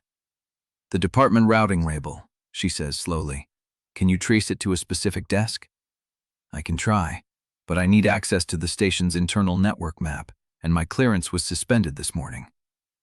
Why? Nikhil looks at her. Because I asked for the same log you just opened. The wind picks up outside. The building groans. Sephy looks at the blinking light, at the laptop, at the folded paper in her pocket. I can get you access. How? She pulls out her phone. Luz answers on the second ring. Tell me you are not doing what I think you were doing. I need the internal network map. Department routing, floor level. A pause. Be at my apartment in 20 minutes. Do not drive directly here. The line goes dead. Sephy looks at the Mikhail. 20 minutes. He closes the laptop. I will be behind you the whole way. She walks out of the building into the cold. The brass key is warm in her pocket. The relay continues humming behind her. And somewhere in the dark, on a road that leads back to the city she just walked out of, the person who pushed the file is still working the overnight shift, still sitting at the desk Sephy trusted, still breathing the same recycled air. She is going to find them. She is going to make them explain why. And she is going to do it before the sun rises. Chapter 50. They drive in silence, Nikhil's sedan following Sephy's truck through the empty Fairlawn service road, both sets of headlights cutting through the dark. The transmitter sight shrinks in the rear view. Sephy's hands grip the wheel too hard. The brass key presses against her thigh through the jacket pocket. The folded note, the routing label, the name she still refuses to speak into open air. Luz's apartment is 15 minutes north. Nikhil's headlights flicker once, a signal. She checks her rear view and sees him holding up his phone through the windshield, screen bright. She pulls over. He pulls up beside her, window already down. "My laptop just lost connection to the relay node," he says. "Lost connection how?" "Not a signal drop. The node went offline. Remote command." Sephy's chest tightens. "Can you reconnect?" "I can try, but if someone triggered a wipe from the station side, the log might not survive the attempt." "Then don't attempt. Pull over. Let me see what we still have." They park on the shoulder, gravel crunching under the tires. Nikhil opens the laptop on the hood of his sedan, the screen glow painting their faces blue. The directory tree is still open. The encrypted file is still there. But the relay node status shows a red indicator. Offline. Nikhil types a command. The screen flickers. Someone sent a termination signal to the node 10 minutes ago, from inside the county network. The county network? The relay is county infrastructure. The termination signal came from an authorized county maintenance terminal. Sephy's mind races. Marguerite has county contacts. She was at the emergency coordination meetings. She knows the system architecture. She would not need to be at a terminal herself. One phone call to the right person. The laptop beeps. A new window opens. Nikhil reads it, then goes still. "What?" He turns the screen toward her. A single file has been copied from the relay archive for the wipe command executed. Time-stamped 2 minutes after the termination signal. The file is stamped with a consulting access credential, Marguerite Dewar's name. Sephy stares at it. She copied the file before she killed the node. She did not just copy it, she left a signature. That is not a mistake. Or a message.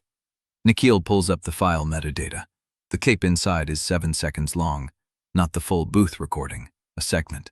Sephy feels the cold settle into her bones. "Play it." Nikhil hesitates. If this is a trap, opening it could trigger a ping back to her server. She already knows where we are. She killed the node. She left a file with her name on it. She wants us to open it. He clicks play. The audio crackles. Sephy's voice, raw and exhausted. "I cannot keep performing the version of me that makes everyone else comfortable.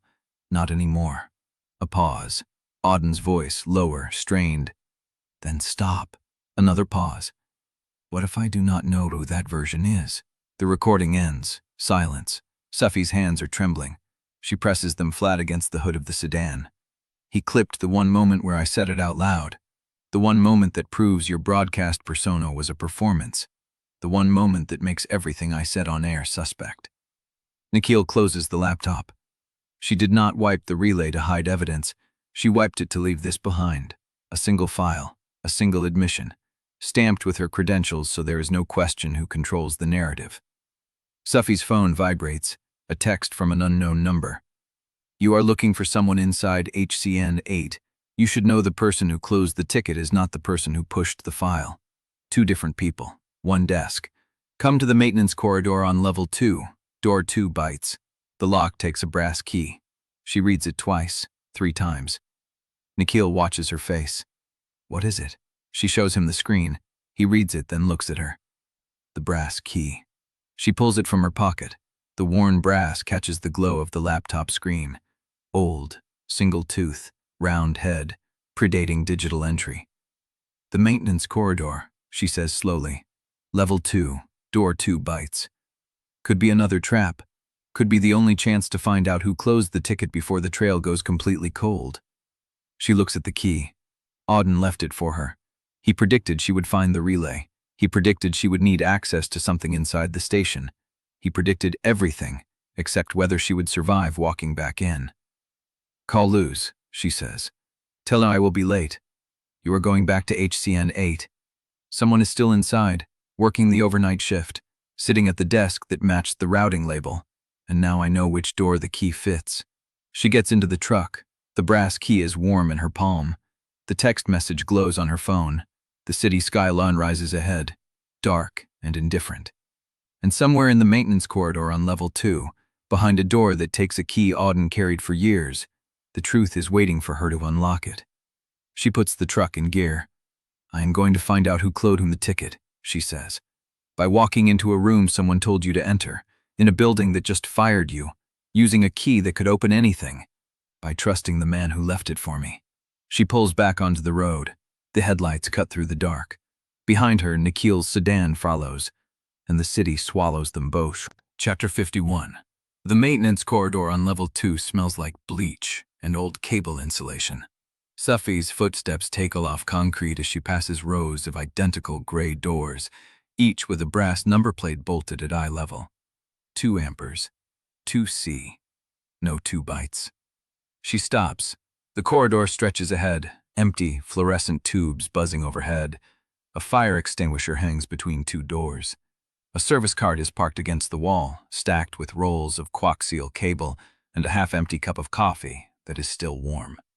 She is not alone in this building. The brass key is in her hand, worn smooth from years of being carried. She runs her thumb across the single tooth. Old, simple, a mechanism that predates every digital lock in the building. A door opens behind her. She turns, ready for Marguerite, for security, for anyone. Hilary Vance steps out of a doorway marked 2C, a tablet in one hand and a pair of reading glasses in the other. The board's legal counsel. Silver hair, neutral face. She looks at Sephy without surprise. "The maintenance corridor is restricted access." "I know." "Then you also know I could call security and have you escorted off the property before you take another step." Sephy does not put the key away. Vance watches her for a long moment, then closes the door behind her and walks closer. Her heels are silent on the concrete. She stops 6 feet away, close enough to speak without raising her voice. "I am not going to call security." "Why not?" "Because I want to know what you think you will find behind door 2 bytes." Sephy's grip tightens on the key. "I think you know exactly what is behind it." Vance tilts her head slightly, assessing. "I know the building's maintenance layout. I know which rooms have been sealed, which doors require key access, and which sections of the corridor have been flagged for security review since the leak."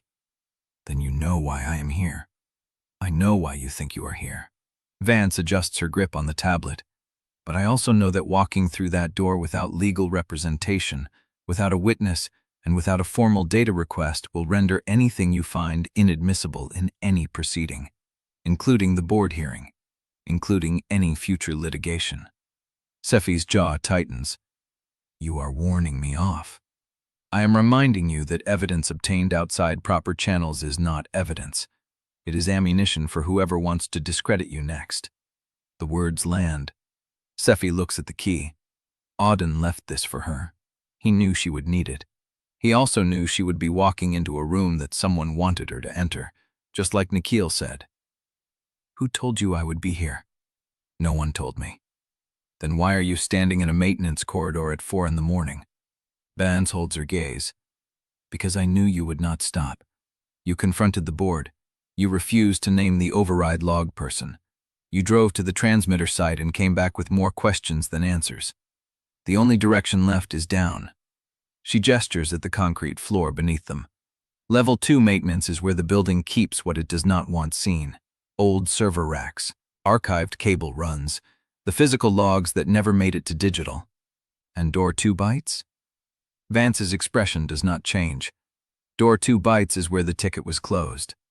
Sephy freezes. "You knew." "I reviewed the chain of custody reports this morning, before Marguerite sealed them." "Then you know who closed the ticket." Vance is silent. Sephy steps closer. "You sat in that hearing and watched Marguerite feed the board partial evidence. You watched her point at Gerald Trask's badge and pretend that was the whole story. And you said nothing." "I said nothing because I had nothing I could prove." "And now?" Vance looks at the key in Sephy's hand. "Now I am standing in a maintenance corridor at 4 in the morning, telling you that what is behind that door will cost you more than it cost me, whether you go through it or not." Her phone buzzes. She glances at the screen, then back at Sephy. "Your producer is calling." Sephy pulls out her own phone. "Luz." She answers. "Sephy." Luz's voice is tight, controlled, the voice she uses when something bad is already happening and she needs Sephy calm. "I need you to tell me where you are." "Maintenance corridor, level 2. "Good. Stay there. Do not go through any doors." "Why?" "Because I just got off the phone with Imani Crete. The county is about to issue a heat emergency advisory for the next 72 hours.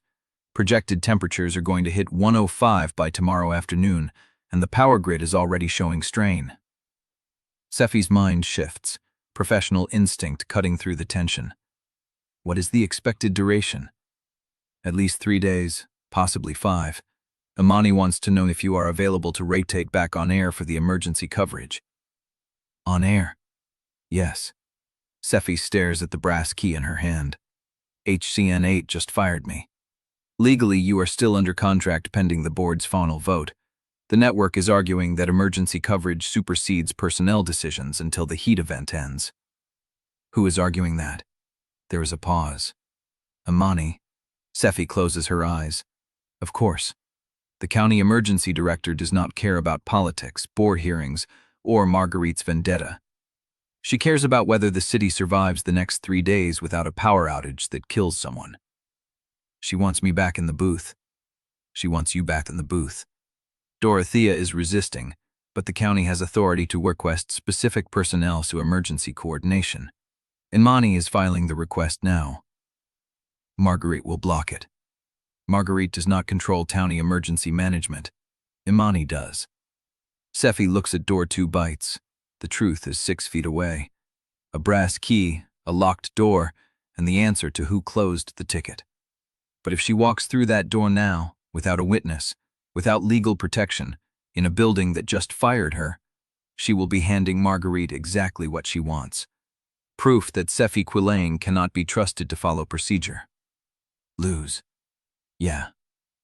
"Tell Imani I will be there." A pause. "You sure?" "No." Luz waits. Sephy looks at the key. The brass is warm from her grip. "But if I go through that door and find what I think I will find, I will not be able to stand on air and tell the truth about it.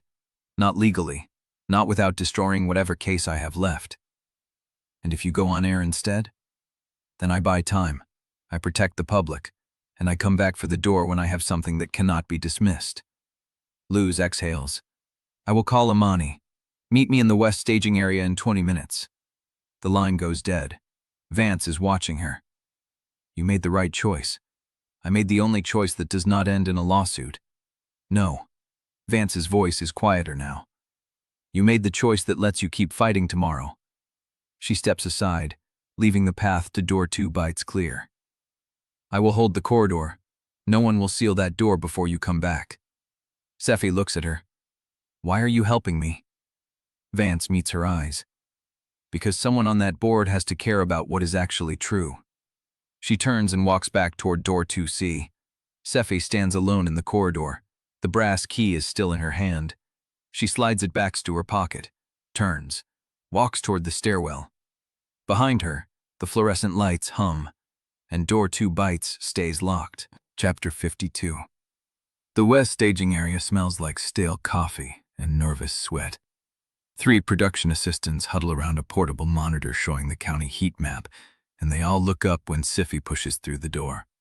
Luz is already there, tablet in hand, dark circles carved deep under her eyes. "You look terrible." "I have not slept in 30 hours, Luz says. "You look worse." "I have not slept in 3 days. They stand there for a beat, 2 women who have survived worse mornings together, and then Luz hands her the tablet. "Imani is live in 5 minutes. She is going to announce the heat emergency and then hand to you for the technical breakdown. Grid load, projected rolling outages, hydration protocol for vulnerable populations." "Sounds familiar." "Nothing about this is familiar." Luz's voice drops. "Dorothea fought the county request for 90 minutes, argued that putting you on air during a credibility crisis compromised the station's legal position. Imani told her that if the station blocked emergency staffing, the county would document the refusal in the public record. Sephy studies the heat map. The projected high for tomorrow has already been revised upward, 107. She threatened them. Imani does not threaten. She states operational facts. Luz pauses. The county attorney is standing by if anyone tries to pull you off air mid-broadcast. The weight of that settles between them. A county attorney, prepared to argue live if the station tries to silence her. Where do you want me? Studio B. The main booth is still being used for the rotating coverage, but Imani wanted you isolated from station staff. Just you, the camera, and the data feed. Just her, and the truth. Sephy follows Luz through the corridor, past the control room where she can see Dorothea's silhouette standing rigid behind the producer desk. Dorothea does not turn around. Studio B is smaller than the main booth. A single desk, a monitor bank, a camera on a fixed mount. The lights are already up. The county feed is live on the right monitor. Sephy takes her seat. An audio tech adjusts her microphone. A floor director counts down from 10. The red light comes on. Good morning, Bellweather. Her voice sounds steady, professional, the voice that has woken this city for 6 years. I am Sephy Quillane, and I am standing in this booth today because the county has asked me to help you survive the next 72 hours. She walks through the forecast. The high-pressure system stalled over the central plains, the southwesterly flow pulling humid air into the corridor, the projected heat index, the strain on the power grid. She keeps her delivery clean, precise, every sentence a tool. Tomorrow morning at 7 a.m., the county will begin rotating outages in designated zones to prevent a full grid collapse. I will walk you through the zone map in a moment. But first, I need you to understand what your household should do before those outages begin. She reaches for a glass of water on the desk, takes a sip. The motion is familiar, practiced, the gesture of a woman who has done this 1,000 times. The floor director holds up a placard. Caller incoming. Sephy's stomach tightens. She has not taken live calls since the leak. Go ahead. The caller's voice comes through the earpiece. A woman, middle-aged. Her tone is not hostile exactly, but it is not warm either. Sephy, I have watched you for years. I trusted you. My children wake up to your voice. A pause. But how am I supposed to trust what you are telling me now when we all know you were lying to us before? The words hang in the air. The floor director looks at Sephy. His hand hovers over the kill switch. Sephy looks at the camera. Ma'am, what is your name? A pause. Ruth. Ruth, thank you for asking that question. Sephy places both hands flat on the desk in front of her. You are right. I did not tell you the truth about my private life, and that damaged the trust you placed in me. I cannot undo that. I cannot rewind the broadcast and do it differently. She breathes. Here is what I can tell you. The forecast I am about to give you, the evacuation protocol, the hydration requirements, the grid management plan, those are not mine. Those are the product of the County Emergency Management Office, the National Weather Service, and 3 different modeling systems that agree on one thing. This heat event will kill people if we do not take it seriously. She leans forward slightly. You do not have to trust me personally, Ruth. I understand why you would not. But I am asking you to trust the science I am standing here to deliver. Because the science does not care about my mistakes. It cares about whether you are hydrated, whether you have a plan, and whether you know when to get out of the heat. Silence. I appreciate your honesty, Ruth says. I will keep listening. The line goes dead. Sephy exhales. The floor director gives her a thumbs up. She turns back to the monitor and begins explaining the zone map. She is halfway through the neighborhood breakdown when a red warning flashes across the county feed. She stops. The alert fills the right monitor. Citywide outage reported. Lower counties. Transmission lines 4, 7, and 9 offline. Estimated restoration unknown. Cascading failure detected. The words hit her like a wall. She looks at Luz through the booth glass. Luz is already on the phone, her face pale. Sephy turns back to the camera. Ladies and gentlemen, we are receiving reports of a major transmission failure across the lower counties. I need you to listen carefully. Her voice stays steady, but beneath the desk, her hand is gripping the brass key in her pocket so hard the teeth dig into her palm. The lights in the studio flicker, hold, darken. Chapter 53. The studio goes dark. Not the gradual dim of a staged fade, the kind of dark that swallows sound, the hum of the servers cutting out in a single breath. The monitor bank blinks, once, twice, then dies. The camera light goes red to black. Sephy sits motionless in the chair. The brass key is still in her palm, the teeth leaving crescent grooves in her skin. She hears Luz before she sees her, footsteps pounding across the concrete floor, the beam of a phone flashlight cutting through the black. Sephy kicks it up, listens. Her face tightens. What? Transmission line 3 just went offline. They are rerouting through the northern substation, but that means the hospital district will lose power within the hour unless they stabilize the grid. Sephy looks at the map pinned to the wall. The lower counties are dark. The hospital district is next. What about Civic Square? They have full generator coverage. Imani is already there. She wants you on the emergency channel. Sephy takes the radio. Imani, this is Sephy. I'm at HCN 8. We have no transmission, no data feed. What do you need? The radio crackles. Imani's voice comes through, clipped and steady. Civic Square is live, but we lost the county weather feed when the grid went. I need a meteorologist who can read raw satellite data without the overlay system. Can you do that? Sephy closes her eyes. The terminal. The old system her mentor taught her on, before the fancy graphics, before she became the face the city trusted. Yes. Then get down here. I'm sending a county vehicle to your loading dock. 5 minutes. The radio goes silent. Luz is already moving, grabbing a bag, tossing Sephy a jacket. You sure about this? Sephy thinks about the brass key in her pocket, about door 2 bytes, still locked, still waiting, about the evidence lane that will close if she does not return before sunrise. She thinks about Auden walking north on the service road. No phone, no bag, no destination. I'm sure. They move through the dog corridor toward the loading dock. The emergency lights flicker as they pass, the building groaning around them like a living thing. The county vehicle is waiting, a white SUV with emergency lights mounted on the roof. The driver is a young woman in county EMS gear. She nods at Sephy as she climbs in. Civic Square, ETA 4 minutes. The drive through Bellweather is surreal. The streets are dark, traffic lights dead, intersections turned into 4-way stops by headlight beams. People are standing on porches, phones held up, trying to capture the blackout. Sephy watches them pass. Every darkened neighborhood reminds her of the February night. The night the power went down across the Rook district, and she found herself standing in the river apartment doorway, rain soaking through her coat. Auden already there, already waiting, like he knew she would come. She had not planned it, had not even admitted to herself that she was driving toward him until she was already crossing the bridge. The apartment had been dark. No emergency lights in that building. Just the glow of the city through the rain-streaked windows and his silhouette against them. He had not said anything when she walked in, had just looked at her, and something in his face, the rawness of it, the absence of performance, had made her stop pretending. She had crossed the room without thinking, had taken his face in her hands, had kissed him like she had been drowning and he was air. The memory hits her so hard she has to grip the seat. Sephy, Luz's voice, sharp with concern. I'm fine.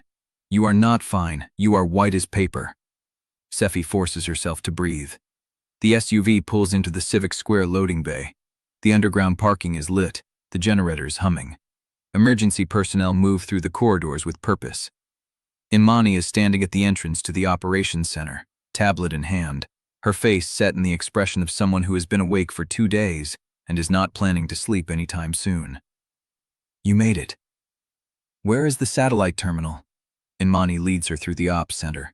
The room is crowded with county staff, deputies, utility coordinators. Maps cover the walls. Radios crackle from every surface. The terminal is in a back corner, an old monitor connected to a dish receiver. No graphics overlay, no county feed, just raw data. Sephy sits down. Her hands find the keyboard without hesitation. The muscle memory is still there, the rhythm her mentor drilled into her years ago. Give me 5 minutes to recalibrate the azimuth. Do it. Imani turns to leave, then stops. Sephy. Yes. There is one more thing. Sephy looks up. The county backup feed is down. but WHXR has a reserve weather system that was patched into the emergency network during the merger negotiations. It is still active. If I can get you access, you will have a data stream. Sephy's hands freeze over the keyboard. WTXR's reserve system. Auden system. The route is still open? It was never closed. They kept the handshake protocol alive in case of a citywide emergency. But I need someone to authorize the patch from the station side.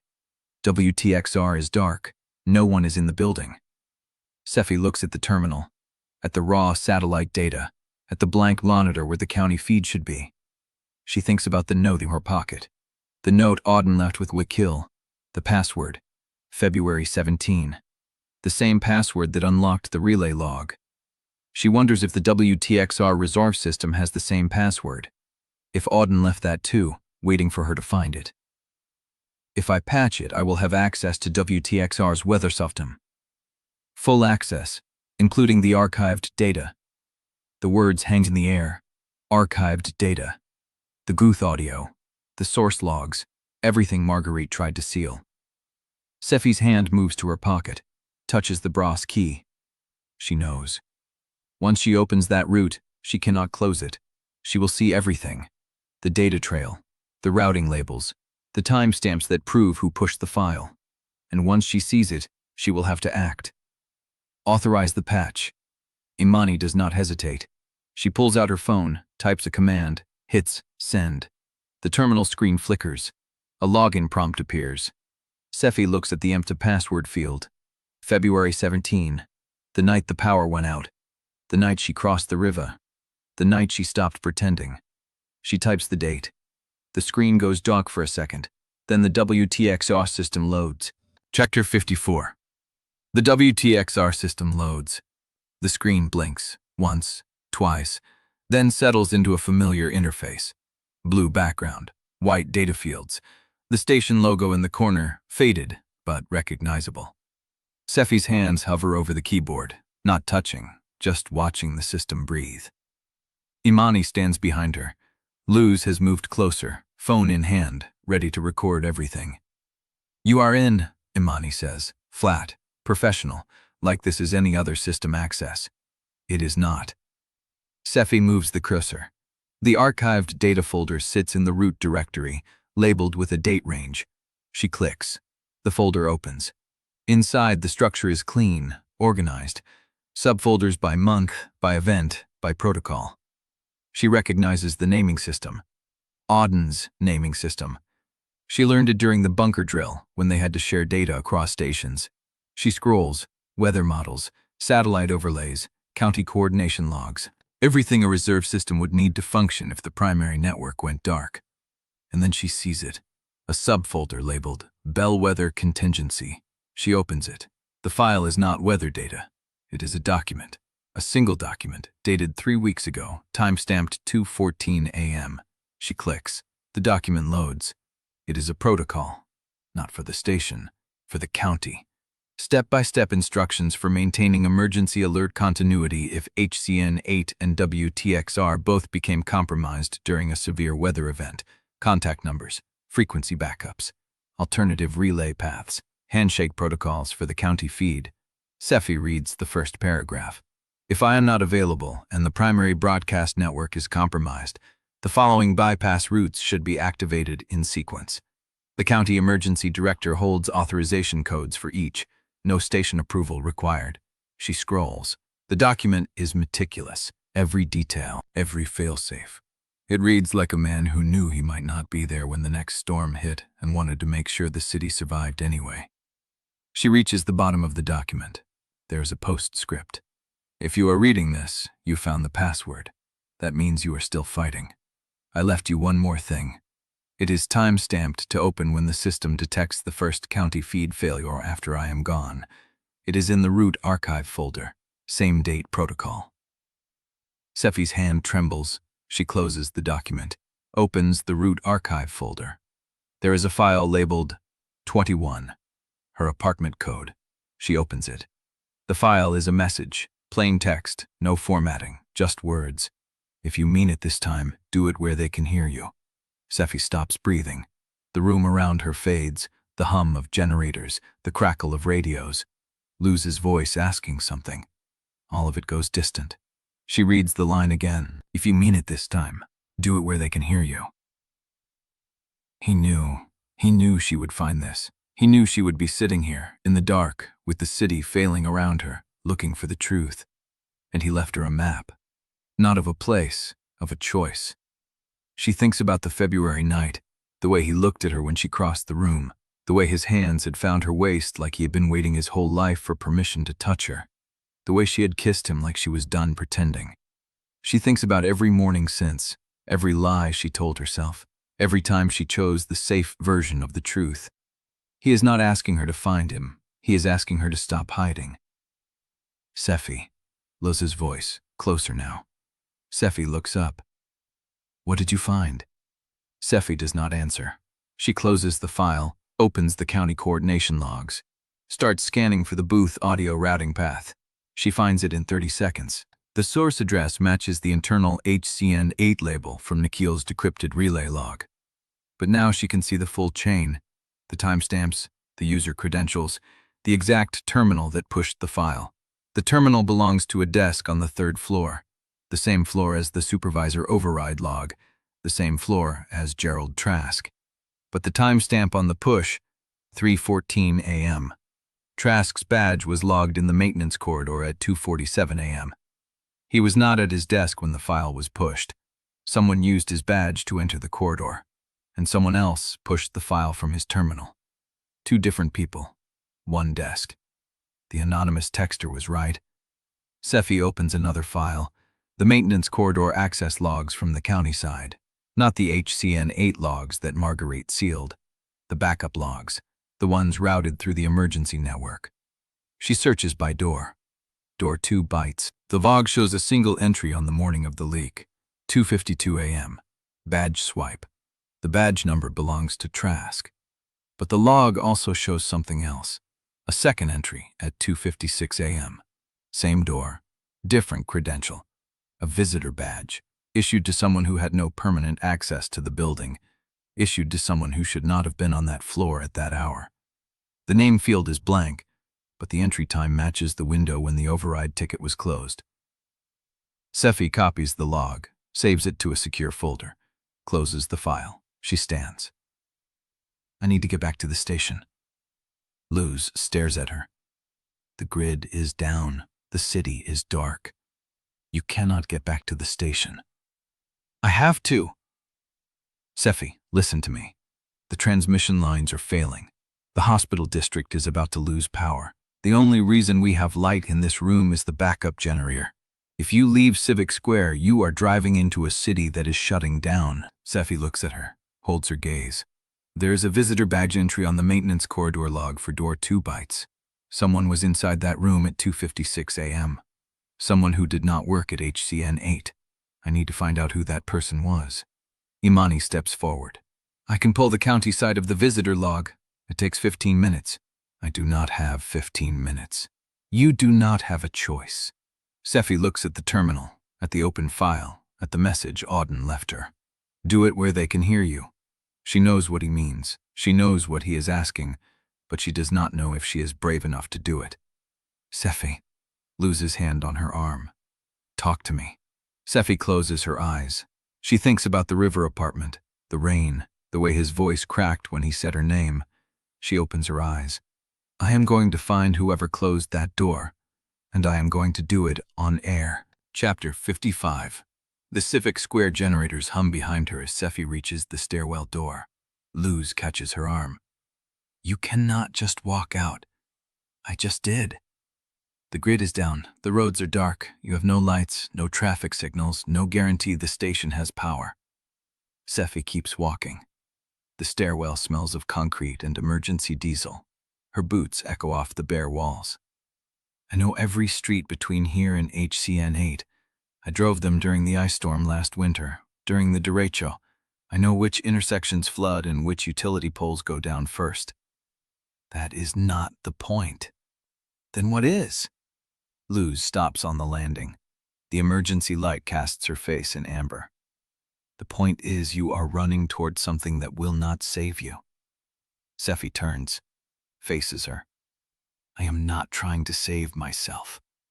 She pushes through the ground floor door. The truck starts on the second try.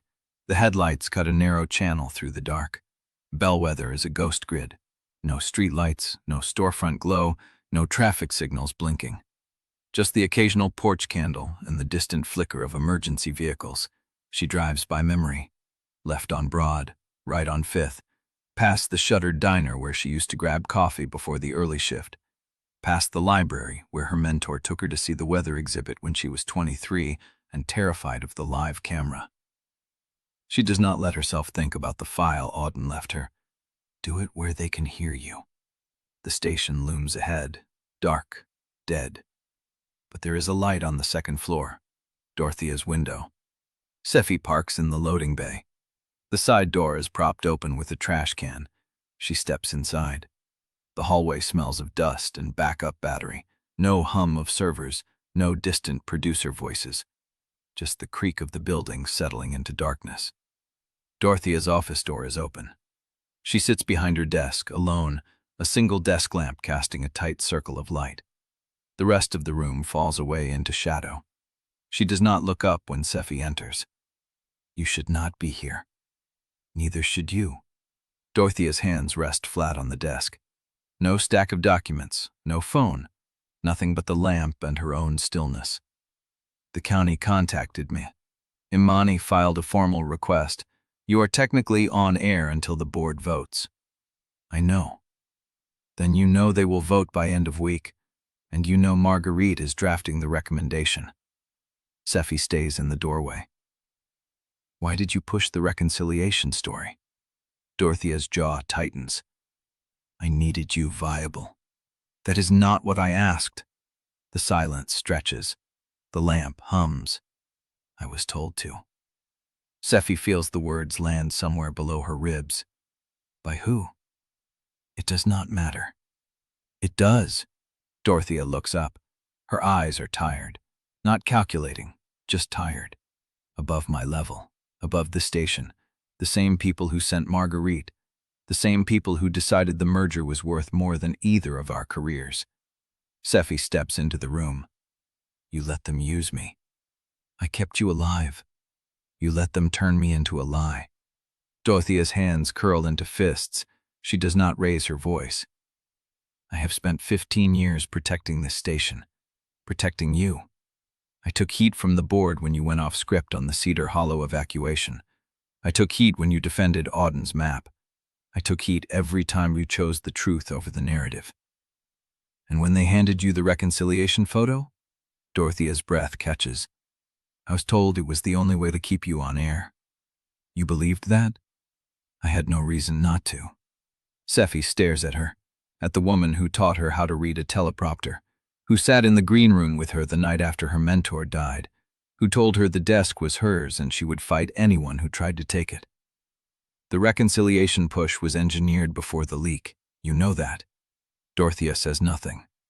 Marguerite did not just exploit the timing. Someone inside this building handed her the photo. Someone inside this building told her where to lick. Dorothea's face goes still. Sephy, do not. I am not the one you are looking for. Then who is? Dorothea holds her gaze. For a long moment, neither of them moves. Then Dorothea reaches into her jacket pocket, pulls out a folded piece of paper, slides it across the desk. Sephy picks it up. It is a printout of a calendar entry, dated 2 weeks before the reconciliation photo was taken. A meeting request between Marguerite Dewar and a name Sephy does not recognize. A corporate email domain. No HCN8 affiliation. The subject line reads, Media Personality Alignment, Phase 2.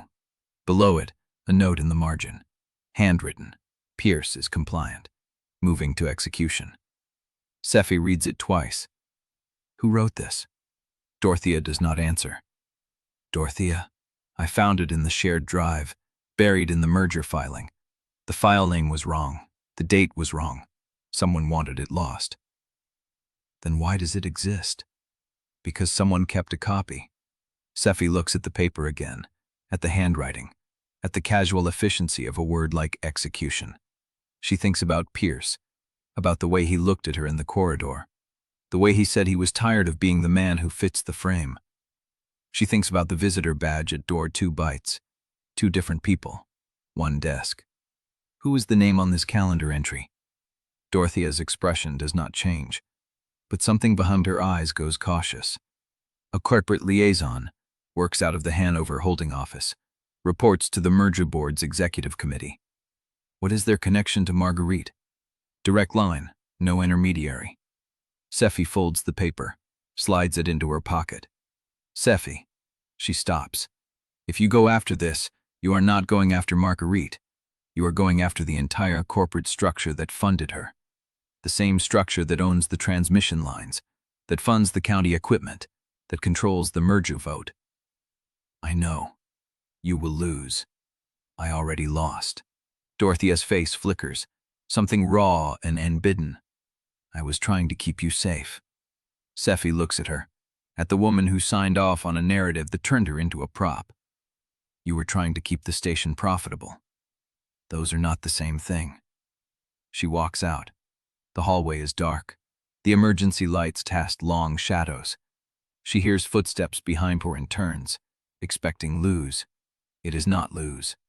A figure stands at the end of the corridor, backlit by the exit sign, motionless. Sephy's hand comes to her pocket, to the brass key. The figure steps forward. Pierce. His face is drawn. His shirt is rumpled. He looks like he has not slept. Sephy. What are you doing here? Looking for you. He stops a few feet away. His hands hang at his sides. No gesture, no attempt to close the distance. I know about the calendar entry. She does not move. I was not compliant. I was not part of the execution. I did not know. But you played the part. He does not flinch. Yes? The word hangs between them. I played the part because I thought if I stayed close enough, I could protect you when it broke. And now? He looks at her, really looks. Now I am asking you what you need me to do. Sephy feels the paper in her pocket, feels the weight of the key, feels the city dark and dying around her. She thinks about Auden's message. Do it where they can hear you. I need you to tell me everything you know about the person Marguerite reported to. Pierce's jaw tightens. I can do that. And then I need you to get out of the way. He holds her gaze. And if I refuse? Sephy steps past him. Then you are still the man who fits the frame. She walks down the corridor, toward the loading bay, toward the dark. Behind her, Pierce. Chapter 56. The corridor stretches dark ahead of her. The emergency lights cast long shadows across the linoleum. Sephy's phone glows in her hand. They know you accessed the county visitor logs. Do not go back to Civic Square. She reads it twice. Then she pockets the phone and keeps walking. The loading bay door is locked. She takes the maintenance stairs instead. 3 flights up, past the empty break room, past the darkened newsroom where desks sit abandoned under the glow of backup battery strips. She stops at the door to the weather desk. It is dark. The monitors are dead. The console lights are out. But the chair is still there. The one her mentor sat in for 18 years before he handed her the keys to this room. She walks to the desk, sits down. The leather is cold. The room smells like stale coffee and the particular dust of cooling electronics. She puts her hands on the surface and feels the gouge near the edge where Gerald Trask once slammed a coffee mug down during a tornado warning that did not materialize. He kept the dent, said it reminded him that false alarms meant people lived. Sephy pulls out her phone, opens her voicemail. There are 47 unheard messages. She scrolls past the ones from Network Council, from Dorothea, from reporters. She stops at the oldest one in the archive, the one she has not been able to delete, the one from Gerald. She presses play. His voice fills the dark room, rough and familiar, the sound of a man who smoked too long and laughed too hard. Sephy, it is me. Listen, I know you are going to be good at this. You are already good at this.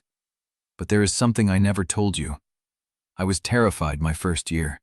Every morning I walked in here thinking they would figure out I did not know what I was doing. And then one day I realized they do not need you to be perfect. They need you to be there. That is the whole job. Just show up. Tell them what you see. Do not hide the scary part. That is why you get up early. A pause. She remembers the pause. She was in the hospital when he left this message. He knew he was dying. You are going to be fine. You are going to be better than fine. You are going to be the voice they remember when the sky turns dark. And Sephy? She holds her breath. Stop being so hard on yourself. You are allowed to be human. Humans are the only ones worth believing. She thinks about Auden's message. Do it where they can hear you. She thinks about the calendar entry in her pocket, the corporate liaison, Phase 2.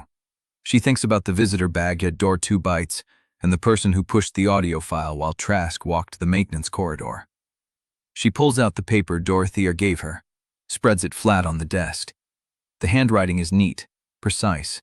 Pierce is compliant, moving to execution. Someone wrote that. Someone with clean cursives and no fingerprints on the weapon. Sephy looks at the subject line again. Re-media personality alignment, Phase 2. Phase 1 was making her look untrustworthy. Phase 2 was making sure she could not fight back.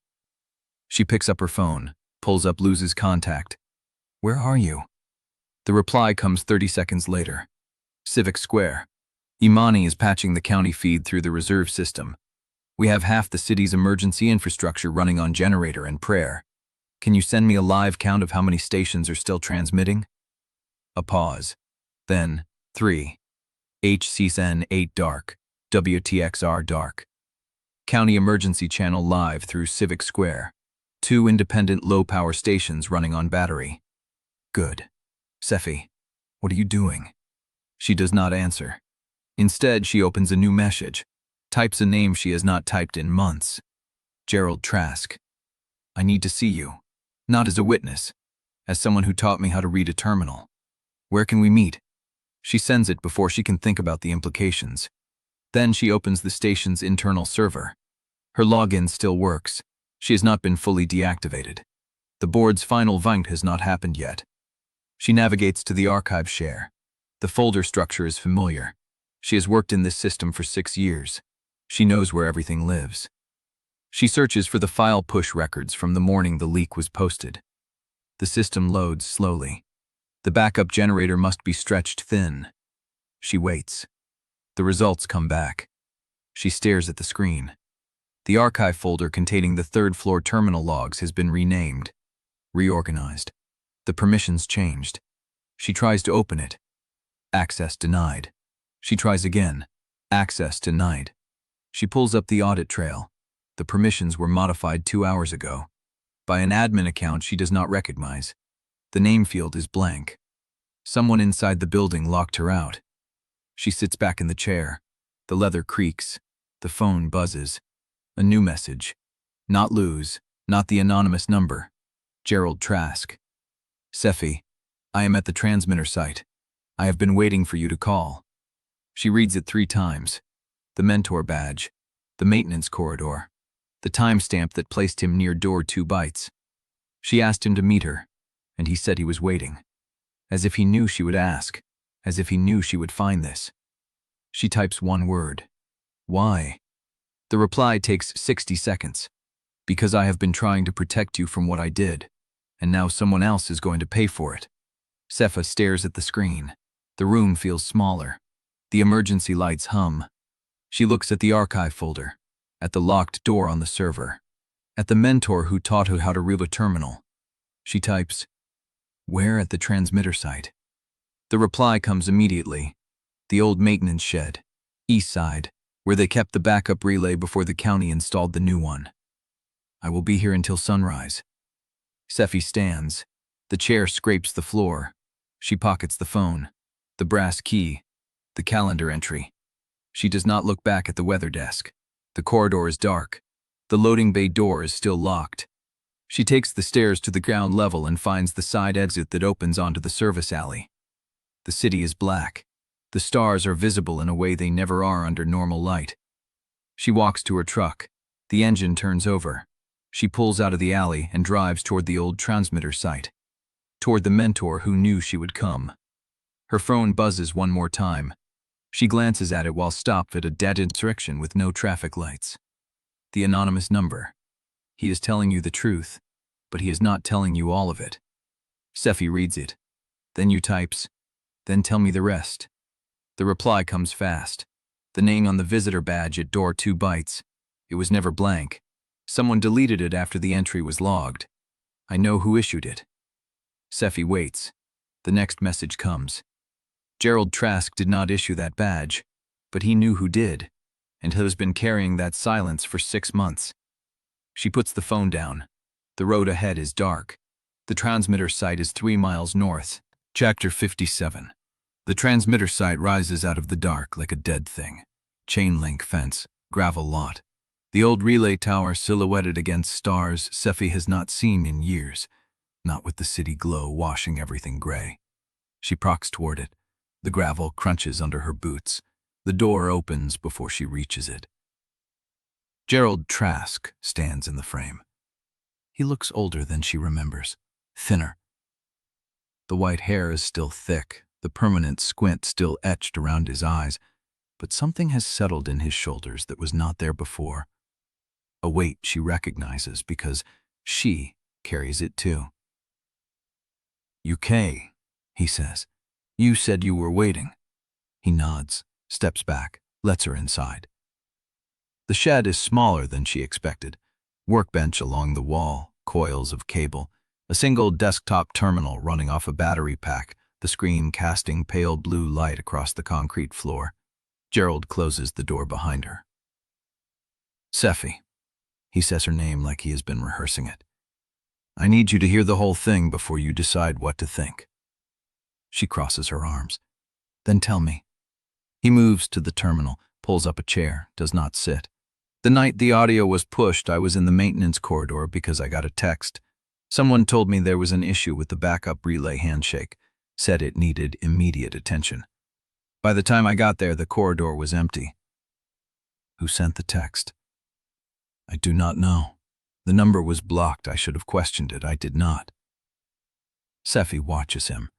The way his hands stay still at his sides, the way he keeps his eyes on hers. You stayed in the corridor for 30 minutes, she says. I was looking for the issue. There was no issue. By the time I realized I had been pulled away from my desk, the file had already been pushed. From your terminal? Yes. Using your credentials? Yes. Sephy feels the shape of it forming, the architecture of the trap. Who issued the visitor badge for door 2 bytes? Gerald's jaw tightens. He looks at the terminal screen. I did not issue it, but I knew who did. Tell me. He pulls up a folder on the desktop. The screen flickers. He types something. A log opens. I have been keeping copies, he says. Mirrored backups. Everything that went through the county relay system. The transmitter site logs everything. They do not know about this terminal. It was decommissioned when the new relay was installed. Sephy moves closer. The screen shows a list of timestamps, file transfers, authorization stamps. The booth audio was pushed from your terminal at 3:14 a.m., she says. Look at the transfer order. She scans the lines, the source address, the destination, the authorization chain. Her breath catches. The final signature on the transfer order is not Marguerite Dewar. It is an HCN executive vice president, the one who sits on the merger board, the one who approved Marguerite's contract. She reads the name again.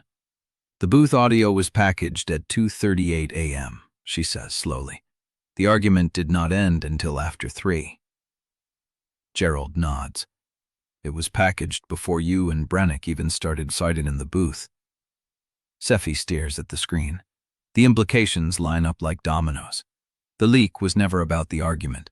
The argument was just convenient cover. The audio was packaged, time-stamped, and authorized before any of the words that supposedly justified the leak were ever spoken. The affair was the weapon, not the cause. The executive VP authorized this, she says, before the argument, before the audio, before any of it. Yes. She looks at Gerald. And you have been sitting on this for 6 months. I have been trying to protect you. By letting me believe I destroyed my own career. His face goes tight. I did not know what they would do with it. I thought if I stayed silent, the evidence would stay buried. I thought I was keeping you safe. The shed feels smaller, the hum of the terminal louder. I need this data, Sephy says. It is yours. It has always been yours. She moves toward the terminal, pulls a USB drive from her jacket. Gerald steps aside. The transfer starts. The progress bars move slow. Her phone buzzes. She glances at it. Lose. Got the station count. What are you doing? She types back. Transmitter site. Gerald had mirrored backups. The transfer order for the leak was signed by an HCN exec EP before the argument even started. Luze's reply comes in 3 seconds. Who? Sephy looks at the name on the screen. Types it. There is a pause, longer than before. Then, Sephy. If you expose him, you take the whole morning division down. He approved the murder budget. He signed off on every personnel decision. Dorothea reports to him. Sephy reads the message twice. She looks at Gerald. Did you know? That he was the one? No, but I knew it was someone high. That is why I did not come forward. I knew what it would cost. The progress bars hits 100%. Sephy pulls the drive, pockets it. What happens now? Gerald asks. She looks at the terminal, at the evidence in her pocket, at the name she cannot unsee. Now I decide whether the division deserves to survive knowing what it was built on. She turns toward the door. Gerald's voice stops her. Sephy. She looks back. Your mentor, he says. The one who taught you to read the terminal. The one who handed you the desk. Gerald's voice drops. I told you it was me. Because I wanted to be that person for you, but it was not. Then who was it? Gerald looks at the terminal screen. At the name on the transfer order. The same man who signed the authorization to destroy you. Chapter 58. She finds Marguerite in the WTXR newsroom. The station is dead. Monitors dark. Empty chairs pushed in. The emergency generator hums through the walls, powering only the county feed and a single desk lamp where Marguerite sits reading a printed report by hand. Sephy's boots echo on the tile. Marguerite looks up. No surprise, no fear, just the calibrated stillness of someone who has been waiting. I wondered when you would come, Marguerite says. You knew I would. I know you do not leave things unfinished. She sets the report down. Gerald Trask told you. Gerald showed me the transfer order. Marguerite's jaw tightens a fraction. Then you know I was not the author of your destruction. You let it happen. I let it proceed. Marguerite's voice is level. There is a difference. Sephy steps closer. The USB drive is a hard weight in her pocket. She feels its edges through the fabric. You could have stopped it before it started, before the audio was packaged, before anyone heard it. Yes. Instead, you sat in that hearing and played the righteous adult while watching me burn. Marguerite's eyes hold hers. No apology in them. The affair was real, Sephy. You were having a secret relationship with a direct competitor while both of you covered emergencies that affected public safety. That was not a lie I manufactured. That was true. True because you made it a weapon. True because it was true. Marguerite stands. She is shorter than Sephy, but the posture makes her seem taller. I did not put you in that apartment. I did not make you cross the river. I did not write the messages you deleted from your phone every morning. Sephy feels the words land where they are aimed. I found a leak already in motion, Marguerite continues. A file packaged at 2:38 a.m., a system blinded at 2:48, a visitor badge that should never have existed. Someone was already destroying you before I knew the shape of the weapon. I made a choice. You chose to let it happen. I chose not to stop it. Marguerite's voice drops. Because I believed, and I still believe, that the public trust you both claimed to serve was damaged by what you were doing in secret. And I believed exposure was the only force strong enough to break the situation. Sephy stares at her. The fluorescent hum fills the space between them. You did not want to brook the situation, Sephy says. You wanted to punish Auden. Marguerite's face flickers, a crack in the composure. He destroyed my sister's marriage. I know. You know what he did. You know the affair, the lying, the way he made her believe she was the only one while he was already planning his exit. Sephy feels the odd argument rise in her throat. She swallows it. Your sister's marriage is not my fault, and it is not grounds for what you did. Nothing I did was illegal. Nothing you did was clean. Marguerite holds her gaze. A long beat. Then she sits back down.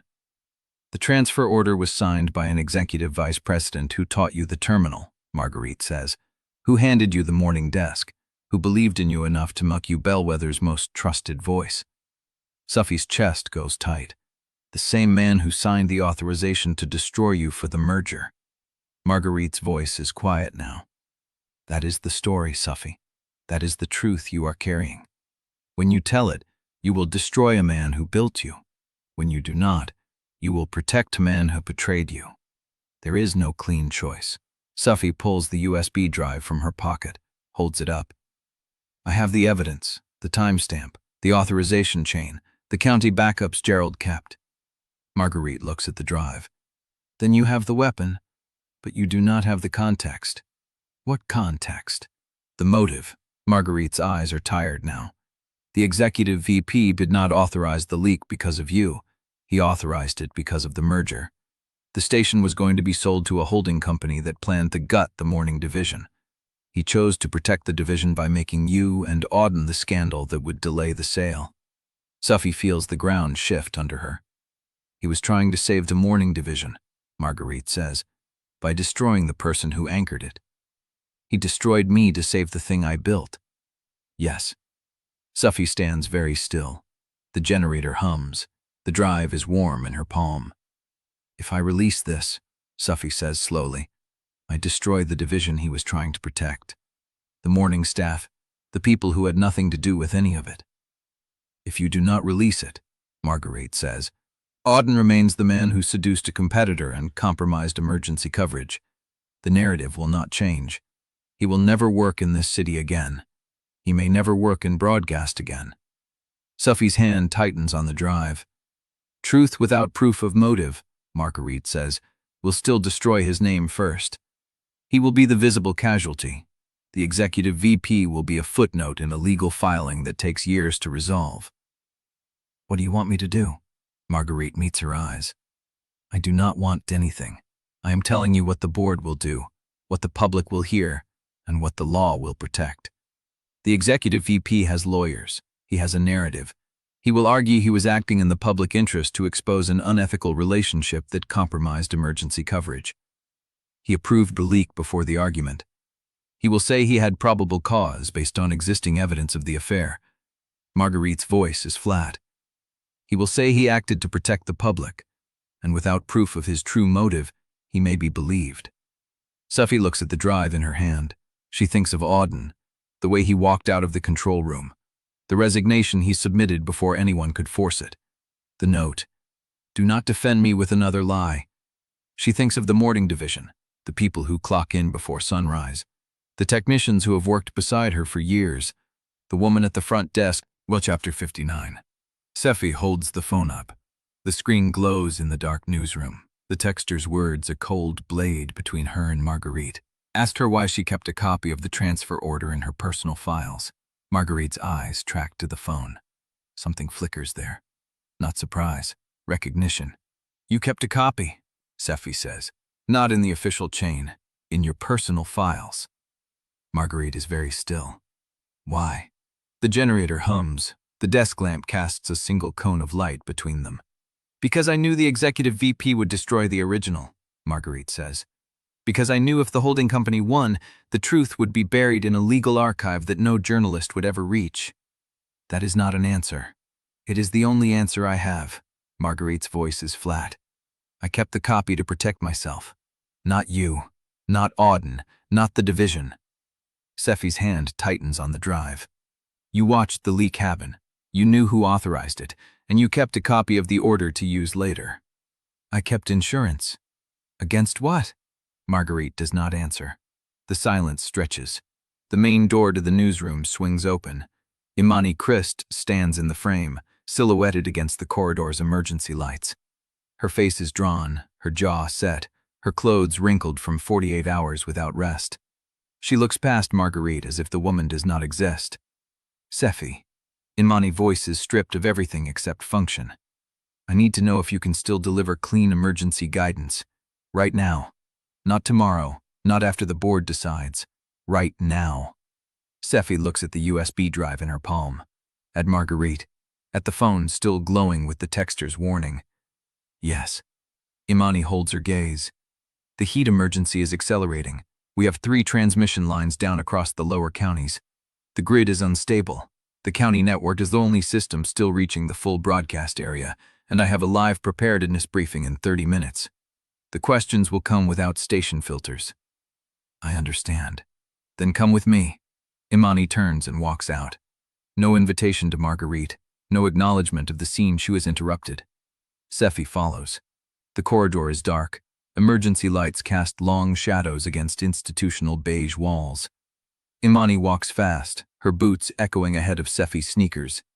You have been at the transmitter site, Imani says without turning. Yes. You found evidence. Yes. Does it change what the public needs to know about the heat emergency? Sephy thinks about the transfer order, the authorization chain, the premeditated leak, the executive VP who built her and burned her. No. Imani stops at a security door, turns to face Sephy directly. I do not care about the station war. I do not care about the affair. I care about whether Bellweather's emergency communication is still functional when the grid fails. Her eyes are tired but steady. Can you stand in front of cameras and tell people what to do without performing? Sephy feels the question land like a physical weight. Yes. Without defending yourself. The pause is a breath, a choice. Yes. Imani nods, opens the door. The county operations center hums with suppressed chaos. Dispatch boards glow. Technicians move between terminals with quiet urgency. A wall-mounted display shows the temperature climb projected for the next 96 hours. 105, 108, 107, 104. The grid status map shows 3 dark zones spreading from the lower counties. A small podium stands at the front of the room, flanked by 2 cameras on tripods. A county communications officer adjusts a microphone. Sephy Quillane, Imani says, loud enough for the room to hear. She will address the briefing on the heat emergency's impact on vulnerable populations and provide guidance on grid failure preparation. No one objects, no one questions. The room absorbs the information and keeps moving. Imani leads Sephy past the dispatch boards to a side office. The door closes behind them. The noise drops to a murmur. I am going to ask you a question I should not have to ask. Imani's voice is low. Is there anything in the evidence you found that will surface during this briefing and undermine what you say? Sephy thinks about the USB drive in her pocket, the time-stamped audio, the authorization chain, the executive VP's signature. No. Can you guarantee that? No one can guarantee anything, Sephy says, but I can promise you I will not lie. Imani studies her for a long moment. That is the first honest thing you have said to me since the bunker drill. Sephy does not flinch. The briefing starts in 20 minutes. The county attorney will be present. So will a representative from the State Emergency Management Office. Imani pauses. And someone from the holding company's legal team. Sephy's stomach tightens. The holding company is already positioning for the merger fallout. They want to know if the county network is vulnerable to the same credibility issues as the stations. It is not. I know that. Imani's voice is sharp. But they will ask, and your answer you'll be recorded. Sephy nods. Imani opens the door. The noise floods back in. 20 minutes. Sephy stands alone in the side office. She pulls the USB drive from her pocket, looks at it. She could erase it, destroy the evidence, let the executive VP win, let the division survive, let Auden prevent the visible casualty. She slips the drive back into her pocket. The door opens. A technician pokes her head in. Miss Quillane, we need to wire you for the briefing. Sephy follows her out. The next 19 minutes pass in a blur of microphone clips, earpiece adjustments, and a laminated card with the county's heat emergency talking points. Sephy reads them twice. They are clean, clear, functional. She could deliver them in her sleep, but she will not. At the 3-minute mark, Imani appears at her side. Anything you want to say before the cameras go live? Sephy looks at the podium. The 2 cameras. The county attorney standing near the back wall. The holding company's legal representative, a man in a dark suit with a neutral expression. I have a question for you first. Imani waits. When this is over, Sephy says, will you still trust me? Imani's expression does not change. I will trust the Jeddah. The rest is your problem. The floor director holds up a hand, points at Imani, points at Sephy. 30 seconds. Sephy steps to the podium. The lights hit her face. The earpiece crackles with a countdown. She looks directly into the camera, and the red light comes on. Sephy opens her mouth to speak. Her phone buzzes in her pocket. She ignores it. Chapter 60. The red light holds. Sephy's hand finds the microphone. The buzz in her pocket dies. Good evening. I am Sephy Quillane, former chief meteorologist at HCN8. I am here because the county asked me to brief you on the heat emergency and grid failure preparation. No title, no station, no performance. She delivers the talking points clean. Heat index projections, cooling center locations, hydration protocols. Grid rotation schedules for the next 72 hours. Her voice stays level. The words land without armor. The county attorney watches from the back wall. The holding company's legal rep stands with arms crossed, face unreadable. Then the floor director signals open questions. A reporter from the Handoff Beacon steps forward first. Miss Quillane, you were fired by HCN8 for conduct related to a secret relationship with a rival meteorologist. Why should the public trust the information you are giving us now? Sephy's throat tightens. She feels the USB drive against her hip. Because I am not hiding anything in this room. You lied about the relationship for months. Yes. The room shifts. The reporter blinks. I lied for months, Sephy says. I lied to my producer. I lied to my ex. I lied to everyone who watched me every morning. I told myself it was necessary, that protecting the desk meant protecting the city. But I was wrong. Her voice does not waver. The truth is, I was afraid. Afraid of losing my job. Afraid of being seen. Afraid that if people knew who I really was when the cameras turned off, they would stop believing me when the weather turned dangerous. She pauses. That fear made me dishonest. And dishonesty in emergency communication costs lives. I know that now. Another reporter. Are you still in contact with Auden Brennick? No. Would you tell us if you were? Sephy meets the camera. I would tell you if I knew where he was. I do not. The holding company's legal rep shifts his weight. The county attorney makes a note. A third question. Do you believe your judgment during the Cedar Hollow evacuation was compromised by your personal involvement with Mr. Brennick? Sephy's jaw tightens. No. The answer is immediate, certain. I disagreed with Auden Brennick on every major call for 6 months before we ever shared a private conversation. When I backed his evacuation map on air, I backed it because the data was correct, not because I loved him. The word lands in the room like a dropped glass. She does not look away. I loved him despite disagreeing with him, not because we agreed. The silence stretches. Then someone in the back of the room raises a hand. A woman Sephy does not recognize. Pressed credentials around her neck. Tablet in her hand. I have a clip I would like to play for Miss Quillane. The county attorney steps forward. This is a briefing, not a deposition. It is relevant to her credibility. The woman's voice is calm, professional. The clip is from WTXR's archives, dated 5 months ago. It shows Mr. Brennick during a winter ice event, arguing with his director about evacuation language. Sephy's stomach drops. The floor director glances at Imani. Imani nods once. The wall display shifts from the feet projection grid to a video playback window. The room's lights dim. The clip opens on Auden in a WTXR control room. He looks thinner, tired. His voice is clipped, precise. The same tone Sephy has heard him use when data contradicts assumptions. I am telling you the wording is too soft. Consider delaying travel does not communicate the actual risk. The modeling shows ice accumulation at 1/3 inch within 2 hours. That is not a consideration. That is a stay-home order. The director's voice off camera. The sponsor group Flexjo Laugh broadcast is alarmist.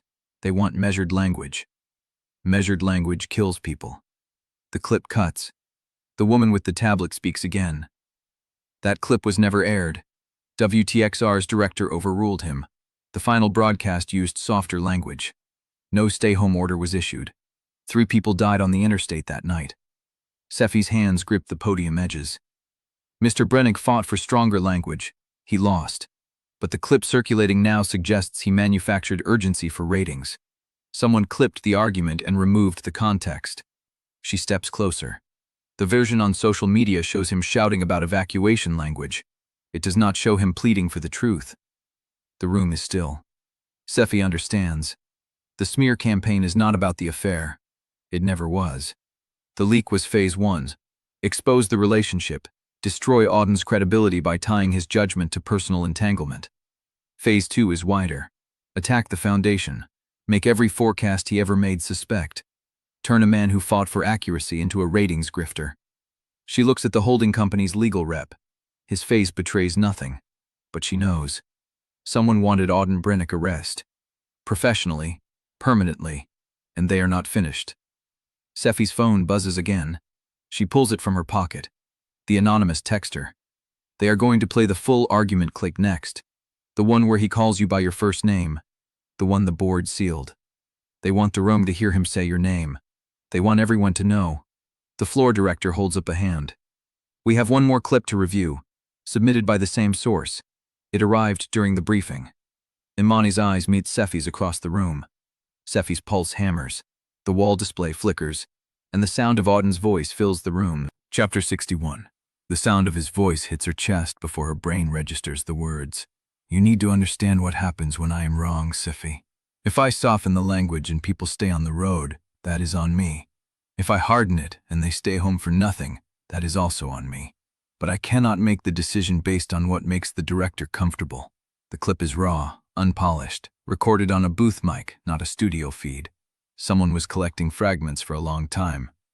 Sephy's hands stay on the podium. If she lets go, she might fold.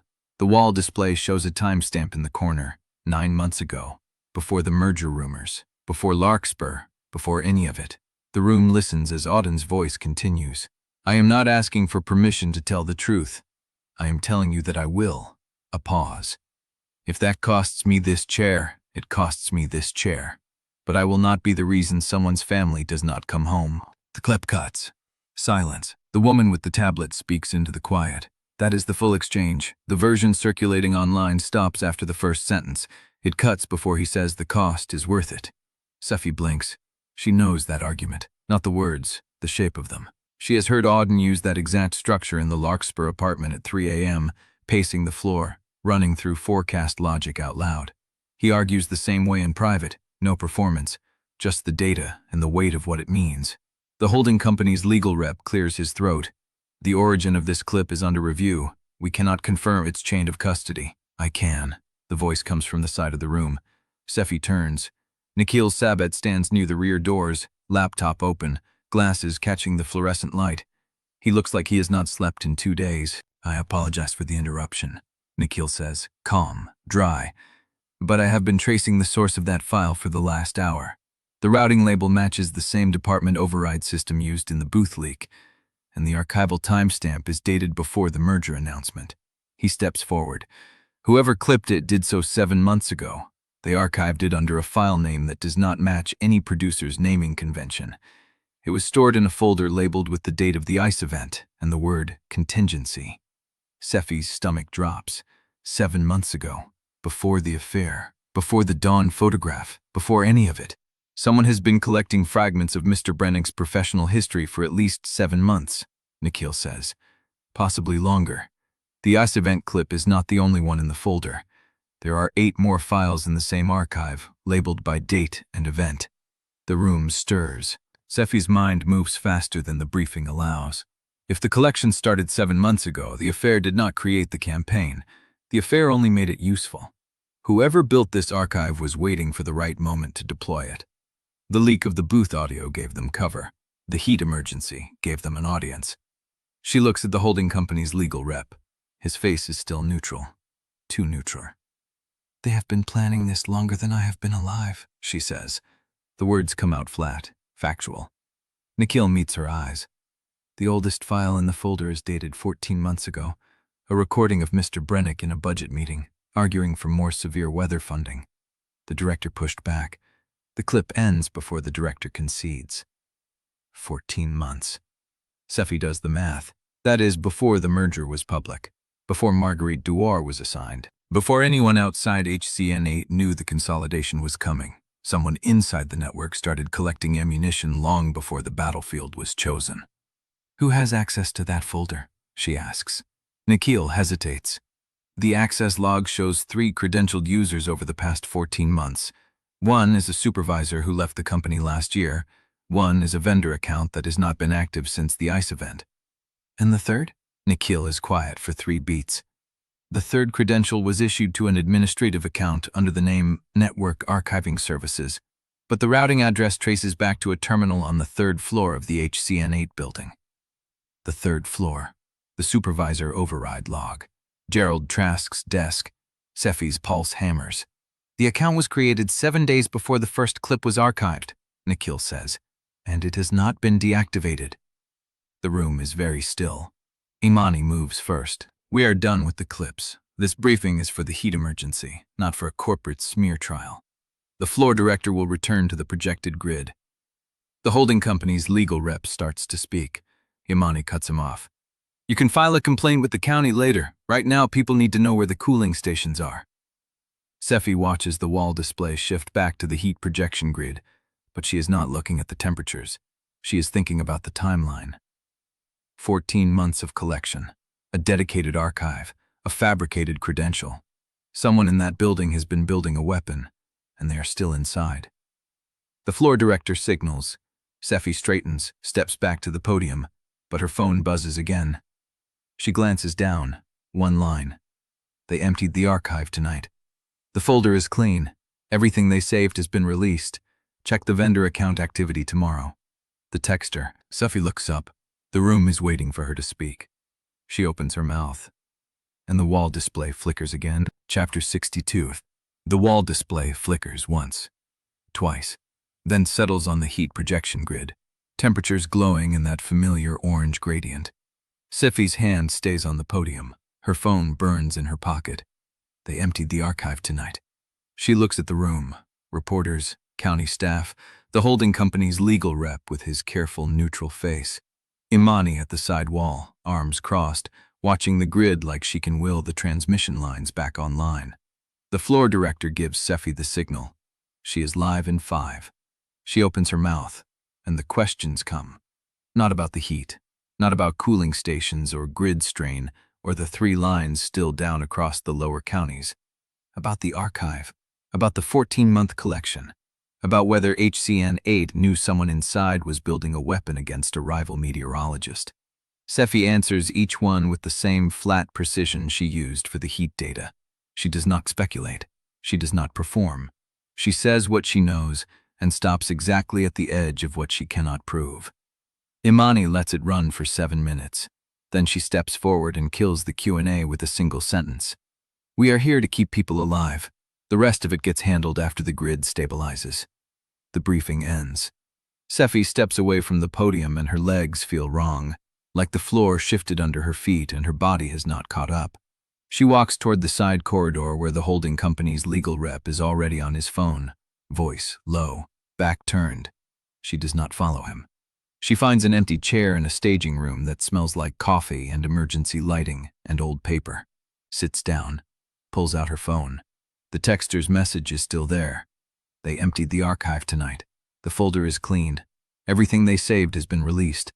Check the vendor account activity tomorrow. She stares at it until the words blur. The door opens. Pierre stands in the frame, gray suit rumpled, white shirt collar open.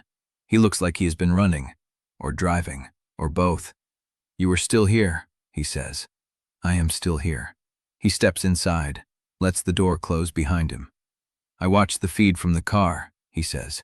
"The archive, the 14-month collection. You realized it during the briefing, did you not?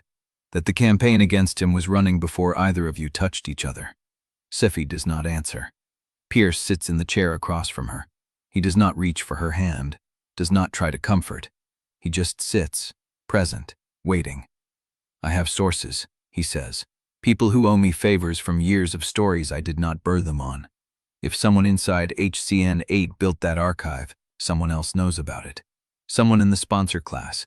Someone in the legal department. Someone who saw the files and decided to look the other way.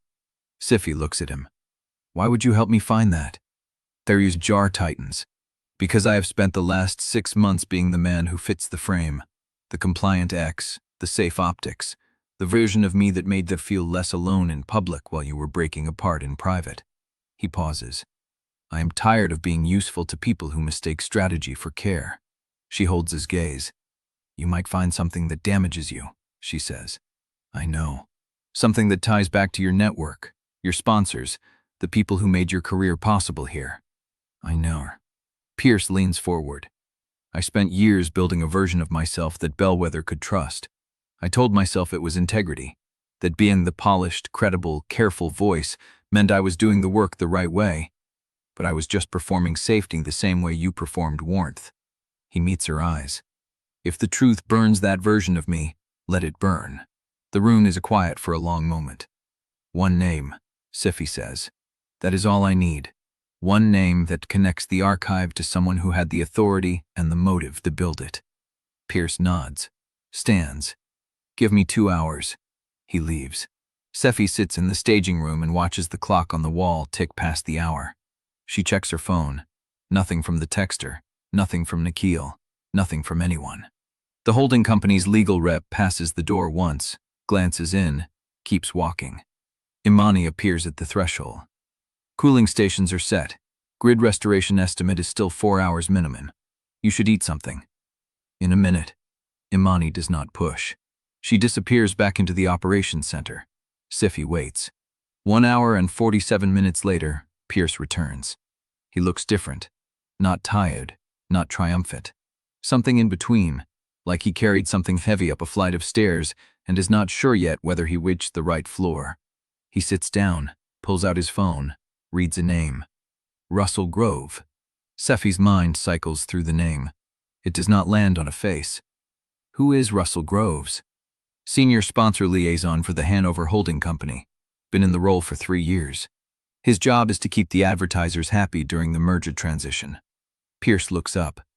He is also the former direct supervisor of the woman who left HCN 8 last year. The woman. The supervisor whose name appeared on the access log for the archive. The one who left last year, Sephy says slowly. She works for Groves. Direct report. For 2 years before she was transferred to the HCN 8 engineering desk. Sephy's stomach tightens. Groves approved the transfer? Groves requested it. The room feels smaller. One more thing, Pierce says. He is not looking at her now. He is looking at his hands. Groves sits on the compensation committee for the major board, the same committee that will decide whether the executive VP who signed your termination order keeps his severance package. Sephy goes still. Sponsor pressure, she says. They built the archive to control who survived the merger. If the executive VP protected the morning division too aggressively, the sponsor class needed leverage to replace him with someone who would prioritize advertiser confidence over public service. Pierce does not confirm, does not deny. That is a theory, he says. But if you follow it far enough, you will find a paper trail that leads through Groves directly to the Holton Company board, and that trail runs through every sponsor who underwrites the morning show. He looks at her. The show you fought to keep, the desk your mentor gave you, the audience that trusts you. Sephy hears what he is not saying.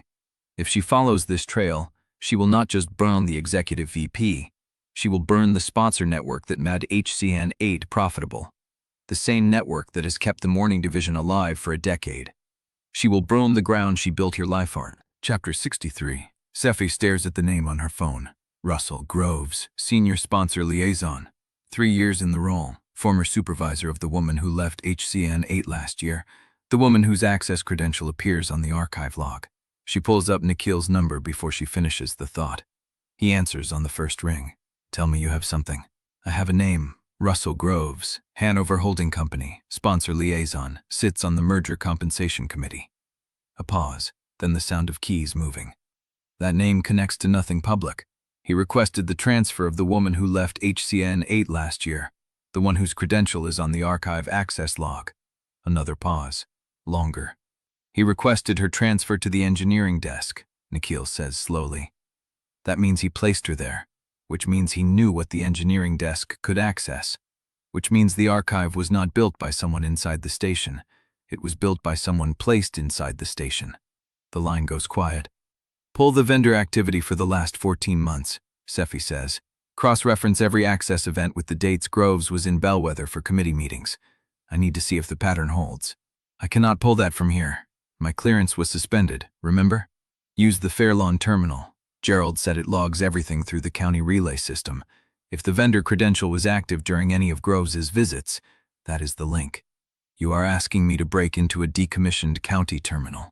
I am asking you to check a machine that is already sitting in a maintenance shed with the power on. Another pause, then a dry exhale. Give me 20 minutes. The line goes dead. Sephy sits in the staging room and watches the second hand crawl past the numbers on the wall clock. 20 minutes. She does not have 20 minutes. The vendor credential activated 14 minutes ago from inside the building. Someone is already moving. She opens the text from the texter again. Vendor account activity just updated. The credential activated 14 minutes ago. From inside the building. She types back. Which floor? The reply comes in under a minute. Third. Same terminal that pushed the booth audio. Sephy's throat tightens. The same terminal. The terminal on Gerald Trask's floor. The terminal somebody used 7 days before the first clip was archived. She types, who is at that terminal now? The 3 dots appear, disappear, appear again. Then, I cannot see that. But neither can security. The credential is ghosting the building network. Ghosting. Someone inside the system knows how to bypass the access logs. Someone who built the archive knows how to move through it without leaving footprints. She is still staring at the screen when the door opens. Dorothea. The station manager looks older than Sephy remembers. The fluorescent light catches the lines around her mouth, the gray at her temples that was not there 3 months ago. Sephy's very. Never. I have completely grind. Sephy promised to stay ellipse, the same rady tables, steadil of incredibly, his asting understep and once I'm not about. I need a choice, as to base to the usury. Dorothea glues the door behind her. She does not sit. I know about Groves. Sephy goes still. Pierce told you. Pierce told me you have a name. I already knew the name. Dorothea's voice is flat, tired. I've been listening. Dorothea closes the door behind her. She does not sit. I know about Groves. Sephy goes still. Pierce told you. Pierce told me you have a name. I already knew the name. Dorothea's voice is flat, slowly. I have known it for 6 months. I was hoping you would not find it. The rune feels smaller. You knew. I knew there was a corporate operation. I knew Groves was involved. I did not know the full shape of it until the archive surfaced tonight, but I knew enough to understand what was coming. Sephy stands. And you did not tell me. I was trying to protect you. The words land like a slap. Protect me. Sephy's voice is low. You let me walk into a trap blind because you thought protection meant keeping me useful. Dorothea's jaw tightens. I have spent 30 years in this building. I know how the holding company works. If I had told you the truth 6 months ago, you would have fought. You would have burned the sponsor network trying to expose the archive. And they would have destroyed you before you got within a block of Groves's desk. Instead, you let them destroy Auden. I let them use Auden to buy time. Dorothea's voice cracks. Time for the merger to finalize. Time for the contracts to settle. Time for you to get to a position where the holding company could not touch you without damaging their own investment. Sephy stares at her. You sacrificed him to save me. I made a choice. Dorothea meets her eyes. The same choice you would have made if the positions were reversed. You know you would have. The silence between them is thick with everything Sephy does not want to admit. Dorothea steps closer. Sephy, the contracts are finalizing tomorrow. If you wait 12 hours, I can secure your position. I can protect the morning division. I can keep the show you fought for alive. And Auden? Dorothea looks away. Groves is the key. If you expose him now before the contracts are signed, the holding company will bury the paper trail and blame everything on Marguerite. They will claim she acted alone. They will fire her. restructure the division, and purge anyone who asks questions. You will lose the desk. The morning division will collapse, and Auden will still be gone. Sephy wants to argue, wants to say the truth matters more than the desk, more than the show, more than the version of her life that fits the morning window. But she hears the logic. The same logic she used when she let Pierce stand beside her in public. The same logic she used when she did not conduct the reconciliation narrative. The same logic she used to survive. Usefulness is not safety, but it is the closest thing she has ever known. When did you find out about Groves? Dorothea's hands are shaking. She presses them flat against her thighs. The night the booth audio leaked, I saw the routing label. I knew which terminal it came from. I knew who placed that person on the engineering desk. You knew at midnight, and you still pushed the reconciliation narrative. I pushed it because I thought if you looked stable enough, the board would not dig deeper.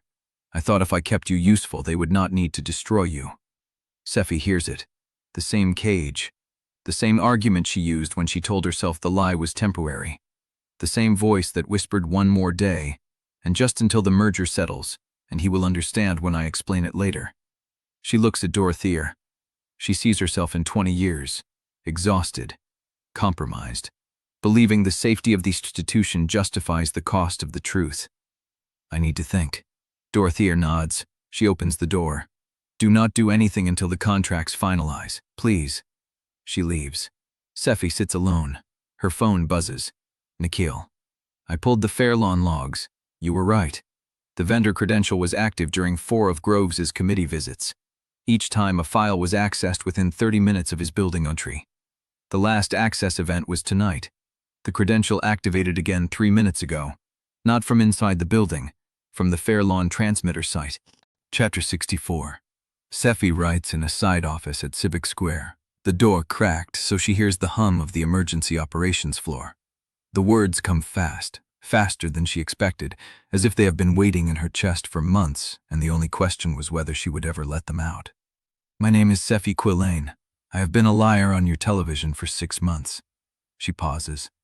I was not dishonest about the weather. I was never dishonest about the weather. But I was dishonest about everything else. And that dishonesty endangered the trust you placed in me when you tuned in at dawn. She writes the affair plainly. She writes the lie of omission with Pierce. She writes the night in the booth, the argument that was never supposed to be recorded, the words she said to Auden that someone weaponized against them both. She writes that Auden Brennick resigned to protect her, and she let him. She writes about Russell Groves and the sponsor network, and the 14-month archive built by people who never cared about the weather, but cared very much about who controlled the hair around it. She writes until her hand cramps and the words stop being careful and start being true. Luz finds her an hour later. The producer's face is pale, her eyes tracking too fast across the room. Legal is meeting with Dorothea. They want to pull the segment. Sephy looks up. They have not seen it yet. They do not need to see it. The station knows you were drafting something. Dorothea told them you would not share the text in advance. Luz's voice is tight. They are calling it an unfettered broadcast risk. They are calling it a liability issue. They are calling it a lot of things that mean they are terrified of what you will say. Sephy stands. The county attorney is still here. She is, but she cannot override a station's editorial control without a documented public safety emergency. The grid is stable. The heat warning expires at midnight. Legal will argue there is no exigency. Sephy looks at the pages in her hand. She has nothing left to protect. No desk, no title, no version of herself that fits the morning window. She has only what she wrote. Then I read it somewhere else. Luz's eyes narrow. Auden's Bellweather contingency. The county emergency public information channel. He helped design the protocol. It bypasses station approval. Luz is silent for a long moment. That channel has not been activated since the ice storm 3 years ago. Then it is time to test it. Luz looks at the door, looks at Sephy. Something shifts in her face, fear folding into something harder. I need 10 minutes to confirm the bypass is still live. Take 5. Luz leaves. Sephy stands alone in the side office. Her phone buzzes. Anonymous texter. They are sealing the station's master control feud at 7:14 p.m. Your window is closing. She does not ask how they know. She does not ask who they are. She types, "Where is the county PIO channel activation key?" The reply comes in seconds. Fairlawn transmitter site, main panel, red switch under the maintenance cover. Gerald knows.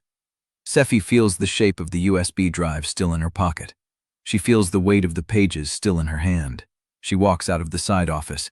The emergency operations floor is alive with low voices and ringing phones. Imani catches her eye from across the room and holds it. She does not ask where Sephy is going. She nods once, like she already knows. Sephy heads for the door. Luz intercepts her in the corridor, breathless. Bypass is live. The county PIO system has a direct link through the relay at Fairlawn. If you can get the activation key from Gerald, you can transmit directly to every emergency alert radio in the county. The station cannot block it. The station does not control it. Luz's eyes are sharp. Auden designed it that way on purpose.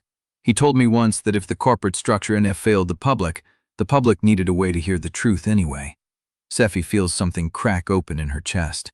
He was already building the exit, already preparing the workaround, already planning for the moment when the institution would choose itself over the people it was supposed to serve. 7 minutes, Luz says. That is how long it will take you to reach Fairlawn if you take the service road and the county terminal has the relay live. 7 minutes and you are on the air through a channel no one can cut. Sephy looks at the papers in her hand. Read it live, Luz says. No editing, no one telling you what fits the frame, just you and the city and the truth you owe them. Sephy's phone buzzes again. Anonymous texter. Gerald is waiting at the transmitter shed. He has the maintenance cover open.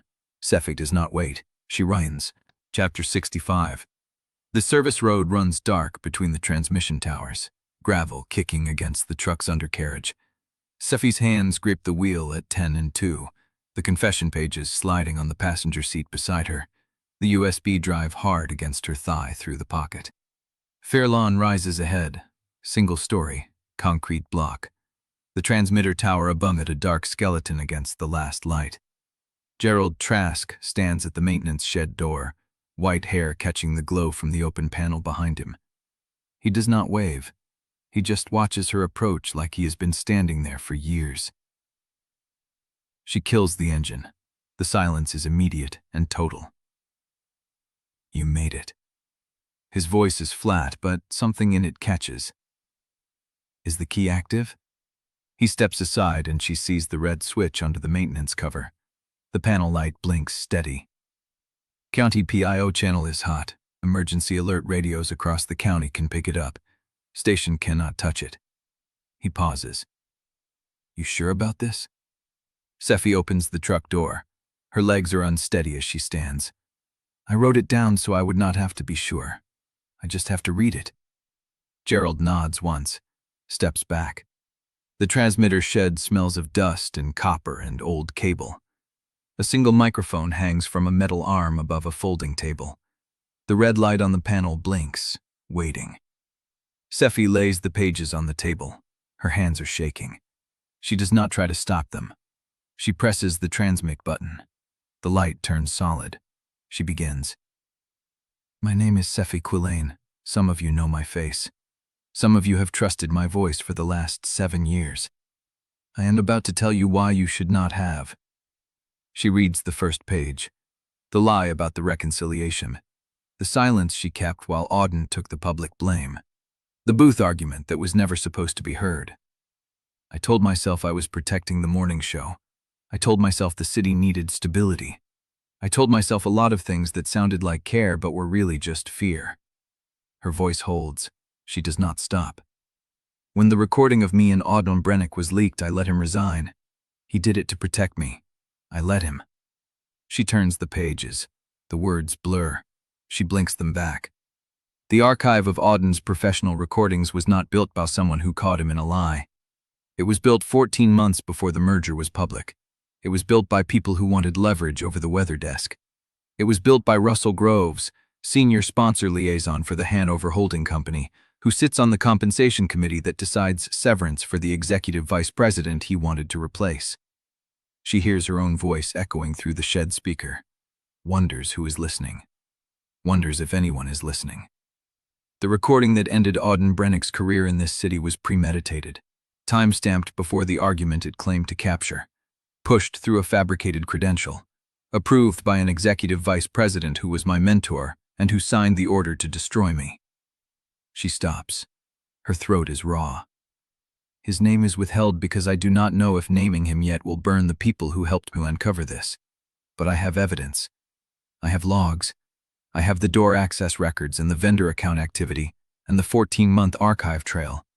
And I have the brass key to a door I never opened. The USB drive presses against her leg. To Russell Groves, the people in this city trusted your sponsors because they believed the companies backing the weather desk cared about keeping them safe. You used that trust to build a weapon against a man whose only crime was telling the truth too loudly. She turns the final page. To Auden. I loved you before I was brave enough to say it. I loved you when I stood in the county briefing and told everyone. And I love you now, from the transmitter shed at the edge of a city that watched me lie and called it leadership. She stops again. The microphone hangs in front of her. The light blinks. I am not asking for my desk back. I am not asking for forgiveness. I am telling you the truth because I owe it to you, and because I am tired of being the version of myself that fits the frame. She puts the pages down. There is more. The logs show who activated the vendor credential inside the building tonight. The logs show who sealed the master control feed. I have the evidence on a drive in my pocket, and I am willing to hand it to any agency with the authority to investigate. She looks at the microphone. Which means the federal communications investigators arriving at HCN right now will have everything they need. She has not checked her phone in 18 minutes. She has no idea if that is true. But it sounds true, and the city needs something to hold on to. She releases the transmit button. The shed goes quiet. Gerald looks at her from the doorway. His face is unreadable. You did it. Sephy stares at the pages. I do not know what I did. A buzz. Her phone. Anonymous texter. The feed reached every emergency alert radio in the county. Bellweather heard you. The station sealed the master control at 7:14 like we said they would. But you were already out. Sephy looks up at Gerald. How long? 7 minutes, maybe 8. 8 minutes of truth, 8 minutes of confession. She does not know if it is enough. Her phone buzzes again. The same number, a new message. One more thing. The federal communications investigators are parked outside the HCN building. They entered 10 seconds after you stopped talking. Someone inside called them. Chapter 66. The shed is silent. Not the silence of absence, the silence of aftermath. Gerald stands in the doorway, white hair catching the last light through the maintenance cover. His hand rests on the frame like he needs the anchor. Sephy's fingers still press the transmit button. She releases it. The light on the panel goes dark. Federal investigators? She says. That was a guess. I know. I do not know if anyone from the county emergency office will back me up. I do not know if the holding company will try to arrest me for unauthorized use of the emergency alert system. I know. Gerald does not move. She waits for the weight to land, the fear, the regret, the certainty that she has destroyed whatever version of her life was still standing. Nothing lands. She feels light, hollow, clean. What happens now? She asks. I do not know, Gerald says. But you are still standing in front of the microphone. That is further than most people get. Her phone buzzes again, not the anonymous texter. Luz, where are you? She types back. Fairlawn, safe. The reply comes in seconds. Legal is losing their minds. Dorothea is not returning calls. Marguerite left the building 10 minutes ago. There are cameras outside HCN, National. Someone leaked the audio of your broadcast. Sephy stares at the screen. Who? I do not know. But it is everywhere. She puts the phone down, looks at Gerald. The confession is already public. National. He nods, slow, measuring. Then you do not have to worry about what the station does with it. The shed creaks.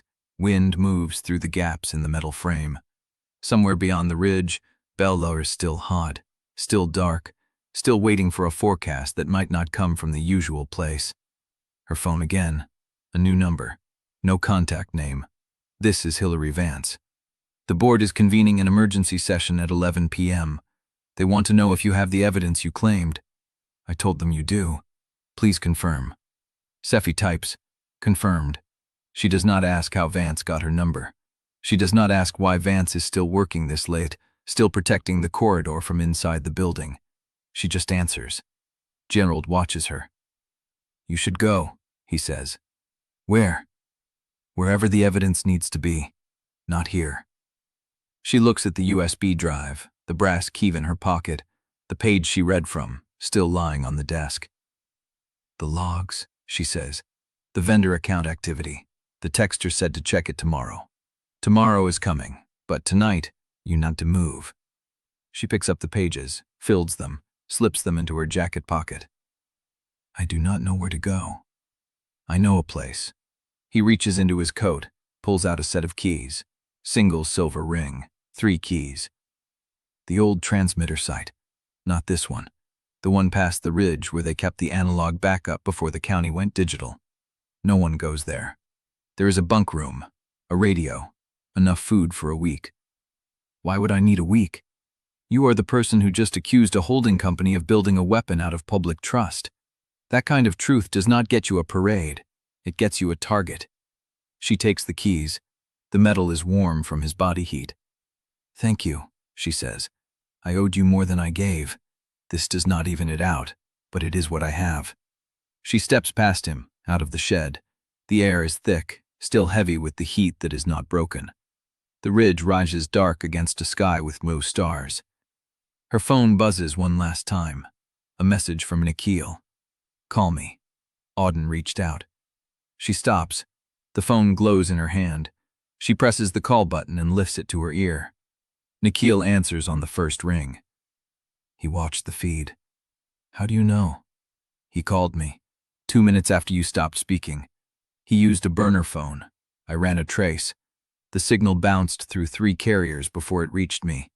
He does not want to be found. What did he say? Nikhil pauses.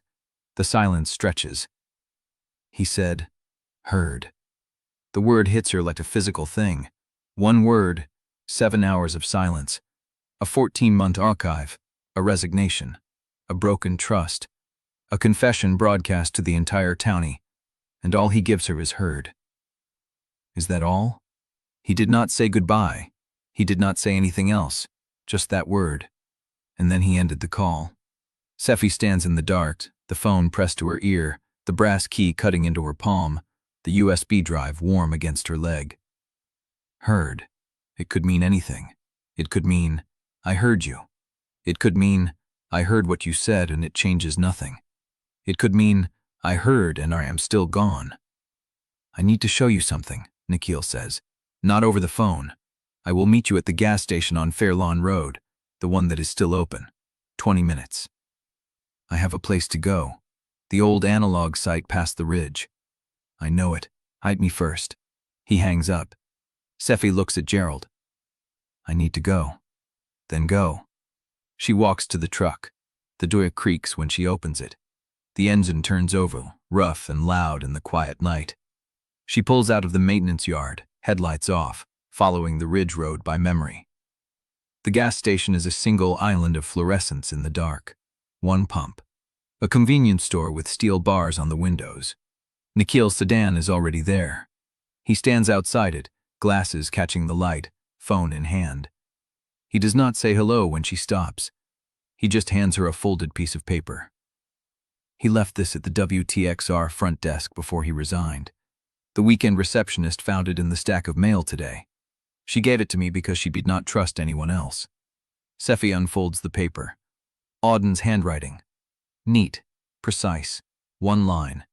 The brass key opens the county relay override box at the Fairlawn transmitter site. Not the shed. The panel behind the relay tower. I was going to tell you when we had time. Sephy reads it twice. I already used the county PIO channel, she says. I already confessed. What does the override box do? Nikhil looks at her. His face is unreadable. The override box activates the county's secondary emergency broadcast system, the one that bypasses every station, every board, every corporate filter. It reaches every device in the county: phones, radios, public address systems, the box in the stadium, the speakers on government buildings. He pauses. It is the final failsafe, the one no one ever expected to use. Sephy stares at the note. If I had known about this before the confession, you would have used it instead of the PIO channel, and you would have reached everyone, not just the emergency alert radios. She looks at the paper. The word heard echoes in her skull. He knew I would confess first, she says. Before I found this. He wrote this note before he sent me the key. Before he left. Nikhil nods. He was never trying to leave you without a weapon. He was making sure you had the right one when you were ready to use it.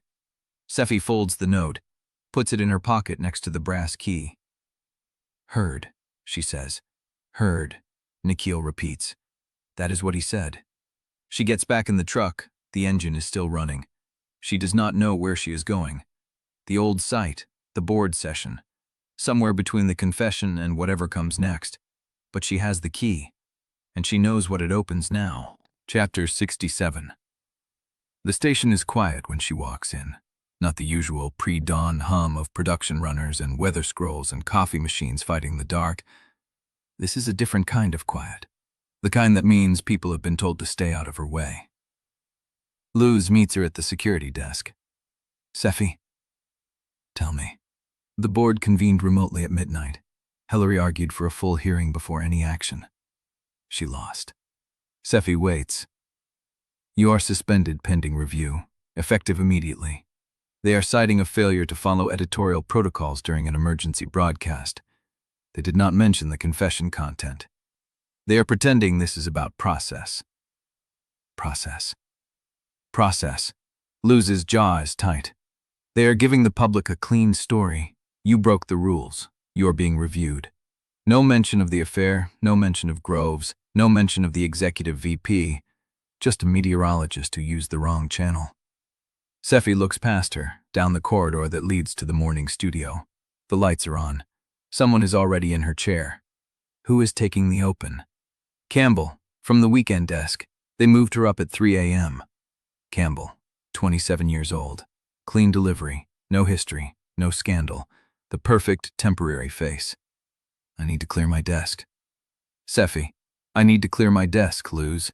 Luz steps aside. The walk to her office takes her past the makeup room. The door is open.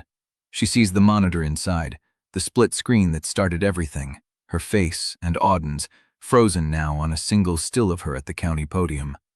The image they will use in every recap. The moment the city's favorite weather anchor stopped being safe. She does not stop walking. Her office is untouched. They have not sealed it yet. The board probably did not expect her to come in before the suspension letter was delivered. But no one tried to stop her at the door, and no one is blocking the hallway now. The desk is the same, stacks of printouts, a half-empty mug of coffee gone cold. The framed photograph of her mentor at the transmitter site, young and squinting into the sun, hand on a dish that has since been replaced twice. She touches the frame, then she sees the box. Cardboard, station supply, sitting on the visitor chair as if placed there by someone who knew she would come. She lifts the lid. Her mentor's old station mug is inside, wrapped in a dish towel. The mug she kept on the corner of her desk for years, the one with the faded station logo from before the rebrand, the one that held pens and dried-out markers and the ghost of his presence. She did not pack this. She pulls out the dish towel. The mug is warm, recently washed. Under it, a single sheet of paper. Unfolded, no letterhead. The board will may need apple of you by Friday. They need someone to carry the cost. They have chosen you. Do not let them choose the story. No signature. Sephy reads it twice. Then she folds it and slips it into her pocket, next to the brass key and Auden's note. She wraps the mug in the dish towel and places it in the box. Then she starts emptying the desk, drawer by drawer. The things that made this space hers. A stress ball shaped like a radar sweep. A stack of handwritten viewer letters she never threw away. A spare scarf. the laminated county emergency protocol card she had been meaning to update. She works in silence. Luz appears in the door. Security is coming. They were told to escort you out when you arrived. I am almost done. They are already on the 4th floor. Sephy closes the last drawer. She looks around the office. The empty walls. The computer screen that still shows her login. The window that faces east, where the sunrise will start bleeding through in another hour. The sunrise she has watched from this room for 6 years. She picks up the box. Tell Campbell the county emergency contact list is in the 3rd drawer, she says. The laminated one. She will need it before the next storm. I will tell her. Luz does not move. Sephy walks past her into the corridor. The security guard is waiting at the far end. Mid-40s. Uncomfortable. He has done this before, probably, to people who deserved it less. Miss Quillane, I need to walk you out. I know. She keeps walking. The box in her arms, the key in her pocket. She passes the studio. Through the glass, she sees Campbell in the chair, young, nervous, trying to look steady. The producer is counting down. 3, 2, 1. Campbell's face fills the monitor. Good morning, Bellweather. We are tracking a stable pattern today with highs near 90 and no. Sephy stops watching. She walks out the side door into the parking lot where the sky is still dark and the air smells like asphalt and covering heat. Her truck is the only vehicle in the lot. She loads the box into the passenger seat, slides behind the wheel, sits in the dark with the engine off and her hands on the keys. The board will make an example of you by Friday. She reaches into her pocket, pulls out the brass key, holds it in her palm. The county relay override box is still at Fairlawn, still functional, still beyond the reach of every board, every executive, every person who thinks they have already written the story. They have chosen her to carry the cast, but she still has the weapon he left her, and she knows what it opens now. Chapter 68. The hearing room looks different in daylight. Fluorescent panels hum overhead, casting the same flat light that filled every board session Sephy ever attended, but the windows are uncovered now. Morning sun bleeds through the blinds in long horizontal stripes, falling across the table where the board sits in their identical dark suits. 7 of them, not 3. Hilary Vance is at the far end, silver hair catching the light, her face unreadable. Beside her, Hollister. Beside him, Chen, and 3 faces Sephy has never seen before, brought in for the suspension review. At the center, Marguerite Dewar, not at the witness table where she belongs, but seated with the board, as if she has already been promoted past witness into judgment. Sephy stands at the defendant's table alone, no counsel, no Luz, no one to speak for her. The chair at the center of a board, a man with a voice that sounds like it has been sanded smooth by decades of delivering bad news, looks at her over his reading glasses. Miss Quillane, you are here to address the finding of the preliminary review committee. You have read the suspension notice. I have. Do you dispute the facts as presented?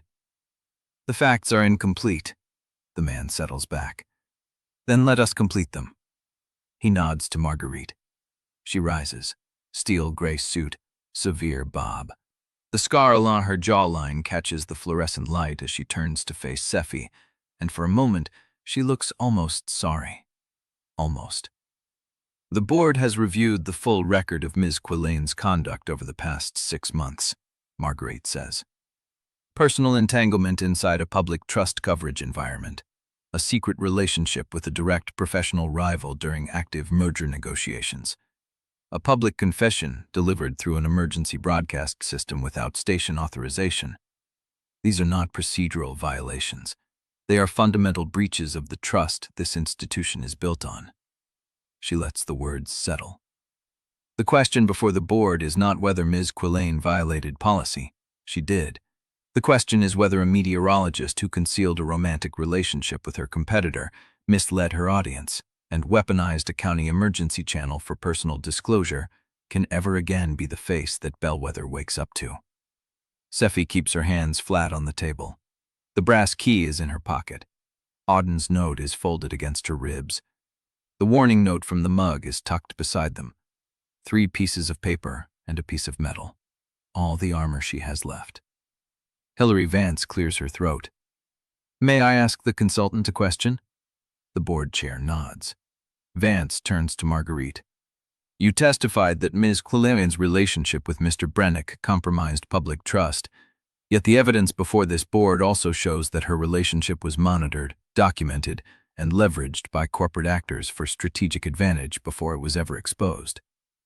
Mr. Brennick was recorded without consent. A 14-month archive of his professional activity was compiled by a sponsor liaison. The leak that ended his career was premeditated and authorized by an executive vice president. Would you say those actions also compromised public trust? Marguerite's jaw tightens. The scar pulls white. Those actions are under investigation by federal authorities. That is not what I asked. I cannot speak to the motives of parties who have not been deposed. You can speak to what you knew. Vance's voice stays calm, even. You knew about Russell Groves' involvement for 6 months. You knew about the archive. You knew the recording was time-stamped before the argument it cleared to capture. And you chose not to intervene. The room goes still. Marguerite's hands are clasped in front of her, knuckles white. I made a judgment call based on the information available to me at the time. What information led you to conclude that allowing a fabricated recording to end a man's career served the public interest? I did not conclude that. I concluded that the investigation should proceed through proper channels rather than unilateral action. You sat on evidence of a crime for 6 months. I preserved evidence that would have been destroyed if I had acted prematurely. Vance studies her. So you admit you knew the recording was fabricated before it was released. Marguerite's pause is barely a breath. I suspected. You suspected, and you released it anyway. I did not release it. The executive VP authorized the release. But you did not stop it. Marguerite says nothing. Vance turns to the board. The consultant has conceded that corporate actors within this merger manipulated evidence for strategic ends. She has conceded she knew about the manipulation and did not prevent it. If the standard for disqualification is personal entanglement inside public trust coverage, then the question must be asked, who in this room is still qualified to judge? Silence stretches. The board chair removes his glasses, rubs the bridge of his nose. Ms. Quillane. Sephy looks up. You have heard the testimony. You have had the suspension notice. The board must now decide whether you remain part of this institution. He pauses. I will ask you directly. Why should Bellweather trust you with its weather? The answer should be easy.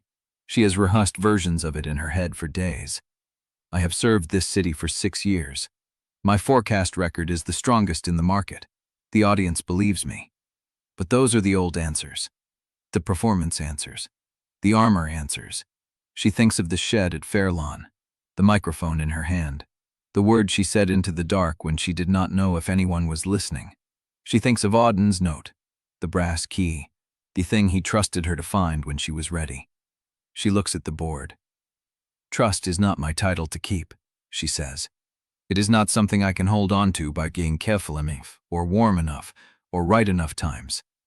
Trust is something I have to keep telling. Every forecast, every warning, every time I stand in front of a camera and decide what the city needs to hear. She stops, lets the silence hold. I lied to this city for 6 months. I let them believe something that was not true because I was afraid of what the truth would cost me. I cannot undo that. I cannot make them unhear what I said on that Kelly channel. She reaches into her pocket, pulls out the brass key, sets it on the table in front of her. But I can promise that I will never again choose the safe lie over the dangerous truth. I can promise that I will use every tool I have, including the ones that bypass every person in this room, to make sure Bellweather hears what it needs to hear when the sky turns dark. She looks at Marguerite. I am not asking you to trust me. I am asking you to let me earn it again, starting now. The room holds. The board chair looks at her for a long moment. Then he looks at the key on the table. What is that? Sephy picks it up, slides it back into her pocket. That is the answer you are not ready to hear yet. The door at the back of the room opens. A woman in a federal communications investigator's jacket steps in. She holds up a badge. Her eyes find Marguerite. Marguerite Dewar, I need you to come with me. Marguerite goes still. The board chair turns.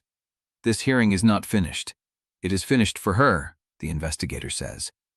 We have questions about the chain of custody on a certain audio file. Marguerite does not resist.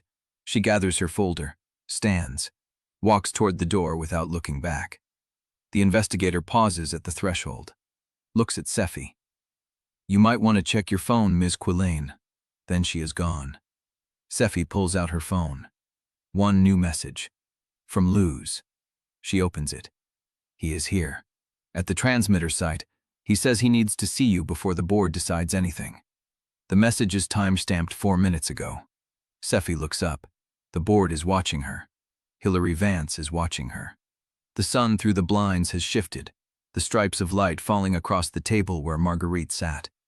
She stands. I need to go. The board chair starts to speak, but she is already moving toward the door.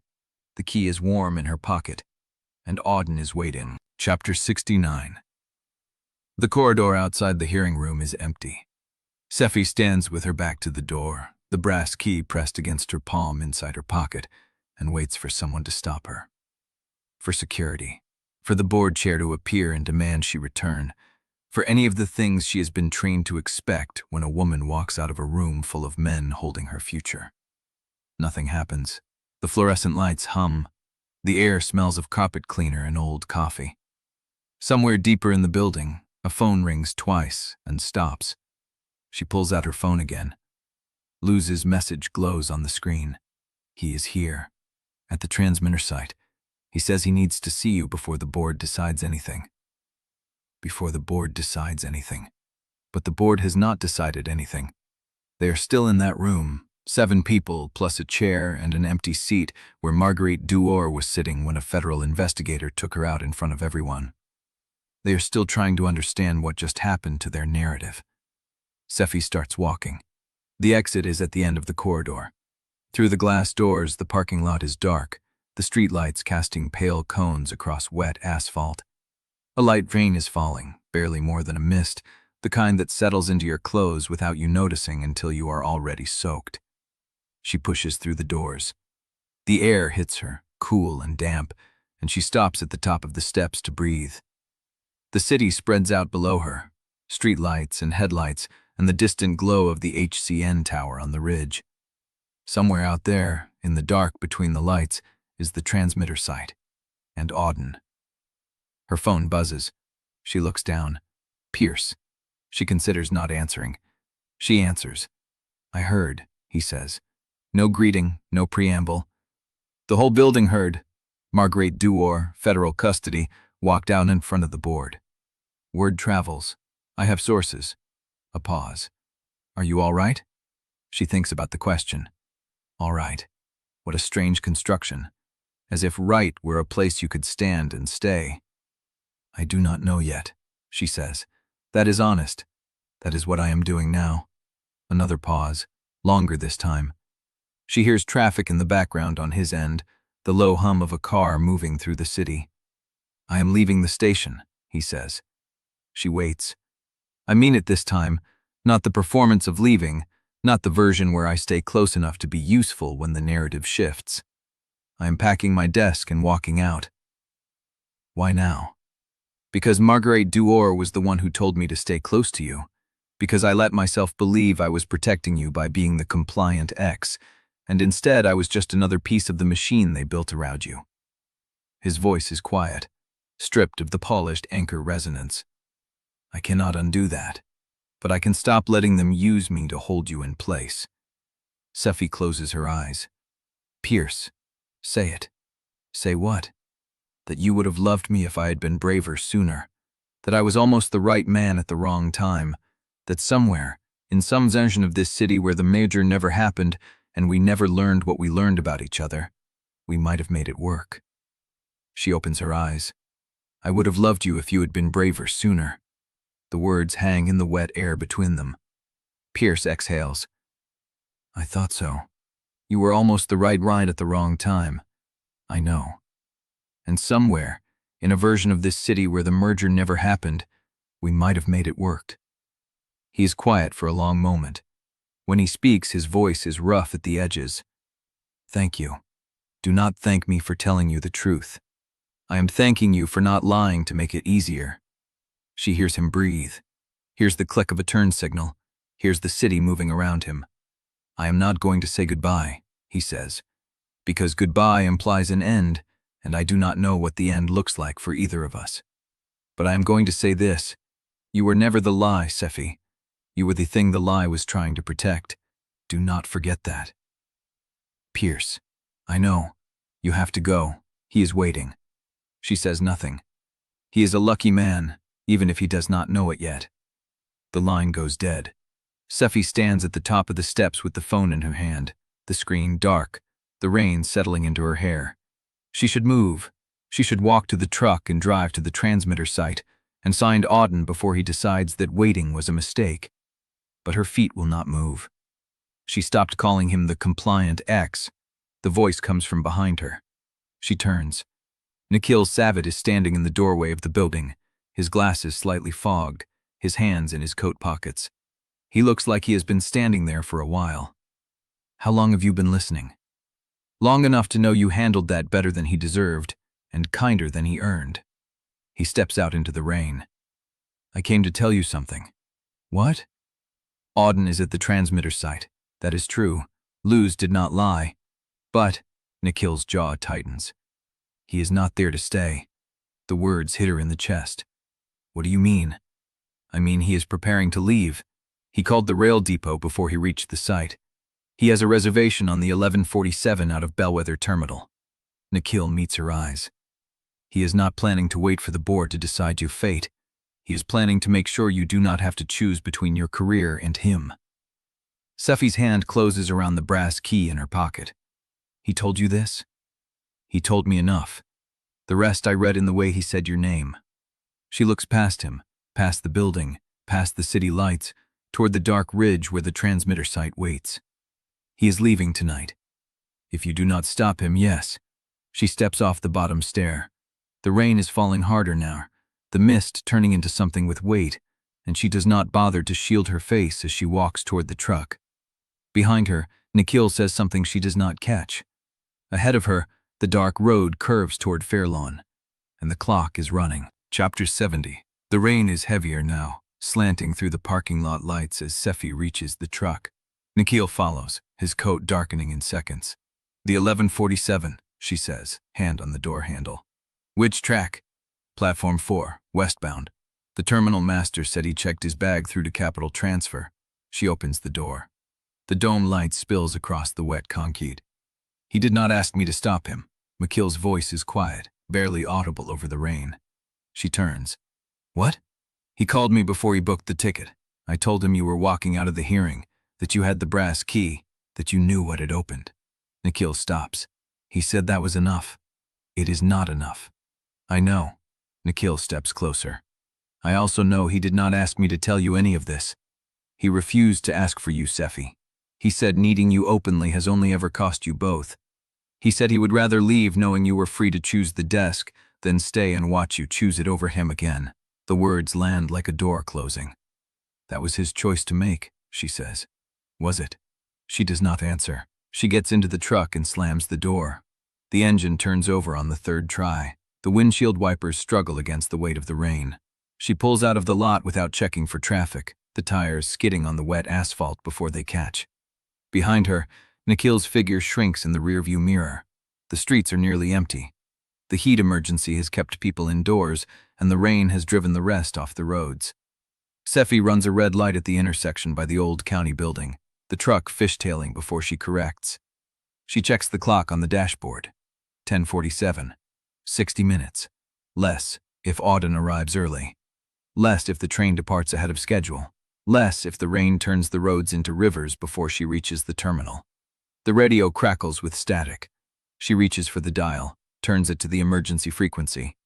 Severe thunderstorm warning in effect for Bellweather County until 11:30 p.m. Quarter-sized hail reported near the Fairlawn overpass. Wind gusts up to 60 miles per hour. Residents in low-lying areas should seek higher ground immediately. Repeat, seek higher ground immediately. This storm is moving east-northeast at 35 miles per hour and will reach the city center within the next 40 minutes. 40 minutes. She presses the accelerator. The truck lurches forward, the engine straining against the incline of the Fairlawn Road. The rain is coming harder now, the wipers unable to keep the glass clear. She leans forward, squinting through the blurred windshield, her hands tight on the wheel.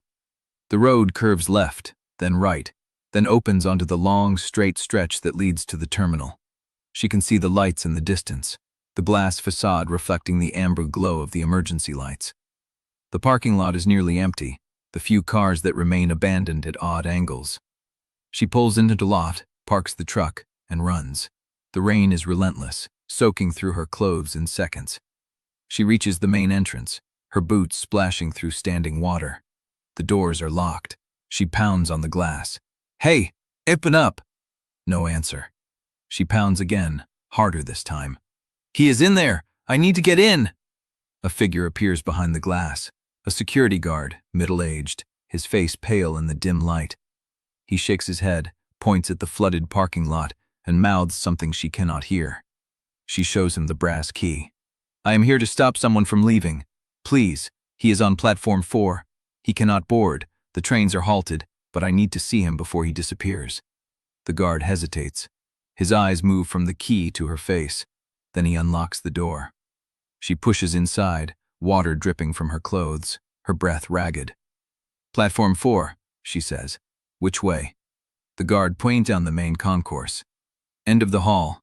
But the trains are not running. He is not going anywhere." She does not answer. She runs.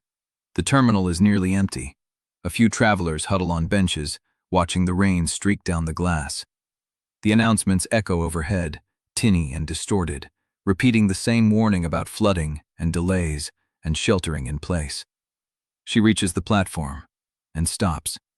He is standing at the edge of the track, his back to her, his hands in his pockets. He is watching the rain fall on the rails, the water pooling between the ties. His bag is at his feet. He has a train ticket, a departure time, a plan to leave. But the train is not coming, and neither is she. She takes a step forward. "Auden." He turns. His face is half in shadow, half in the pale light of the platform. He looks tired. He looks like he has been waiting for something he never expected to arrive. "You came," he says. "I always come." He looks at her for a long moment.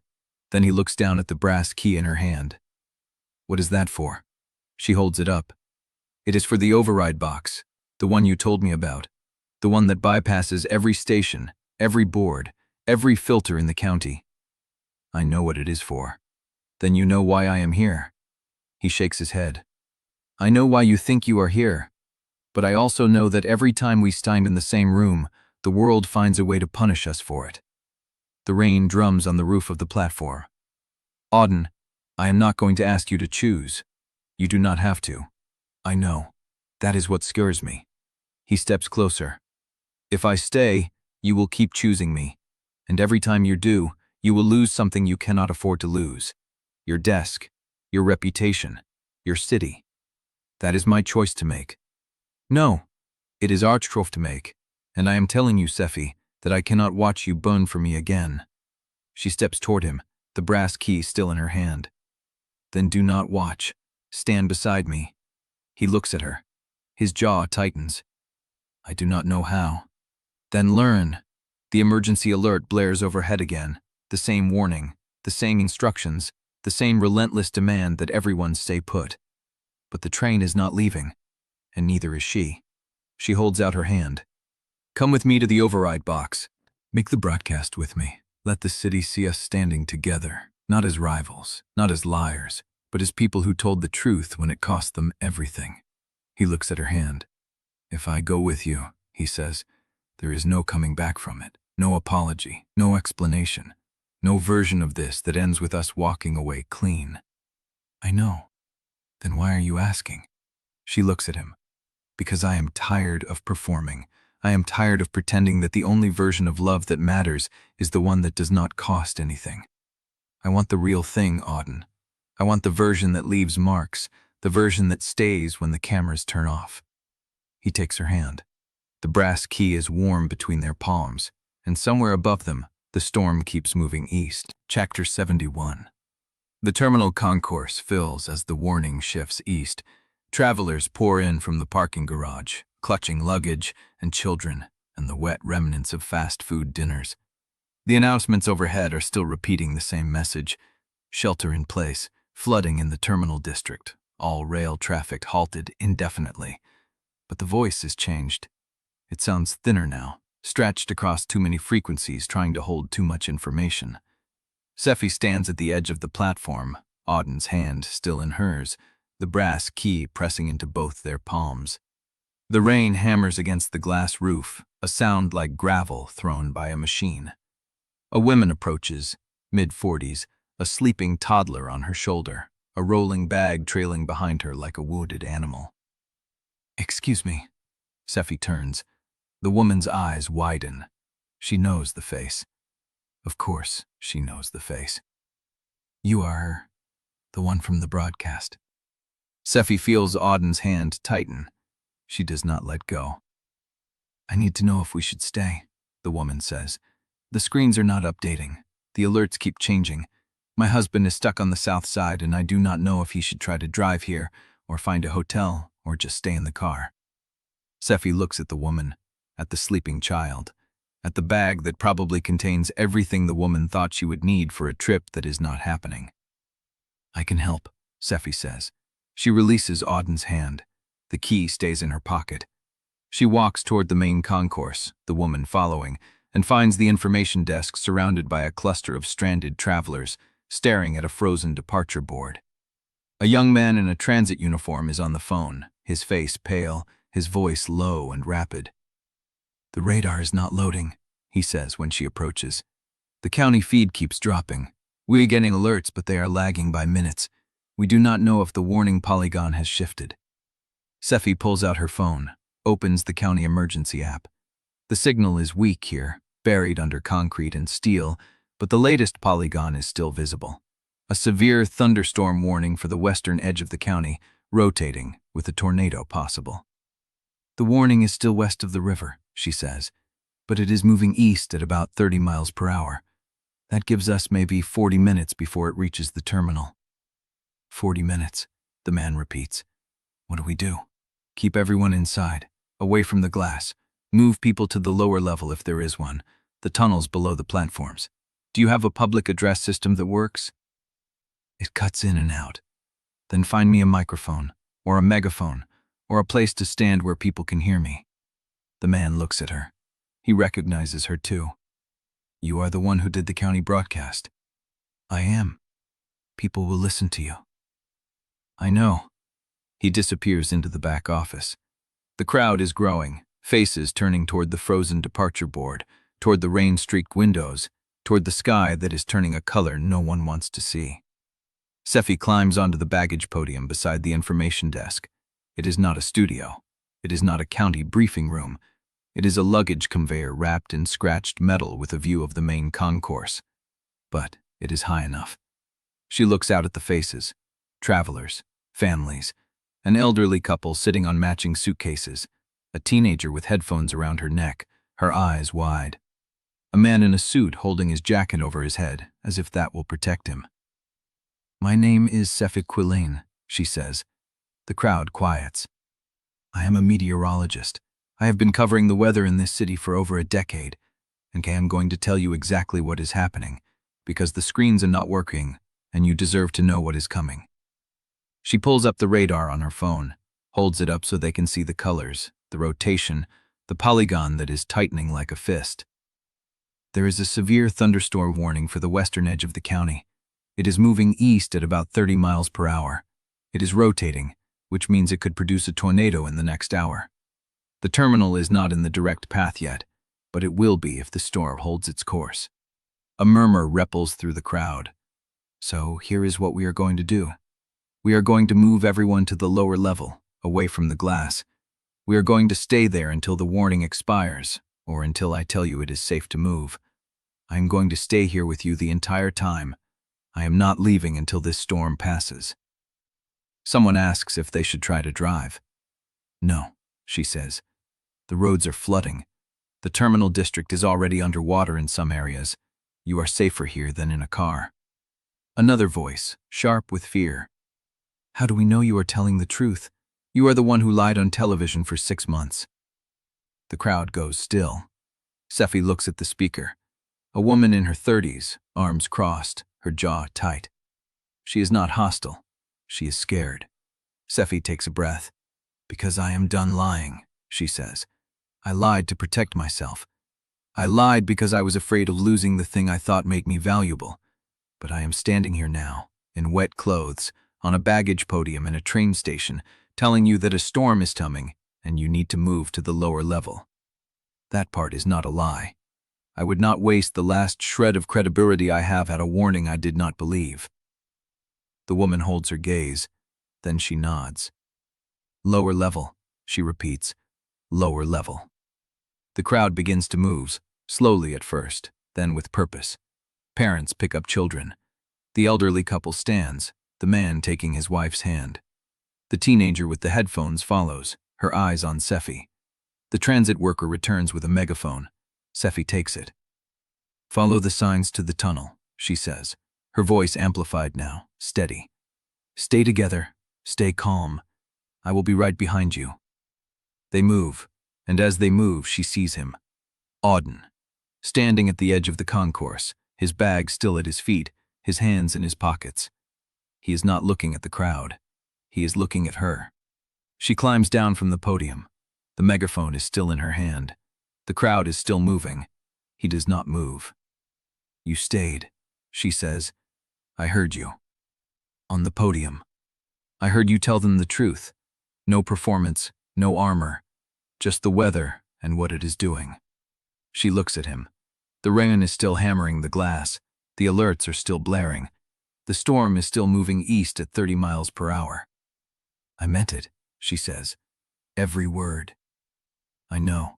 He picks up his bag, and he walks toward her. The crowd is gone now, funneling into the tunnel below. The concourse is empty except for the two of them, and the sound of the storm pressing against the windows. Lower level? He asks. Lower level. He falls into step beside her, and somewhere above them, the emergency signal changes pitch, rotating. Tornado possible.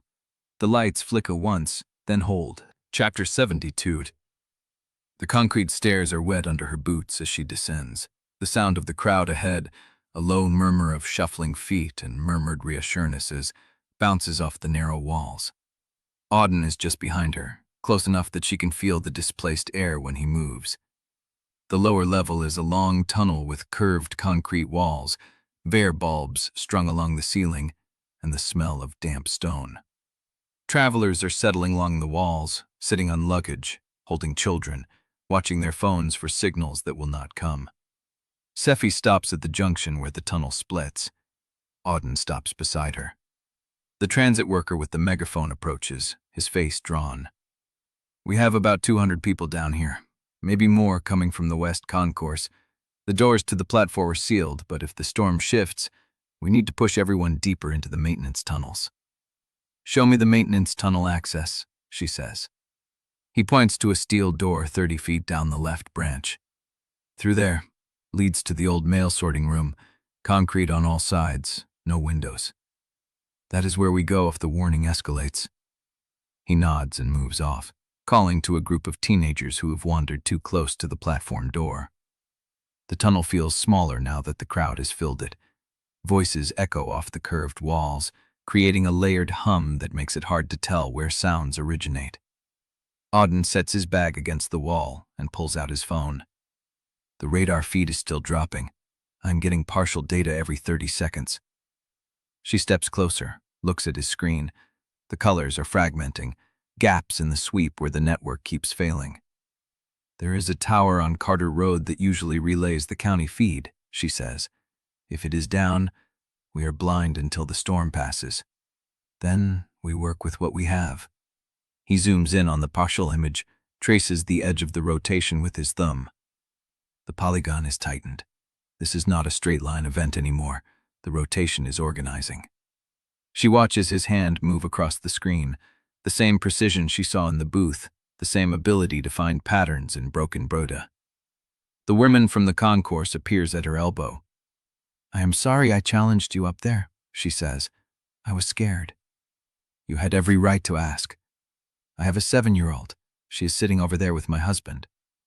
The woman points to a corner where a man in a blue jacket is holding a little girl on his lap. "I need to know you are not just saying what we want to hear." Sephy looks at the child, dark hair, small hands gripping her father's sleeve. "I am not," she says. "I have spent 6 months saying what people wanted to hear. I know the difference now." The woman holds her gaze. Then she nods and walks back to her family. Auden does not look up from his phone. "That was the first time I have heard you say it without qualifying it." "Say what?" "That you know the difference." She watches the crowd settle into the tunnel. A man is handing out bottles of water from a vending machine someone pried open. A woman is braiding her daughter's hair, slow and steady, as if she has all the time in the world. "This is what I should have been doing," Sephy says. "Not protecting a desk, not managing a narrative, just telling people what is coming so they can get ready." Auden lowers his phone. "You did tell them. On the county feed. That was different. That was me burning everything down." "No." His voice is quiet, but it cuts through the tunnel hum. "That was you deciding that the people mattered more than the version of you that was protected." She turns to face him fully. The tunnel light catches the line of his jaw, the set of his shoulders. He looks exhausted.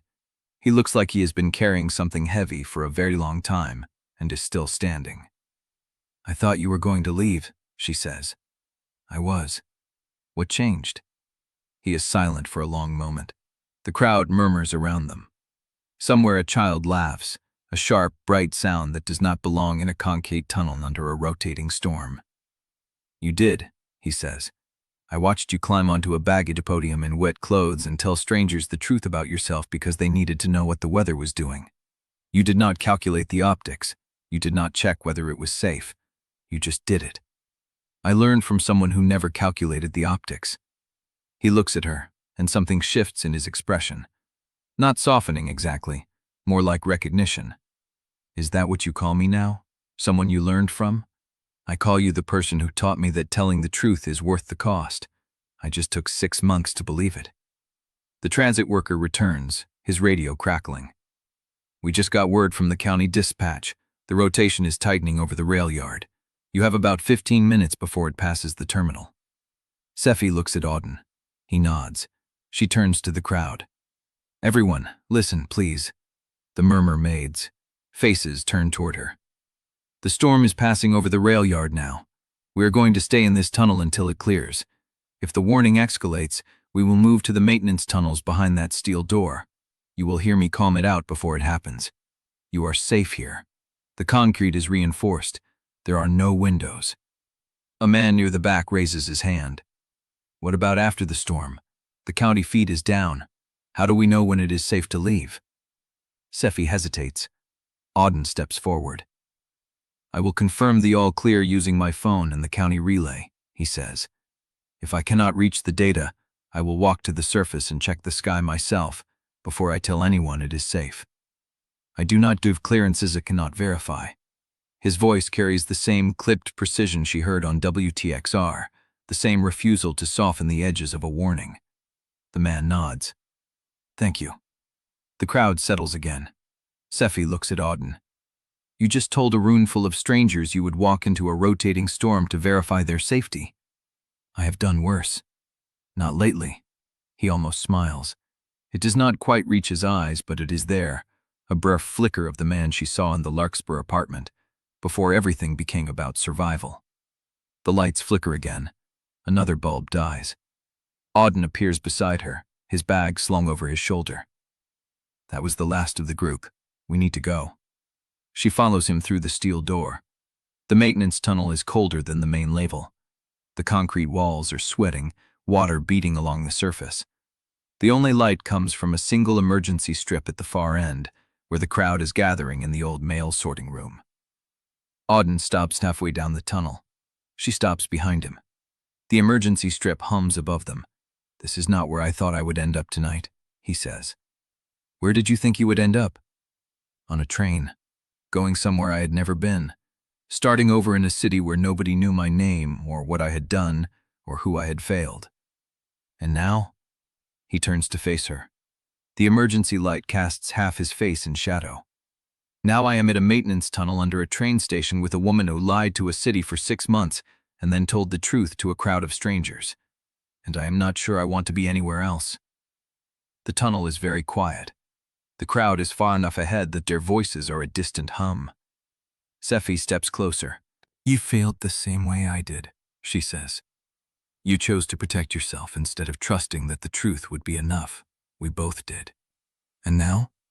Now I think we get to decide what comes after the forecast." She reaches for his hand. He takes it. And somewhere above them, the glass wall that collapsed is not the only thing breaking. The storm is still moving. The window is still narrowing, and the override box at Fairlawn is still waiting. But for this moment, in the dark tunnel under the terminal, they are both still standing. The emergency strip flickers, Auden's grip tightens on her hand, and from the mail sorting room ahead, the transit worker's voice echoes down the tunnel. "The county just sent an update. The rotation is tracking directly over the terminal. ETA, 8 minutes. Chapter 73. The maintenance tunnel narrows as they walk, the concrete walls sweating beads of water that catch the emergency strip's orange light. The crowd's voices from the mail sorting room drift back, a low murmur of questions and reassurances. Sephy's hand still rests in Auden's. Neither of them has let go. 8 minutes, she says. We should be with them. In a moment. He stops. The emergency strip hums above them, casting half his face in shadow, the other half in pale light. He looks at her the way he looked at her in the Larkspur apartment the first time she told him the truth without calculating the cost. "I heard your statement," he says, "every word of it. At the Concourse? In the tunnel. When you climbed onto the podium. I was standing at the edge of the crowd and I heard you tell them you lied because you were afraid." She waits, and I believed it. "Believed what? That you were afraid?" His voice drops. "I have spent 6 months wondering if you were capable of admitting that to anyone, including yourself. And you did it. In front of strangers, with no script and no exit strategy. The tunnel is very quiet. The emergency strip flickers. I believed it," he repeats, "but that does not mean I know what comes after believing." She turns to face him fully. The space between them is narrow enough that she can feel the warmth of his chest through the damp air. "Neither do I." "Then what are we doing?" "I think we are standing in a tunnel under a train station while a storm passes overhead," she says, "and I think that is enough for right now." He exhales, a sound that is almost a laugh, but not quite. "You used to be better at having an answer for everything. I used to be better at lying." The corner of his mouth moves, not a smile, but the ghost of one. From the mail sorting room, the transit worker's voice echoes. "The county just updated. Rotation is tightening directly over the rail yard. ETA, 6 minutes. The crowd's murmur sharpens. Auden's grip on her hand tightens. "We should be with them." Yes. But neither of them moves. The emergency strip hums. "After the storm," he says. "What happens?" "I do not know. That is not the answer I expected." "I know." She looks at him, but it is the only honest one I have. He holds her gaze for a long moment, and something shifts in his face. Not forgiveness, not resolution, but a kind of attention that feels like witness. "The override box," he says. "You still have the key." "In my pocket. After the storm, if we are still standing, I want to use it with you." Her breath catches. "Why?" "Because I am done letting other people tell the story of what I did and who I am." His voice is steady. "And I think you are too." She opens her mouth to answer, but the transit worker appears at the end of the tunnel, his radio crackling. "Miss Quillane, the group is settled in the mailroom. We need to seal the door." Auden releases her hand, but before he steps forward, he looks at her one more time. "After the storm," he says. "After the storm." They walk together toward the mail sorting room. The room is larger than she expected, built for sorting packages in an era before automated systems. Concrete walls, a single emergency strip along the ceiling, metal shelving along one wall. The travelers have gathered in the center, away from the walls, some sitting on the floor, others standing in small clusters. The woman with the braided hair is holding her toddler. The man with the blue jacket has his daughter on his lap. The elderly couple from the Concourse sits against the far wall, their hands intertwined. The transit worker pulls the steel door closed and secures the latch. "Everyone stays in the center," Sephy says, her voice carrying. "Keep away from the walls. If the building takes a direct hit, the concrete will hold, but debris can shift." The 7-year-old girl from the Concourse looks up at her. "Is the tornado coming for us now?" The question lands like a stone in still water. Sephy kneels to meet her eyes. "It is coming near us, but we are below ground in a concrete room, and that is the safest place we can be." "But will it get us?" Sephy hesitates. Auden crouches beside her. "I am a meteorologist," he says to the girl. "I have studied storms for 10 years. The concrete above us is reinforced. The tunnel we came through is designed to take a direct hit. You are safer here than anywhere else in the city." The girl looks at him. "Promise?" Auden meets her eyes. "I will not let anything happen to you." The girl's mother pulls her closer, nodding at him. Sephy watches his face. He meant it, every word. The emergency strip flickers, the lights go out. For 4 seconds, the room is absolutely dark, the only sound the collective intake of breath from the crowd. When the lights come back, they are dimmer, the strip reduced to a weak orange glow. The transit worker's radio crackles. The rotation is passing over the terminal now. Wind report of 90 miles per hour at the roof. Repeat, 90 miles per hour confirmed at the roof level. A low rumble starts above them, building like a freight train approaching from a great distance. The room goes silent. Sephy reaches for Auden's hand. He takes it. The rumble grows, fills the concrete, vibrates through the floor, through her bones. And the storm is here. Tractor 74. The rumble shakes through the concrete, through her chest, through the hand gripping hers. The dim orange light casts wavering shadows across the mail sorting room. Children press into the parents' sides. The elderly couple against the far wall have their eyes closed, hands still intertwined. Sephy counts. 1 second. 2. 3.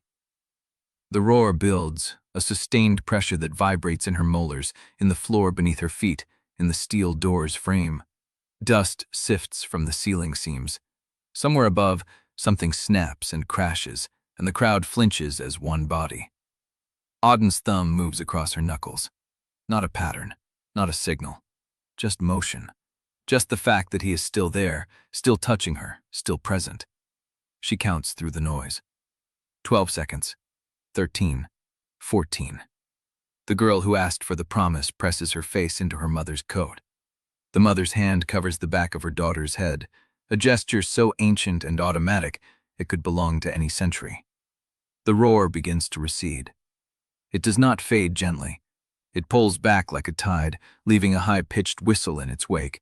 Then an absence so sudden the silence feels louder than the noise. The transit worker is the first to speak.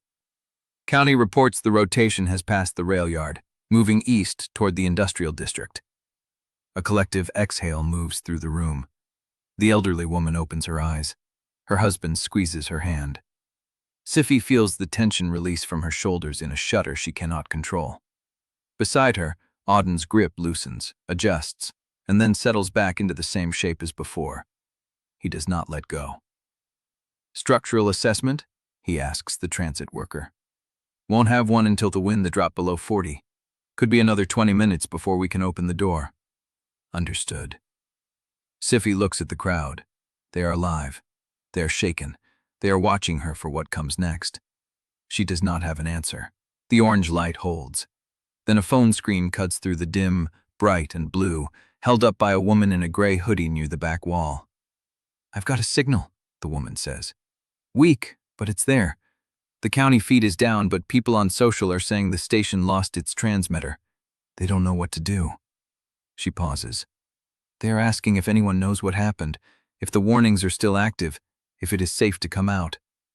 The room goes quiet.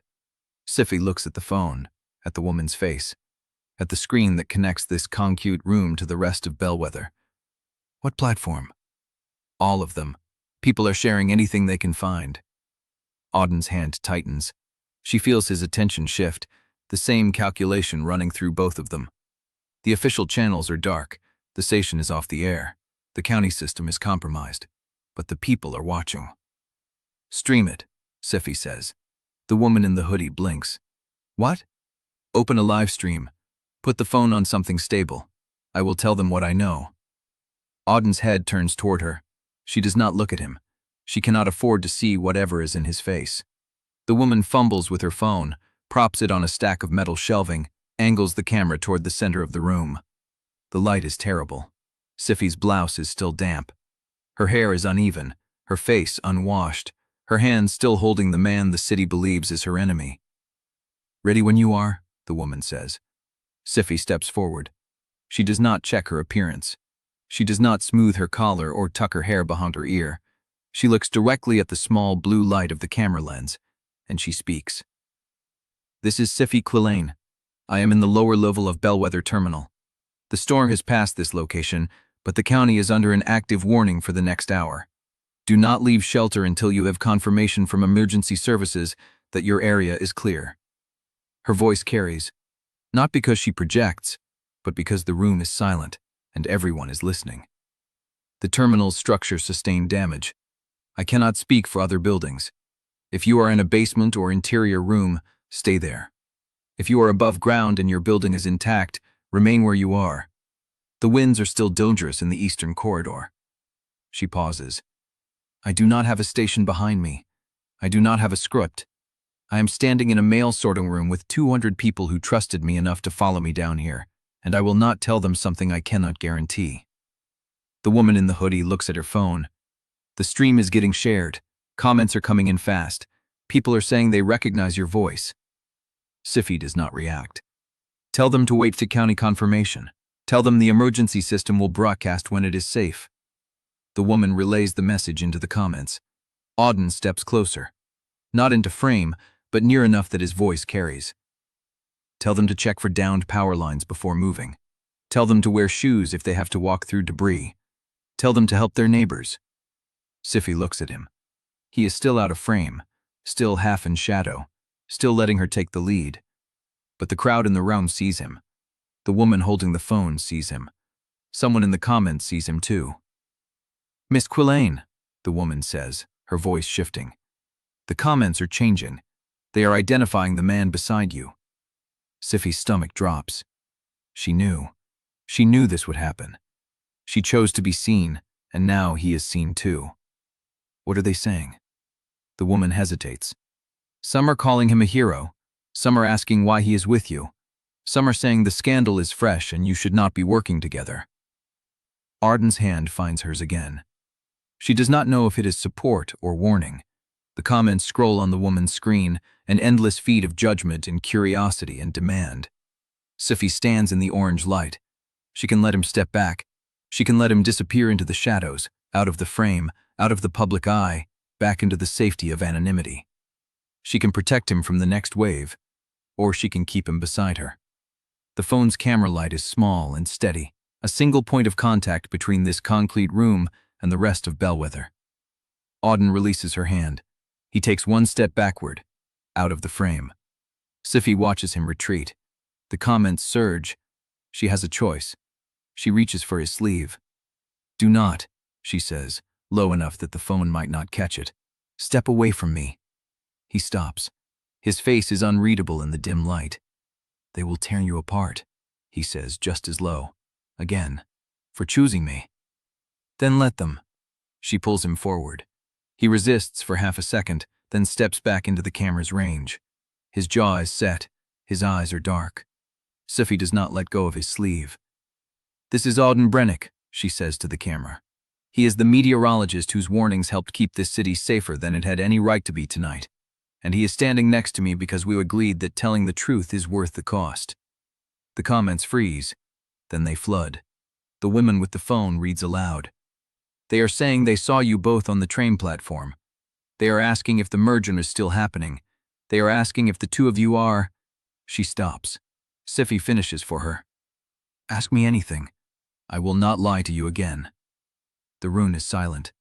The phone screen flickers with incoming messages. Auden looks at her, and something in his face cracks open, Just barely. Just enough. You did not have to do that. I know.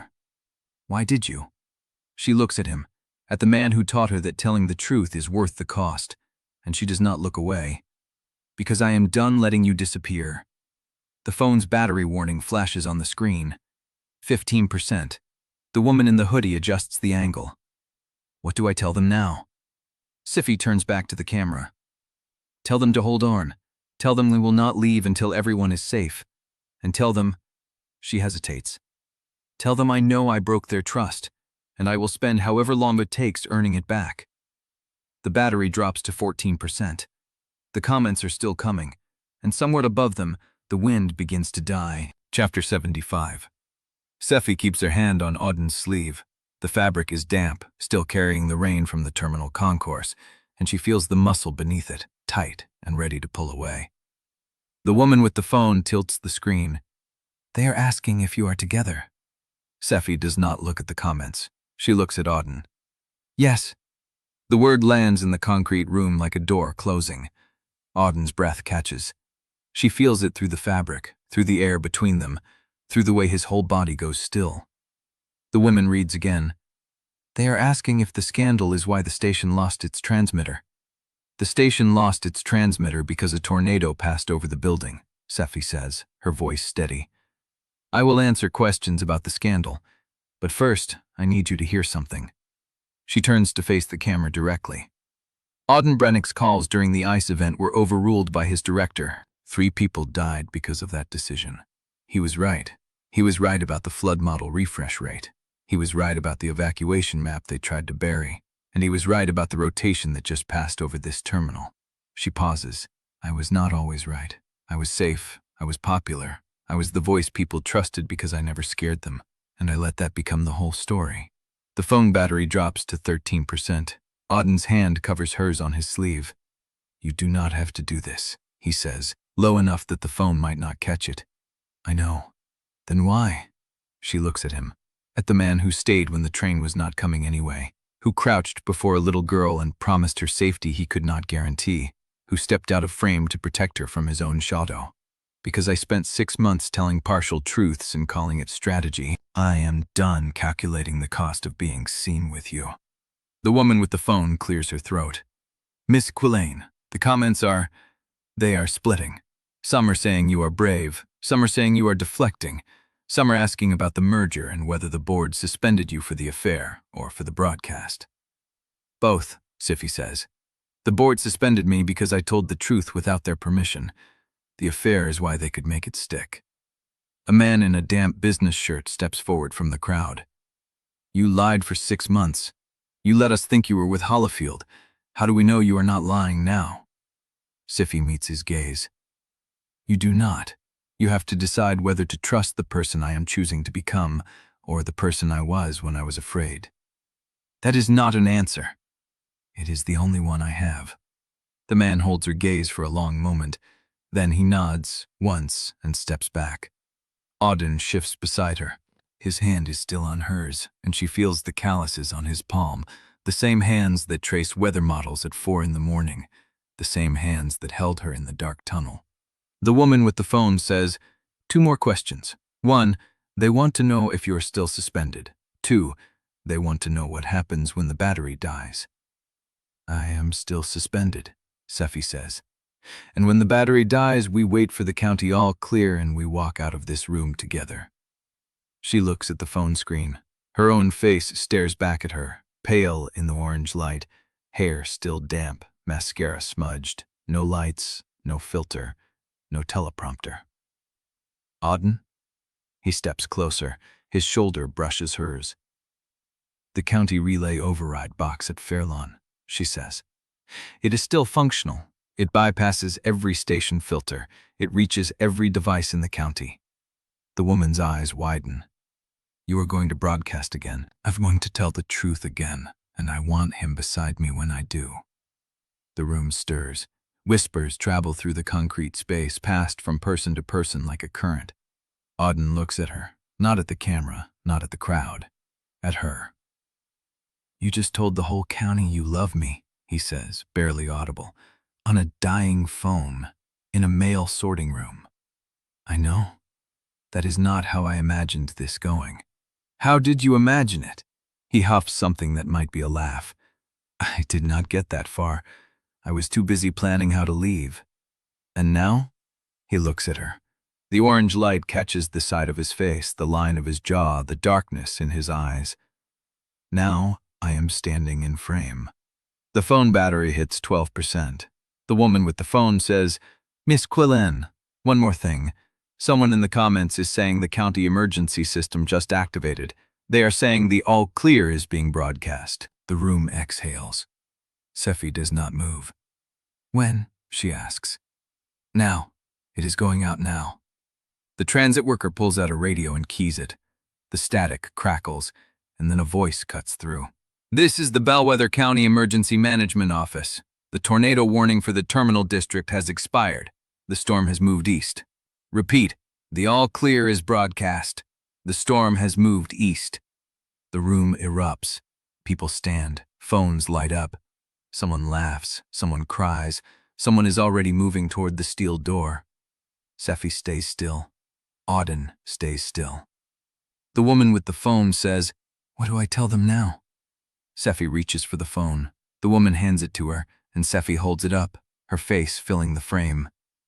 "The all clear is real," she says. "The storm has passed, but I need you to hear this before I lose the battery." She takes a breath.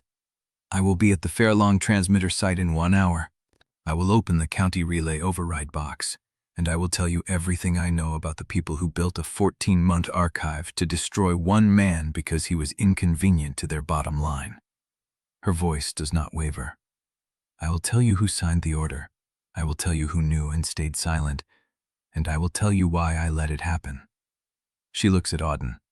"And I will do it with this man beside me, because I am done hiding the only person who ever made me brave enough to stop." The battery drops to 11%. The screen flickers, and then the comments stop coming. The screen dies.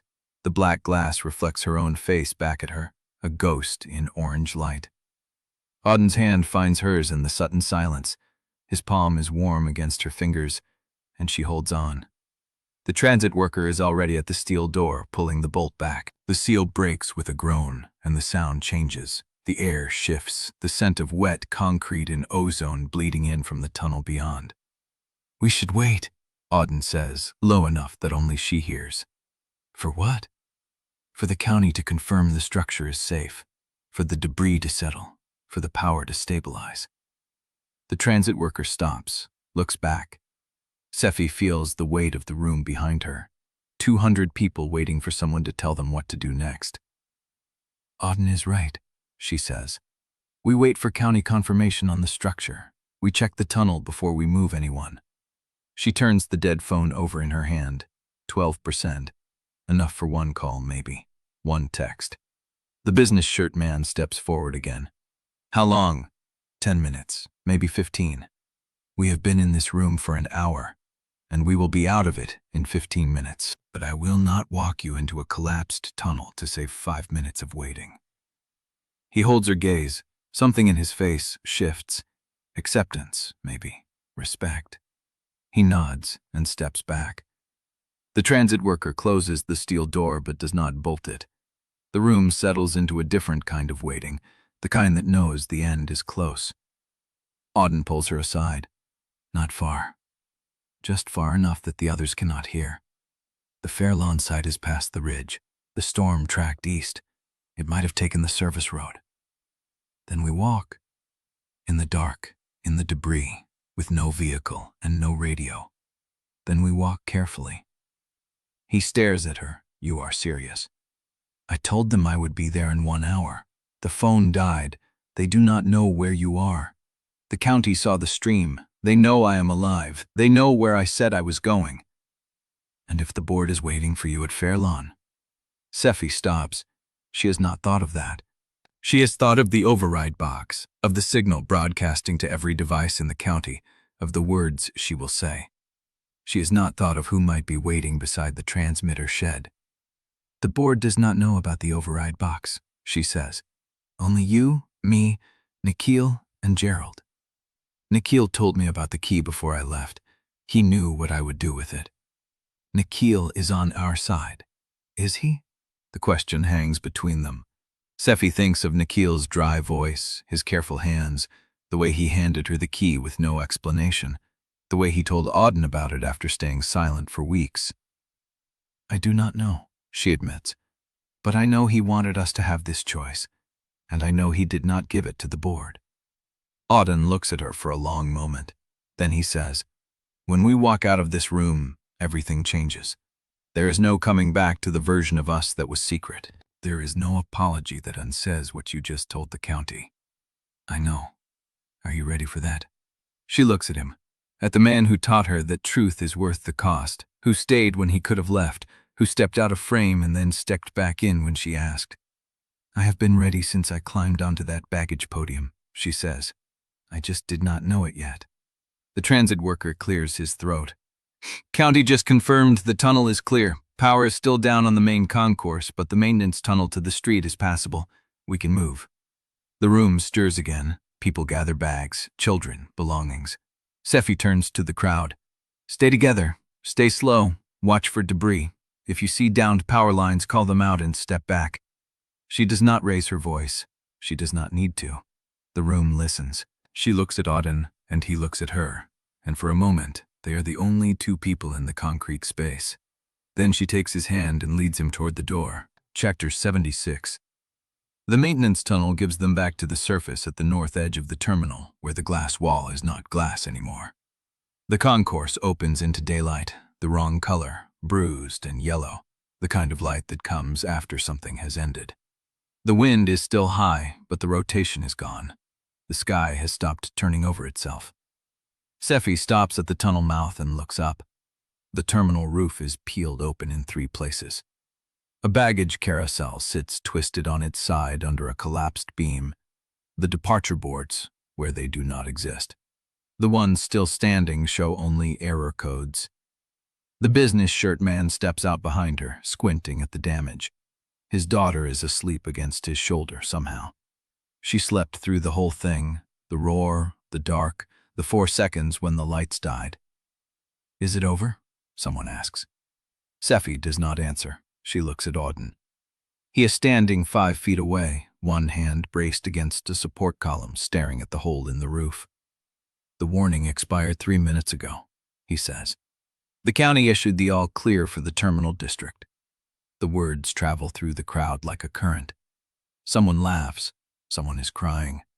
The woman in the gray hoodie sinks to her knees on the wet concrete. Sephy watches them and feels nothing. Not relief, not triumph, just the heavy, quiet space where the fear used to be. The transit worker is already on his radio, coordinating with the county, checking for casualties. The tunnel is clear, but the tunnel is not the city. The city is out there, damaged and dark and waiting. Auden pushes off the column and walks toward her. They do not touch. They stand close enough that their shoulders could meet, but they do not. You did it, he says. I did not do anything. You told 200 people the truth and they followed you. I told them what to do. That is not the same thing. It is. She looks at him. His face is cut in one place, a thin line along his jaw where debris caught him. He has not noticed. She reaches up and touches it, just barely, the tips of her fingers against the blood. He does not pull away. I love you, he says. The words land like the first drop of a downpour. She does not move her hand. I am still angry at you, he says. I have been angry at you for 6 months. I was angry at you in the tunnel when I was holding your hand. I was angry at you when you pulled me into that frame on the stream. I am angry at you right now. I know. Do you? I know, she says again. I was angry at myself. That counts for something. He looks at her hand on his face, at the blood on her fingers. I do not know what to do with both of them, he says. The love and anger, they do not fit together. They do not have to fit. Then what do I do with them? Carry them both. Let them stand side by side. They are both true. He is still. The concourse moves around them, survivors gathering bags, calling for family, stepping into the strange yellow light. The transit worker is directing people toward the south exit where the street is passable. Auden does not move. "You lied to me for 6 months," he says, "and I am not sure I can trust you with the thing you just said." Sephy drops her hand. "Then do not trust me yet," she says. "I have not earned it yet, but I will." "You do not know that." "I know I will try." He looks at her for a long moment. Then something in his face shifts. Not forgiveness, not surrender, something quieter, recognition. The transit worker's voice cuts through. "Last train to Capital Transfer is being reassigned to Platform 4. The line is open again. Departure in 20 minutes. Sephy feels the words hit her like a door closing. She looks at Auden. He is already looking at the platform signs. The one at the far end flickers and holds. 11:47, Capital Transfer, on time. 20 minutes.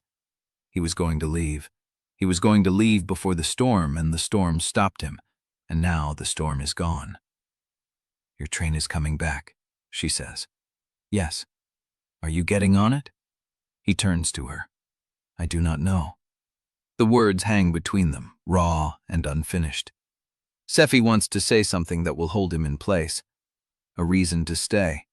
A promise that the truth will be enough, that she will be enough, that the city will not tear them apart the moment the cameras find them again.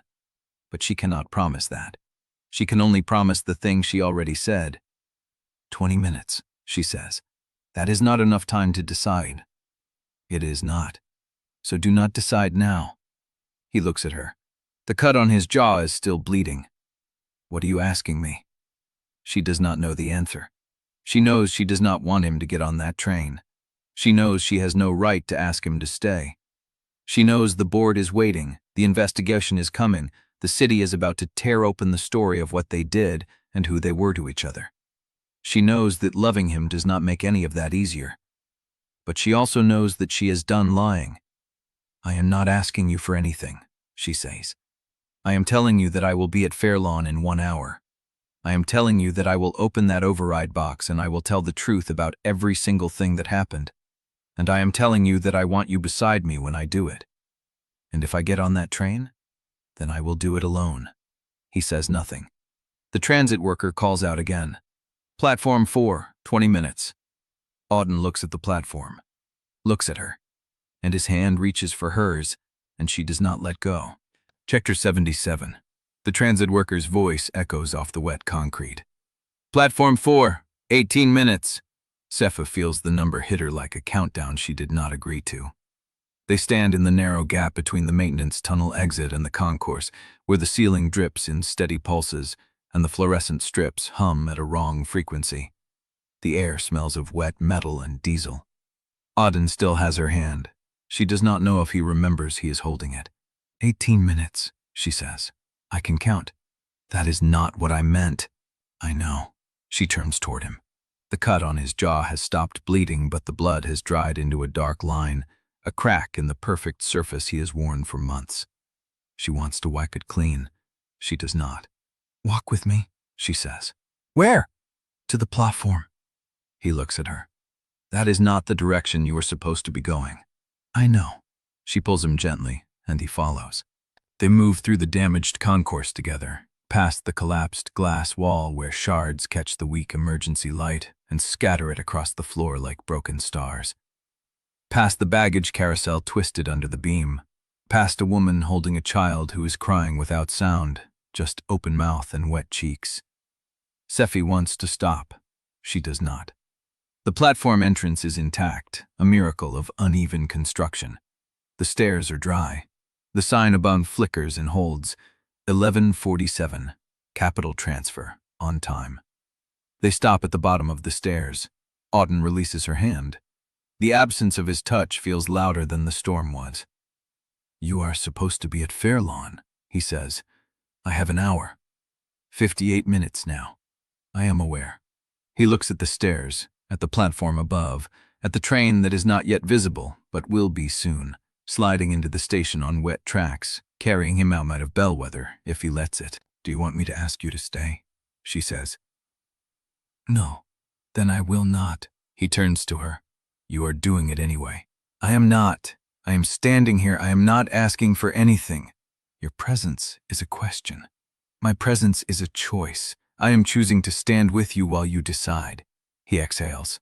It is not a laugh, but it is close. That is the same thing. Then tell me to leave. He does not. The wind moves through the open roof above them, carrying the sound of a distant siren fading. The storm is gone. The world is still standing. The city is still breathing. Auden looks at the platform sign. I do not know how to stay here, he says. Then do not stay. I do not know how to leave you. Then do not leave me. He shakes his head. You make it sound simple. It is not. I am just tired of pretending it is complicated. He looks at her. The recognition is back in his face. The thing that is not forgiveness, but something raw or something that has not been named yet. I am the symbol of contamination, he says. If I stay, the story becomes about us, the affair, the scandal, the two people who lied to the city while sleeping together. That is what they will see. I know, and you are fine with that. I am done caring what they see. He stares at her.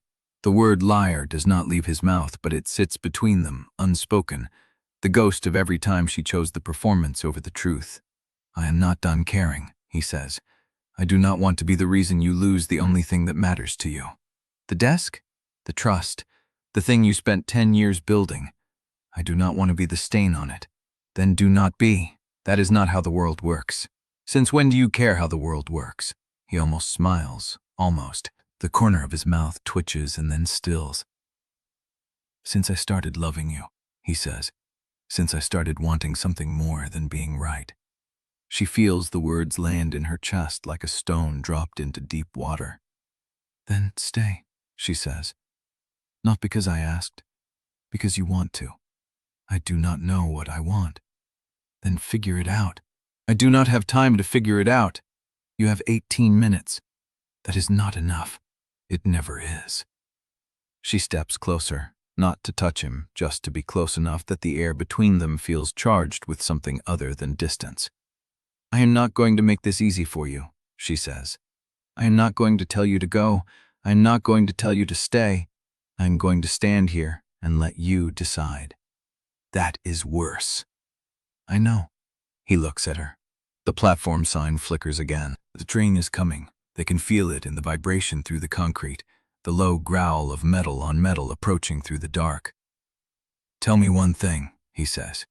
Anything. When you opened that booth audio for the first time, the recording you made of us arguing, what did you hear? She remembers the fluorescence, his voice, low and raw, saying her name like it was something he was still learning to pronounce in the dark. I heard two people who were terrified of being seen, she says, and who saw each other anyway. He closes his eyes. I heard the same thing. The train brakes screech in the distance. The platform above them fills with amber light as the headlamp rounds the curve, approaching the station. Auden opens his eyes. I do not want to be the man who leaves, he says. Then do not be. I do not want to be the man who stays and destroys everything you built. Then be something else. There is no something else. She reaches up, touches his face where the cut is, the dried blood flaking under her fingers. Then be the man who loves me, she says, and figure out the rest as you go. He does not move. The train pulls into the station. The doors open. The conductor calls the final boarding. Auden looks at the train, looks at her, and he does not step away. The doors stay open. The conductor calls again. He does not move.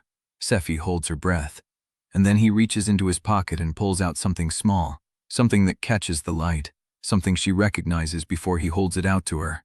The key to the Larkspur apartment. I do not need this anymore, he says. Because you are leaving? Because I am done hiding. He presses it into her palm. His fingers close over hers. I do not know if I am getting on that train, he says. But I know I am not going back to that apartment. Either way, she looks at the key. It feels heavier than it should. The conductor calls one last time. The doors begin to close, and Auden Brennick turns toward the train and steps aboard. Chapter 78. The key is warm from his hand against her palm. Sephy stands on the platform and watches the train doors seal with a pneumatic hiss. Auden's silhouette already turned away, already moving into the body of the car, and she feels the absence of him before the train has even started to pull. The flickering platform sign casts amber light across the concrete. She looks down at her hand, at the key, at the brass teeth catching the glow. The larkspur key. The one he pressed into her palm like it was the last thing he owned that was still his to give. "I do not need this anymore," he said, "because I am done hiding." The train lurches forward. The wheels grind against the track, a low metallic groan that builds into rhythm, into motion, into the irrevocable fact of departure. Sephy does not move. She watches the train slide past her, car after car, the windows lit and streaked with condensation, passengers already looking at their phones, settling into their seats, unaware that a man just left something behind that he will spend the rest of the ride trying to name. She watches until the last car passes, until the red taillight shrinks into the dark, until the tunnel swallows the sound and leaves only the echo of the warning bell fading into silence. Then she is alone on the platform. The air smells of wet concrete and ozone, the storm's aftermath still clinging to everything. The ceiling panels above her are water-stained, one of them sagging, a slow drip hitting the floor every 4 seconds. She looks at the key again. The first time he gave it to her, he said nothing, just pressed it into her palm the same way, at the door of the river apartment, his face unreadable in the dark. "If you ever need a place," he said. That was before the blackout, before the affair, before the lie that broke them into 2 versions of themselves, the one the city saw and the one that only existed in that apartment, in the dark, where neither of them had to perform anything except the hunger they were both too afraid to name. She closes her fingers around the key. The platform is empty now. The conductor is gone. The warning bell is dead silence. She could walk to Fairlawn. She could open the override box. She could tell the city everything about the archive, the sponsor network, the executive vice president who signed the order to destroy her, the board members who stayed silent, the 6 months of lies she let become a structure around her life. She could do all of that alone. She turns toward the Concourse exit. The route to Fairlawn runs through the damaged terminal, past the collapsed baggage carousel, past the boarded windows and the shattered glass that crunches under her shoes like frozen leaves. She walks. The key is still in her palm. She does not put it in her pocket. She holds it like she is still deciding what it means, what she will do with it, whether she will ever go back to that apartment or whether it will sit in a drawer for years, a relic of a life she almost had. She reaches the main concourse. The exit is 50 feet ahead. The doors are propped open, the glass shattered, the night air spilling in cool and damp and smelling of turned earth and broken asphalt. She steps toward it. Then her phone vibrates. She stops. The notification light blinks against the dark of her pocket. She pulls the phone out, still holding the key in the same hand, the brass pressing against the plastic case. A text message. Unknown number. She opens it. "You let him go." Her breath catches. She stares at the words. They are simple, flat, a statement of fact delivered by someone who is watching. Before she can respond, another message arrives. The front is clearing east of the ridge, surface winds backing southwest. He would have told you it means the worst is past, but you already know that. She reads it twice. The phrasing, the rhythm, the choice of words, backing southwest. A meteorological term, precise, specific. The kind of observation only one person would phrase that way. She looks up, scanning the concourse. Empty, debris, dark corridors, the fluorescent hum of emergency lights, the distant sound of sirens somewhere in the industrial district. No one. She types, "Who is this?" The reply comes immediately. "Someone who knows you were standing on platform 4 3 minutes ago. Someone who knows you are holding a key you did not ask for." She stops breathing. "Go to Fairlawn. Open the box. He left you something you have not found yet." The screen goes dark.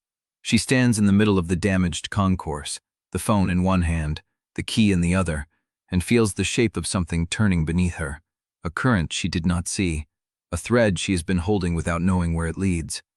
The exit is still ahead. The night is still open. She starts walking again, but faster now, because someone is watching. Someone has been watching the whole time. And if Auden left something behind, something she has not found yet, then the override box is not just a broadcast anymore. It is a message, and she needs to read it before anyone else does. Chapter 79. The night air hits her face as she pushes through the shattered doors of the terminal, cool and damp, and carrying the smell of wet earth and ruptured asphalt. The street beyond is dark, street lights dead, storefronts boarded or broken, debris scattered across the pavement like the bones of something that did not survive. She walks. The key is still in her hand. She does not put it in her pocket. She holds it like a compass she has not learned to read, the brass warm against her palm, my ridges pressing into the lines of her skin. The phone is in her other hand, dark, silent. She does not look at it again. The texter said, "Go to Fairlawn, open the box. He left you something you have not found yet." She does not know who the texter is. She does not know if she should trust them. But she knows one thing with the same certainty. She knows how to read a cold front on satellite imagery. Auden Brennick does not leave things behind by accident. If he left something, he meant her to find it. She walks faster.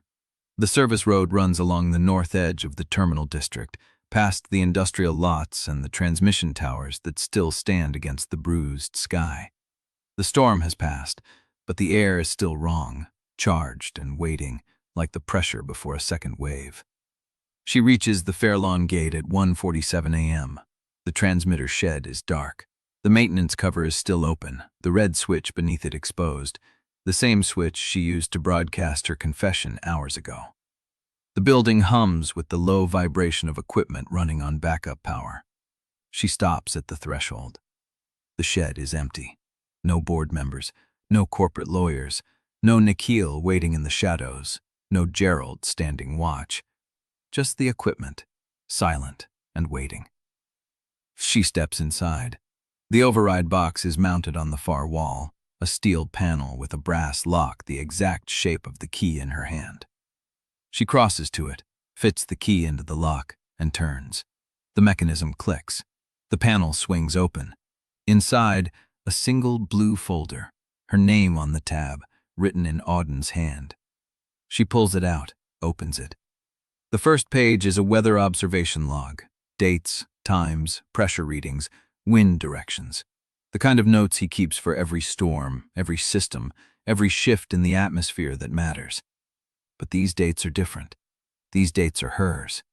The first entry, February 17, the night of the blackout, the night they met in the river apartment. The second entry, March 3, the coded text she sent him, 21. The third, March 8, the bunker drill, the handoff that should have humiliated her. She flips faster. April 12, the flood map, the evacuation call he pushed that she defended on air. May 2, the larkspur morning, the photograph Marguerite noticed. June 14, the leak, the board. July 9th, the storm, the terminal, the override. Every entry is signed with a single letter, A. She reaches the last page, a blank form. County Emergency Override Authorization, signed and dated by Auden Brennick, effective immediately, granting full broadcast authority to Sephy Quillane for an unlimited period. The effective date is today. The signature is fresh. He signed it before he boarded the train. She stares at the page. The paper trembles in her hands, barely, the tremor she has been holding off for hours finally finding a crack. He left her the override. Not the box. Not the broadcast, the authority, the permission, the thing he could not give her in person because he could not trust himself to stay if she asked. She closes the folder. The shed is quiet. The equipment hums. The night air spills through the open door, cool and damp and smelling of the storm's departure. She stands there, holding the folder, the key, the evidence of a man who loved her enough to leave her the one thing he had left to give. And she has no idea what to do with it. Dawn comes slow over Fairlawn, a gray light bleeding through the industrial haze, revealing the damage the storm carved through the city. The transmitter towers are intact. The county relay is live. Sephy has been sitting on the floor of the shed for 4 hours. She has read the log twice. She has memorized the override authorization. She has folded the blue folder into her jacket pocket, next to the brass key, next to the Larkspur apartment key, next to everything Auden Brennick left in her hands. The phone vibrates. She looks at it. Luz, she answers. Where are you? Luz's voice is rough, strained, like she has been awake for days. Fairlawn. The board is reconvening at 9. They want a statement. I have one. A pause. Sephy, listen to me. They are not offering you a hearing. They are offering you a slot. Provisional. Weekend, while they deliberate. I know. Do you want it? She looks at the folder in her pocket, at the signature on the last page, at the handwriting of a man who chose to leave rather than ask her to choose for him. Yes. Another pause, longer this time. When Luz speaks again, her voice is softer. Then get back here. You have a forecast to deliver. The line goes dead. Sephy stands. The shed is empty. The equipment hums. The morning light is stronger now, pushing through the grime on the windows, catching the dust motes suspended in the air. She walks to the door, steps outside. The sky is clear. The storm is gone. The city is damaged, bruised, waking to the wreckage of the night before. She starts walking. The key is still in her pocket. The folder is still pressed against her ribs, and somewhere on a train heading west, a man who could not stay is still carrying the part of her she did not know she had given him. She reaches the road. Her phone vibrates again.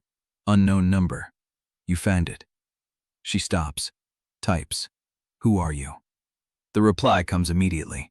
Someone who needs you to finish what he started. She stares at the screen. The morning light is cold in her face. The air is still. The city is waiting. She types, I will. She puts the phone away and walks toward Bellweather. Chapter 80. The studio smells different at 4:47 a.m. Not the usual mix of coffee grounds, ozone, and the faint chemical bite of makeup setting spray. Something sharper, cleaner. The air Truel system still running on reserve power, pushing the scent of wet concrete and the metallic ghost of the storm through every vent. Sephy stands in the doorway of the morning control room. The lights are half lit, the ones the emergency generator chose to keep. The monitors glow in rows, dark except for the weather feed cycling through radar sweeps. The chair behind the anchor desk is pushed back, like someone left in a hurry. Campbell's things are still there. A travel mug, a sweater draped over the back of the chair. The laminated county protocol card she had taped to the monitor bezel, the same one Sephy used to keep in the same spot 3 years ago when she first took this desk. She walks to the chair, picks up the sweater, folds it, sets it on the edge of the desk. She does not sit. Luz finds her 15 minutes later, holding a tablet, her hair still damp from a shower she must have taken at the station. You are early. I never left. Luz studies her. The way she is standing, the way her hand keeps drifting to her jacket pocket, where the shape of 2 keys presses against the fabric. Campbell will be here in 30 minutes. I know. He is doing the morning smart. You are weekend, provisional. I know. Luz waits. The silence stretches, thin and sharp like air before a breakdown. Sephy, what are you doing here? Sephy looks at the monitors, at the radar sweep, at the city waking up damaged and uncertain on the other side of the studio walls. I need to be here. Why? She does not have an answer that fits in words, not yet, but she has the observation log in her pocket, the dates, the pressure readings, the meticulous record of a man who measured every moment they had together in terms of what the sky was doing, as if he could not trust his own memory to hold it. She has the Larkspur key, warm against her palm. She has the override observation, signed and dated, giving her authority no one at this station can revoke. I need to be here, she repeats, because I am done running from what I built. At 5:58 a.m., Luz finds her again, this time in the makeup room, sitting in front of the mirror. The lights are on, the monitors are dark, the chair beside her is empty, the one where Auden sat that first morning watching her segment on the loop, his face unreadable. Luz stands in the doorway. Campbell is on in 2 minutes. Sephy nods. I told him you were in the building. He wants to know if you were going to take the desk back. No. Luz blinks. No? I am not taking what he earned. I am waiting for what comes next. Another pause. Luz's expression shifts, something almost like recognition crossing her face. You sound different. I am different. Prove it. Sephy meets her eyes in the mirror. I will. At 6:47 a.m., the first call comes. Hilary Vance, her voice clipped and measured like she is reading from a prepared statement. The board will reconvene at 9. They want you present. I will be there. Do you have counsel? No. Then I will sit beside you. Sephy pauses. The phone is warm against her ear. The corridor outside the control room is empty, the morning shift already deep in the broadcast rhythm. Why? Because someone needs to make sure the record is accurate. And because you were right about Marguerite. The line goes dead. At 7:20 a.m., Luz appears again. This time with a folder, a thin one, no label. Someone left this at the security desk for you. Sephy takes it, opens it. Inside is a single sheet of paper. A weather observation log, dated today, time 6:33, wind, calm, pressure 1013.2 mbor, Leising, temperature 64 degrees Fahrenheit, sky, clear, visibility, unlimited. At the bottom, a single line in handwriting she would recognize anywhere. First light, uncertain, but light. She reads it 3 times. The paper does not tremble, her hands do not shake. She folds it carefully exactly along the crease and places it in her pocket beside the keys. At 8:43 a.m., she walks into the boardroom. 7 faces at the table. 3 she recognizes. 4 she does not. Hilary Vance sits to the right of the center chair, her silver hair pulled back, her expression unreadable. Hollister is at the far end, his white hair catching the fluorescent light, his permanent squint fixed on Sephy as she enters. The center chair is empty. She does not sit. I am Sephy Quillane. The board member at that head of the table, a woman she has never seen before, with gray eyes and a voice that carries no warmth, speaks first. We know who you are. Then you know what I am about to say. We know what you broadcast. We know what was found in Marguerite Dewar's files. We know about the override observation. The woman pauses. What we do not know is what you intend to do with it. Sephy reaches into her pocket. She pulls out the brass key.